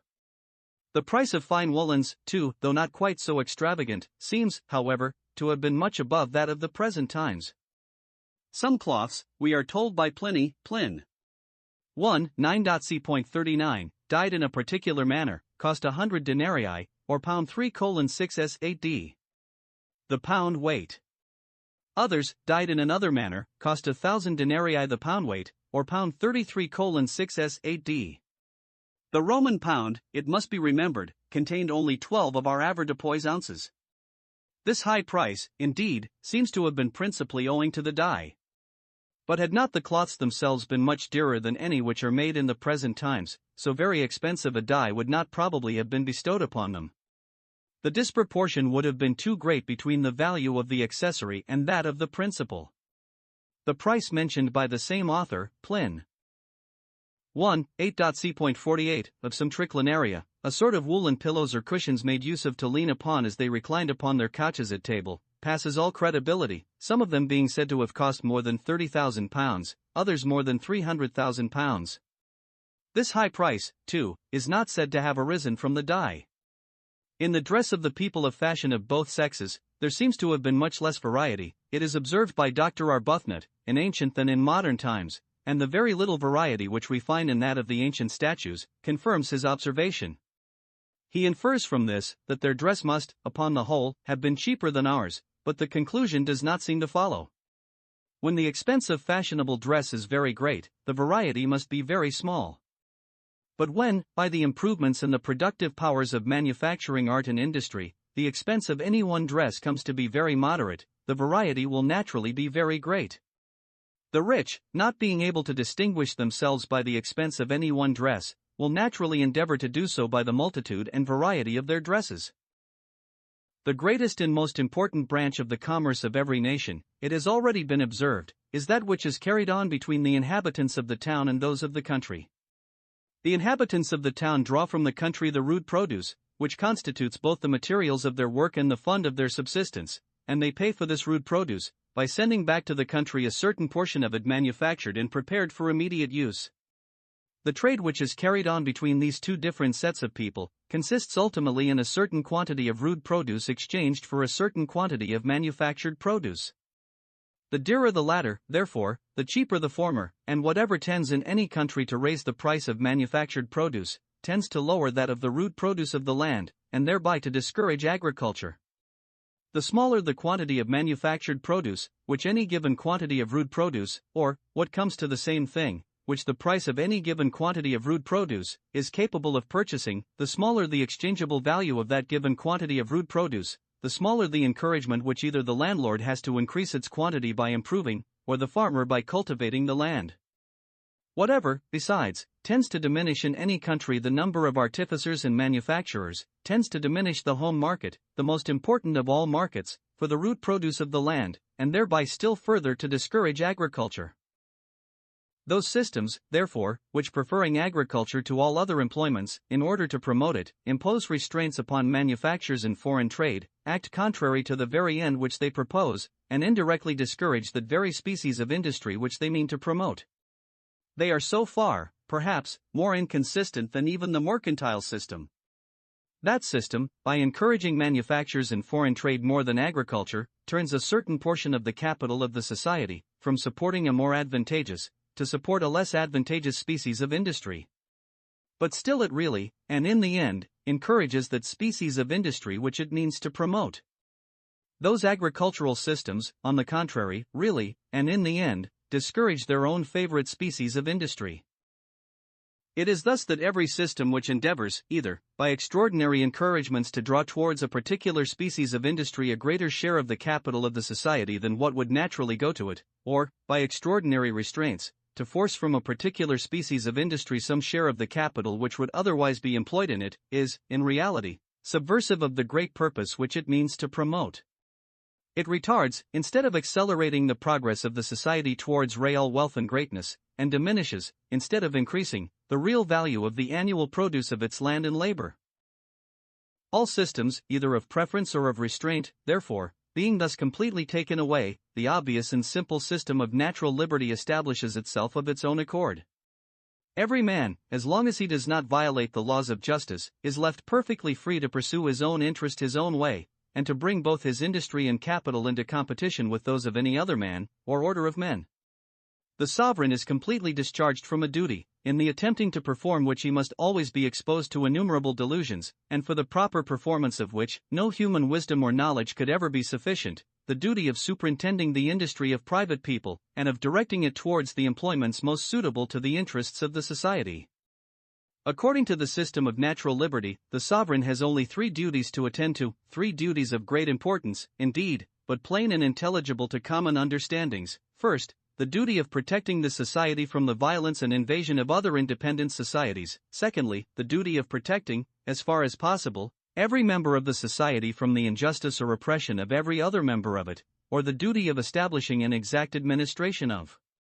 justice, and, thirdly, the duty of erecting and maintaining certain public works, and certain public institutions, which it can never be for the interest of any individual, or small number of individuals to erect and maintain, because the profit could never repay the expense to any individual, or small number of individuals, though it may frequently do much more than repay it to a great society. The proper performance of those several duties of the sovereign necessarily supposes a certain expense, and this expense again necessarily requires a certain revenue to support it. In the following book, therefore, I shall endeavor to explain, first, what are the necessary expenses of the sovereign or commonwealth, and which of those expenses ought to be defrayed by the general contribution of the whole society, and which of them, by that of some particular part only, or of some particular members of the society. Secondly, what are the different methods in which the whole society may be made to contribute towards defraying the expenses incumbent on the whole society, and what are the principal advantages and inconveniencies of each of those methods, and thirdly, what are the reasons and causes which have induced almost all modern governments to mortgage some part of this revenue, or to contract debts, and what have been the effects of those debts upon the real wealth, the annual produce of the land and labor of the society. The following book, therefore, will naturally be divided into 3 chapters. Appendix 2 4. The 2 following accounts are subjoined, in order to illustrate and confirm what is said in the 5th chapter of the 4th book, concerning the tonnage bounty to the wit herring fishery. The reader, I believe, may depend upon the accuracy of both accounts. An account of busses fitted out in Scotland for 11 years, with the number of empty barrels carried out, and the number of barrels of herrings caught, also the bounty, at a medium, on each barrel of sea srix, and on each barrel when fully packed. Year's number of empty barrels of her bounty paid on busses carried out rings caught the busses. Libra. SD. Totals 2,186,550,943,378,347,765,463 libras 14,0. Sea sticks 378,347 bounty, at a medium, for each barrel of sea sticks, £0 82 1/4. But a barrel of sea sticks being only reckoned 2/3 of a barrel fully packed, 1/3 to be deducted, which Superíndice 1/diagonal superíndice 3 didactis 126,115 rings de bounty 0 libras 12 3 y 3/4 barrels fully packed 252,231. And if the herrings are exported, there is besides a premium of £0 28. So the bounty paid by government in money for each barrel is 0 libras 14 11 y 3/4. But if to this, the duty of the salt usually taken credit for is expended in curing each barrel, which at a medium, is, of foreign, 1 bushel and 1/4 of a bushel, at tens. A bushel, be added, viz. 0.12/6 the bounty on each barrel would amount to £1.75 3/4. If the herrings are cured with British salt, it will stand thus, viz. Bounty as before 0 libras 14 11 y 3/4. But if to this bounty, the duty on 2 bushels of Scotch salt, at 1s.60 per bushel, supposed to be the quantity, at a medium, used in curing each barrel is added, viz. 0.30. The bounty on each barrel will amount to 0 libras 17 11 y 3/4. And when bus herrings are entered for home consumption in Scotland, and pay the shilling a barrel of duty, the bounty stands thus, to wit, as before £0 12 3 3/4. From which the silling a barrel is to be deducted 0.10. 0 libras 11 3 y 3/4. But to that there is to be added again, the duty of the foreign salt used curing a barrel of herring viz. 0.12/6 so that the premium allowed for each barrel of her rings entered for home consumption is £1.39 3/4. If the herrings are cured in British salt, it will stand as follows viz. Bounty on each barrel brought in by the uses, as about 0 libras 12 3 y 3/4. From which deduct ones. A barrel, paid at the time they are entered for home consumption 0.10. 0 libras 11 3 y 3/4. But if to the bounty, the duty on 2 bushel of Scotch salt, at 1s.60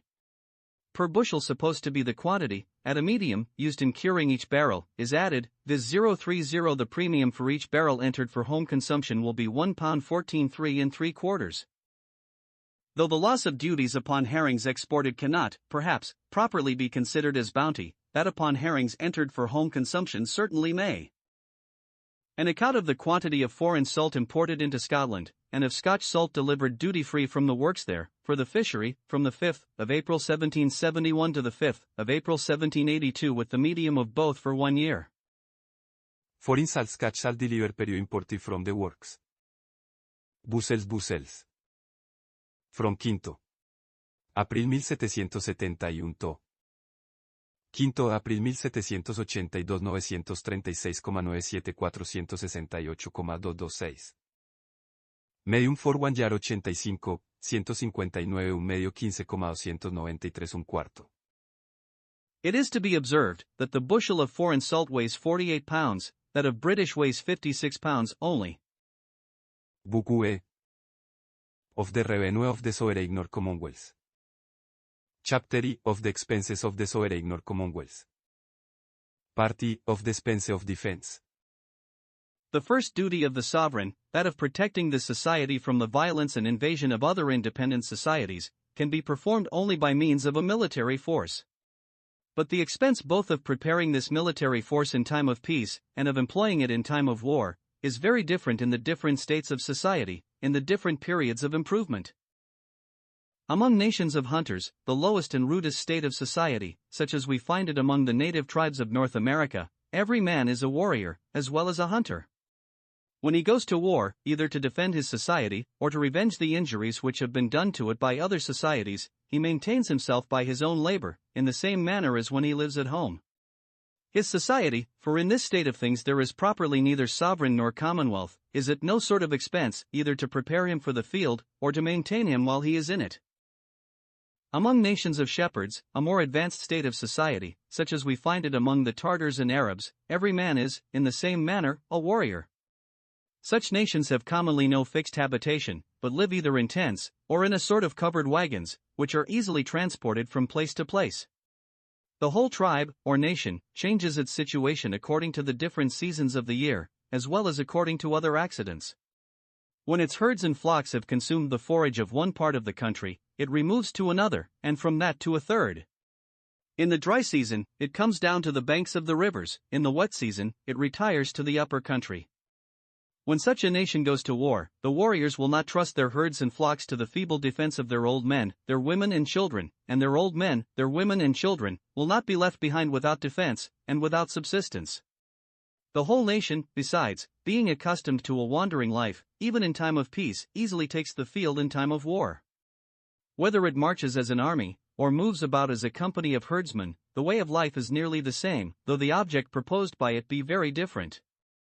They all go to war together, therefore, and everyone does as well as he can. Among the Tartars, even the women have been frequently known to engage in battle. If they conquer, whatever belongs to the hostile tribe is the recompense of the victory, but if they are vanquished, all is lost, and not only their herds and flocks, but their women and children become the booty of the conqueror. Even the greater part of those who survive the action are obliged to submit to him for the sake of immediate subsistence. The rest are commonly dissipated and dispersed in the desert. The ordinary life, the ordinary exercise of a Tartar or Arab, prepares him sufficiently for war. Running, wrestling, cudgel playing, throwing the javelin, drawing the bow, etc., are the common pastimes of those who live in the open air, and are all of them the images of war. When a Tartar or Arab actually goes to war, he is maintained by his own herds and flocks, which he carries with him, in the same manner as in peace. His chief or sovereign, for those nations have all chiefs or sovereigns, is at no sort of expense in preparing him for the field, and when he is in it, the chance of plunder is the only pay which he either expects or requires. An army of hunters can seldom exceed 200 or 300 men. The precarious subsistence which the chase affords, could seldom allow a greater number to keep together for any considerable time. An army of shepherds, on the contrary, may sometimes amount to 200 or 300,000. As long as nothing stops their progress, as long as they can go on from one district, of which they have consumed the forage, to another, which is yet entire, there seems to be scarce any limit to the number who can march on together. A nation of hunters can never be formidable to the civilized nations in their neighborhood; a nation of shepherds may. Nothing can be more contemptible than an Indian war in North America; nothing, on the contrary, can be more dreadful than a Tartar invasion has frequently been in Asia. The judgment of Thucydides, that both Europe and Asia could not resist the Scythians united, has been verified by the experience of all ages. The inhabitants of the extensive, but defenseless plains of Scythia or Tartary, have been frequently united under the dominion of the chief of some conquering horde or clan, and the havoc and devastation of Asia have always signalized their union. The inhabitants of the inhospitable deserts of Arabia, the other great nation of shepherds, have never been united but once, under Muhammad and his immediate successors. Their union, which was more the effect of religious enthusiasm than of conquest, was signalized in the same manner. If the hunting nations of America should ever become shepherds, their neighborhood would be much more dangerous to the European colonies than it is at present. In a yet more advanced state of society, among those nations of husbandmen who have little foreign commerce, and no other manufactures but those coarse and household ones, which almost every private family prepares for its own use, every man, in the same manner, either is a warrior, or easily becomes such. Those who live by agriculture generally pass the whole day in the open air, exposed to all the inclemencies of the seasons. The hardiness of their ordinary life prepares them for the fatigues of war, to some of which their necessary occupations bear a great analogy. The necessary occupation of a ditcher prepares him to work in the trenches, and to fortify a camp, as well as to enclose a field. The ordinary pastimes of such husbandmen are the same as those of shepherds, and are in the same manner the images of war. But as husbandmen have less leisure than shepherds, they are not so frequently employed in those pastimes. They are soldiers, but soldiers not quite so much masters of their exercise. Such as they are, however, it seldom costs the sovereign or commonwealth any expense to prepare them for the field. Agriculture, even in its rudest and lowest state, supposes a settlement, some sort of fixed habitation, which cannot be abandoned without great loss. When a nation of mere husbandmen, therefore, goes to war, the whole people cannot take the field together. The old men, the women and children, at least, must remain at home, to take care of the habitation. All the men of the military age, however, may take the field, and in small nations of this kind, have frequently done so. In every nation, the men of the military age are supposed to amount to about a fourth or a fifth part of the whole body of the people. If the campaign, too, should begin after seed time and end before harvest, both the husbandman and his principal laborers can be spared from the farm without much loss. He trusts that the work which must be done in the meantime can be well enough executed by the old men, the women, and the children. He is not unwilling, therefore, to serve without pay during a short campaign, and it frequently costs the sovereign or commonwealth as little to maintain him in the field as to prepare him for it. The citizens of all the different states of ancient Greece seem to have served in this manner till after the Second Persian War, and the people of Peloponnesus till after the Peloponnesian War. The Peloponnesians, Thucydides observes, generally left the field in the summer, and returned home to reap the harvest. The Roman people, under their kings, and during the first ages of the Republic, served in the same manner. It was not till the siege of Veii that they who stayed at home began to contribute something towards maintaining those who went to war. In the European monarchies, which were founded upon the ruins of the Roman Empire, both before, and for some time after, the establishment of what is properly called the feudal law, the great lords, with all their immediate dependents, used to serve the crown at their own expense. In the field, in the same manner as at home, they maintained themselves by their own revenue, and not by any stipend or pay which they received from the king upon that particular occasion. In a more advanced state of society, two different causes contribute to render it altogether impossible that they who take the field should maintain themselves at their own expense.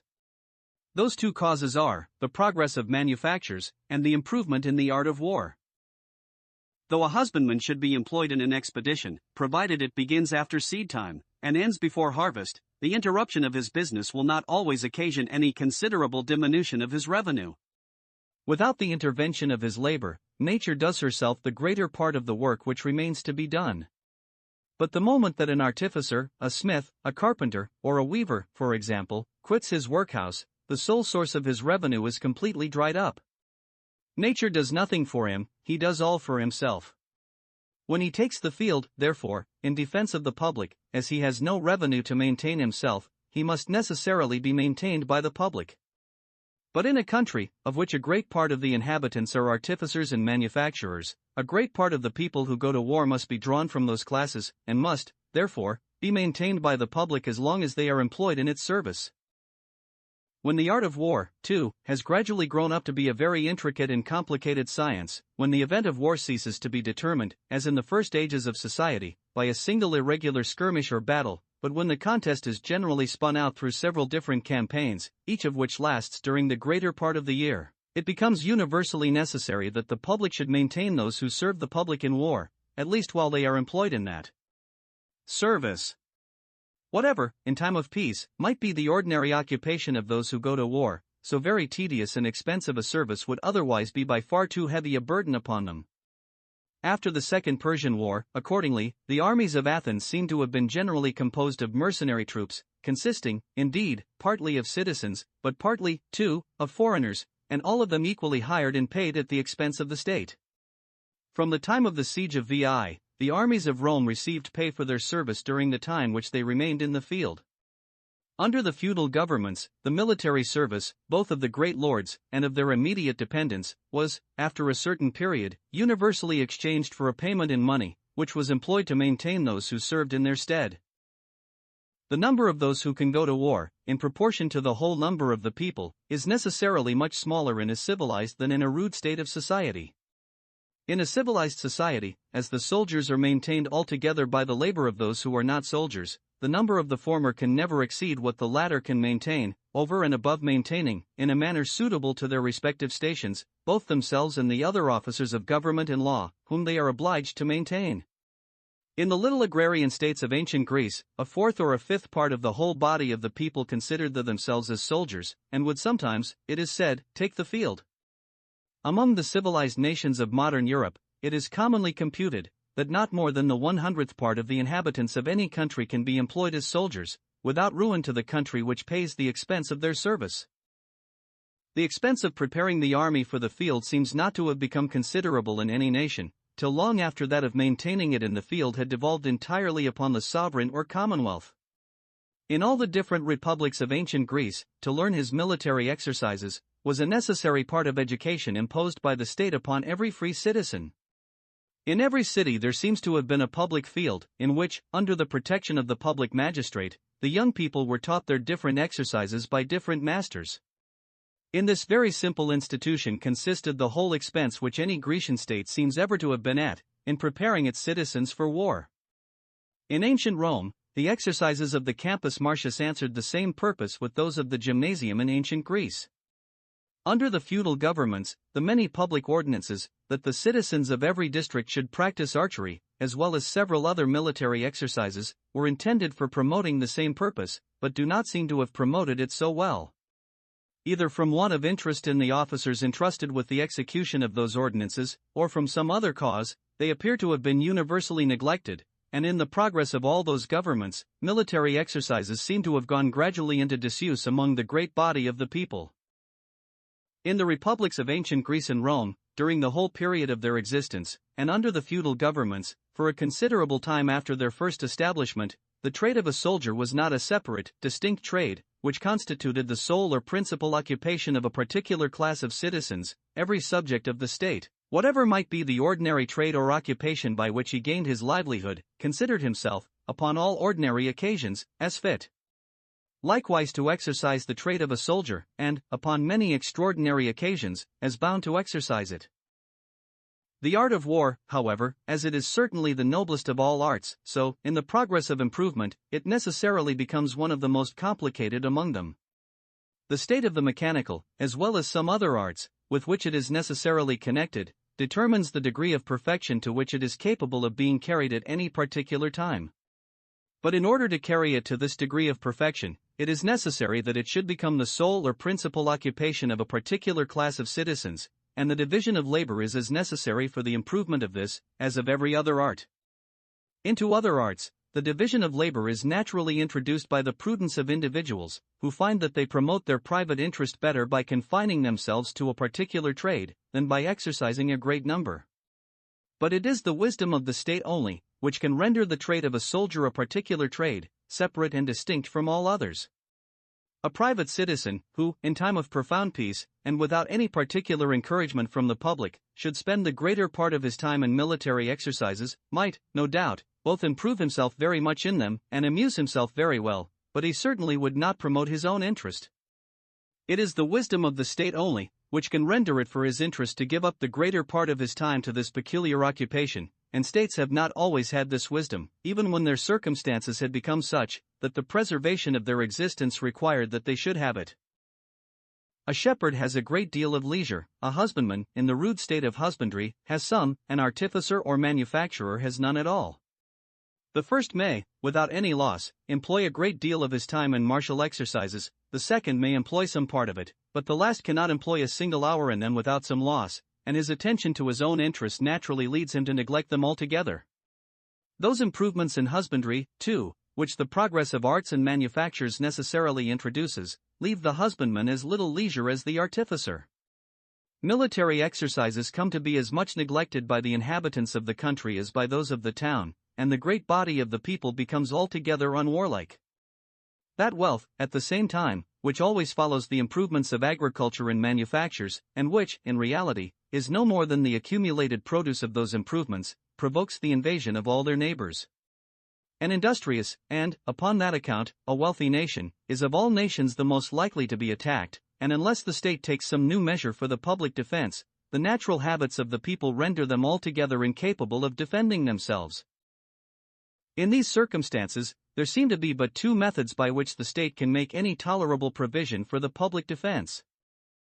It may either, first, by means of a very rigorous police, and in spite of the whole bent of the interest, genius, and inclinations of the people, enforce the practice of military exercises, and oblige either all the citizens of the military age, or a certain number of them, to join in some measure the trade of a soldier to whatever other trade or profession they may happen to carry on. Or, secondly, by maintaining and employing a certain number of citizens in the constant practice of military exercises, it may render the trade of a soldier a particular trade, separate and distinct from all others.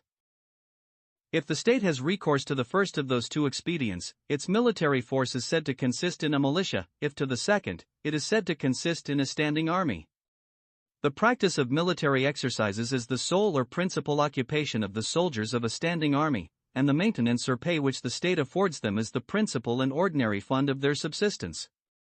The practice of military exercises is only the occasional occupation of the soldiers of a militia, and they derive the principal and ordinary fund of their subsistence from some other occupation.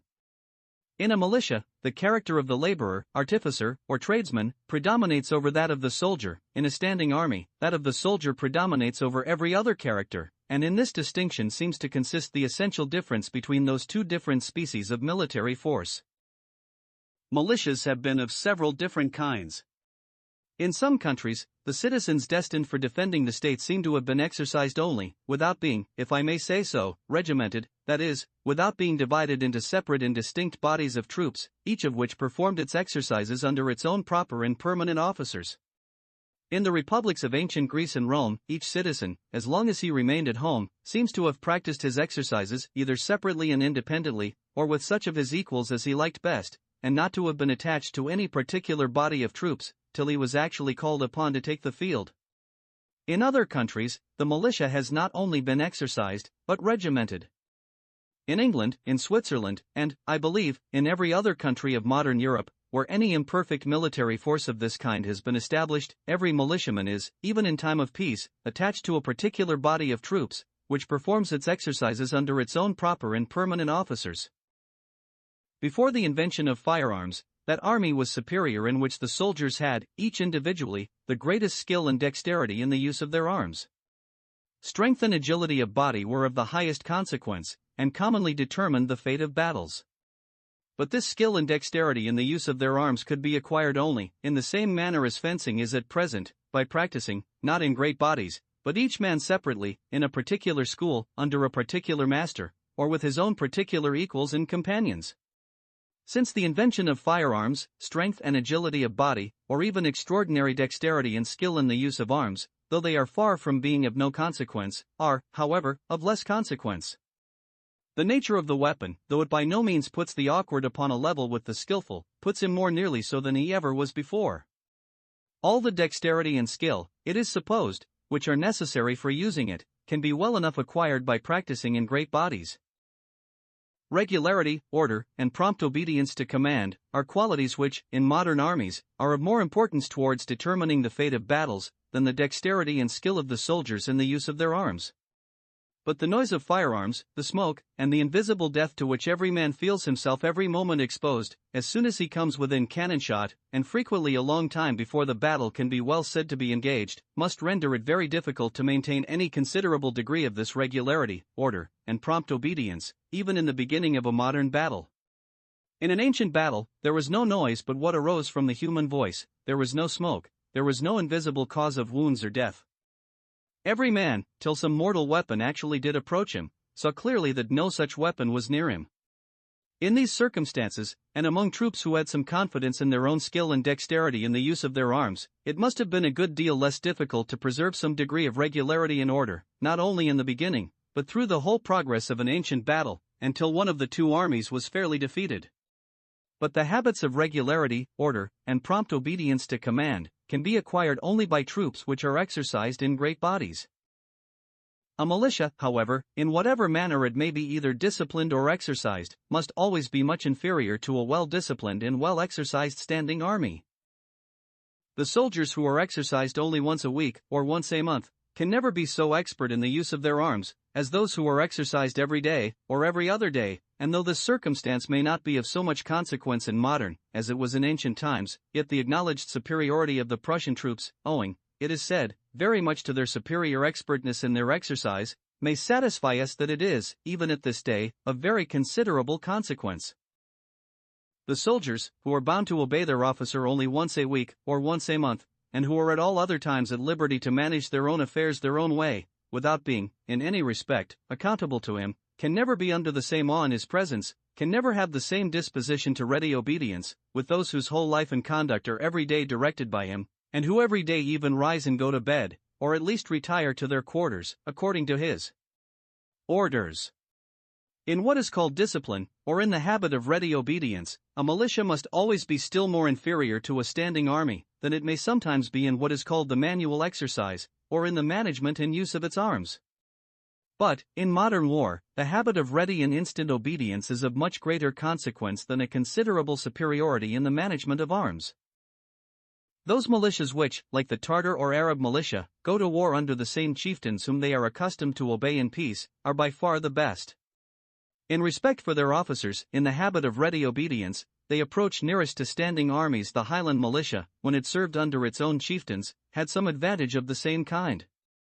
As the Highlanders, however, were not wandering, but stationary shepherds, as they had all a fixed habitation, and were not, in peaceable times, accustomed to follow their chieftain from place to place, so, in time of war, they were less willing to follow him to any considerable distance, or to continue for any long time in the field. When they had acquired any booty, they were eager to return home, and his authority was seldom sufficient to detain them. In point of obedience, they were always much inferior to what is reported of the Tartars and Arabs. As the Highlanders, too, from their stationary life, spend less of their time in the open air, they were always less accustomed to military exercises, and were less expert in the use of their arms than the Tartars and Arabs are said to be. A militia of any kind, it must be observed, however, which has served for several successive campaigns in the field, becomes in every respect a standing army. The soldiers are every day exercised in the use of their arms, and, being constantly under the command of their officers, are habituated to the same prompt obedience which takes place in standing armies. What they were before they took the field is of little importance. They necessarily become in every respect a standing army, after they have passed a few campaigns in it. Should the war in America drag out through another campaign, the American militia may become, in every respect, a match for that standing army, of which the valor appeared, in the last war at least, not inferior to that of the hardiest veterans of France and Spain. This distinction being well understood, the history of all ages, it will be found, here's testimony to the irresistible superiority which a well-regulated standing army has over a militia. One of the first standing armies, of which we have any distinct account in any well-authenticated history, is that of Philip of Macedon.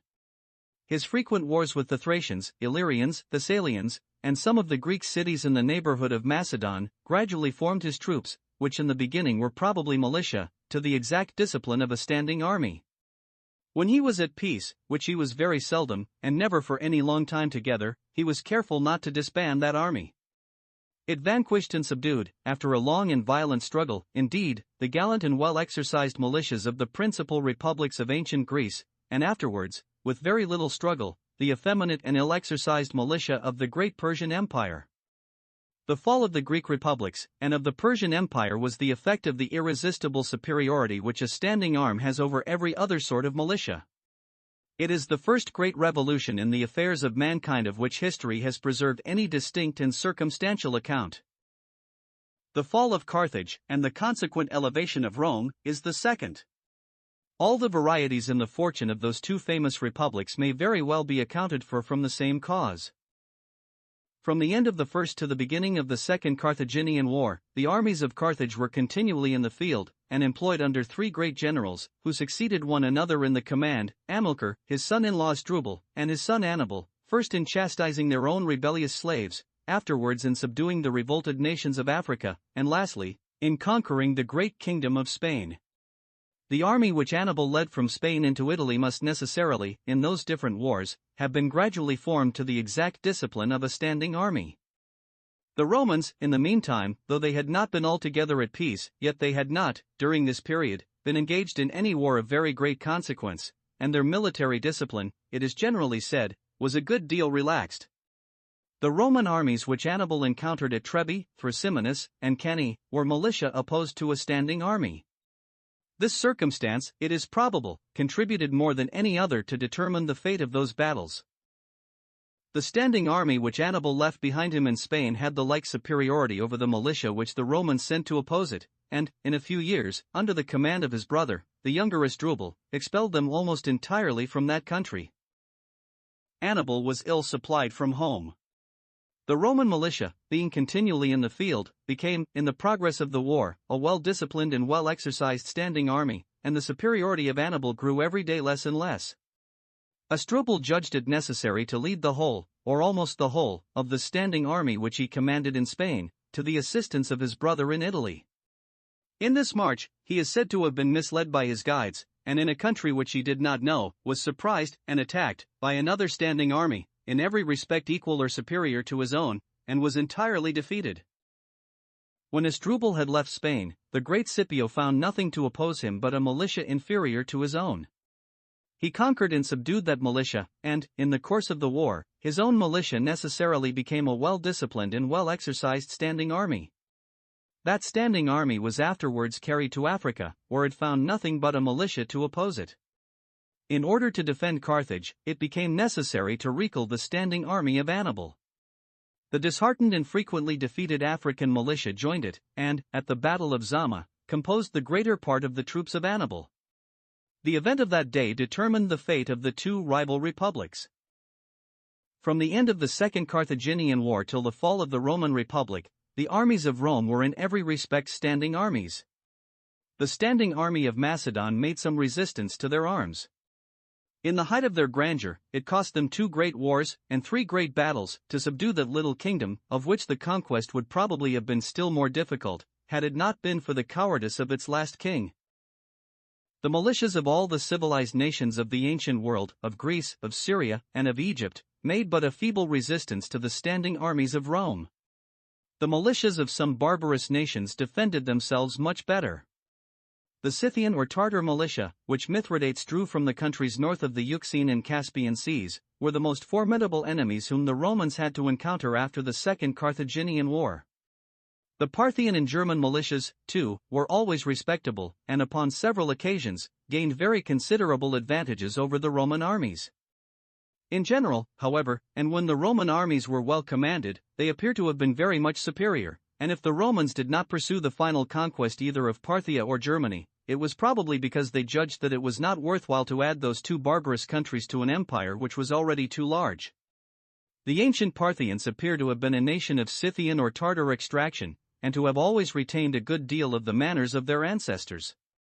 The ancient Germans were, like the Scythians or Tartars, a nation of wandering shepherds, who went to war under the same chiefs whom they were accustomed to follow in peace. Their militia was exactly of the same kind with that of the Scythians or Tartars, from whom, too, they were probably descended. Many different causes contributed to relax the discipline of the Roman armies. Its extreme severity was, perhaps, one of those causes. In the days of their grandeur, when no enemy appeared capable of opposing them, their heavy armor was laid aside as unnecessarily burdensome, their laborious exercises were neglected, as unnecessarily toilsome. Under the Roman emperors, besides, the standing armies of Rome, those particularly which guarded the German and Pannonian frontiers, became dangerous to their masters, against whom they used frequently to set up their own generals. In order to render them less formidable, according to some authors, Diocletian, according to others, Constantine, first withdrew them from the frontier, where they had always before been encamped in great bodies, generally of 2 or 3 legions each, and dispersed them in small bodies through the different provincial towns, from whence they were scarce ever removed, but when it became necessary to repel an invasion. Small bodies of soldiers, quartered in trading and manufacturing towns, and seldom removed from those quarters, became themselves tradesmen, artificers, and manufacturers. The civil came to predominate over the military character, and the standing armies of Rome gradually degenerated into a corrupt, neglected, and undisciplined militia, incapable of resisting the attack of the German and Scythian militias, which soon afterwards invaded the Western Empire. It was only by hiring the militia of some of those nations to oppose to that of others, that the emperors were for some time able to defend themselves. The fall of the Western Empire is the 3rd great revolution in the affairs of mankind, of which ancient history has preserved any distinct or circumstantial account.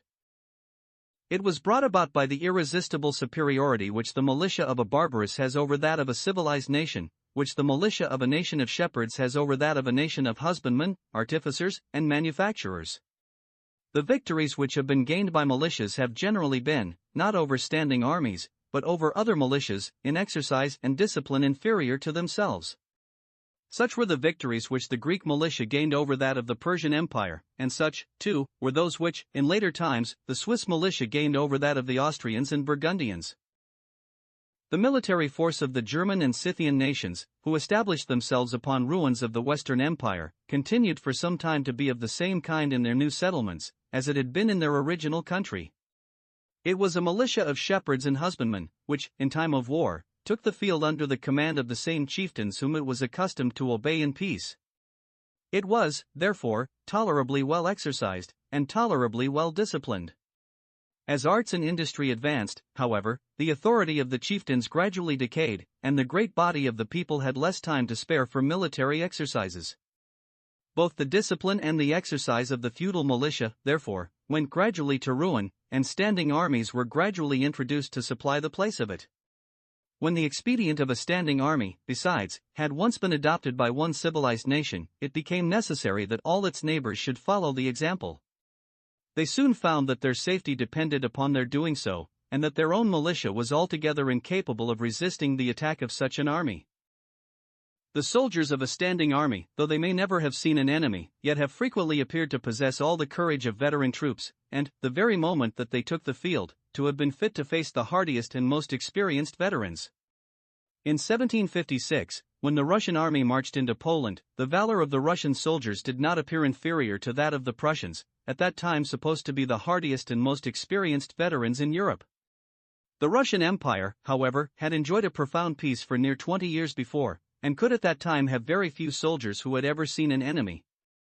When the Spanish War broke out in 1739, England had enjoyed a profound peace for about 28 years.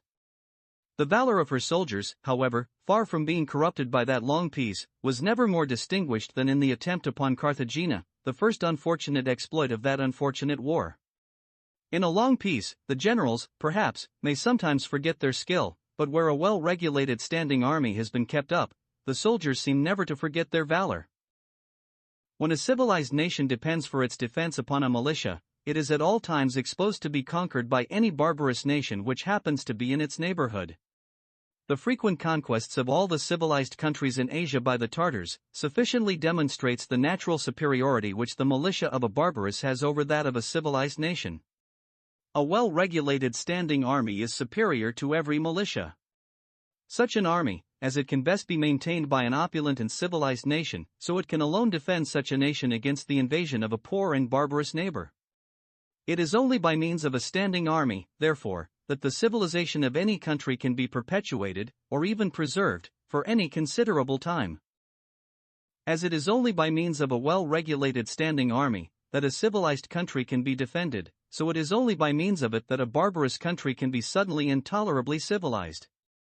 A standing army establishes, with an irresistible force, the law of the sovereign through the remotest provinces of the empire, and maintains some degree of regular government in countries which could not otherwise admit of any. Whoever examines with attention the improvements which Peter the Great introduced into the Russian Empire, will find that they almost all resolve themselves into the establishment of a well-regulated standing army. It is the instrument which executes and maintains all his other regulations. That degree of order and internal peace, which that empire has ever since enjoyed, is altogether owing to the influence of that army. Men of republican principles have been jealous of a standing army, as dangerous to liberty. It certainly is so, wherever the interest of the general, and that of the principal officers, are not necessarily connected with the support of the constitution of the state. The standing army of Caesar destroyed the Roman Republic. The standing army of Cromwell turned the Long Parliament out of doors.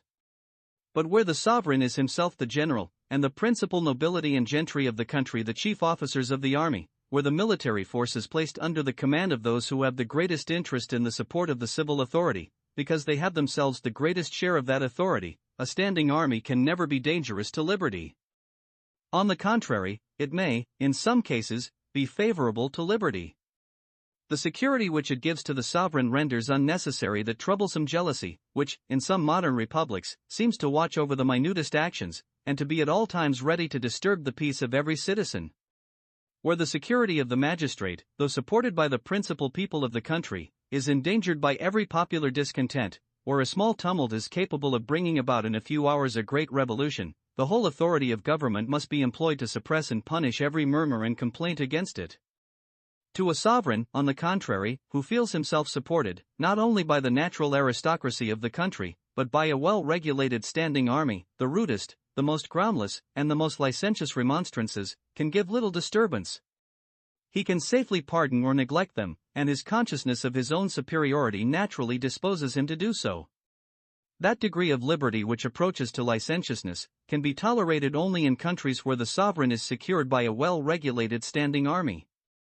It is in such countries only that the public safety does not require that the sovereign should be trusted with any discretionary power for suppressing even the impertinent wantonness of this licentious liberty.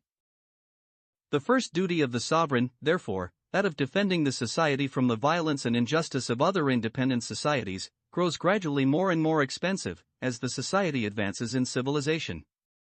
The military force of the society, which originally cost the sovereign no expense, either in time of peace or in time of war, must, in the progress of improvement, first be maintained by him in time of war, and afterwards even in time of peace. The great change introduced into the art of war by the invention of firearms has enhanced still further both the expense of exercising and disciplining any particular number of soldiers in time of peace, and that of employing them in time of war. Both their arms and their ammunition are become more expensive. A musket is a more expensive machine than a javelin or a bow and arrows, a cannon or a mortar, than a ballista or a catapulta. The powder which is spent in a modern review is lost irrecoverably, and occasions a very considerable expense. The javelins and arrows which were thrown or shot in an ancient one could easily be picked up again, and were, besides, of very little value. The cannon and the mortar are not only much dearer, but much heavier machines than the ballista or catapulta, and require a greater expense, not only to prepare them for the field, but to carry them to it. As the superiority of the modern artillery, too, over that of the ancients, is very great, it has become much more difficult, and consequently much more expensive, to fortify a town, so as to resist, even for a few weeks, the attack of that superior artillery. In modern times, many different causes contribute to render the defense of the society more expensive.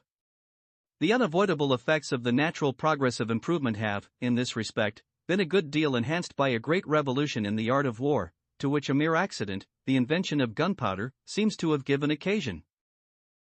In modern war, the great expense of firearms gives an evident advantage to the nation which can best afford that expense, and, consequently, to an opulent and civilized, over a poor and barbarous nation. In ancient times, the opulent and civilized found it difficult to defend themselves against the poor and barbarous nations. In modern times, the poor and barbarous find it difficult to defend themselves against the opulent and civilized. The invention of firearms, an invention which at first sight appears to be so pernicious, is certainly favorable, both to the permanency and to the extension of civilization. Part 2. Of Dispense of Justice. The second duty of the sovereign, that of protecting, as far as possible, every member of the society from the injustice or oppression of every other member of it, or the duty of establishing an exact administration of justice, requires two very different degrees of expense in the different periods of society.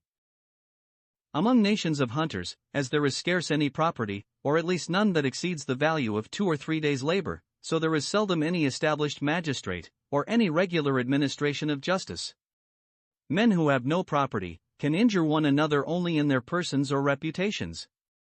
But when one man kills, wounds, beats, or defames another, though he to whom the injury is done suffers, he who does it receives no benefit.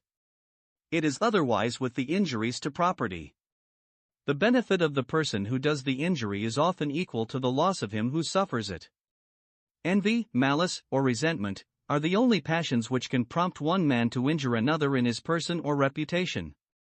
But the greater part of men are not very frequently under the influence of those passions, and the very worst men are so only occasionally. As their gratification, too, how agreeable soever it may be to certain characters, is not attended with any real or permanent advantage, it is, in the greater part of men, commonly restrained by prudential considerations. Men may live together in society with some tolerable degree of security, though there is no civil magistrate to protect them from the injustice of those passions. But avarice and ambition in the rich, in the poor the hatred of labor and the love of present ease and enjoyment, are the passions which prompt to invade property, passions much more steady in their operation, and much more universal in their influence. Wherever there is a great property, there is great inequality. For one very rich man, there must be at least 500 poor, and the affluence of the few supposes the indigence of the many. The affluence of the rich excites the indignation of the poor, who are often both driven by want and prompted by envy to invade his possessions. It is only under the shelter of the civil magistrate that the owner of that valuable property, which is acquired by the labor of many years, or perhaps of many successive generations, can sleep a single night in security. He is at all times surrounded by unknown enemies, whom, though he never provoked, he can never appease, and from whose injustice he can be protected only by the powerful arm of the civil magistrate, continually held up to chastise it. The acquisition of valuable and extensive property, therefore, necessarily requires the establishment of civil government. Where there is no property, or at least none that exceeds the value of 2 or 3 days' labor, civil government is not so necessary. Civil government supposes a certain subordination. But as the necessity of civil government gradually grows up with the acquisition of valuable property, so the principal causes, which naturally introduce subordination, gradually grow up with the growth of that valuable property. The causes or circumstances which naturally introduce subordination, or which naturally and antecedent to any civil institution, give some men some superiority over the greater part of their brethren, seem to be 4 in number. The first of those causes or circumstances is the superiority of personal qualifications, of strength, beauty, and agility of body, of wisdom and virtue, of prudence, justice, fortitude, and moderation of mind. The qualifications of the body, unless supported by those of the mind, can give little authority in any period of society. He is a very strong man, who, by mere strength of body, can force 2 weak ones to obey him. The qualifications of the mind can alone give very great authority. They are, however, invisible qualities, always disputable, and generally disputed. No society, whether barbarous or civilized, has ever found it convenient to settle the rules of precedency of rank and subordination, according to those invisible qualities, but according to something that is more plain and palpable. The second of those causes or circumstances is the superiority of age. An old man, provided his age is not so far advanced as to give suspicion of dotage, is everywhere more respected than a young man of equal rank, fortune, and abilities. Among nations of hunters, such as the native tribes of North America, age is the sole foundation of rank and precedency. Among them, father is the appellation of a superior, brother, of an equal, and son, of an inferior. In the most opulent and civilized nations, age regulates rank among those who are in every other respect equal, and among whom, therefore, there is nothing else to regulate it. Among brothers and among sisters, the eldest always takes place, and in the succession of the paternal estate, everything which cannot be divided, but must go entire to one person, such as a title of honor, is in most cases given to the eldest. Age is a plain and palpable quality, which admits of no dispute. The third of those causes or circumstances is the superiority of fortune. The authority of riches, however, though great in every age of society, is, perhaps, greatest in the rudest ages of society, which admits of any considerable inequality of fortune. A Tartar chief, the increase of whose flocks and herds is sufficient to maintain 1,000 men, cannot well employ that increase in any other way than in maintaining 1,000 men. The rude state of his society does not afford him any manufactured produce, any trinkets or baubles of any kind, for which he can exchange that part of his rude produce which is over and above his own consumption. The 1,000 men whom he thus maintains, depending entirely upon him for their subsistence, must both obey his orders in war, and submit to his jurisdiction in peace. He is necessarily both their general and their judge, and his chieftainship is the necessary effect of the superiority of his fortune. In an opulent and civilized society, a man may possess a much greater fortune, and yet not be able to command a dozen of people.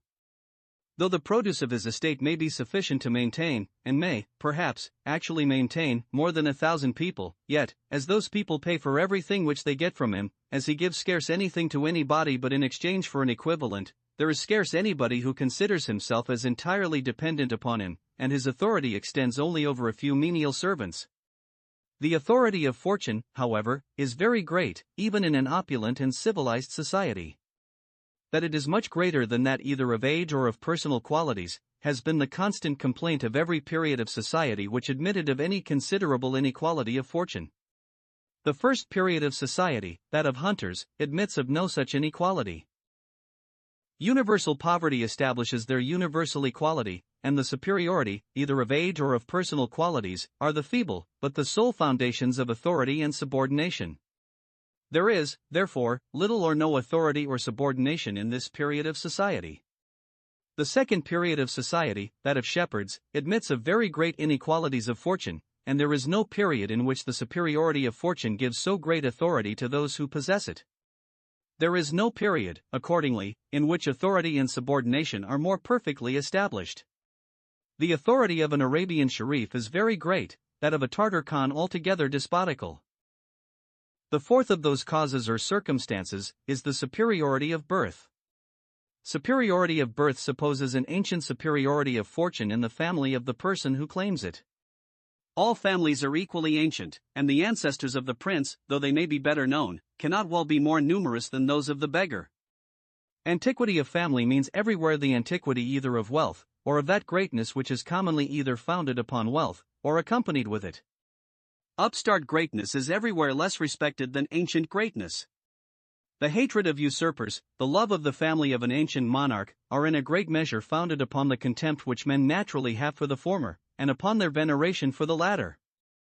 As a military officer submits, without reluctance, to the authority of a superior by whom he has always been commanded, but cannot bear that his inferior should be set over his head, so men easily submit to a family to whom they and their ancestors have always submitted, but are fired with indignation when another family, in whom they had never acknowledged any such superiority, assumes a dominion over them. The distinction of birth, being subsequent to the inequality of fortune, can have no place in nations of hunters, among whom all men, being equal in fortune, must likewise be very nearly equal in birth. The son of a wise and brave man may, indeed, even among them, be somewhat more respected than a man of equal merit, who has the misfortune to be the son of a fool or a coward. The difference, however, will not be very great, and there never was, I believe, a great family in the world, whose illustration was entirely derived from the inheritance of wisdom and virtue. The distinction of birth not only may, but always does, take place among nations of shepherds. Such nations are always strangers to every sort of luxury, and great wealth can scarce ever be dissipated among them by improvident profusion. There are no nations, accordingly, who abound more in families revered and honored on account of their descent from a long race of great and illustrious ancestors, because there are no nations among whom wealth is likely to continue longer in the same families. Birth and fortune are evidently the two circumstances which principally set one man above another. They are the two great sources of personal distinction, and are, therefore, the principal causes which naturally establish authority and subordination among men. Among nations of shepherds, both those causes operate with their full force. The great shepherd or herdsman, respected on account of his great wealth, and of the great number of those who depend upon him for subsistence, and revered on account of the nobleness of his birth, and of the immemorial antiquity or his illustrious family, has a natural authority over all the inferior shepherds or herdsmen of his horde or clan. He can command the united force of a greater number of people than any of them. His military power is greater than that of any of them. In time of war, they are all of them naturally disposed to muster themselves under his banner, rather than under that of any other person, and his birth and fortune thus naturally procure to him some sort of executive power. By commanding, too, the united force of a greater number of people than any of them, he is best able to compel any one of them, who may have injured another, to compensate the wrong. He is the person, therefore, to whom all those who are too weak to defend themselves naturally look up for protection. It is to him that they naturally complain of the injuries which they imagine have been done to them, and his interposition, in such cases, is more easily submitted to, even by the person complained of, than that of any other person would be. His birth and fortune thus naturally procure him some sort of judicial authority. It is in the age of shepherds, in the second period of society, that the inequality of fortune first begins to take place, and introduces among men a degree of authority and subordination, which could not possibly exist before. It thereby introduces some degree of that civil government which is indispensably necessary for its own preservation, and it seems to do this naturally, and even independent of the consideration of that necessity. The consideration of that necessity comes, no doubt, afterwards, to contribute very much to maintain and secure that authority and subordination. The rich, in particular, are necessarily interested to support that order of things, which can alone secure them in the possession of their own advantages. Men of inferior wealth combine to defend those of superior wealth in the possession of their property, in order that men of superior wealth may combine to defend them in the possession of theirs. All the inferior shepherds and herdsmen feel that the security of their own herds and flocks depends upon the security of those of the great shepherd or herdsman, that the maintenance of their lesser authority depends upon that of his greater authority, and that upon their subordination to him depends his power of keeping their inferiors in subordination to them. They constitute a sort of little nobility who feel themselves interested to defend the property, and to support the authority, of their own little sovereign, in order that he may be able to defend their property, and to support their authority. Civil government, so far as it is instituted for the security of property, is, in reality, instituted for the defense of the rich against the poor, or of those who have some property against those who have none at all. The judicial authority of such a sovereign, however, far from being a cause of expense, was, for a long time, a source of revenue to him. The persons who applied to him for justice were always willing to pay for it, and a present never failed to accompany a petition. After the authority of the sovereign, too, was thoroughly established, the person found guilty, over and above the satisfaction which he was obliged to make to the party, was likewise forced to pay an amercement to the sovereign. He had given trouble, he had disturbed, he had broke the peace of his lord the king, and for those offences an amercement was thought due. In the Tartar governments of Asia, in the governments of Europe which were founded by the German and Scythian nations who overturned the Roman Empire, the administration of justice was a considerable source of revenue, both to the sovereign, and to all the lesser chiefs or lords who exercised under him any particular jurisdiction, either over some particular tribe or clan, or over some particular territory or district. Originally, both the sovereign and the inferior chiefs used to exercise this jurisdiction in their own persons. Afterwards, they universally found it convenient to delegate it to some substitute, bailiff, or judge. This substitute, however, was still obliged to account to his principal or constituent for the profits of the jurisdiction. Whoever reads the instructions, they are to be found in Tyrol's History of England, which were given to the judges of the circuit in the time of Henry II, will see clearly that those judges were a sort of itinerant factors, sent round the country for the purpose of levying certain branches of the king's revenue. In those days, the administration of justice not only afforded a certain revenue to the sovereign, but, to procure this revenue, seems to have been one of the principal advantages which he proposed to obtain by the administration of justice. This scheme of making the administration of justice subservient to the purposes of revenue could scarce fail to be productive of several very gross abuses. The person who applied for justice with a large present in his hand was likely to get something more than justice, while he who applied for it with a small one was likely to get something less. Justice, too, might frequently be delayed, in order that this present might be repeated. The amercement, besides, of the person complained of, might frequently suggest a very strong reason for finding him in the wrong, even when he had not really been so. That such abuses were far from being uncommon, the ancient history of every country in Europe bears witness. When the sovereign or chief exercises his judicial authority in his own person, how much soever he might abuse it, it must have been scarce possible to get any redress, because there could seldom be any body powerful enough to call him to account.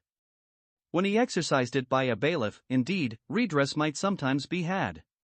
If it was for his own benefit only that the bailiff had been guilty of an act of injustice, the sovereign himself might not always be unwilling to punish him, or to oblige him to repair the wrong. But if it was for the benefit of his sovereign, if it was in order to make court to the person who appointed him, and who might prefer him, that he had committed any act of oppression, redress would, upon most occasions, be as impossible as if the sovereign had committed it himself.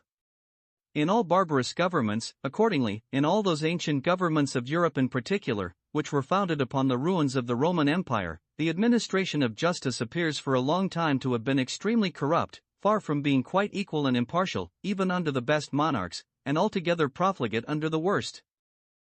Among nations of shepherds, where the sovereign or chief is only the greatest shepherd or herdsman of the horde or clan, he is maintained in the same manner as any of his vassals or subjects, by the increase of his own herds or flocks. Among those nations of husbandmen, who are but just come out of the shepherd state, and who are not much advanced beyond that state, such as the Greek tribes appear to have been about the time of the Trojan War, and our German and Scythian ancestors, when they first settled upon the ruins of the Western Empire, the sovereign or chief is, in the same manner, only the greatest landlord of the country, and is maintained in the same manner as any other landlord, by a revenue derived from his own private estate, or from what, in modern Europe, was called the domain of the crown. His subjects, upon ordinary occasions, contribute nothing to his support, except when, in order to protect them from the oppression of some of their fellow subjects, they stand in need of his authority. The presents which they make him upon such occasions constitute the whole ordinary revenue, the whole of the emoluments which, except, perhaps, upon some very extraordinary emergencies, he derives from his dominion over them. When Agamemnon, in Homer, offers to Achilles, for his friendship, the sovereignty of 7 Greek cities, the sole advantage which he mentions as likely to be derived from it was, that the people would honor him with presents. As long as such presents, as long as the emoluments of justice, or what may be called the fees of court, constituted, in this manner, the whole ordinary revenue which the sovereign derived from his sovereignty, it could not well be expected, it could not even decently be proposed, that he should give them up altogether. It might, and it frequently was proposed, that he should regulate and ascertain them. But after they had been so regulated and ascertained, how to hinder a person who was all-powerful from extending them beyond those regulations, was still very difficult, not to say impossible. During the continuance of this state of things, therefore, the corruption of justice, naturally resulting from the arbitrary and uncertain nature of those presents, scarce admitted of any effectual remedy. But when, from different causes, chiefly from the continually increasing expense of defending the nation against the invasion of other nations, the private estate of the sovereign had become altogether insufficient for defraying the expense of the sovereignty, and when it had become necessary that the people should, for their own security, contribute towards this expense by taxes of different kinds, it seems to have been very commonly stipulated, that no present for the administration of justice should, under any pretense, be accepted either by the sovereign, or by his bailiffs and substitutes, the judges. Those presents, it seems to have been supposed, could more easily be abolished altogether, than effectually regulated and ascertained. Fixed salaries were appointed to the judges, which were supposed to compensate to them the loss of whatever might have been their share of the ancient emoluments of justice, as the taxes more than compensated to the sovereign the loss of his. Justice was then said to be administered gratis. Justice, however, never was in reality administered gratis in any country. Lawyers and attorneys, at least, must always be paid by the parties, and if they were not, they would perform their duty still worse than they actually perform it. The fees annually paid to lawyers and attorneys amount, in every court, to a much greater sum than the salaries of the judges. The circumstance of those salaries being paid by the crown can nowhere much diminish the necessary expense of a lawsuit. But it was not so much to diminish the expense, as to prevent the corruption of justice, that the judges were prohibited from receiving my present or fee from the parties. The office of judge is in itself so very honorable, that men are willing to accept of it, though accompanied with very small emoluments. The inferior office of justice of peace, though attended with a good deal of trouble, and in most cases with no emoluments at all, is an object of ambition to the greater part of our country gentlemen. The salaries of all the different judges, high and low, together with the whole expense of the administration and execution of justice, even where it is not managed with very good economy, makes, in any civilized country, but a very inconsiderable part of the whole expense of government. The whole expense of justice, too, might easily be defrayed by the fees of court, and, without exposing the administration of justice to any real hazard of corruption, the public revenue might thus be entirely discharged from a certain, though perhaps but a small encumbrance. It is difficult to regulate the fees of court effectually, where a person so powerful as the sovereign is to share in them and to derive any considerable part of his revenue from them. It is very easy, where the judge is the principal person who can reap any benefit from them. The law can very easily oblige the judge to respect the regulation, though it might not always be able to make the sovereign respect it. Where the fees of court are precisely regulated and ascertained, where they are paid all at once, at a certain period of every process, into the hands of a cashier or receiver, to be by him distributed in certain known proportions among the different judges after the process is decided and not till it is decided, there seems to be no more danger of corruption than when such fees are prohibited altogether. Those fees, without occasioning any considerable increase in the expense of a lawsuit, might be rendered fully sufficient for defraying the whole expense of justice. But not being paid to the judges till the process was determined, they might be some incitement to the diligence of the court in examining and deciding it. In courts which consisted of a considerable number of judges, by proportioning the share of each judge to the number of hours and days which he had employed in examining the process, either in the court, or in a committee, by order of the court, those fees might give some encouragement to the diligence of each particular judge. Public services are never better performed than when their reward comes only in consequence of their being performed, and is proportioned to the diligence employed in performing them. In the different parliaments of France, the fees of court, called epochs and vacations, constitute the far greater part of the emoluments of the judges. After all deductions are made, the neat salary paid by the crown to a councillor or judge in the Parliament of Thulaus, in rank and dignity the second Parliament of the kingdom, amounts only to 150 livres, about £6:11 sterling a year.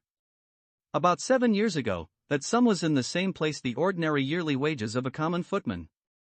The distribution of these epochs, too, is according to the diligence of the judges. A diligent judge gains a comfortable, though moderate revenue, by his office, an idle one gets little more than his salary. Those parliaments are, perhaps, in many respects, not very convenient courts of justice, but they have never been accused, they seem never even to have been suspected of corruption. The fees of courts seem originally to have been the principal support of the different courts of justice in England. Each court endeavored to draw to itself as much business as it could, and was, upon that account, willing to take cognizance of many suits which were not originally intended to fall under its jurisdiction. The Court of King's Bench, instituted for the trial of criminal causes only, took cognizance of civil suits, the plaintiff pretending that the defendant, in not doing him justice, had been guilty of some trespass or misdemeanor. The Court of Exchequer, instituted for the levying of the king's revenue, and for enforcing the payment of such debts only as were due to the king, took cognizance of all other contract debts, the plaintiff alleging that he could not pay the king, because the defendant would not pay him. In consequence of such fictions, it came, in many cases, to depend altogether upon the parties, before what court they would choose to have their cause tried, and each court endeavored, by superior dispatch and impartiality, to draw to itself as many causes as it could. The present admirable constitution of the courts of justice in England was, perhaps, originally, in a great measure, formed by this emulation, which anciently took place between their respective judges, each judge endeavoring to give, in his own court, the speediest and most effectual remedy which the law would admit, for every sort of injustice. Originally, the courts of law gave damages only for breach of contract. The Court of Chancery, as a court of conscience, first took upon it to enforce the specific performance of agreements. When the breach of contract consisted in the non-payment of money, the damage sustained could be compensated in no other way than by ordering payment, which was equivalent to a specific performance of the agreement. In such cases, therefore, the remedy of the courts of law was sufficient. It was not so in others. When the tenant sued his lord for having unjustly outed him of his lease, the damages which he recovered were by no means equivalent to the possession of the land. Such causes, therefore, for some time, went all to the Court of Chancery, to the no small loss of the courts of law. It was to draw back such causes to themselves, that the courts of law are said to have invented the artificial and fictitious writ of ejectment, the most effectual remedy for an unjust outer or dispossession of land. A stamp duty upon the law proceedings of each particular court, to be levied by that court, and applied towards the maintenance of the judges and other officers belonging to it, might in the same manner afford a revenue sufficient for defraying the expense of the administration of justice, without bringing any burden upon the general revenue of the society. The judges, indeed, might in this case be under the temptation of multiplying unnecessarily the proceedings upon every cause, in order to increase, as much as possible, the produce of such a stamp duty. It has been the custom in modern Europe to regulate, upon most occasions, the payment of the attorneys and clerks of court according to the number of pages which they had occasion to write, the court, however, requiring that each page should contain so many lines, and each line so many words. In order to increase their payment, the attorneys and clerks have contrived to multiply words beyond all necessity, to the corruption of the law language of, I believe, every court of justice in Europe. A like temptation might, perhaps, occasion a like corruption in the form of law proceedings. But whether the administration of justice be so contrived as to defray its own expense, or whether the judges be maintained by fixed salaries paid to them from some other fund, it does not seem necessary that the person or persons entrusted with the executive power should be charged with the management of that fund, or with the payment of those salaries. That fund might arise from the rent of landed estates, the management of each estate being entrusted to the particular court which was to be maintained by it. That fund might arise even from the interest of a sum of money, the lending out of which might, in the same manner, be entrusted to the court which was to be maintained by it. A part, though indeed but a small part of the salary of the judges of the Court of Session in Scotland, arises from the interest of a sum of money. The necessary instability of such a fund seems, however, to render it an improper one for the maintenance of an institution which ought to last forever. The separation of the judicial from the executive power seems originally to have arisen from the increasing business of the society, in consequence of its increasing improvement. The administration of justice became so laborious and so complicated a duty, as to require the undivided attention of the person to whom it was entrusted. The person entrusted with the executive power, not having leisure to attend to the decision of private causes himself, a deputy was appointed to decide them in his stead. In the progress of the Roman greatness, the consul was too much occupied with the political affairs of the state to attend to the administration of justice. A praetor, therefore, was appointed to administer it in his stead.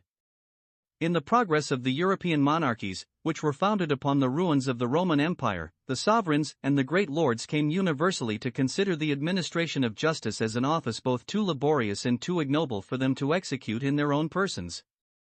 They universally, therefore, discharged themselves of it, by appointing a deputy, bailiff, or judge. When the judicial is united to the executive power, it is scarce possible that justice should not frequently be sacrificed to what is vulgarly called politics. The persons entrusted with the great interests of the state may, even without any corrupt views, sometimes imagine it necessary to sacrifice to those interests the rights of a private man. But upon the impartial administration of justice depends the liberty of every individual, the sense which he has of his own security. In order to make every individual feel himself perfectly secure in the possession of every right which belongs to him, it is not only necessary that the judicial should be separated from the executive power, but that it should be rendered as much as possible independent of that power. The judge should not be liable to be removed from his office according to the caprice of that power. The regular payment of his salary should not depend upon the good will, or even upon the good economy of that power. Part 3. Of Dispense of Public Works and Public Institutions. The third and last duty of the sovereign or commonwealth is that of erecting and maintaining those public institutions and those public works, which, though they may be in the highest degree advantageous to a great society, are, however, of such a nature that the profit could never repay the expense to any individual, or small number of individuals, and which it, therefore, cannot be expected that any individual, or small number of individuals, should erect or maintain. The performance of this duty requires, too, very different degrees of expense in the different periods of society. After the public institutions and public works necessary for the defense of the society, and for the administration of justice, both of which have already been mentioned, the other works and institutions of this kind are chiefly for facilitating the commerce of the society, and those for promoting the instruction of the people. The institutions for instruction are of two kinds, those for the education of the youth, and those for the instruction of people of all ages. The consideration of the manner in which the expense of those different sorts of public works and institutions may be most properly defrayed will divide this third part of the present chapter into three different articles. Article I. Of the public works and institutions for facilitating the commerce of the society. And, first, of those which are necessary for facilitating commerce in general. That the erection and maintenance of the public works which facilitate the commerce of any country, such as good roads, bridges, navigable canals, harbors, etc., must require very different degrees of expense in the different periods of society, is evident without any proof. The expense of making and maintaining the public roads of any country must evidently increase with the annual produce of the land and labor of that country, or with the quantity and weight of the goods which it becomes necessary to fetch and carry upon those roads. The strength of a bridge must be suited to the number and weight of the carriages which are likely to pass over it.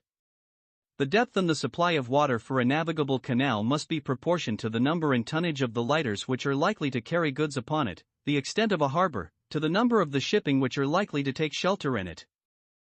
It does not seem necessary that the expense of those public works should be defrayed from that public revenue, as it is commonly called, of which the collection and application are in most countries assigned to the executive power.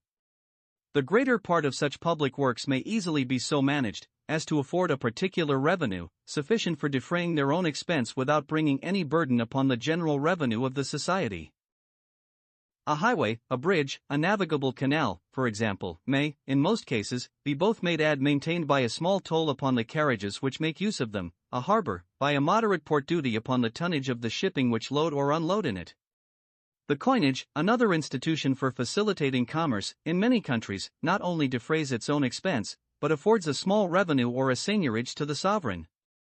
The post office, another institution for the same purpose, over and above defraying its own expense, affords, in almost all countries, a very considerable revenue to the sovereign.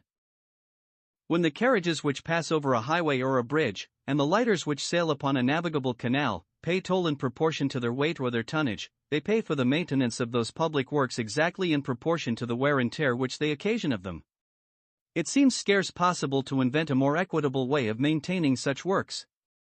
This tax or toll, too, though it is advanced by the carrier, is finally paid by the consumer, to whom it must always be charged in the price of the goods.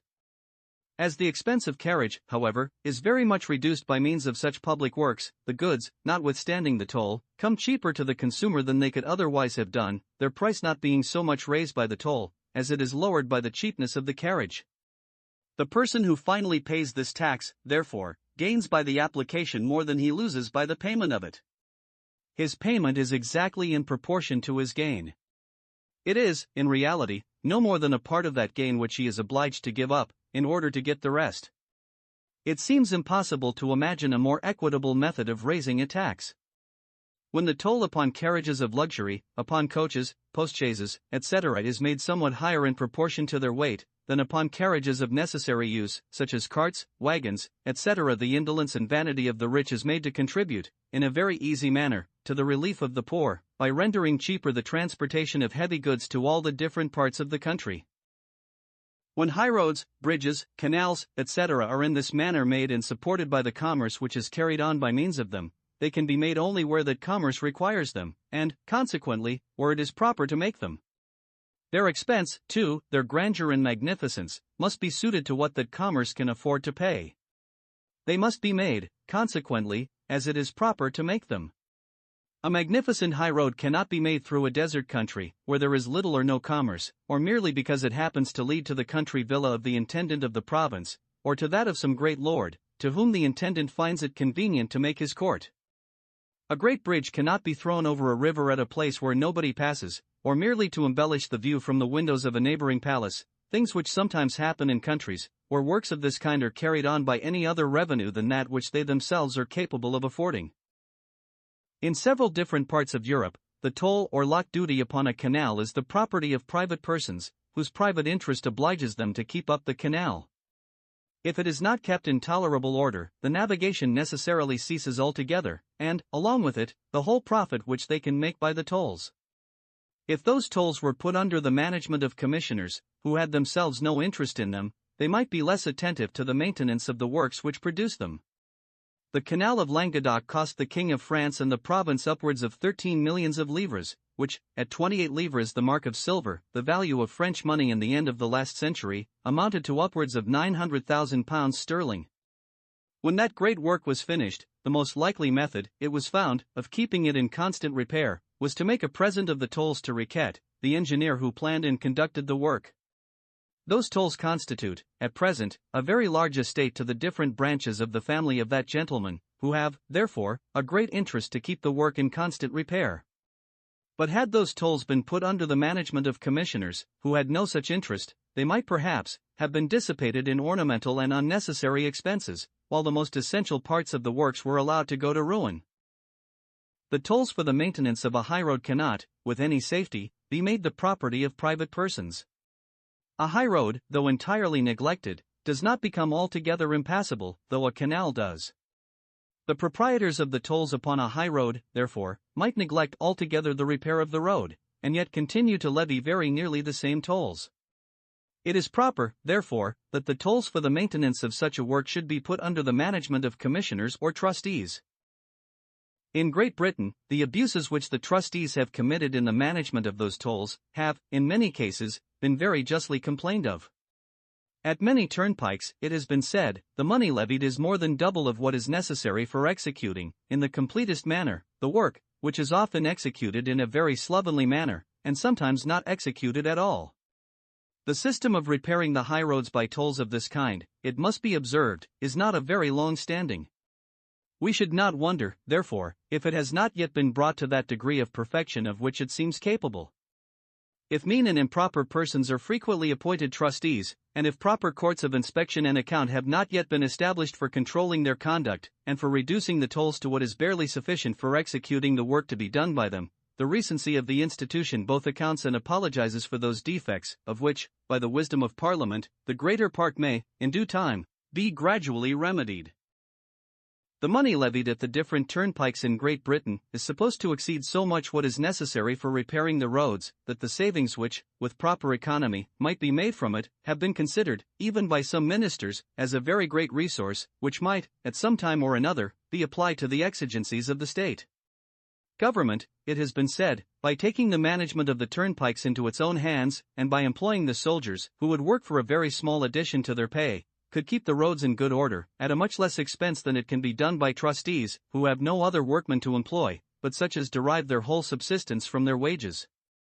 A great revenue, $500,000, perhaps. Since publishing the 2 first editions of this book, I have got good reasons to believe that all the turnpike tolls levied in Great Britain do not produce a neat revenue that amounts to $500,000, a sum which, under the management of government, would not be sufficient to keep, in repair 5 of the principal roads in the kingdom. It has been pretended, might in this manner be gained, without laying any new burden upon the people, and the turnpike roads might be made to contribute to the general expense of the state, in the same manner as the post office does at present. That a considerable revenue might be gained in this manner, I have no doubt, though probably not near so much as the projectors of this plan have supposed. The plan itself, however, seems liable to several very important objections. First, if the tolls which are levied at the turnpikes should ever be considered as one of the resources for supplying the exigencies of the state, they would certainly be augmented as those exigencies were supposed to require. According to the policy of Great Britain, therefore, they would probably be augmented very fast. The facility with which a great revenue could be drawn from them would probably encourage administration to recur very frequently to this resource. Though it may, perhaps, be more than doubtful whether $500,000 could by any economy be saved out of the present tolls, it can scarcely be doubted, but that $1 million might be saved out of them, if they were doubled, and perhaps $2 million, if they were tripled. I have now good reason to believe that all these conjectural sums are by much too large. This great revenue, too, might be levied without the appointment of a single new officer to collect and receive it. But the turnpike tolls, being continually augmented in this manner, instead of facilitating the inland commerce of the country, as at present, would soon become a very great encumbrance upon it. The expense of transporting all heavy goods from one part of the country to another would soon be so much increased, the market for all such goods, consequently, would soon be so much narrowed, that their production would be in a great measure discouraged, and the most important branches of the domestic industry of the country annihilated altogether. Secondly, a tax upon carriages, in proportion to their weight, though a very equal tax when applied to the sole purpose of repairing the roads, is a very unequal one when applied to any other purpose, or to supply the common exigencies of the state. When it is applied to the sole purpose above mentioned, each carriage is supposed to pay exactly for the wear and tear which that carriage occasions of the roads. But when it is applied to any other purpose, each carriage is supposed to pay for more than that wear and tear, and contributes to the supply of some other exigency of the state. But as the turnpike toll raises the price of goods in proportion to their weight and not to their value, it is chiefly paid by the consumers of coarse and bulky, not by those of precious and light commodities. Whatever exigency of the state, therefore, this tax might be intended to supply, that exigency would be chiefly supplied at the expense of the poor, not of the rich, at the expense of those who are least able to supply it, not of those who are most able. Thirdly, if government should at any time neglect the reparation of the high roads, it would be still more difficult, than it is at present, to compel the proper application of any part of the turnpike tolls. A large revenue might thus be levied upon the people, without any part of it being applied to the only purpose to which a revenue levied in this manner ought ever to be applied. If the meanness and poverty of the trustees of turnpike roads render it sometimes difficult, at present, to oblige them to repair their wrong, their wealth and greatness would render it 10 times more so in the case which is here supposed. In France, the funds destined for the reparation of the high roads are under the immediate direction of the executive power. Those funds consist, partly in a certain number of days' labor, which the country people are in most parts of Europe obliged to give to the reparation of the highways, and partly in such a portion of the general revenue of the state as the king chooses to spare from his other expenses. By the ancient law of France, as well as by that of most other parts of Europe, the labor of the country people was under the direction of a local or provincial magistracy, which had no immediate dependency upon the king's council. But, by the present practice, both the labor of the country people, and whatever other fund the king may choose to assign for the reparation of the highroads in any particular province or generality, are entirely under the management of the intendant, an officer who is appointed and removed by the King's Council who receives his orders from it, and is in constant correspondence with it. In the progress of despotism, the authority of the executive power gradually absorbs that of every other power in the state, and assumes to itself the management of every branch of revenue which is destined for any public purpose. In France, however, the great post roads, the roads which make the communication between the principal towns of the kingdom, are in general kept in good order, and, in some provinces, are even a good deal superior to the greater part of the turnpike roads of England. But what we call the cross roads, that is, the far greater part of the roads in the country, are entirely neglected, and are in many places absolutely impassable for any heavy carriage. In some places it is even dangerous to travel on horseback, and mules are the only conveyance which can safely be trusted. The proud minister of an ostentatious court may frequently take pleasure in executing a work of splendor and magnificence, such as a great highway, which is frequently seen by the principal nobility, whose applauses not only flatter his vanity, but even contribute to support his interest at court. But to execute a great number of little works, in which nothing that can be done can make any great appearance, or excite the smallest degree of admiration in any traveler, and which, in short, have nothing to recommend them but their extreme utility, is a business which appears, in every respect, too mean and paltry to merit the attention of so great a magistrate. Under such an administration, therefore, such works are almost always entirely neglected.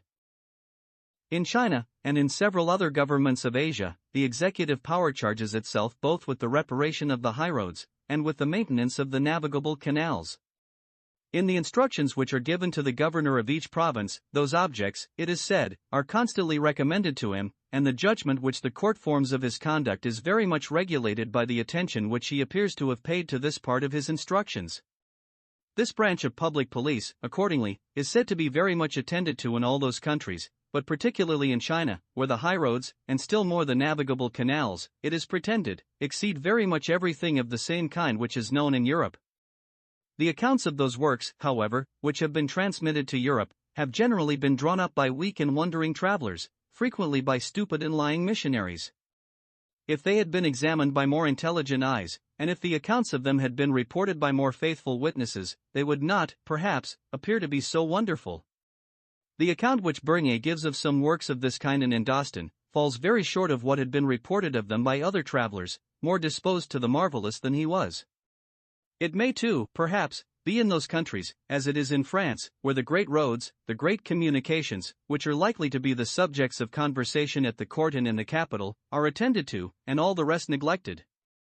In China, besides, in Indostan, and in several other governments of Asia, the revenue of the sovereign arises almost altogether from a land tax or land rent, which rises or falls with the rise and fall of the annual produce of the land.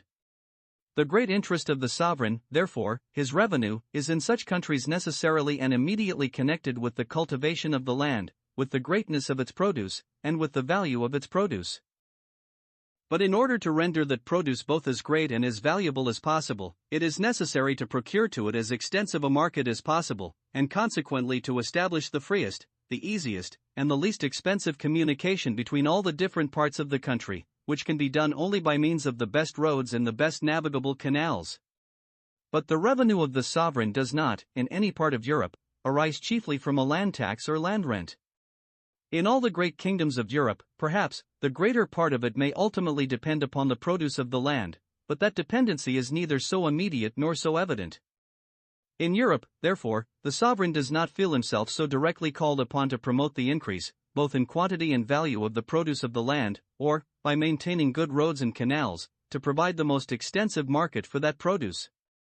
Though it should be true, therefore, what I apprehend is not a little doubtful, that in some parts of Asia this department of the public police is very properly managed by the executive power, there is not the least probability that, during the present state of things, it could be tolerably managed by that power in any part of Europe.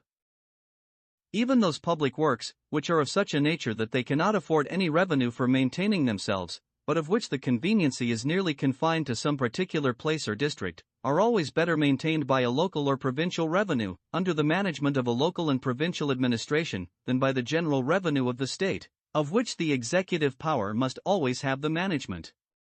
Were the streets of London to be lighted and paved at the expense of the Treasury, is there any probability that they would be so well lighted and paved as they are at present, or even at so small an expense?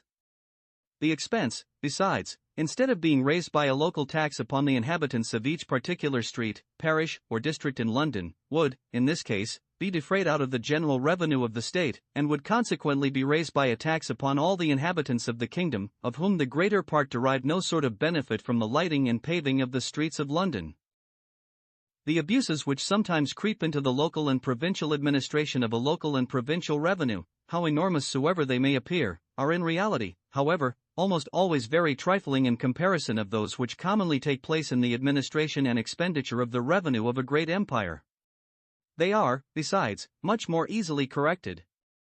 Under the local or provincial administration of the justices of the peace in Great Britain, the 6 days' labor which the country people are obliged to give to the reparation of the highways is not always, perhaps, very judiciously applied, but it is scarce ever exacted with any circumstance of cruelty or oppression. In France, under the administration of the intendants, the application is not always more judicious, and the exaction is frequently the most cruel and oppressive. Such corvées, as they are called, make one of the principal instruments of tyranny by which those officers chastise any parish or communauté which has had the misfortune to fall under their displeasure. Of the public works and institution which are necessary for facilitating particular branches of commerce. The object of the public works and institutions above mentioned is to facilitate commerce in general. But in order to facilitate some particular branches of it, particular institutions are necessary, which again require a particular and extraordinary expense. Some particular branches of commerce which are carried on with barbarous and uncivilized nations require extraordinary protection. An ordinary store or counting house could give little security to the goods of the merchants who trade to the western coast of Africa. To defend them from the barbarous natives, it is necessary that the place where they are deposited should be in some measure fortified. The disorders in the government of Indostan have been supposed to render a like precaution necessary, even among that mild and gentle people, and it was under pretense of securing their persons and property from violence, that both the English and French East India Companies were allowed to erect the first forts which they possessed in that country. Among other nations, whose vigorous government will suffer no strangers to possess any fortified place within their territory, it may be necessary to maintain some ambassador, minister, or consul, who may both decide, according to their own customs, the differences arising among his own countrymen, and, in their disputes with the natives, may by means of his public character, interfere with more authority and afford them a more powerful protection than they could expect from any private man. The interests of commerce have frequently made it necessary to maintain ministers in foreign countries, where the purposes either of war or alliance would not have required any. The commerce of the Turkey Company first occasioned the establishment of an ordinary ambassador at Constantinople. The first English embassies to Russia arose altogether from commercial interests. The constant interference with those interests, necessarily occasioned between the subjects of the different states of Europe, has probably introduced the custom of keeping, in all neighboring countries, ambassadors or ministers constantly resident, even in the time of peace. This custom, unknown to ancient times, seems not to be older than the end of the 15th, or beginning of the 16th century, that is, than the time when commerce first began to extend itself to the greater part of the nations of Europe, and when they first began to attend to its interests. It seems not unreasonable that the extraordinary expense which the protection of any particular branch of commerce may occasion should be defrayed by a moderate tax upon that particular branch, by a moderate fine, for example, to be paid by the traders when they first enter into it, or, what is more equal, by a particular duty of so much per cent upon the goods which they either import into, or export out of, the particular countries with which it is carried on. The protection of trade, in general, from pirates and freebooters, is said to have given occasion to the first institution of the duties of customs. But, if it was thought reasonable to lay a general tax upon trade, in order to defray the expense of protecting trade in general, it should seem equally reasonable to lay a particular tax upon a particular branch of trade, in order to defray the extraordinary expense of protecting that branch. The protection of trade, in general, has always been considered as essential to the defense of the Commonwealth, and, upon that account, a necessary part of the duty of the executive power. The collection and application of the general duties of customs, therefore, have always been left to that power. But the protection of any particular branch of trade is a part of the general protection of trade, a part, therefore, of the duty of that power, and if nations always acted consistently, the particular duties levied for the purposes of such particular protection should always have been left equally to its disposal. But in this respect, as well as in many others, nations have not always acted consistently, and in the greater part of the commercial states of Europe, particular companies of merchants have had the address to persuade the legislature to entrust to them the performance of this part of the duty of the sovereign, together with all the powers which are necessarily connected with it. These companies, though they may, perhaps, have been useful for the first introduction of some branches of commerce, by making, at their own expense, an experiment which the state might not think it prudent to make, have in the long run proved, universally, either burdensome or useless, and have either mismanaged or confined the trade. When those companies do not trade upon a joint stock, but are obliged to admit any person, properly qualified, upon paying a certain fine, and agreeing to submit to the regulations of the company, each member trading upon his own stock, and at his own risk, they are called regulated companies. When they trade upon a joint stock, each member sharing in the common profit or loss, in proportion to his share in this stock, they are called joint stock companies. Such companies, whether regulated or joint stock, sometimes have, and sometimes have not, exclusive privileges. Regulated companies resemble, in every respect, the corporation of trades, so common in the cities and towns of all the different countries of Europe, and are a sort of enlarged monopolies of the same kind. As no inhabitant of a town can exercise an incorporated trade, without first obtaining his freedom in the incorporation, so, in most cases, no subject of the state can lawfully carry on any branch of foreign trade, for which a regulated company is established, without first becoming a member of that company. The monopoly is more or less strict, according as the terms of admission are more or less difficult, and according as the directors of the company have more or less authority, or have it more or less in their power to manage in such a manner as to confine the greater part of the trade to themselves and their particular friends.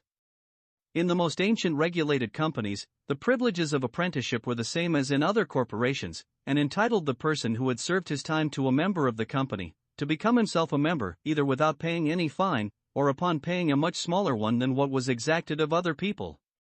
The usual corporation spirit, wherever the law does not restrain it, prevails in all regulated companies. When they have been allowed to act according to their natural genius, they have always, in order to confine the competition to as small a number of persons as possible, endeavored to subject the trade to many burdensome regulations. When the law has restrained them from doing this, they have become altogether useless and insignificant. The regulated companies for foreign commerce which at present subsist in Great Britain are the ancient Merchant Adventurers Company, now commonly called the Hamburg Company, the Russia Company, the Eastland Company, the Turkey Company, and the African Company. The terms of admission into the Hamburg Company are now said to be quite easy, and the directors either have it not in their power to subject the trade to any troublesome restraint or regulations, or, at least, have not of late exercised that power. It has not always been so. About the middle of the last century, the fine for admission was 50, and at one time £100, and the conduct of the company was said to be extremely oppressive. In 1643, in 1645, and in 1661, the clothiers and free traders of the west of England complained of them to Parliament, as of monopolists, who confined the trade, and oppressed the manufactures of the country. Though those complaints produced no act of Parliament, they had probably intimidated the company so far as to oblige them to reform their conduct. Since that time, at least, there have been no complaints against them. By the 10th and 11th of William III. C.6, the fine for admission into the Russia Company was reduced to £5, and by the 25th of Charles II.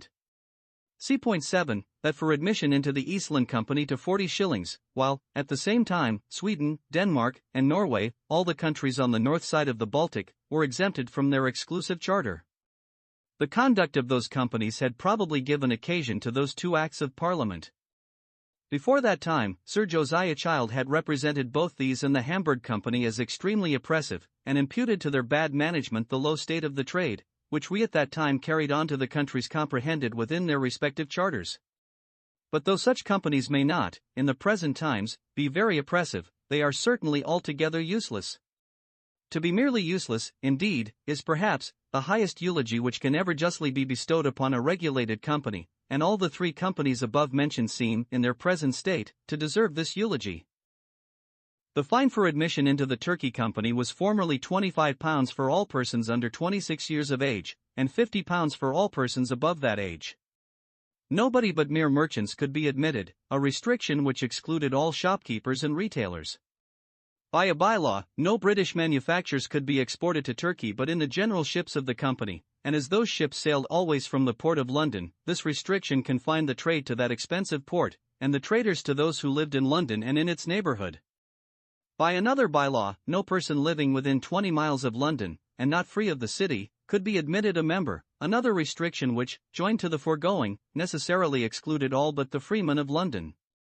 As the time for the loading and sailing of those general ships depended altogether upon the directors, they could easily fill them with their own goods, and those of their particular friends, to the exclusion of others, who, they might pretend, had made their proposals too late. In this state of things, therefore, this company was, in every respect, a strict and oppressive monopoly. Those abuses gave occasion to the Act of the 26th of George II. C. 18, reducing the fine for admission to £20 for all persons, without any distinction of ages, or any restriction, either to mere merchants, or to the freemen of London, and granting to all such persons the liberty of exporting, from all the ports of Great Britain, to any port in Turkey, all British goods, of which the exportation was not prohibited, upon paying both the general duties of customs, and the particular duties assessed for defraying the necessary expenses of the company, and submitting, at the same time, to the lawful authority of the British ambassador and consuls resident in Turkey, and to the bylaws of the company duly enacted. To prevent any oppression by those bylaws, it was by the same act ordained, that if any 7 members of the company conceived themselves aggrieved by any bylaw which should be enacted after the passing of this act, they might appeal to the Board of Trade and Plantations, to the authority of which a committee of the Privy Council has now succeeded, provided such appeal was brought within 12 months after the bylaw was enacted, and that, if any 7 members conceived themselves aggrieved by any bylaw which had been enacted before the passing of this act, they might bring a like appeal, provided it was within 12 months after the day on which this act was to take place. The experience of 1 year, however, may not always be sufficient to discover to all the members of a great company the pernicious tendency of a particular bylaw, and if several of them should afterwards discover it, neither the Board of Trade, nor the Committee of Council, can afford them any redress. The object, besides, of the greater part of the bylaws of all regulated companies, as well as of all other corporations, is not so much to oppress those who are already members, as to discourage others from becoming so, which may be done, not only by a high fine, but by many other contrivances.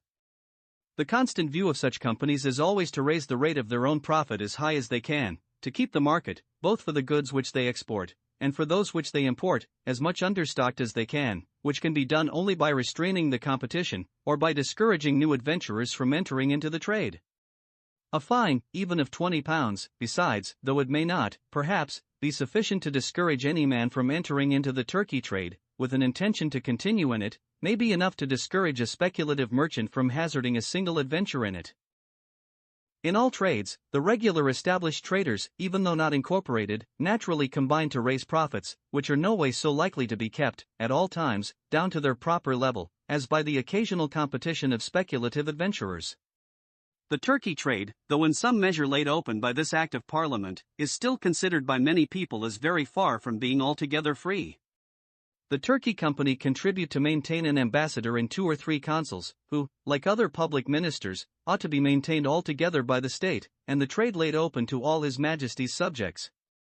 The different taxes levied by the company, for this and other corporation purposes, might afford a revenue much more than sufficient to enable a state to maintain such ministers. Regulated companies, it was observed by Sir Josiah Child, though they had frequently supported public ministers, had never maintained any forts or garrisons in the countries to which they traded, whereas joint stock companies frequently had. And, in reality, the former seemed to be much more unfit for this sort of service than the latter. First, the directors of a regulated company have no particular interest in the prosperity of the general trade of the company, for the sake of which such forts and garrisons are maintained. The decay of that general trade may even frequently contribute to the advantage of their own private trade, as, by diminishing the number of their competitors, it may enable them both to buy cheaper and to sell dearer. The directors of a joint stock company, on the contrary, having only their share in the profits which are made upon the common stock committed to their management, have no private trade of their own, of which the interest can be separated from that of the general trade of the company. Their private interest is connected with the prosperity of the general trade of the company, and with the maintenance of the forts and garrisons which are necessary for its defense. They are more likely, therefore, to have that continual and careful attention which that maintenance necessarily requires. Secondly, the directors of a joint stock company have always the management of a large capital, the joint stock of the company, a part of which they may frequently employ, with propriety, in building, repairing, and maintaining such necessary forts and garrisons. But the directors of a regulated company, having the management of no common capital, have no other fund to employ in this way, but the casual revenue arising from the admission fines, and from the corporation duties imposed upon the trade of the company. Though they had the same interest, therefore, to attend to the maintenance of such forts and garrisons, they can seldom have the same ability to render that attention effectual. The maintenance of a public minister, requiring scarce any attention, and but a moderate and limited expense, is a business much more suitable both to the temper and abilities of a regulated company.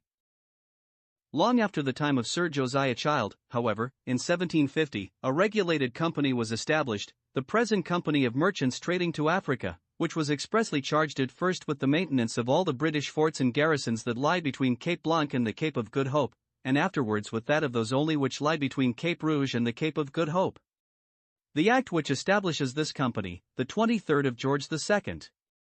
C.51, seems to have had two distinct objects in view: first, to restrain effectually the oppressive and monopolizing spirit which is natural to the directors of a regulated company, and, secondly, to force them, as much as possible, to give an attention, which is not natural to them, towards the maintenance of forts and garrisons. For the first of these purposes, the fine for admission is limited to 40 shillings. The company is prohibited from trading in their corporate capacity, or upon a joint stock, from borrowing money upon common seal, or from laying any restraints upon the trade, which may be carried on freely from all places, and by all persons being British subjects, and paying the fine. The government is in a committee of 9 persons, who meet at London, but who are chosen annually by the freemen of the company at London, Bristol, and Liverpool, 3 from each place. No committeeman can be continued in office for more than 3 years together. Any committeeman might be removed by the Board of Trade and Plantations, now by a committee of council, after being heard in his own defense. The committee are forbid to export Negroes from Africa, or to import any African goods into Great Britain. But as they are charged with the maintenance of forts and garrisons, they may, for that purpose, export from Great Britain to Africa goods and stores of different kinds. Out of the moneys which they shall receive from the company, they are allowed a sum, not exceeding £800, for the salaries of their clerks and agents at London, Bristol, and Liverpool, the house rent of their offices at London, and all other expenses of management, commission, and agency, in England. What remains of this sum, after defraying these different expenses, they may divide among themselves, as compensation for their trouble, in what manner they think proper. By this constitution, it might have been expected, that the spirit of monopoly would have been effectually restrained, and the first of these purposes sufficiently answered. It would seem, however, that it had not. Though by the 4th of George III. C.20, the fort of Senegal, with all its dependencies, had been invested in the Company of Merchants Trading to Africa, yet, in the year following, by the 5th of George III.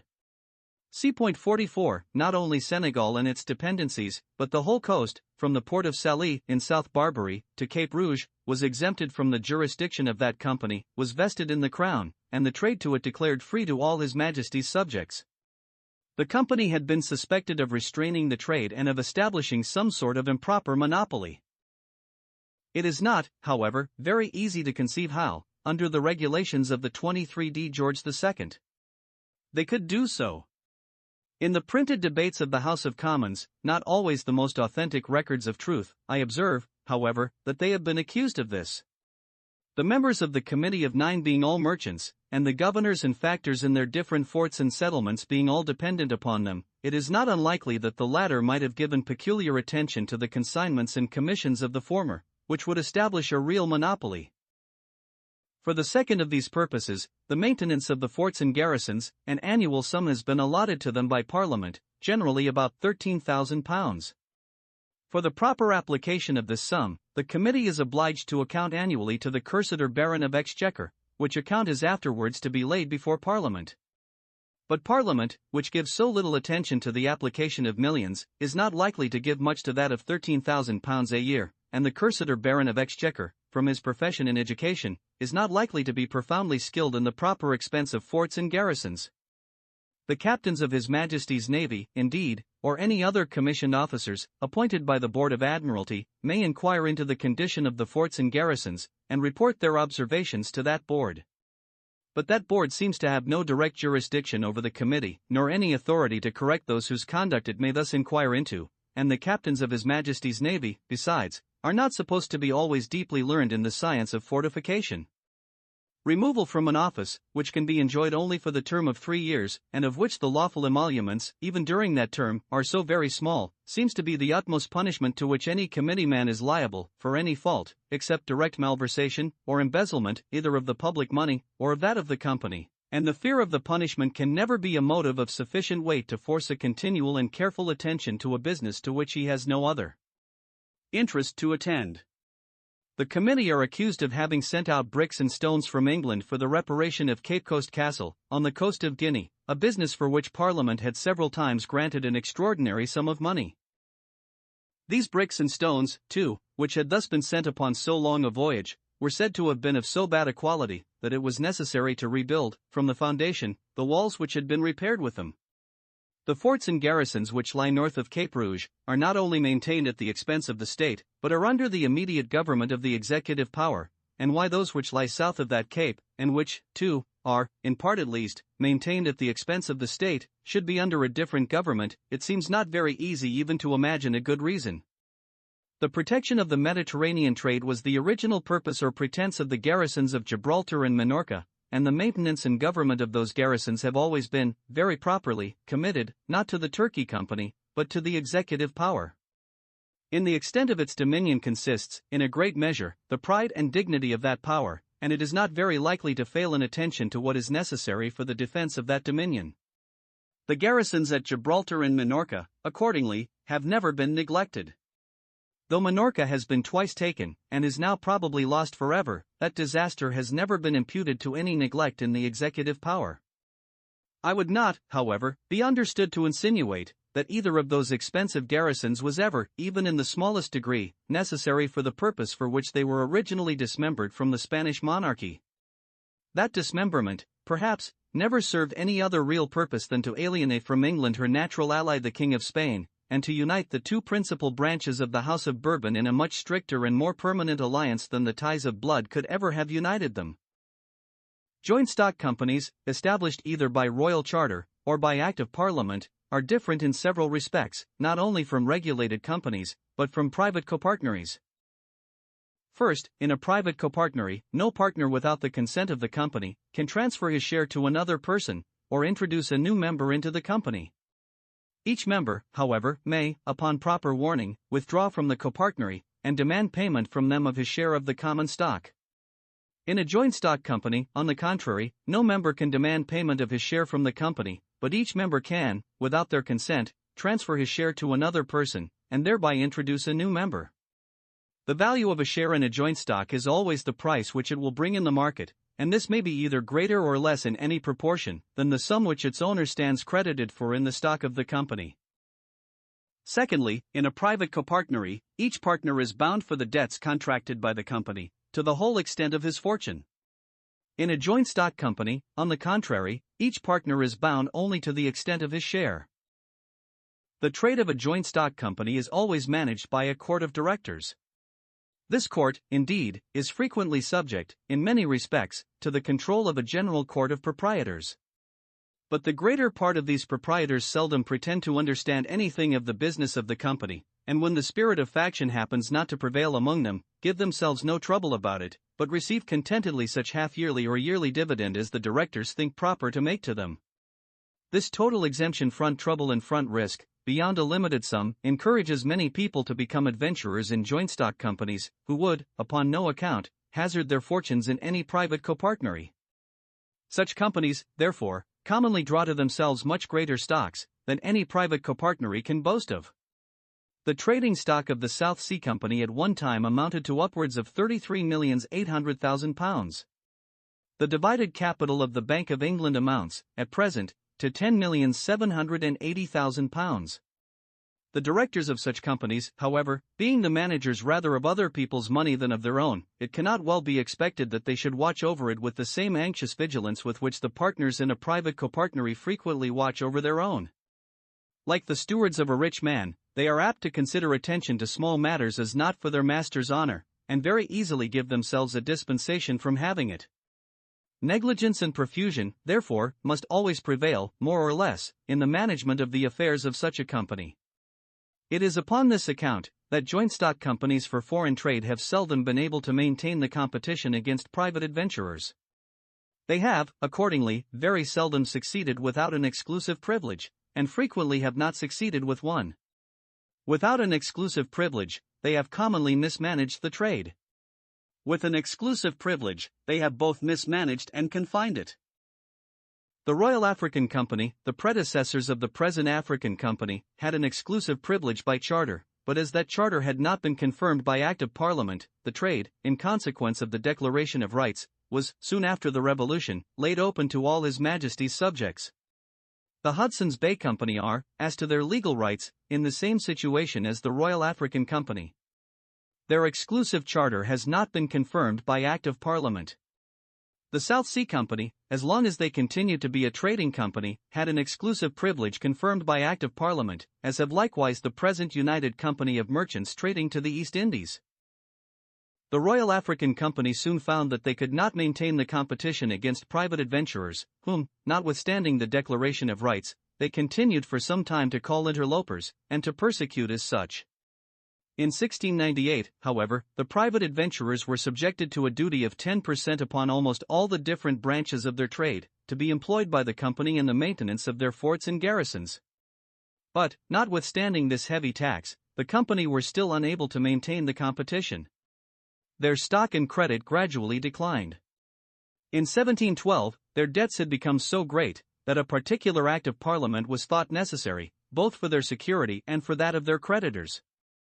It was enacted that the resolution of 2/3 of these creditors in number and value should bind the rust, both with regard to the time which should be allowed to the company for the payment of their debts, and with regard to any other agreement which it might be thought proper to make with them concerning those debts. In 1730, their affairs were in so great disorder that they were altogether incapable of maintaining their forts and garrisons, the sole purpose and pretext of their institution. From that year till their final dissolution, the Parliament judged it necessary to allow the annual sum of £10,000 for that purpose. In 1732, after having been for many years losers by the trade of carrying negroes to the West Indies, they at last resolved to give it up altogether, to sell to the private traders to America the negroes which they purchased upon the coast, all to employ their servants in a trade to the inland parts of Africa for gold dust, elephants' teeth, dyeing drugs, etc. But their success in this more confined trade was not greater than in their former extensive one. Their affairs continued to go gradually to decline, till at last, being in every respect a bankrupt company, they were dissolved by Act of Parliament, and their forts and garrisons vested in the present regulated Company of Merchants trading to Africa. Before the erection of the Royal African Company, there had been 3 other joint stock companies successively established, one after another, for the African trade. They were all equally unsuccessful. They all, however, had exclusive charters, which, though not confirmed by Act of Parliament, were in those days supposed to convey a real exclusive privilege. The Hudson's Bay Company, before their misfortunes in the late war, had been much more fortunate than the Royal African Company. Their necessary expense is much smaller. The whole number of people whom they maintain in their different settlements and habitations, which they have honored with the name of forts, is said not to exceed 120 persons. This number, however, is sufficient to prepare beforehand the cargo of furs and other goods necessary for loading their ships, which, on account of the ice, can seldom remain above 6 or 8 weeks in those seas. This advantage of having a cargo ready prepared could not, for several years, be acquired by private adventurers, and without it there seems to be no possibility of trading to Hudson's Bay. The moderate capital of the company, which, it is said, does not exceed £110,000, may, besides, be sufficient to enable them to engross the whole, or almost the whole trade and surplus produce, of the miserable though extensive country comprehended within their charter. No private adventurers, accordingly, have ever attempted to trade to that country in competition with them. This company, therefore, have always enjoyed an exclusive trade, in fact, though they may have no right to it in law. Over and above all this, the moderate capital of this company is said to be divided among a very small number of proprietors. But a joint stock company, consisting of a small number of proprietors, with a moderate capital, approaches very nearly to the nature of a private copartnery, and may be capable of nearly the same degree of vigilance and attention. It is not to be wondered at, therefore, if, in consequence of these different advantages, the Hudson's Bay Company had, before the late war, been able to carry on their trade with a considerable degree of success. It does not seem probable, however, that their profits ever approached to what the late Mr. Dobbs imagined them. A much more sober and judicious writer, Mr. Anderson, author of the Historical and Chronological Deduction of Commerce, very justly observes, that upon examining the accounts which Mr. Dobbs himself has given for several years together, of their exports and imports, and upon making proper allowances for their extraordinary risk and expense, it does not appear that their profits deserve to be envied, or that they can much, if at all, exceed the ordinary profits of trade. The South Sea Company never had any forts or garrisons to maintain, and therefore were entirely exempted from one great expense, to which other joint stock companies for foreign trade are subject, but they had an immense capital divided among an immense number of proprietors. It was naturally to be expected, therefore, that folly, negligence, and profusion should prevail in the whole management of their affairs. The knavery and extravagance of their stock-jobbing projects are sufficiently known, and the explication of them would be foreign to the present subject. Their mercantile projects were not much better conducted. The first trade which they engaged in was that of supplying the Spanish West Indies with Negroes, of which, in consequence of what was called the Asiento contract granted them by the Treaty of Utrecht, they had the exclusive privilege. But as it was not expected that much profit could be made by this trade, both the Portuguese and French companies, who had enjoyed it upon the same terms before them, having been ruined by it, they were allowed, as compensation, to send annually a ship of a certain burden, to trade directly to the Spanish West Indies. Of the 10 voyages which this annual ship was allowed to make, they are said to have gained considerably by one, that of the Royal Caroline, in 1731, and to have been losers, more or less, by almost all the rest. Their ill success was imputed, by their factors and agents, to the extortion and oppression of the Spanish government, but was, perhaps, principally owing to the profusion and depredations of those very factors and agents, some of whom are said to have acquired great fortunes, even in 1 year. In 1734, the company petitioned the king, that they might be allowed to dispose of the trade and tonnage of their annual ship, on account of the little profit which they made by it, and to accept of such equivalent as they could obtain from the King of Spain. In 1724, this company had undertaken the whale fishery. Of this, indeed, they had no monopoly, but as long as they carried it on, no other British subjects appear to have engaged in it. Of the 8 voyages which their ships made to Greenland, they were gainers by one, and losers by all the rest. After their 8th and last voyage, when they had sold their ships, stores, and utensils, they found that their whole loss upon this branch, capital and interest included, amounted to upwards of £237,000. In 1722, this company petitioned the Parliament to be allowed to divide their immense capital of more than £33,800,000, the whole of which had been lent to government, into 2 equal parts, the one half, or upwards of £16,900,000, to be put upon the same footing with other government annuities, and not to be subject to the debts contracted, or losses incurred, by the directors of the company, in the prosecution of their mercantile projects, the other half to remain as before, a trading stock, and to be subject to those debts and losses. The petition was too reasonable not to be granted. In 1733, they again petitioned the Parliament, that 3/4 of their trading stock might be turned into annuity stock, and only 1/4 remain as trading stock, or exposed to the hazards arising from the bad management of their directors. Both their annuity and trading stocks had, by this time, been reduced more than 2 millions each, by several different payments from government, so that this fourth amounted only to £3,662,784:8:6. In 1748, all the demands of the company upon the King of Spain, in consequence of the Asiento contract, were, by the Treaty of Aix-la-Chapelle, given up for what was supposed inequivalent. An end was put to their trade with the Spanish West Indies, the remainder of their trading stock was turned into an annuity stock, and the company ceased, in every respect, to be a trading company. It ought to be observed, that in the trade which the South Sea Company carried on by means of their annual ship, the only trade by which it ever was expected that they could make any considerable profit, they were not without competitors, either in the foreign or in the home market. at Cartagena, Portobello, and La Vera Cruz, they had to encounter the competition of the Spanish merchants, who brought from Cadiz to those markets European goods, of the same kind with the outward cargo of their ship, and in England they had to encounter that of the English merchants, who imported from Cadiz goods of the Spanish West Indies, of the same kind with the inward cargo. The goods, both of the Spanish and English merchants, indeed, were, perhaps, subject to higher duties. But the loss occasioned by the negligence, profusion, and malversation of the servants of the company had probably been a tax much heavier than all those duties. That a joint stock company should be able to carry on successfully any branch of foreign trade, when private adventurers can come into any sort of open and fair competition with them, seems contrary to all experience. The Old English East India Company was established in 1600, by a charter from Queen Elizabeth. In the first 12 voyages which they fitted out for India, they appear to have traded as a regulated company, with separate stocks, though only in the general ships of the company. In 1612, they united into a joint stock. Their charter was exclusive, and, though not confirmed by Act of Parliament, was in those days supposed to convey a real exclusive privilege. For many years, therefore, they were not much disturbed by interlopers. Their capital, which never exceeded £744,000, and of which £50 was a share, was not so exorbitant, nor their dealings so extensive, as to afford either a pretext for gross negligence and profusion, or a cover to gross malversation. Notwithstanding some extraordinary losses, occasioned partly by the malice of the Dutch East India Company, and partly by other accidents, they carried on for many years a successful trade. But in process of time, when the principles of liberty were better understood, it became every day more and more doubtful how far a royal charter, not confirmed by Act of Parliament, could convey an exclusive privilege. Upon this question the decisions of the courts of justice were not uniform, but varied with the authority of government and the humors of the times.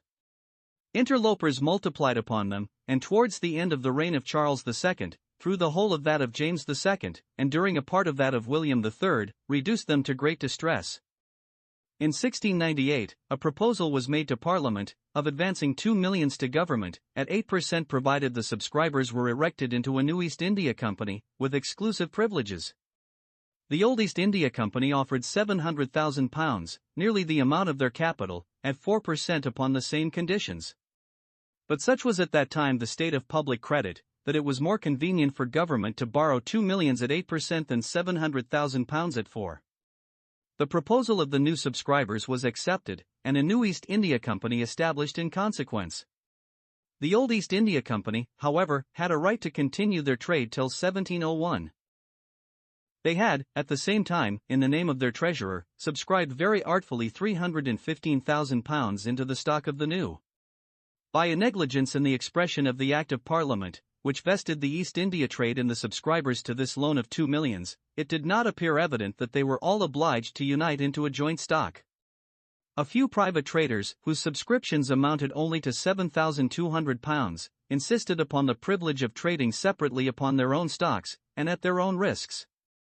The old East India Company had a right to a separate trade upon their own stock till 1701, and they had likewise, both before and after that period, a right, like that or other private traders, to a separate trade upon the £315,000, which they had subscribed into the stock of the new company. The competition of the two companies with the private traders, and with one another, is said to have well nigh ruined both. Upon a subsequent occasion, in 1750, when a proposal was made to Parliament for putting the trade under the management of a regulated company, and thereby laying it in some measure open, the East India Company, in opposition to this proposal, represented, in very strong terms, what had been, at this time, the miserable effects, as they thought them, of this competition. In India, they said, it raised the price of goods so high, that they were not worth the buying, and in England, by overstocking the market, it sunk their price so low, that no profit could be made by them. That by a more plentiful supply, to the great advantage and conveniency of the public, it must have reduced very much the price of India goods in the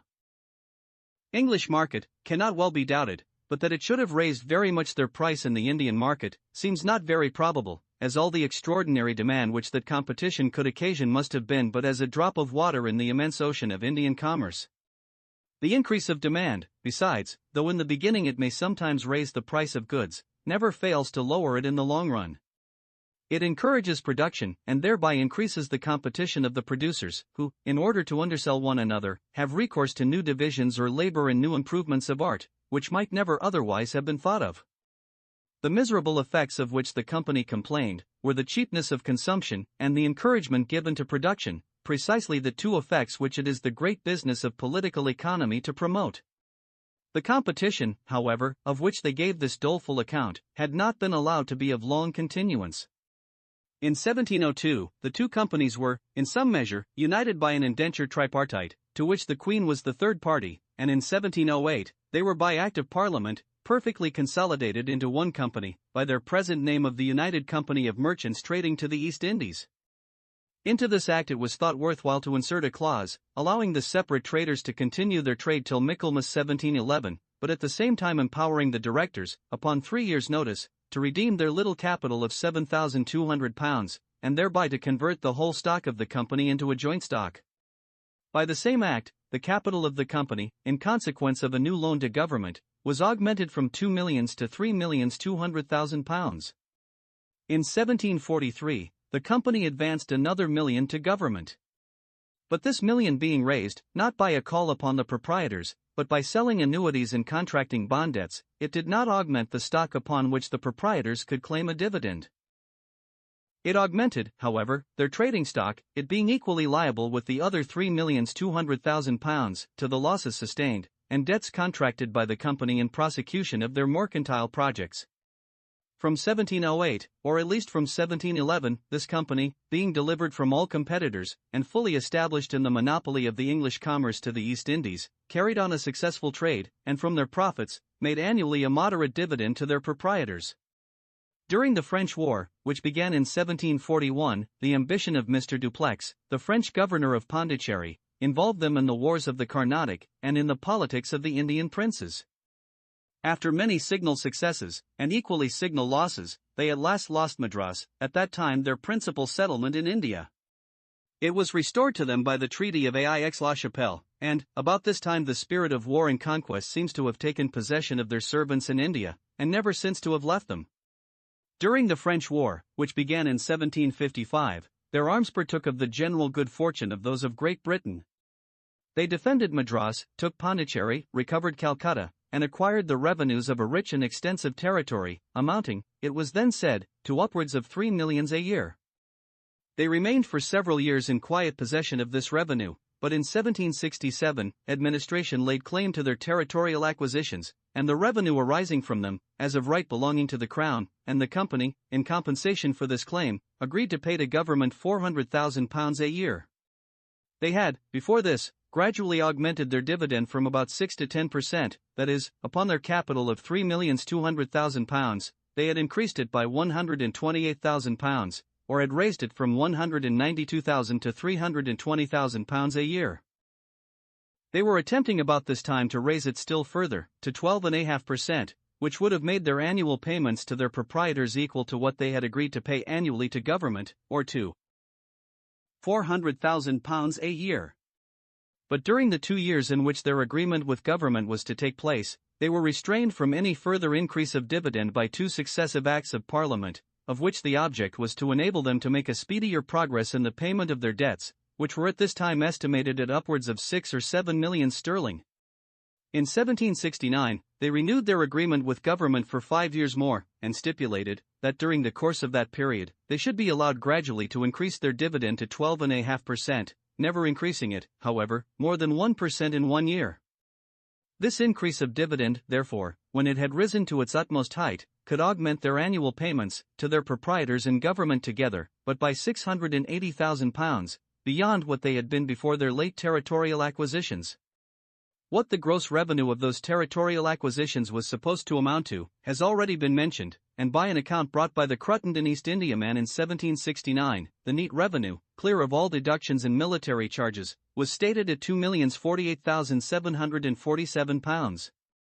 They were said, at the same time, to possess another revenue, arising partly from lands, but chiefly from the customs established at their different settlements, amounting to £439,000. The profits of their trade, too, according to the evidence of their chairman before the House of Commons, amounted, at this time, to at least £400,000 a year, according to that of their accountant, to at least £500,000, according to the lowest account, at least equal to the highest dividend that was to be paid to their proprietors. So greater revenue might certainly have afforded an augmentation of £680,000 in their annual payments, and, at the same time, have left a large sinking fund, sufficient for the speedy reduction of their debt. In 1773, however, their debts, instead of being reduced, were augmented by an arrear to the Treasury in the payment of the £400,000, by another to the Custom House for duties unpaid, by a large debt to the bank, for money borrowed, and by a fourth, for bills drawn upon them from India, and wantonly accepted, to the amount of upwards of £1,200. The distress which these accumulated claims brought upon them, obliged them not only to reduce all at once their dividend to 6% but to throw themselves upon the mercy of government, and to supplicate, first, a release from the further payment of the stipulated £400,000 a year, and, secondly, a loan of £1,400,000, to save them from immediate bankruptcy. The great increase of their fortune had, it seems, only served to furnish their servants with a pretext for greater profusion, and a cover for greater malversation, than in proportion even to that increase of fortune. The conduct of their servants in India, and the general state of their affairs both in India and in Europe, became the subject of a parliamentary inquiry, in consequence of which, several very important alterations were made in the constitution of their government, both at home and abroad.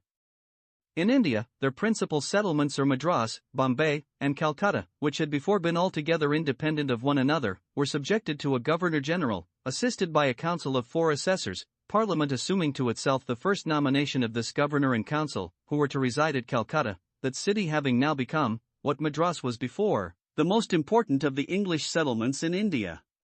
The court of the Mayor of Calcutta, originally instituted for the trial of mercantile causes, which arose in the city and neighborhood, had gradually extended its jurisdiction with the extension of the empire. It was now reduced and confined to the original purpose of its institution. Instead of it, a new Supreme Court of Judicature was established, consisting of a Chief Justice and 3 judges, to be appointed by the Crown. In Europe, the qualification necessary to entitle a proprietor to vote at their general courts was raised, from £500, the original price of a share in the stock of the company, to £1,000. In order to vote upon this qualification, too, it was declared necessary that he should have possessed it, if acquired by his own purchase, and not by inheritance, for at least 1 year, instead of 6 months, the term requisite before. The court of 24 directors had before been chosen annually, but it was now enacted that each director should, for the future, be chosen for 4 years, 6 of them, however, to go out of office by rotation every year, and not be capable of being rechosen at the election of the 6 new directors for the ensuing year.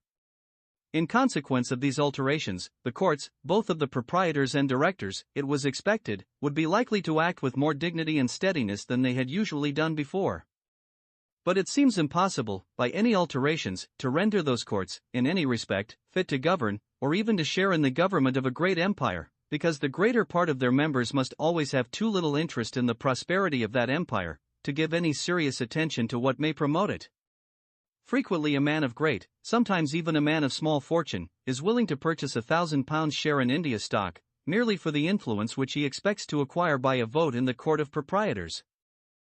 It gives him a share, though not in the plunder, yet in the appointment of the plunderers of India, the Court of Directors, though they make that appointment, being necessarily more or less under the influence of the proprietors, who not only elect those directors, but sometimes overrule the appointments of their servants in India. Provided he can enjoy this influence for a few years, and thereby provide for a certain number of his friends, he frequently cares little about the dividend, or even about the value of the stock upon which his vote is founded. About the prosperity of the great empire, in the government of which that vote gives him a share, he seldom cares at all. No other sovereigns ever were, or, from the nature of things, ever could be, so perfectly indifferent about the happiness or misery of their subjects, the improvement or waste of their dominions, the glory or disgrace of their administration, as, from irresistible moral causes, the greater part of the proprietors of such a mercantile company are, and necessarily must be. This indifference, too, was more likely to be increased than diminished by some of the new regulations which were made in consequence of the parliamentary inquiry. By a resolution of the House of Commons, for example, it was declared that when the £1,400,000 lent to the company by government should be paid, and their bond debts be reduced to £1,500,000, they might then, and not till then, divide 8% upon their capital, and that whatever remained of their revenues and neat profits at home should be divided into 4 parts, 3 of them to be paid into the exchequer for the use of the public, and the 4th to be reserved as a fund, either for the further reduction of their bond debts, or for the discharge of other contingent exigencies which the company might labor under. But if the company were bad stewards and bad sovereigns, when the whole of their neat revenue and profits belonged to themselves, and were at their own disposal, they were surely not likely to be better when 3/4 of them were to belong to other people, and the other 4th, though to be laid out for the benefit of the company, yet to be so under the inspection and with the approbation of other people. It might be more agreeable to the company that their own servants and dependents should have either the pleasure of wasting, or the profit of embezzling, whatever surplus might remain, after paying the proposed dividend of 8%, than that it should come into the hands of a set of people with whom those resolutions could scarce fail to set them in some measure at variance. The interest of those servants and dependents might so far predominate in the court of proprietors, as sometimes to dispose it to support the authors of depredations which had been committed in direct violation of its own authority. With the majority of proprietors, the support even of the authority of their own court might sometimes be a matter of less consequence than the support of those who had set that authority at defiance. The regulations of 1773, accordingly, did not put an end to the disorder of the company's government in India. Notwithstanding that, during a momentary fit of good conduct, they had at one time collected into the treasury of Calcutta more than £3,000,000, notwithstanding that they had afterwards extended either their dominion or their depredations over a vast accession of some of the richest and most fertile countries in India, all was wasted and destroyed. They found themselves altogether unprepared to stop or resist the incursion of Hyder Ali, and in consequence of those disorders, the company is now, 1784, in greater distress than ever, and, in order to prevent immediate bankruptcy, is once more reduced to supplicate the assistance of government. Different plans have been proposed by the different parties in Parliament for the better management of its affairs, and all those plans seem to agree in supposing, what was indeed always abundantly evident, that it is altogether unfit to govern its territorial possessions. Even the company itself seems to be convinced of its own incapacity so far, and seems, upon that account, willing to give them up to government. With the right of possessing forts and garrisons in distant and barbarous countries is necessarily connected the right of making peace and war in those countries. The joint stock companies, which have had the one right, have constantly exercised the other, and have frequently had it expressly conferred upon them. How unjustly, how capriciously, how cruelly, they have commonly exercised it, is too well known from recent experience. When a company of merchants undertake, at their own risk and expense, to establish a new trade with some remote and barbarous nation, it may not be unreasonable to incorporate them into a joint stock company, and to grant them, in case of their success, a monopoly of the trade for a certain number of years. It is the easiest and most natural way in which the state can recompense them for hazarding a dangerous and expensive experiment, of which the public is afterwards to reap the benefit. A temporary monopoly of this kind may be vindicated, upon the same principles upon which a like monopoly of a new machine is granted to its inventor, and that of a new book to its author. But upon the expiration of the term, the monopoly ought certainly to determine, the forts and garrisons, if it was found necessary to establish any, to be taken into the hands of government, their value to be paid to the company, and the trade to be laid open to all the subjects of the state. By a perpetual monopoly, all the other subjects of the state are taxed very absurdly in 2 different ways: first, by the high price of goods, which, in the case of a free trade, they could buy much cheaper, and, secondly, by their total exclusion from a branch of business which it might be both convenient and profitable for many of them to carry on. It is for the most worthless of all purposes, too, that they are taxed in this manner. It is merely to enable the company to support the negligence, profusion, and malversation of their own servants, whose disorderly conduct seldom allows the dividend of the company to exceed the ordinary rate of profit in trades which are altogether free, and very frequently makes a fall even a good deal short of that rate. Without a monopoly, however, a joint stock company, it would appear from experience, cannot long carry on any branch of foreign trade. To buy in one market, in order to sell with profit in another, when there are many competitors in both, to watch over, not only the occasional variations in the demand, but the much greater and more frequent variations in the competition, or in the supply which that demand is likely to get from other people, and to suit with dexterity and judgment both the quantity and quality of each assortment of goods to all these circumstances, is a species of warfare, of which the operations are continually changing, and which can scarce ever be conducted successfully, without such an unremitting exertion of vigilance and attention as cannot long be expected from the directors of a joint stock company. The East India Company, upon the redemption of their funds, and the expiration of their exclusive privilege, have a right, by Act of Parliament, to continue a corporation with a joint stock, and to trade in their corporate capacity to the East Indies, in common with the rest of their fellow subjects. But in this situation, the superior vigilance and attention of a private adventurer would, in all probability, soon make them weary of the trade. An eminent French author, of great knowledge in matters of political economy, the Abbé Morel-Let, gives a list of 55 joint stock companies for foreign trade, which have been established in different parts of Europe since the year 1600, and which, according to him, have all failed from mismanagement, notwithstanding they had exclusive privileges. He has been misinformed with regard to the history of 2 or 3 of them, which were not joint stock companies and have not failed. But, in compensation, there have been several joint stock companies which have failed, and which he has omitted. The only trades which it seems possible for a joint stock company to carry on successfully, without an exclusive privilege, are those of which all the operations are capable of being reduced to what is called a routine, or to such a uniformity of method as admits of little or no variation. Of this kind is, first, the banking trade; secondly, the trade of insurance from fire and from sea risk, and capture in time of war; thirdly, the trade of making and maintaining a navigable cut or canal; and, fourthly, the similar trade of bringing water for the supply of a great city. Though the principles of the banking trade may appear somewhat abstruse, the practice is capable of being reduced to strict rules. To depart upon any occasion from those rules, in consequence of some flattering speculation of extraordinary gain, is almost always extremely dangerous and frequently fatal to the banking company which attempts it. But the constitution of joint stock companies renders them in general more tenacious of established rules than any private copartnery. Such companies, therefore, seem extremely well fitted for this trade. The principal banking companies in Europe, accordingly, are joint stock companies, many of which manage their trade very successfully without any exclusive privilege. The Bank of England has no other exclusive privilege, except that no other banking company in England shall consist of more than 6 persons. The 2 banks of Edinburgh are joint stock companies, without any exclusive privilege. The value of the risk, either from fire, or from loss by sea, or by capture, though it cannot, perhaps, be calculated very exactly, admits, however, of such a gross estimation, as renders it, in some degree, reducible to strict rule and method. The trade of insurance, therefore, may be carried on successfully by a joint stock company, without any exclusive privilege. Neither the London Assurance, nor the Royal Exchange Assurance Companies have any such privilege.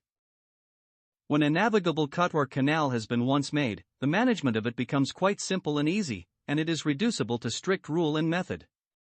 Even the making of it is so, as it may be contracted for with undertakers, at so much a mile, and so much a lock. The same thing may be said of a canal, an aqueduct, or a great pipe for bringing water to supply a great city. Such undertakings, therefore, may be, and accordingly frequently are, very successfully managed by joint stock companies, without any exclusive privilege. To establish a joint stock company, however, for any undertaking, merely because such a company might be capable of managing it successfully, or, to exempt a particular set of dealers from some of the general laws which take place with regard to all their neighbors, merely because they might be capable of thriving, if they had such an exemption, would certainly not be reasonable. To render such an establishment perfectly reasonable, with the circumstance of being reducible to strict rule and method, 2 other circumstances ought to concur. First, it ought to appear with the clearest evidence, that the undertaking is of greater and more general utility than the greater part of common trades, and, secondly, that it requires a greater capital than can easily be collected into a private copartnery. If a moderate capital were sufficient, the great utility of the undertaking would not be a sufficient reason for establishing a joint stock company, because, in this case, the demand for what it was to produce would readily and easily be supplied by private adventurers. In the 4 trades above mentioned, both those circumstances concur. The great and general utility of the banking trade, when prudently managed, has been fully explained in the 2nd book of this inquiry. But a public bank, which is to support public credit, and, upon particular emergencies, to advance to government the whole produce of a tax, to the amount, perhaps, of several millions, a year or 2 before it comes in, requires a greater capital than can easily be collected into any private copartnery. The trade of insurance gives great security to the fortunes of private people, and, by dividing among a great many the loss which would ruin an individual, makes it fall light and easy upon the whole society. In order to give this security, however, it is necessary that the insurers should have a very large capital. Before the establishment of the two joint stock companies for insurance in London, a list, it is said, was laid before the Attorney General, of 150 private usurers, who had failed in the course of a few years.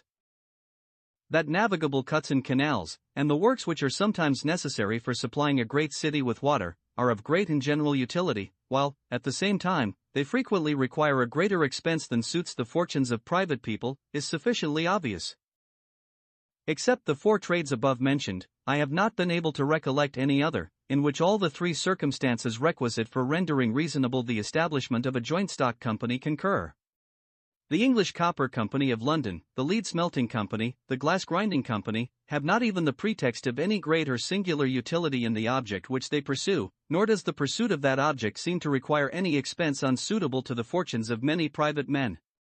Whether the trade which those companies carry on is reducible to such strict rule and method as to render it fit for the management of a joint stock company, or whether they have any reason to boast of their extraordinary profits, I do not pretend to know.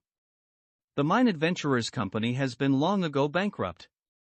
A share in the stock of the British Linen Company of Edinburgh sells, at present, very much below par, though less so than it did some years ago.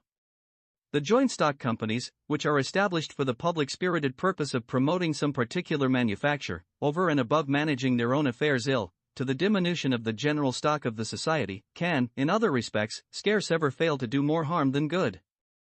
Notwithstanding the most upright intentions, the unavoidable partiality of their directors to particular branches of the manufacture, of which the undertakers mislead and impose upon them, is a real discouragement to the rest, and necessarily breaks, more or less, that natural proportion which would otherwise establish itself between judicious industry and profit, and which, to the general industry of the country, is of all encouragements the greatest and the most effectual.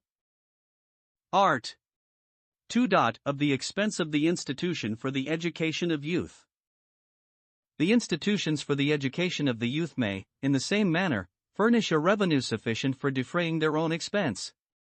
The fee or honorary, which the scholar pays to the master, naturally constitutes a revenue of this kind. Even where the reward of the master does not arise altogether from this natural revenue, it still is not necessary that it should be derived from that general revenue of the society, of which the collection and application are, in most countries, assigned to the executive power. Through the greater part of Europe, accordingly, the endowment of schools and colleges makes either no charge upon that general revenue, or but a very small one. It everywhere arises chiefly from some local or provincial revenue, from the rent of some landed estate, or from the interest of some sum of money, allotted and put under the management of trustees for this particular purpose, sometimes by the sovereign himself, and sometimes by some private donor.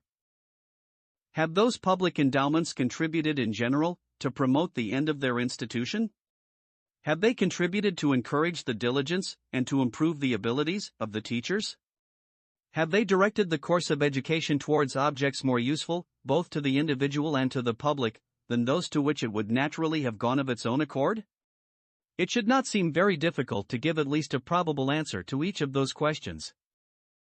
In every profession, the exertion of the greater part of those who exercise it is always in proportion to the necessity they are under of making that exertion. This necessity is greatest with those to whom the emoluments of their profession are the only source from which they expect their fortune, or even their ordinary revenue and subsistence. In order to acquire this fortune, or even to get this subsistence, they must, in the course of a year, execute a certain quantity of work of a known value, and, where the competition is free, the rivalship of competitors, who are all endeavoring to justle one another out of employment, obliges every man to endeavor to execute his work with a certain degree of exactness. The greatness of the objects which are to be acquired by success in some particular professions may, no doubt, sometimes animate the exertions of a few men of extraordinary spirit and ambition. Great objects, however, are evidently not necessary, in order to occasion the greatest exertions. Rivalship and emulation render excellency, even in mean professions, an object of ambition, and frequently occasion the very greatest exertions. Great objects, on the contrary, alone and unsupported by the necessity of application, have seldom been sufficient to occasion any considerable exertion. In England, success in the profession of the law leads to some very great objects of ambition, and yet how few men, born to easy fortunes, have ever in this country been eminent in that profession? The endowments of schools and colleges have necessarily diminished, more or less, the necessity of application in the teachers. Their subsistence, so far as it arises from their salaries, is evidently derived from a fund, altogether independent of their success and reputation in their particular professions. In some universities, the salary makes but a part, and frequently but a small part, of the emoluments of the teacher, of which the greater part arises from the honoraries or fees of his pupils. The necessity of application, though always more or less diminished, is not, in this case, entirely taken away. Reputation in his profession is still of some importance to him, and he still has some dependency upon the affection, gratitude, and favorable report of those who have attended upon his instructions, and these favorable sentiments he is likely to gain in no way so well as by deserving them, that is, by the abilities and diligence with which he discharges every part of his duty. In other universities, the teacher is prohibited from receiving any honorary or fee from his pupils, and his salary constitutes the whole of the revenue which he derives from his office. His interest is, in this case, set as directly in opposition to his duty as it is possible to set it. It is the interest of every man to live as much at his ease as he can, and if his emoluments are to be precisely the same, whether he does or does not perform some very laborious duty, it is certainly his interest, at least his interest is vulgarly understood, either to neglect it altogether, or, if he is subject to some authority which will not suffer him to do this, to perform it in as careless and slovenly a manner as that authority will permit. If he is naturally active and a lover of labor, it is his interest to employ that activity in any way from which he can derive some advantage, rather than in the performance of his duty, from which he can derive none. If the authority to which he is subject resides in the body corporate, the college, or university, of which he himself is a member, and in which the greater part of the other members are, like himself, persons who either are, or ought to be teachers, they are likely to make a common cause, to be all very indulgent to one another, and every man to consent that his neighbor may neglect his duty, provided he himself is allowed to neglect his own. In the University of Oxford, the greater part of the public professors have, for these many years, given up altogether even the pretense of teaching. If the authority to which he is subject resides, not so much in the body corporate, of which he is a member, as in some other extraneous persons, in the bishop of the diocese, for example, in the governor of the province, or, perhaps, in some minister of state, it is not, indeed, in this case, very likely that he will be suffered to neglect his duty altogether. All that such superiors, however, can force him to do, is to attend upon his pupils a certain number of hours, that is, to give a certain number of lectures in the week or in the year. What those lectures shall be, must still depend upon the diligence of the teacher, and that diligence is likely to be proportioned to the motives which he has for exerting it. An extraneous jurisdiction of this kind, besides, is liable to be exercised both ignorantly and capriciously. In its nature, it is arbitrary and discretionary, and the persons who exercise it, neither attending upon the lectures of the teacher themselves, nor perhaps understanding the sciences which it is his business to teach, are seldom capable of exercising it with judgment. From the insolence of office, too, they are frequently indifferent how they exercise it, and are very apt to censure or deprive him of his office wantonly and without any just cause. The person subject to such jurisdiction is necessarily degraded by it, and, instead of being one of the most respectable, is rendered one of the meanest and most contemptible persons in the society. It is by powerful protection only that he can effectually guard himself against the bad usage to which he is at all times exposed, and this protection he is most likely to gain, not by ability or diligence in his profession, but by obsequiousness to the will of his superiors, and by being ready, at all times, to sacrifice to that will the rights, the interest, and the honor of the body corporate, of which he is a member. Whoever has attended for any considerable time to the administration of a French university, must have had occasion to remark the effects which naturally result from an arbitrary and extraneous jurisdiction of this kind. Whatever forces a certain number of students to any college or university, independent of the merit or reputation of the teachers, tends more or less to diminish the necessity of that merit or reputation. The privileges of graduates in arts, in law, physic, and divinity, when they can be obtained only by residing a certain number of years in certain universities, necessarily force a certain number of students to such universities, independent of the merit or reputation of the teachers. The privileges of graduates are a sort of statutes of apprenticeship, which have contributed to the improvement of education just as the other statutes of apprenticeship have to that of arts and manufactures. The charitable foundations of scholarships, exhibitions, bursaries, etc. necessarily attach a certain number of students to certain colleges, independent altogether of the merit of those particular colleges. Were the students upon such charitable foundations left free to choose what college they liked best, such liberty might perhaps contribute to excite some emulation among different colleges. A regulation, on the contrary, which prohibited even the independent members of every particular college from leaving it, and going to any other, without leave first asked and obtained of that which they meant to abandon, would tend very much to extinguish that emulation. If in each college, the tutor or teacher, who is to instruct each student in all arts and sciences, should not be voluntarily chosen by the student, but appointed by the head of the college, and if, in case of neglect, inability, or bad usage, the student should not be allowed to change him for another, without leave first asked and obtained, such a regulation would not only tend very much to extinguish all emulation among the different tutors of the same college, but to diminish very much, in all of them, the necessity of diligence and of attention to their respective pupils. Such teachers, though very well paid by their students, might be as much disposed to neglect them, as those who are not paid by them at all or who have no other recompense but their salary. If the teacher happens to be a man of sense, it must be an unpleasant thing to him to be conscious, while he is lecturing to his students, that he is either speaking or reading nonsense, or what is very little better than nonsense. It must, too, be unpleasant to him to observe that the greater part of his students desert his lectures, or perhaps, attend upon them with plain enough marks of neglect, contempt, and derision. If he is obliged, therefore, to give a certain number of lectures, these motives alone, without any other interest, might dispose him to take some pains to give tolerably good ones. Several different expedients, however, may be fallen upon, which will effectually blunt the edge of all those incitements to diligence. The teacher, instead of explaining to his pupils himself the science in which he proposes to instruct them, may read some book upon it, and if this book is written in a foreign and dead language, by interpreting it to them into their own, or, what would give him still less trouble, by making them interpret it to him, and by now and then making an occasional remark upon it, he may flatter himself that he is giving a lecture. The slightest degree of knowledge and application will enable him to do this, without exposing himself to contempt or derision, by saying anything that is really foolish, absurd, or ridiculous. The discipline of the college, at the same time, may enable him to force all his pupils to the most regular attendance upon his sham lecture, and to maintain the most decent and respectful behavior during the whole time of the performance. The discipline of colleges and universities is in general contrived, not for the benefit of the students, but for the interest, or, more properly speaking, for the ease of the masters. Its object is, in all cases, to maintain the authority of the master, and, whether he neglects or performs his duty, to oblige the students in all cases to behave to him as if he performed it with the greatest diligence and ability. It seems to presume perfect wisdom and virtue in the one order, and the greatest weakness and folly in the other. Where the masters, however, really perform their duty, there are no examples, I believe, that the greater part of the students ever neglect theirs.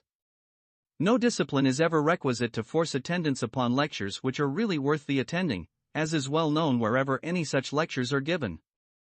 Force and restraint may, no doubt, be in some degree requisite, in order to oblige children, or very young boys, to attend to those parts of education, which it is thought necessary for them to acquire during that early period of life, but after 12 or 13 years of age, provided the master does his duty, force or restraint can scarce ever be necessary to carry on any part of education. Such is the generosity of the greater part of young men, that so far from being disposed to neglect or despise the instructions of their master, provided he shews some serious intention of being of use to them, they are generally inclined to pardon a great deal of incorrectness in the performance of his duty, and sometimes even to conceal from the public a good deal of gross negligence. Those parts of education, it is to be observed, for the teaching of which there are no public institutions, are generally the best taught. When a young man goes to a fencing or a dancing school, he does not, indeed, always learn to fence or to dance very well, but he seldom fails of learning to fence or to dance. The good effects of the riding school are not commonly so evident. The expense of a riding school is so great, that in most places it is a public institution. The three most essential parts of literary education, to read, write, and account, it still continues to be more common to acquire in private than in public schools, and it very seldom happens that anybody fails of acquiring them to the degree in which it is necessary to acquire them. In England, the public schools are much less corrupted than the universities. In the schools, the youth are taught, or at least may be taught, Greek and Latin, that is, everything which the masters pretend to teach, or which it is expected they should teach. In the universities, the youth neither are taught, nor always can find any proper means of being taught the sciences, which it is the business of those incorporated bodies to teach. The reward of the schoolmaster, in most cases, depends principally, in some cases almost entirely, upon the fees or honoraries of his scholars. Schools have no exclusive privileges. In order to obtain the honors of graduation, it is not necessary that a person should bring a certificate of his having studied a certain number of years at a public school. If, upon examination, he appears to understand what is taught there, no questions are asked about the place where he learnt it. The parts of education which are commonly taught in universities, it may perhaps be said, are not very well taught.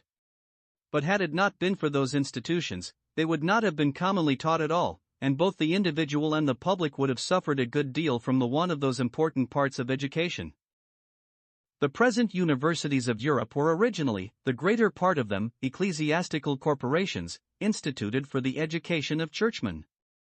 They were founded by the authority of the Pope, and were so entirely under his immediate protection that their members, whether masters or students, had all of them what was then called the benefit of clergy, that is, were exempted from the civil jurisdiction of the countries in which their respective universities were situated, and were amenable only to the ecclesiastical tribunals.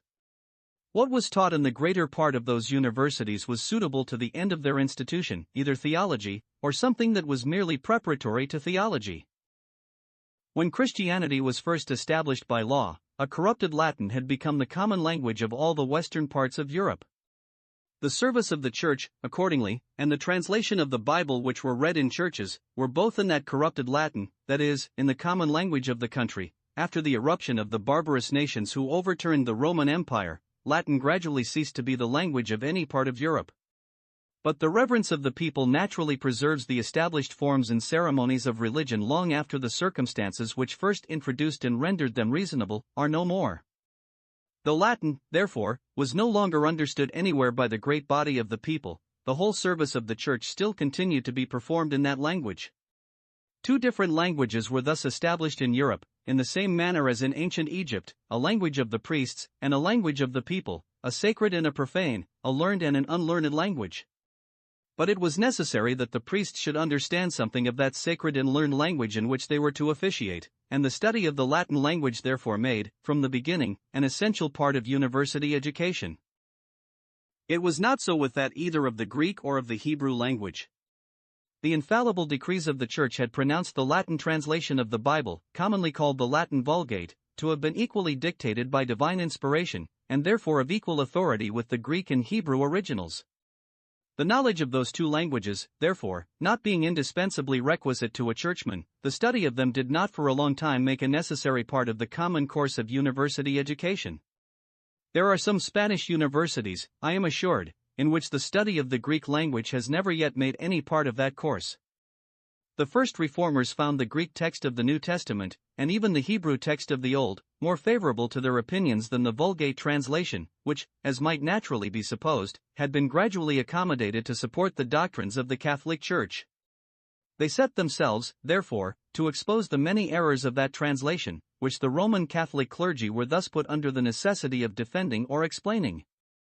But this could not well be done without some knowledge of the original languages, of which the study was therefore gradually introduced into the greater part of universities, both of those which embraced, and of those which rejected, the doctrines of the Reformation. The Greek language was connected with every part of that classical learning, which, though at first principally cultivated by Catholics and Italians, happened to come into fashion much about the same time that the doctrines of the Reformation were set on foot. In the greater part of universities, therefore, that language was taught previous to the study of philosophy, and as soon as the student had made some progress in the Latin. The Hebrew language having no connection with classical learning, and, except the Holy Scriptures, being the language of not a single book in any esteem, the study of it did not commonly commence till after that of philosophy, and when the student had entered upon the study of theology. Originally, the first rudiments, both of the Greek and Latin languages, were taught in universities, and in some universities they still continue to be so. In others, it is expected that the student should have previously acquired, at least, the rudiments of one or both of those languages, of which the study continues to make everywhere a very considerable part of university education. The ancient Greek philosophy was divided into three great branches: physics, or natural philosophy, ethics, or moral philosophy, and logic. This general division seems perfectly agreeable to the nature of things. The great phenomena of nature, the revolutions of the heavenly bodies, eclipses, comets, thunder and lightning, and other extraordinary meteors, the generation, the life, growth, and dissolution of plants and animals, are objects which, as they necessarily excite the wonder, so they naturally call forth the curiosity of mankind to inquire into their causes. Superstition first attempted to satisfy this curiosity, by referring all those wonderful appearances to the immediate agency of the gods. Philosophy afterwards endeavored to account for them from more familiar causes, or from such as mankind were better acquainted with, than the agency of the gods.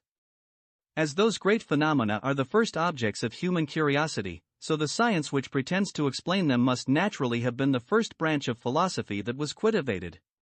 The first philosophers, accordingly, of whom history has preserved any account, appear to have been natural philosophers. In every age and country of the world, men must have attended to the characters, designs, and actions of one another, and many reputable rules and maxims for the conduct of human life must have been laid down and approved of by common consent. As soon as writing came into fashion, wise men, or those who fancied themselves such, would naturally endeavor to increase the number of those established and respected maxims, and to express their own sense of what was either proper or improper conduct, sometimes in the more artificial form of apologues, like what are called the fables of Aesop, and sometimes in the more simple one of apothegms or wise sayings, like the Proverbs of Solomon, the verses of Theognis and Phocylides, and some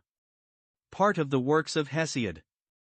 They might continue in this manner, for a long time, merely to multiply the number of those maxims of prudence and morality, without even attempting to arrange them in any very distinct or methodical order, much less to connect them together by one or more general principles, from which they were all deducible, like effects from their natural causes. The beauty of a systematical arrangement of different observations, connected by a few common principles, was first seen in the rude essays of those ancient times towards a system of natural philosophy. Something of the same kind was afterwards attempted in morals. The maxims of common life were arranged in some methodical order, and connected together by a few common principles, in the same manner as they had attempted to arrange and connect the phenomena of nature. The science which pretends to investigate and explain those connecting principles is what is properly called moral philosophy. Different authors gave different systems, both of natural and moral philosophy. But the arguments by which they supported those different systems, far from being always demonstrations, were frequently at best but very slender probabilities, and sometimes mere sophisms, which had no other foundation but the inaccuracy and ambiguity of common language. Speculative systems have, in all ages of the world, been adopted for reasons too frivolous to have determined the judgment of any man of common sense, in a matter of the smallest pecuniary interest. Gross sophistry has scarce ever had any influence upon the opinions of mankind, except in matters of philosophy and speculation, and in these it has frequently had the greatest. The patrons of each system of natural and moral philosophy naturally endeavored to expose the weakness of the arguments adduced to support the systems which were opposite to their own. In examining those arguments, they were necessarily led to consider the difference between a probable and a demonstrative argument, between a fallacious and a conclusive one, and logic, or the science of the general principles of good and bad reasoning, necessarily arose out of the observations which a scrutiny of this kind gave occasion to, though, in its origin, posterior both to physics and to ethics, it was commonly taught, not indeed in all, but in the greater part of the ancient schools of philosophy, previously to either of those sciences. The student, it seems to have been thought, ought to understand well the difference between good and bad reasoning, before he was led to reason upon subjects of so great importance. This ancient division of philosophy into three parts was, in the greater part of the universities of Europe, changed for another into 5. In the ancient philosophy, whatever was taught concerning the nature either of the human mind or of the deity, made a part of the system of physics. Those beings, in whatever their essence might be supposed to consist, were parts of the great system of the universe, and parts, too, productive of the most important effects. Whatever human reason could either conclude or conjecture concerning them, made, as it were, 2 chapters, though no doubt 2 very important ones, of the science which pretended to give an account of the origin and revolutions of the great system of the universe. But in the universities of Europe, where philosophy was taught only as subservient to theology, it was natural to dwell longer upon these two chapters than upon any other of the science. They were gradually more and more extended, and were divided into many inferior chapters, till at last the doctrine of spirits, of which so little can be known, came to take up as much room in the system of philosophy as the doctrine of bodies, of which so much can be known. The doctrines concerning those two subjects were considered as making two distinct sciences. What are called metaphysics, or pneumatics, were set in opposition to physics, and were cultivated not only as the more sublime, but, for the purposes of a particular profession, as the more useful science of the two. The proper subject of experiment and observation, a subject in which a careful attention is capable of making so many useful discoveries, was almost entirely neglected. The subject in which, after a very few simple and almost obvious truths, the most careful attention can discover nothing but obscurity and uncertainty, and can consequently produce nothing but subtleties and sophisms, was greatly cultivated. When those two sciences had thus been set in opposition to one another, the comparison between them naturally gave birth to a third, to what was called ontology, or the science which treated of the qualities and attributes which were common to both the subjects of the other two sciences. But if subtleties and sophisms composed the greater part of the metaphysics or pneumatics of the schools, they composed the whole of this cobweb science of ontology, which was likewise sometimes called metaphysics. Wherein consisted the happiness and perfection of a man, considered not only as an individual, but as the member of a family, of a state, and of the great society of mankind, was the object which the ancient moral philosophy proposed to investigate. In that philosophy, the duties of human life were treated of as subservient to the happiness and perfection of human life, but when moral, as well as natural philosophy, came to be taught only as subservient to theology, the duties of human life were treated of as chiefly subservient to the happiness of a life to come. In the ancient philosophy, the perfection of virtue was represented as necessarily productive, to the person who possessed it, of the most perfect happiness in this life. In the modern philosophy, it was frequently represented as generally, or rather as almost always, inconsistent with any degree of happiness in this life, and heaven was to be earned only by penance and mortification, by the austerities and abasement of a monk, not by the liberal, generous, and spirited conduct of a man. Casuistry, and an ascetic morality, made up, in most cases, the greater part of the moral philosophy of the schools. By far the most important of all the different branches of philosophy became in this manner by far the most corrupted. Such, therefore, was the common course of philosophical education in the greater part of the universities in Europe. Logic was taught first, ontology came in the second place, pneumatology, comprehending the doctrine concerning the nature of the human soul and of the deity, in the third, in the fourth followed a debased system of moral philosophy, which was considered as immediately connected with the doctrines of pneumatology, with the immortality of the human soul, and with the rewards and punishments which, from the justice of the deity, were to be expected in a life to come. A short and superficial system of physics usually concluded the course. The alterations which the universities of Europe thus introduced into the ancient course of philosophy were all meant for the education of ecclesiastics, and to render it a more proper introduction to the study of theology, but the additional quantity of subtlety and sophistry, the casuistry and ascetic morality which those alterations introduced into it, certainly did not render it more for the education of gentlemen or men of the world, or more likely either to improve the understanding or to mend the heart. This course of philosophy is what still continues to be taught in the greater part of the universities of Europe, with more or less diligence, according as the constitution of each particular university happens to render diligence more or less necessary to the teachers. In some of the richest and best endowed universities, the tutors content themselves with teaching a few unconnected shreds and parcels of this corrupted course, and even these they commonly teach very negligently and superficially. The improvements which, in modern times, have been made in several different branches of philosophy, have not, the greater part of them, been made in universities, though some, no doubt, have.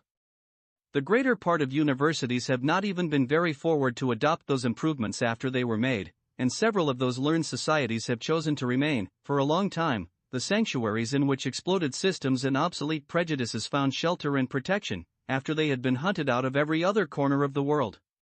In general, the richest and best endowed universities have been slowest in adopting those improvements, and the most averse to permit any considerable change in the established plan of education.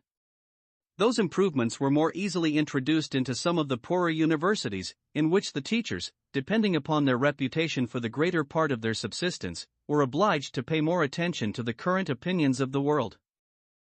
But though the public schools and universities of Europe were originally intended only for the education of a particular profession, that of churchmen, and though they were not always very diligent in instructing their pupils, even in the sciences which were supposed necessary for that profession, yet they gradually drew to themselves the education of almost all other people, particularly of almost all gentlemen and men of fortune. No better method, it seems, could be fallen upon, of spending, with any advantage, the long interval between infancy and that period of life at which men begin to apply in good earnest to the real business of the world, the business which is to employ them during the remainder of their days. The greater part of what is taught in schools and universities, however, does not seem to be the most proper preparation for that business.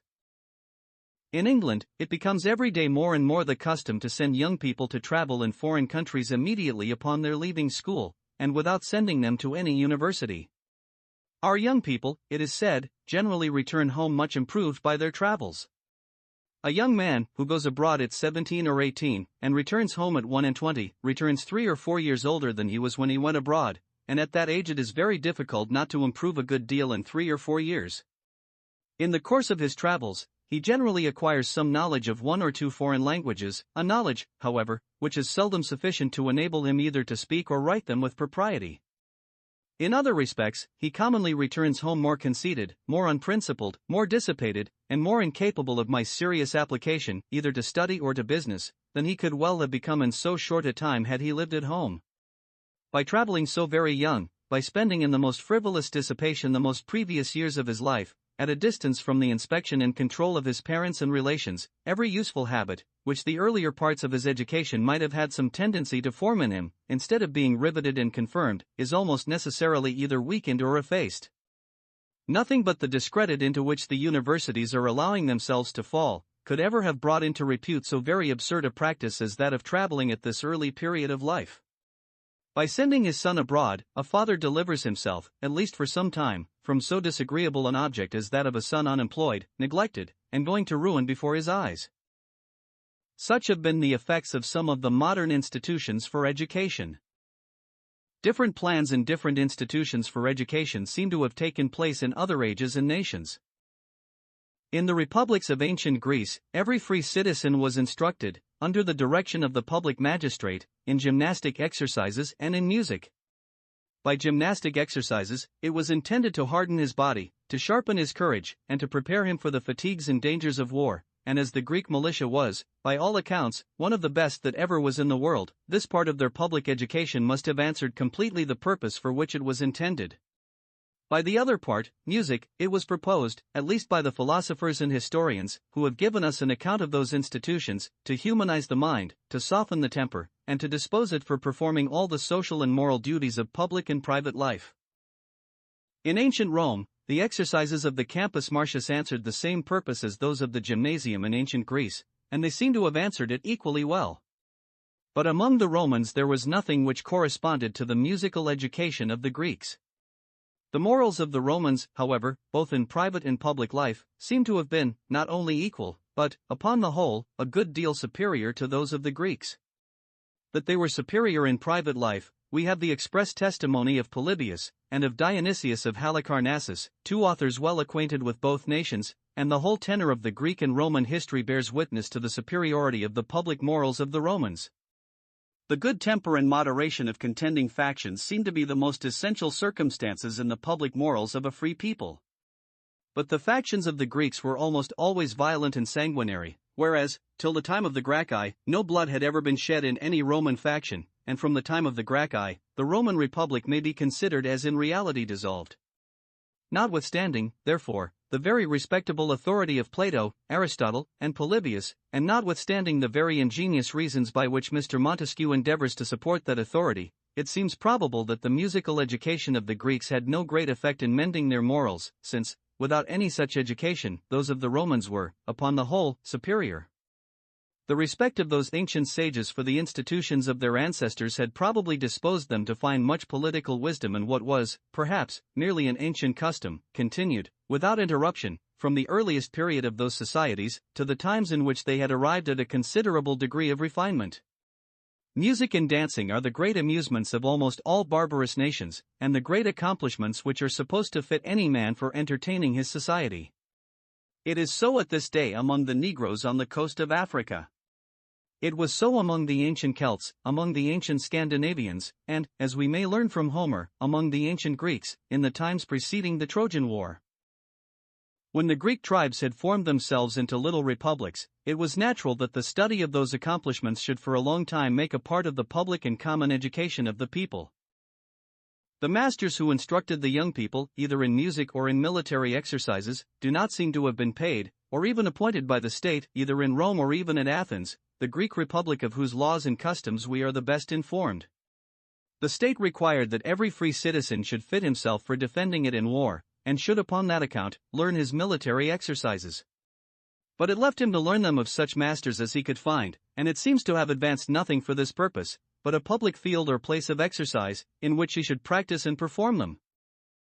In the early ages, both of the Greek and Roman republics, the other parts of education seem to have consisted in learning to read, write, and account, according to the arithmetic of the times.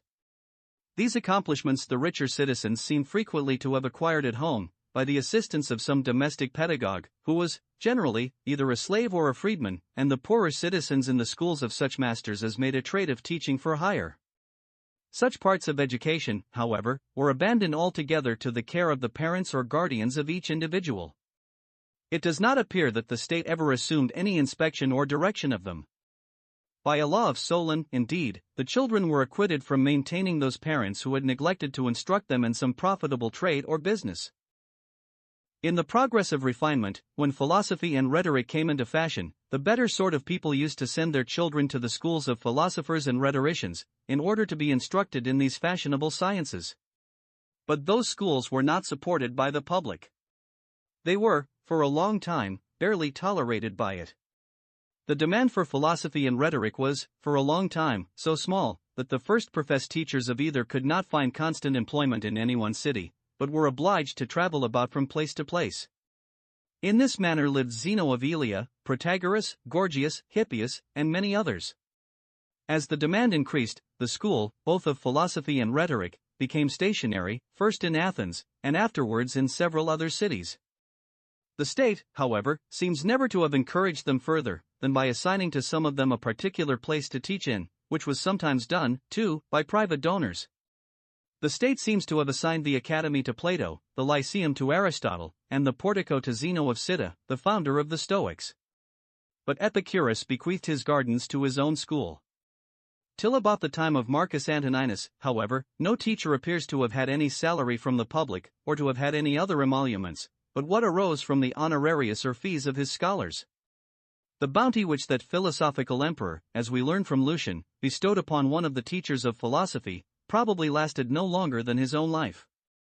There was nothing equivalent to the privileges of graduation, and to have attended any of those schools was not necessary, in order to be permitted to practice any particular trade or profession. If the opinion of their own utility could not draw scholars to them, the law neither forced anybody to go to them, nor rewarded anybody for having gone to them.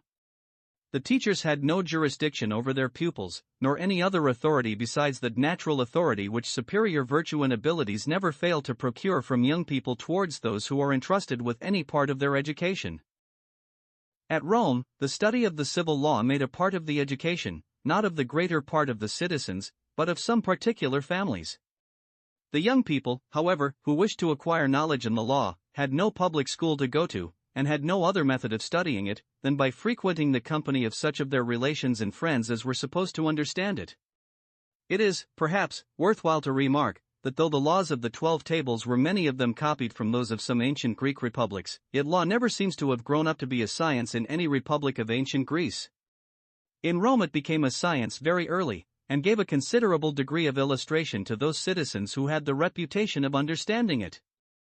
In the republics of ancient Greece, particularly in Athens, the ordinary courts of justice consisted of numerous, and therefore disorderly, bodies of people, who frequently decided almost at random, or as clamor, faction, and party spirit happened to determine. The ignominy of an unjust decision, when it was to be divided among 500, 1,000, or 1,500 people, for some of their courts were so very numerous, could not fall very heavy upon any individual. At Rome, on the contrary, the principal courts of justice consisted either of a single judge, or of a small number of judges, whose characters, especially as they deliberated always in public, could not fail to be very much affected by any rash or unjust decision. In doubtful cases such courts, from their anxiety to avoid blame, would naturally endeavor to shelter themselves under the example or precedent of the judges who had sat before them, either in the same or in some other court. This attention to practice and precedent necessarily formed the Roman law into that regular and orderly system in which it has been delivered down to us, and the like attention has had the like effects upon the laws of every other country where such attention has taken place. The superiority of character in the Romans over that of the Greeks, so much remarked by Polybius and Dionysius of Halicarnassus, was probably more owing to the better constitution of their courts of justice than to any of the circumstances to which those authors ascribe it. The Romans are said to have been particularly distinguished for their superior respect to an oath. But the people who were accustomed to make oath only before some diligent and well-informed court of justice would naturally be much more attentive to what they swore than they who were accustomed to do the same thing before mobbish and disorderly assemblies. The abilities, both civil and military, of the Greeks and Romans will readily be allowed to have been at least equal to those of any modern nation. Our prejudice is perhaps rather to overrate them. But except in what related to military exercises, the state seems to have been at no pains to form those great abilities, for I cannot be induced to believe that the musical education of the Greeks could be of much consequence in forming them. Masters, however, had been found, it seems, for instructing the better sort of people among those nations, in every art and science in which the circumstances of their society rendered it necessary or convenient for them to be instructed. The demand for such instruction produced, what it always produces, the talent for giving it, and the emulation which an unrestrained competition never fails to excite, appears to have brought that talent to a very high degree of perfection. In the attention which the ancient philosophers excited, in the empire which they acquired over the opinions and principles of their auditors, in the faculty which they possessed of giving a certain tone and character to the conduct and conversation of those auditors, they appear to have been much superior to any modern teachers. In modern times, the diligence of public teachers is more or less corrupted by the circumstances which render them more or less independent of their success and reputation in their particular professions.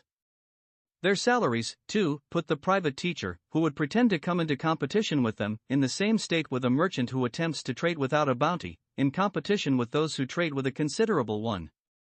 If he sells his goods at nearly the same price, he cannot have the same profit, and poverty and beggary at least, if not bankruptcy and ruin, will infallibly be his lot. If he attempts to sell them much dearer, he is likely to have so few customers that his circumstances will not be much mended.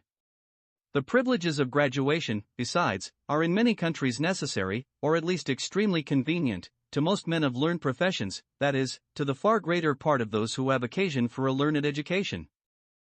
But those privileges can be obtained only by attending the lectures of the public teachers. The most careful attendance upon the ablest instructions of any private teacher cannot always give any title to demand them. It is from these different causes that the private teacher of any of the sciences, which are commonly taught in universities, is, in modern times, generally considered as in the very lowest order of men of letters. A man of real abilities can scarce find out a more humiliating or a more unprofitable employment to turn them to. The endowments of schools and colleges have in this manner not only corrupted the diligence of public teachers, but have rendered it almost impossible to have any good private ones. Were there no public institutions for education, no system, no science, would be taught, for which there was not some demand, or which the circumstances of the times did not render it either necessary or convenient, or at least fashionable to learn. A private teacher could never find his account in teaching either an exploded and antiquated system of a science acknowledged to be useful, or a science universally believed to be a mere useless and pedantic heap of sophistry and nonsense. Such systems, such sciences, can subsist nowhere but in those incorporated societies for education, whose prosperity and revenue are in a great measure independent of their industry. Were there no public institutions for education, a gentleman, after going through, with application and abilities, the most complete course of education which the circumstances of the times were supposed to afford, could not come into the world completely ignorant of everything which is the common subject of conversation among gentlemen and men of the world. There are no public institutions for the education of women, and there is accordingly nothing useless, absurd, or fantastical in the common course of their education. They are taught what their parents or guardians judge it necessary or useful for them to learn, and they are taught nothing else. Every part of their education tends evidently to some useful purpose, either to improve the natural attractions of their person, or to form their mind to reserve, to modesty, to chastity, and to economy, to render them both likely to become the mistresses of a family, and to behave properly when they have become such. In every part of her life, a woman feels some conveniency or advantage from every part of her education. It seldom happens that a man, in any part of his life, derives any conveniency or advantage from some of the most laborious and troublesome parts of his education. Ought the public, therefore, to give no attention, it may be asked, to the education of the people?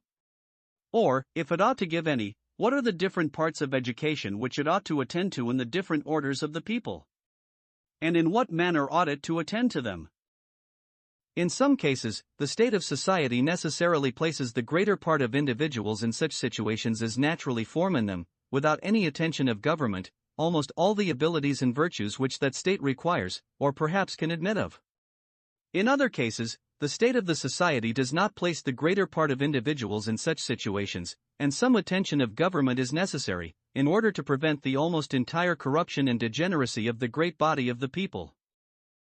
In the progress of the division of labor, the employment of the far greater part of those who live by labor, that is, of the great body of the people, comes to be confined to a few very simple operations, frequently to one or two. But the understandings of the greater part of men are necessarily formed by their ordinary employments. The man whose whole life is spent in performing a few simple operations, of which the effects, too, are perhaps always the same, or very nearly the same, has no occasion to exert his understanding, or to exercise his invention, in finding out expedients for removing difficulties which never occur. He naturally loses, therefore, the habit of such exertion, and generally becomes as stupid and ignorant as it is possible for a human creature to become. The torpor of his mind renders him not only incapable of relishing or bearing a part in any rational conversation, but of conceiving any generous, noble, or tender sentiment, and consequently of forming any just judgment concerning many even of the ordinary duties of private life. Of the great and extensive interests of his country he is altogether incapable of judging, and unless very particular pains have been taken to render him otherwise, he is equally incapable of defending his country in war. The uniformity of his stationary life naturally corrupts the courage of his mind, and makes him regard, with abhorrence, the irregular, uncertain, and adventurous life of a soldier. It corrupts even the activity of his body, and renders him incapable of exerting his strength with vigor and perseverance in any other employment than that to which he has been bred. His dexterity at his own particular trade seems, in this manner, to be acquired at the expense of his intellectual, social, and martial virtues. But in every improved and civilized society, this is the state into which the laboring poor, that is, the great body of the people, must necessarily fall, unless government takes some pains to prevent it. It is otherwise in the barbarous societies, as they are commonly called, of hunters, of shepherds, and even of husbandmen, in that rude state of husbandry which precedes the improvement of manufactures, and the extension of foreign commerce. In such societies, the varied occupations of every man oblige every man to exert his capacity, and to invent expedients for removing difficulties which are continually occurring. Invention is kept alive, and the mind is not suffered to fall into that drowsy stupidity, which, in a civilized society, seems to benumb the understanding of almost all the inferior ranks of people. In those barbarous societies, as they are called, every man, it has already been observed, is a warrior. Every man, too, is in some measure a statesman, and can form a tolerable judgment concerning the interest of the society, and the conduct of those who govern it. How far their chiefs are good judges in peace, or good leaders in war, is obvious to the observation of almost every single man among them. In such a society, indeed, no man can well acquire that improved and refined understanding which a few men sometimes possess in a more civilized state. Though in a rude society there is a good deal of variety in the occupations of every individual, there is not a great deal in those of the whole society. Every man does, or is capable of doing, almost everything which any other man does, or is capable of being. Every man has a considerable degree of knowledge, ingenuity, and invention, but scarce any man has a great degree. The degree, however, which is commonly possessed, is generally sufficient for conducting the whole simple business of the society. In a civilized state, on the contrary, though there is little variety in the occupations of the greater part of individuals, there is an almost infinite variety in those of the whole society. These varied occupations present an almost infinite variety of objects to the contemplation of those few,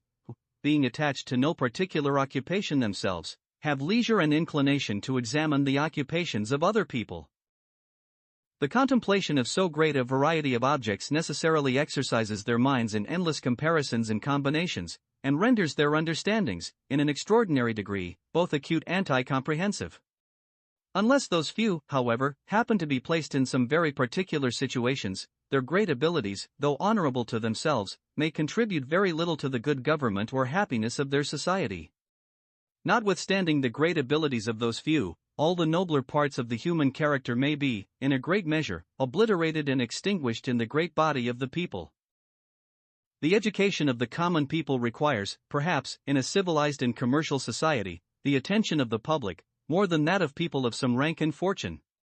People of some rank and fortune are generally 18 or 19 years of age before they enter upon that particular business, profession, or trade, by which they propose to distinguish themselves in the world.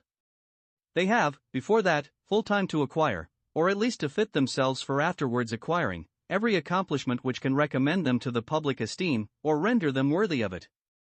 Their parents or guardians are generally sufficiently anxious that they should be so accomplished, and are in most cases, willing enough to lay out the expense which is necessary for that purpose.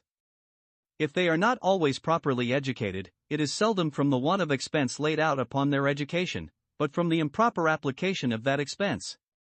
It is seldom from the want of masters, but from the negligence and incapacity of the masters who are to be had, and from the difficulty, or rather from the impossibility, which there is, in the present state of things, of finding any better.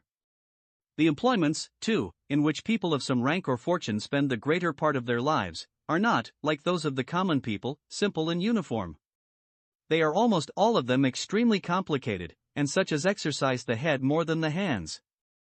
The understandings of those who are engaged in such employments can seldom grow torpid for want of exercise. The employments of people of some rank and fortune, besides, are seldom such as harass them from morning to night. They generally have a good deal of leisure, during which they may perfect themselves in every branch, either of useful or ornamental knowledge, of which they may have laid the foundation, or for which they may have acquired some taste in the earlier part of life. It is otherwise with the common people. They have little time to spare for education. Their parents can scarce afford to maintain them, even in infancy. As soon as they are able to work, they must apply to some trade, by which they can earn their subsistence. That trade, too, is generally so simple and uniform, as to give little exercise to the understanding, while, at the same time, their labor is both so constant and so severe, that it leaves them little leisure and less inclination to apply to, or even to think of anything else. But though the common people cannot, in any civilized society, be so well instructed as people of some rank and fortune, the most essential parts of education, however, to read, write, and account, can be acquired at so early a period of life, that the greater part, even of those who are to be bred to the lowest occupations, have time to acquire them before they can be employed in those occupations. For a very small expense, the public can facilitate, can encourage, and can even impose upon almost the whole body of the people, the necessity of acquiring those most essential parts of education. The public can facilitate this acquisition by establishing in every parish or district a little school, where children may be taught for a reward so moderate that even a common laborer may afford it, the master being partly, but not wholly, paid by the public, because, if he was wholly, or even principally, paid by it, he would soon learn to neglect his business. In Scotland, the establishment of such parish schools has taught almost the whole common people to read, and a very great proportion of them to write and account. In England, the establishment of charity schools has had an effect of the same kind, though not so universally, because the establishment is not so universal. If, in those little schools, the books by which the children are taught to read were a little more instructive than they commonly are, and if, instead of a little smattering in Latin, which the children of the common people are sometimes taught there, and which can scarce ever be of any use to them, they were instructed in the elementary parts of geometry and mechanics, the literary education of this rank of people would, perhaps, be as complete as can be. There is scarce a common trade which does not afford some opportunities of applying to it the principles of geometry and mechanics, and which would not, therefore, gradually exercise and improve the common people in those principles, the necessary introduction to the most sublime, as well as to the most useful sciences. The public can encourage the acquisition of those most essential parts of education, by giving small premiums, and little badges of distinction, to the children of the common people who excel in them. The public can impose upon almost the whole body of the people the necessity of acquiring the most essential parts of education, by obliging every man to undergo an examination or probation in them, before he can obtain the freedom in any corporation, or be allowed to set up any trade, either in a village or town corporate. It was in this manner, by facilitating the acquisition of their military and gymnastic exercises, by encouraging it, and even by imposing upon the whole body of the people the necessity of learning those exercises, that the Greek and Roman republics maintained the martial spirit of their respective citizens. They facilitated the acquisition of those exercises, by appointing a certain place for learning and practicing them, and by granting to certain masters the privilege of teaching in that place. Those masters do not appear to have had either salaries or exclusive privileges of any kind. Their reward consisted altogether in what they got from their scholars, and a citizen, who had learned his exercises in the public gymnasia, had no sort of legal advantage over one who had learnt them privately, provided the latter had learned them equally well. Those republics encouraged the acquisition of those exercises, by bestowing little premiums and badges of distinction upon those who excelled in them.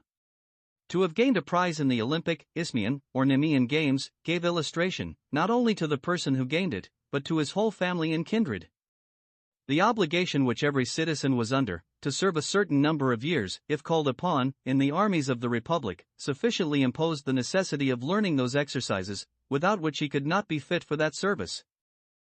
That in the progress of improvement, the practice of military exercises, unless government takes proper pains to support it, goes gradually to decay, and, together with it, the martial spirit of the great body of the people, the example of modern Europe sufficiently demonstrates. But the security of every society must always depend, more or less, upon the martial spirit of the great body of the people. In the present times, indeed, that martial spirit alone, and unsupported by a well-disciplined standing army, would not, perhaps, be sufficient for the defense and security of any society. But where every citizen had the spirit of a soldier, a smaller standing army would surely be requisite. That spirit, besides, would necessarily diminish very much the dangers to liberty, whether real or imaginary, which are commonly apprehended from a standing army. As it would very much facilitate the operations of that army against a foreign invader, so it would obstruct them as much, if unfortunately they should ever be directed against the constitution of the state.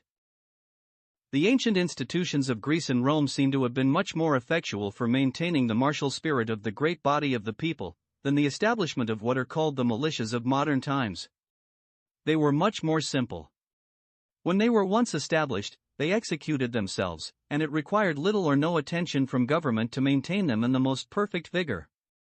Whereas to maintain, even in tolerable execution, the complex regulations of any modern militia, requires the continual and painful attention of government, without which they are constantly falling into total neglect and disuse. The influence, besides, of the ancient institutions, was much more universal. By means of them, the whole body of the people was completely instructed in the use of arms, whereas it is but a very small part of them who can ever be so instructed by the regulations of any modern militia, except, perhaps, that of Switzerland. But a coward, a man incapable either of defending or of revenging himself, evidently wants one of the most essential parts of the character of a man. He is as much mutilated and deformed in his mind as another is in his body, who is either deprived of some of its most essential members, or has lost the use of them. He is evidently the more wretched and miserable of the two, because happiness and misery, which reside altogether in the mind, must necessarily depend more upon the healthful or unhealthful, the mutilated or entire state of the mind, than upon that of the body. Even though the martial spirit of the people were of no use towards the defense of the society, yet, to prevent that sort of mental mutilation, deformity, and wretchedness, which cowardice necessarily involves in it, from spreading themselves through the great body of the people, would still deserve the most serious attention of government, in the same manner as it would deserve its most serious attention to prevent a leprosy, or any other loathsome and offensive disease, though neither mortal nor dangerous, from spreading itself among them, though, perhaps, no other public good might result from such attention, besides the prevention of so great a public evil. The same thing may be said of the gross ignorance and stupidity which, in a civilized society, seem so frequently to benumb the understandings of all the inferior ranks of people. A man without the proper use of the intellectual faculties of a man, is, if possible, more contemptible than even a coward, and seems to be mutilated and deformed in a still more essential part of the character of human nature. Though the state was to derive no advantage from the instruction of the inferior ranks of people, it would still deserve its attention that they should not be altogether uninstructed. The state, however, derives no inconsiderable advantage from their instruction. The more they are instructed, the less liable they are to the delusions of enthusiasm and superstition, which, among ignorant nations, frequently occasion the most dreadful disorders. An instructed and intelligent people, besides, are always more decent and orderly than an ignorant and stupid one. They feel themselves, each individually, more respectable, and more likely to obtain the respect of their lawful superiors, and they are, therefore, more disposed to respect those superiors. They are more disposed to examine, and more capable of seeing through, the interested complaints of faction and sedition, and they are, upon that account, less apt to be misled into any wanton or unnecessary opposition to the measures of government. In free countries, where the safety of government depends very much upon the favorable judgment which the people may form of its conduct, it must surely be of the highest importance that they should not be disposed to judge rashly or capriciously concerning it. Art. 3. Of the expense of the institutions for the instruction of people of all ages. The institutions for the instruction of people of all ages are chiefly those for religious instruction. This is a species of instruction, of which the object is not so much to render the people good citizens in this world, as to prepare them for another and a better world in the life to come. The teachers of the doctrine which contains this instruction, in the same manner as other teachers, may either depend altogether for their subsistence upon the voluntary contributions of their hearers, or they may derive it from some other fund, to which the law of their country may entitle them, such as a landed estate, a tithe or land tax, an established salary or stipend. Their exertion, their zeal and industry, are likely to be much greater in the former situation than in the latter. In this respect, the teachers of a new religion have always had a considerable advantage in attacking those ancient and established systems, of which the clergy, reposing themselves upon their benefices, had neglected to keep up the fervor of faith and devotion in the great body of the people, and having given themselves up to indolence, were become altogether incapable of making any vigorous exertion in defense even of their own establishment. The clergy of an established and well-endowed religion frequently become men of learning and elegance, who possess all the virtues of gentlemen, or which can recommend them to the esteem of gentlemen, but they are apt gradually to lose the qualities, both good and bad, which gave them authority and influence with the inferior ranks of people, and which had perhaps been the original causes of the success and establishment of their religion. Such a clergy, when attacked by a set of popular and bold, though perhaps stupid and ignorant enthusiasts, feel themselves as perfectly defenseless as the indolent, effeminate, and full-fed nations of the southern parts of Asia, when they were invaded by the active, hardy, and hungry Tartars of the north. Such a clergy, upon such an emergency, have commonly no other resource than to call upon the civil magistrate to persecute, destroy, or drive out their adversaries, as disturbers of the public peace. It was thus that the Roman Catholic clergy called upon the civil magistrate to persecute the Protestants, and the Church of England to persecute the dissenters, and that in general every religious sect, when it has once enjoyed, for a century or two, the security of a legal establishment, has found itself incapable of making any vigorous defense against any new sect which chose to attack its doctrine or discipline. Upon such occasions, the advantage, in point of learning and good writing, may sometimes be on the side of the established church. But the arts of popularity, all the arts of gaining proselytes, are constantly on the side of its adversaries. In England, those arts have been long neglected by the well-endowed clergy of the established church, and are at present chiefly cultivated by the dissenters and by the Methodists. The independent provisions, however, which in many places have been made for dissenting teachers, by means of voluntary subscriptions, of trust rights, and other evasions of the law, seem very much to have abetted the zeal and activity of those teachers. They have many of them become very learned, ingenious, and respectable men, but they have in general ceased to be very popular preachers. The Methodists, without half the learning of the dissenters, are much more in vogue. In the Church of Rome, the industry and zeal of the inferior clergy are kept more alive by the powerful motive of self-interest than perhaps in any established Protestant church. The parochial clergy derive, many of them, a very considerable part of their subsistence from the voluntary oblations of the people, a source of revenue, which confession gives them many opportunities of improving. The mendicant orders derive their whole subsistence from such oblations. It is with them as with the hussars and light infantry of some armies, no plunder, no pay. The parochial clergy are like those teachers whose reward depends partly upon their salary, and partly upon the fees or honoraries which they get from their pupils, and these must always depend, more or less, upon their industry and reputation. The mendicant orders are like those teachers whose subsistence depends altogether upon their industry. They are obliged, therefore, to use every art which can animate the devotion of the common people. The establishment of the two great mendicant orders of Saint Dominic and Saint Francis, it is observed by Machiavel, revived, in the 13th and 14th centuries, the languishing faith and devotion of the Catholic Church. In Roman Catholic countries, the spirit of devotion is supported altogether by the monks, and by the poorer parochial clergy. The great dignitaries of the Church, with all the accomplishments of gentlemen and men of the world, and sometimes with those of men of learning, are careful to maintain the necessary discipline over their inferiors, but seldom give themselves any trouble about the instruction of the people. Most of the arts and professions in a state, says by far the most illustrious philosopher and historian of the present age, are of such a nature, that, while they promote the interests of the society, they are also useful or agreeable to some individuals, and, in that case, the constant rule of the magistrate, except, perhaps, on the first introduction of any art, is, to leave the profession to itself, and trust its encouragement to the individuals who reap the benefit of it. The artisans, finding their profits to rise by the favor of their customers, increase, as much as possible, their skill and industry, and as matters are not disturbed by any injudicious tampering, the commodity is always sure to be at all times nearly proportioned to the demand. But there are also some callings which, though useful and even necessary in a state, bring no advantage or pleasure to any individual, and the supreme power is obliged to alter its conduct with regard to the retainers of those professions. It must give them public encouragement in order to their subsistence, and it must provide against that negligence to which they will naturally be subject, either by annexing particular honors to profession, by establishing a long subordination of ranks, and a strict dependence, or by some other expedient. The persons employed in the finances, fleets, and magistracy, are instances of this order of men. It may naturally be thought, at first sight, that the ecclesiastics belong to the first class, and that their encouragement, as well as that of lawyers and physicians, may safely be entrusted to the liberality of individuals who are attached to their doctrines, and who find benefit or consolation from their spiritual ministry and assistance. Their industry and vigilance will, no doubt, be whetted by such an additional motive, and their skill in the profession, as well as their address in governing the minds of the people, must receive daily increase, from their increasing practice, study, and attention.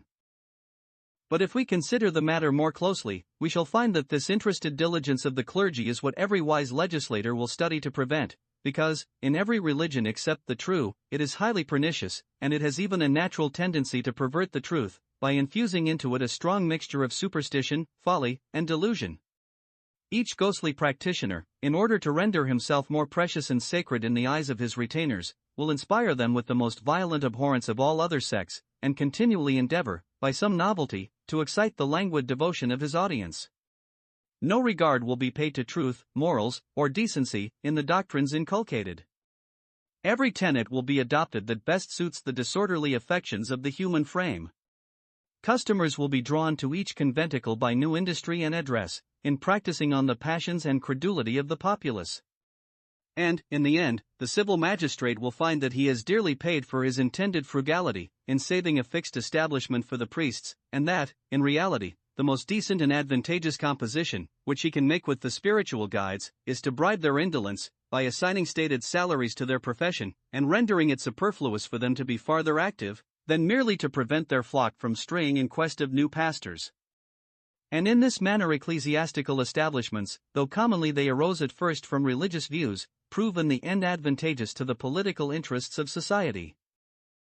But whatever may have been the good or bad effects of the independent provision of the clergy, it has, perhaps, been very seldom bestowed upon them from any view to those effects. Times of violent religious controversy have generally been times of equally violent political faction. Upon such occasions, each political party has either found it, or imagined it, for his interest, to league itself with some one or other of the contending religious sections. But this could be done only by adopting, or, at least, by favoring the tenets of that particular sect. The sect which had the good fortune to be leagued with the conquering party necessarily shared in the victory of its ally, by whose favor and protection it was soon enabled, in some degree, to silence and subdue all its adversaries. Those adversaries had generally leagued themselves with the enemies of the conquering party, and were, therefore, the enemies of that party. The clergy of this particular sect having thus become complete masters of the field, and their influence and authority with the great body of the people being in its highest vigor, they were powerful enough to overawe the chiefs and leaders of their own party, and to oblige the civil magistrate to respect their opinions and inclinations. Their first demand was generally that he should silence and subdue all their adversaries, and their second, that he should bestow an independent provision on themselves. As they had generally contributed a good deal to the victory, it seemed not unreasonable that they should have some share in the spoil. They were weary, besides, of humoring the people, and of depending upon their caprice for a subsistence. In making this demand, therefore, they consulted their own ease and comfort, without troubling themselves about the effect which it might have, in future times, upon the influence and authority of their order. The civil magistrate, who could comply with their demand only by giving them something which he would have chosen much rather to take, or to keep to himself, was seldom very forward to grant it. Necessity, however, always forced him to submit at last, though frequently not till after many delays, evasions, and affected excuses. But if politics had never called in the aid of religion, had the conquering party never adopted the tenets of one sect more than those of another, when it had gained the victory, it would probably have dealt equally and impartially with all the different sects, and have allowed every man to choose his own priest and his own religion, as he thought proper. There would, and, in this case, no doubt, have been, a great multitude of religious sections. Almost every different congregation might probably have had a little sect by itself, or have entertained some peculiar tenets of its own.